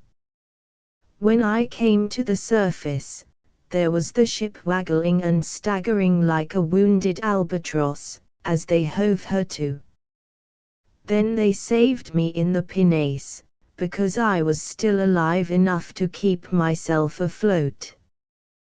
But some may say that Clooney was as lucky as myself, for he had fallen a few seconds after me, and his mad brains splashed the deck. The end. Transcriber's note: plain print and punctuation errors fixed. Asterisk asterisk asterisk end of the Project Gutenberg ebook. Some persons unknown asterisk asterisk asterisk updated editions will replace the previous one, the old editions will be renamed. Creating the works from print editions not protected by U.S. copyright law means that no one owns a United States copyright in these works, so the Foundation, and you, can copy and distribute it in the United States without permission and without paying copyright royalties. Special rules, set forth in the general terms of use part of this license, apply to copying and distributing Project Gutenberg trademark symbol electronic works to protect the Project Gutenberg trademark symbol concept and trademark. Project Gutenberg is a registered trademark, and may not be used if you charge for an ebook, except by following the terms of the trademark license, including paying royalties for use of the Project Gutenberg trademark. If you do not charge anything for copies of this ebook, complying with the trademark license is very easy. You may use this ebook for nearly any purpose, such as creation of derivative works, reports, performances and research. Project Gutenberg ebooks may be modified and printed and given away. You may do practically anything in the United States with ebooks not protected by U.S. copyright law. Redistribution is subject to the trademark license, especially commercial redistribution.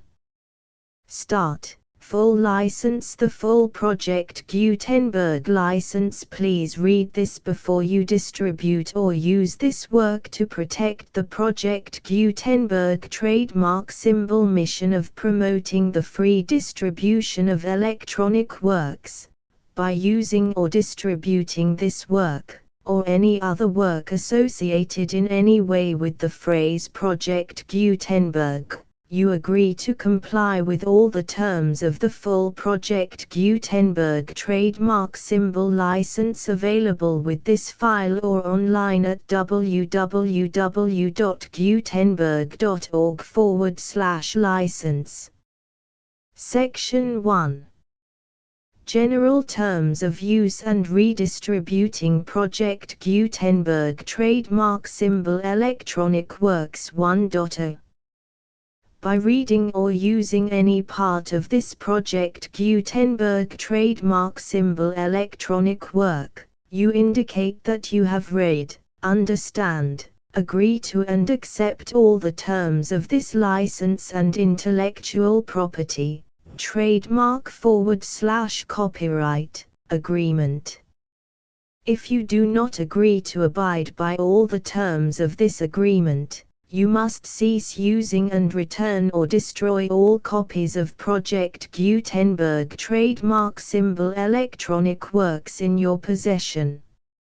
If you paid a fee for obtaining a copy of or access to a Project Gutenberg trademark symbol electronic work and you do not agree to be bound by the terms of this agreement, you may obtain a refund from the person or entity to whom you paid the fee as set forth in paragraph 1.e.8. 1.b. Project Gutenberg is a registered trademark. It may only be used on or associated in any way with an electronic work by people who agree to be bound by the terms of this agreement.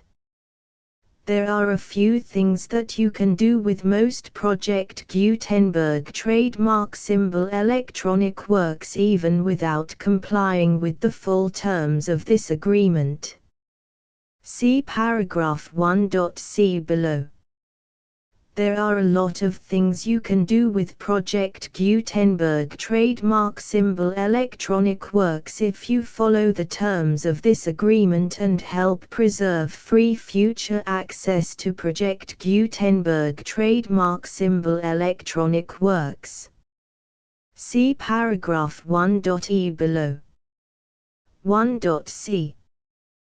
The Project Gutenberg Literary Archive Foundation, the Foundation or PGLAF, owns a compilation copyright in the collection of Project Gutenberg trademark symbol electronic works. Nearly all the individual works in the collection are in the public domain in the United States. If an individual work is unprotected by copyright law in the United States and you are located in the United States, we do not claim a right to prevent you from copying, distributing, performing, displaying or creating derivative works based on the work as long as all references to Project Gutenberg are removed.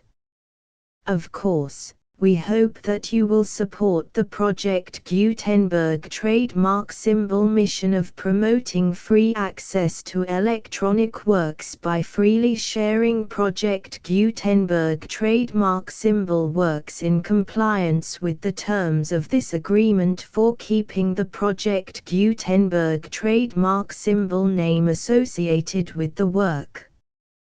You can easily comply with the terms of this agreement by keeping this work in the same format with its attached full Project Gutenberg trademark symbol license when you share it without charge with others. 1.d. The copyright laws of the place where you are located also govern what you can do with this work. Copyright laws in most countries are in a constant state of change.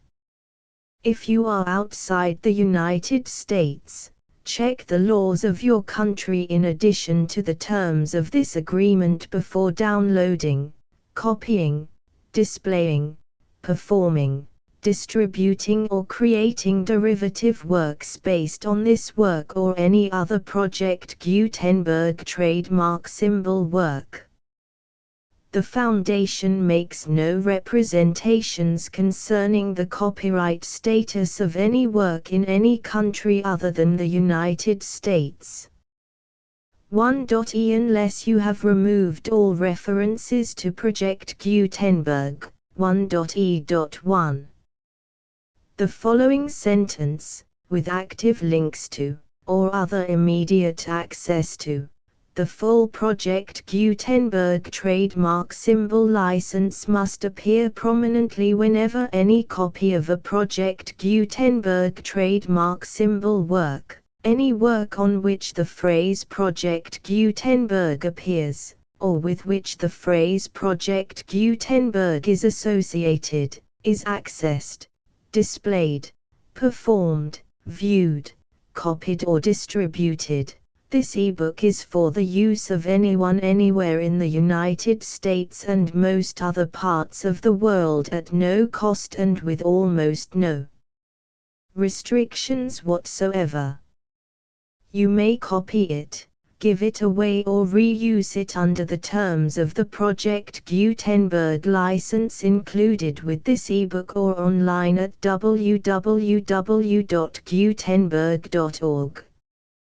If you are not located in the United States, you will have to check the laws of the country where you are located before using this ebook. 1.e.2. If an individual Project Gutenberg trademark symbol electronic work is derived from texts not protected by U.S. copyright law, does not contain a notice indicating that it is posted with permission of the copyright holder, the work can be copied and distributed to anyone in the United States without paying any fees or charges. If you are redistributing or providing access to a work with the phrase Project Gutenberg associated with or appearing on the work, You must comply either with the requirements of paragraphs 1.e.1 through 1.e.7 or obtain permission for the use of the work and the Project Gutenberg trademark symbol trademark as set forth in paragraphs 1.e.8 or 1.e.9. 1.e.3. If an individual Project Gutenberg trademark symbol electronic work is posted with the permission of the copyright holder, your use and distribution must comply with both paragraphs 1.e.1 through 1.e.7 and any additional terms imposed by the copyright holder. Additional terms will be linked to the Project Gutenberg trademark symbol license for all works posted with the permission of the copyright holder found at the beginning of this work. 1.e.4. Do not unlink or detach or remove the full Project Gutenberg trademark symbol license terms from this work, or any files containing a part of this work or any other work associated with Project Gutenberg trademark symbol. 1.e.5. Do not copy, display, perform, distribute or redistribute this electronic work, or any part of this electronic work, without prominently displaying the sentence set forth in paragraph 1.e.1 with active links or immediate access to the full terms of the Project Gutenberg trademark symbol license. 1.e.6. You may convert to and distribute this work in any binary, compressed, marked up, non-proprietary or proprietary form, including any word processing or hypertext form. However, if you provide access to or distribute copies of a Project Gutenberg trademark symbol work in a format other than plain vanilla ASCII or other format used in the official version posted on the official Project Gutenberg trademark symbol website, www.gutenberg.org, you must, at no additional cost, fee or expense to the user, provide a copy, a means of exporting a copy, or a means of obtaining a copy upon request, of the work in its original plain vanilla ASCII or other form. Any alternate format must include the full Project Gutenberg trademark symbol license as specified in paragraph 1.e.1. 1.e.7. Do not charge a fee for access to, viewing, displaying, performing, copying or distributing any Project Gutenberg trademark symbol works unless you comply with paragraph 1.e.8 or 1.e.9. 1.e.8. You may charge a reasonable fee for copies of or providing access to or distributing Project Gutenberg trademark symbol electronic works provided that you pay a royalty fee of 20% of the gross profits you derive from the use of Project Gutenberg trademark symbol works calculated using the method you already use to calculate your applicable taxes. The fee is owed to the owner of the Project Gutenberg trademark symbol trademark, but he has agreed to donate royalties under this paragraph to the Project Gutenberg Literary Archive Foundation. Royalty payments must be paid within 60 days following each date on which you prepare, or are legally required to prepare, your periodic tax returns.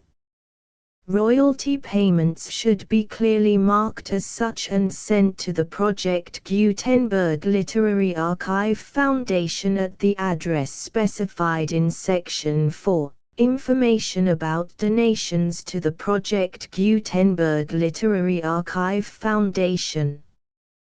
You provide a full refund of any money paid by a user who notifies you in writing, or by email, within 30 days of receipt that he does not agree to the terms of the full Project Gutenberg trademark symbol license. You must require such a user to return or destroy all copies of the works possessed in a physical medium and discontinue all use of and all access to other copies of Project Gutenberg trademark symbol works. You provide, in accordance with paragraph 1.f.3, a full refund of any money paid for a work or a replacement copy, if a defect in the electronic work is discovered and reported to you within 90 days of receipt of the work. You comply with all other terms of this agreement for free distribution of Project Gutenberg trademark symbol works. 1.e.9. If you wish to charge a fee or distribute a Project Gutenberg trademark symbol electronic work or group of works on different terms than are set forth in this agreement, you must obtain permission in writing from the Project Gutenberg Literary Archive Foundation, the manager of the Project Gutenberg trademark symbol trademark. Contact the Foundation as set forth in Section 3 below.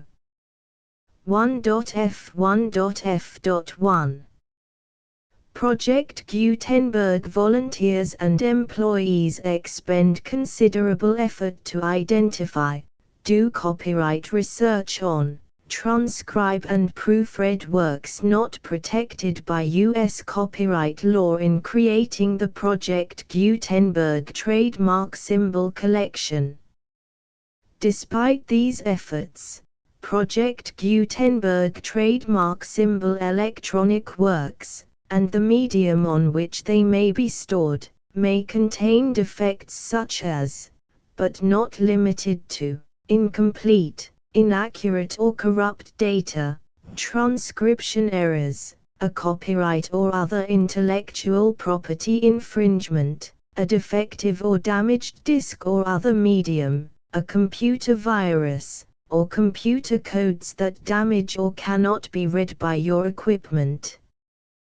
1.f.2 Limited warranty, disclaimer of damages, except for the right of replacement or refund described in paragraph 1.f.3, the Project Gutenberg Literary Archive Foundation, the owner of the Project Gutenberg trademark symbol trademark, and any other party distributing a Project Gutenberg trademark symbol electronic work under this agreement, disclaim all liability to you for damages, costs and expenses, including legal fees.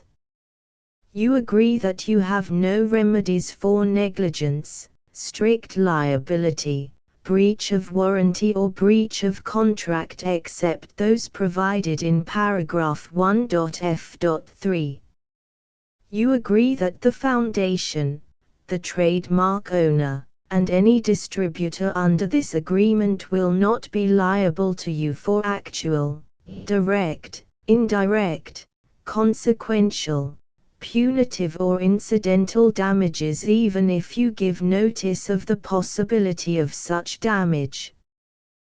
1.f.3 Limited right of replacement or refund. If you discover a defect in this electronic work within 90 days of receiving it, you can receive a refund of the money, if any, you paid for it by sending a written explanation to the person you received the work from.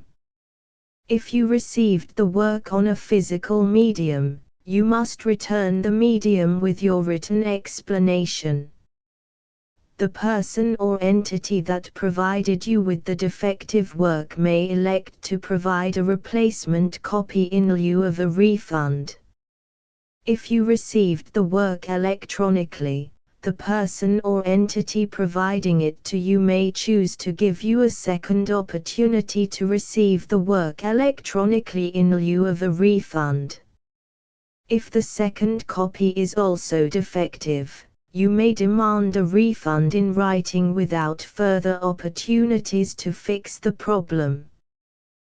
1.f.4 Except for the limited right of replacement or refund set forth in paragraph 1.f.3, this work is provided to you as is, with no other warranties of any kind, express or implied, including but not limited to warranties of merchantability or fitness for any purpose.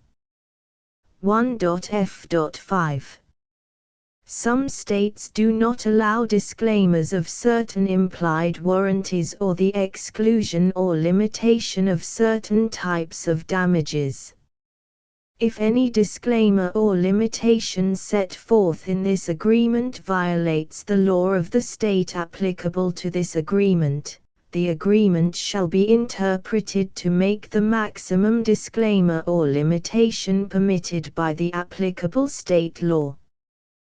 The invalidity or unenforceability of any provision of this agreement shall not void the remaining provisions. 1.f.6 Indemnity. You agree to indemnify and hold the foundation, the trademark owner, any agent or employee of the foundation, anyone providing copies of Project Gutenberg trademark symbol electronic works in accordance with this agreement, and any volunteers associated with the production, promotion and distribution of Project Gutenberg trademark symbol electronic works, harmless from all liability, costs and expenses, including legal fees, that arise directly or indirectly from any of the following which you do or cause to occur. A. Distribution of this or any Project Gutenberg trademark symbol work. B. Alteration, modification, or additions or deletions to any Project Gutenberg trademark symbol work, and c. Any defect you cause. Section 2. Information about the mission of Project Gutenberg trademark symbol. Project Gutenberg trademark symbol is synonymous with the free distribution of electronic works in formats readable by the widest variety of computers, including obsolete, old, middle-aged and new computers. It exists because of the efforts of hundreds of volunteers and donations from people in all walks of life. Volunteers and financial support to provide volunteers with the assistance they need are critical to reaching Project Gutenberg trademark symbol's goals and ensuring that the Project Gutenberg trademark symbol collection will remain freely available for generations to come. In 2001, the Project Gutenberg Literary Archive Foundation was created to provide a secure and permanent future for Project Gutenberg trademark symbol and future generations. To learn more about the Project Gutenberg Literary Archive Foundation and how your efforts and donations can help, see sections 3 and 4 and the Foundation information page at www.gutenberg.org. Section 3.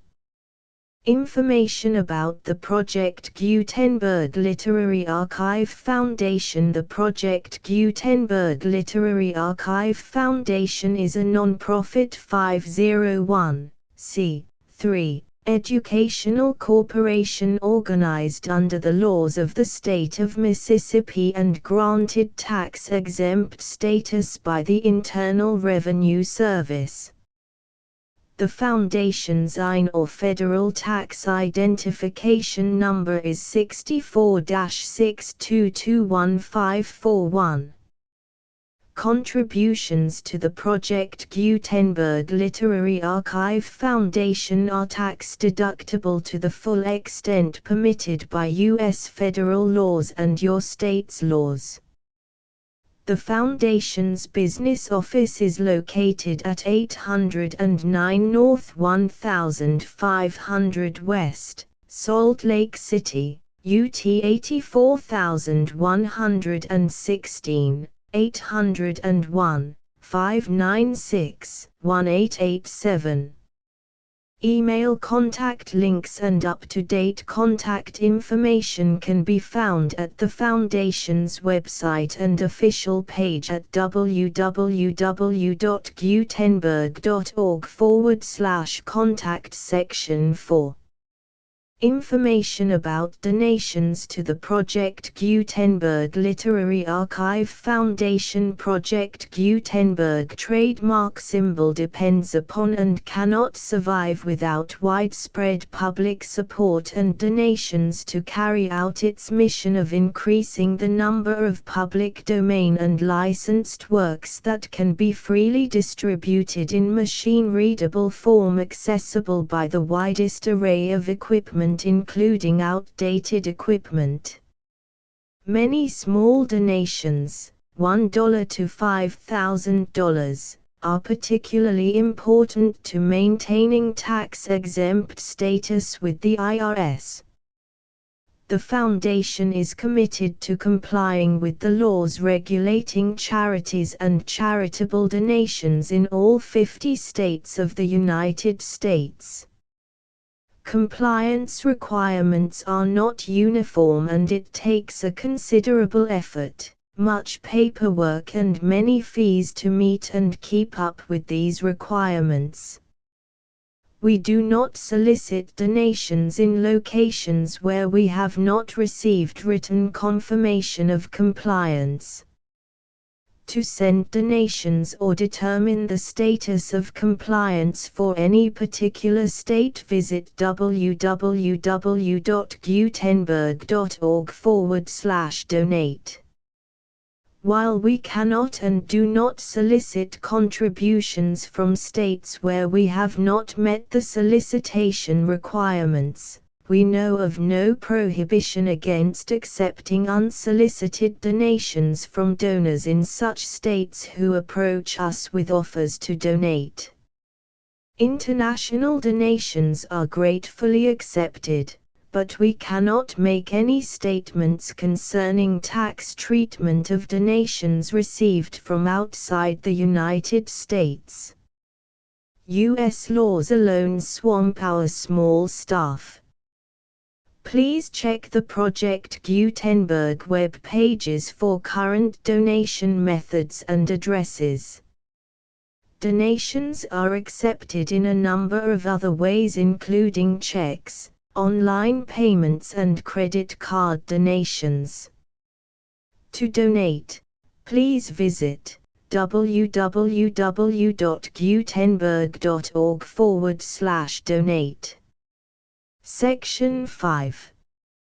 General information about Project Gutenberg trademark symbol electronic works. Professor Michael S. Hart was the originator of the Project Gutenberg trademark symbol concept of a library of electronic works that could be freely shared with anyone. For 40 years, he produced and distributed Project Gutenberg trademark symbol ebooks with only a loose network of volunteer support. Project Gutenberg trademark symbol ebooks are often created from several printed editions, all of which are confirmed as not protected by copyright in the U.S. unless a copyright notice is included. Thus, we do not necessarily keep ebooks in compliance with any particular paper edition. Most people start at our website, which has the main PG search facility, www.gutenberg.org.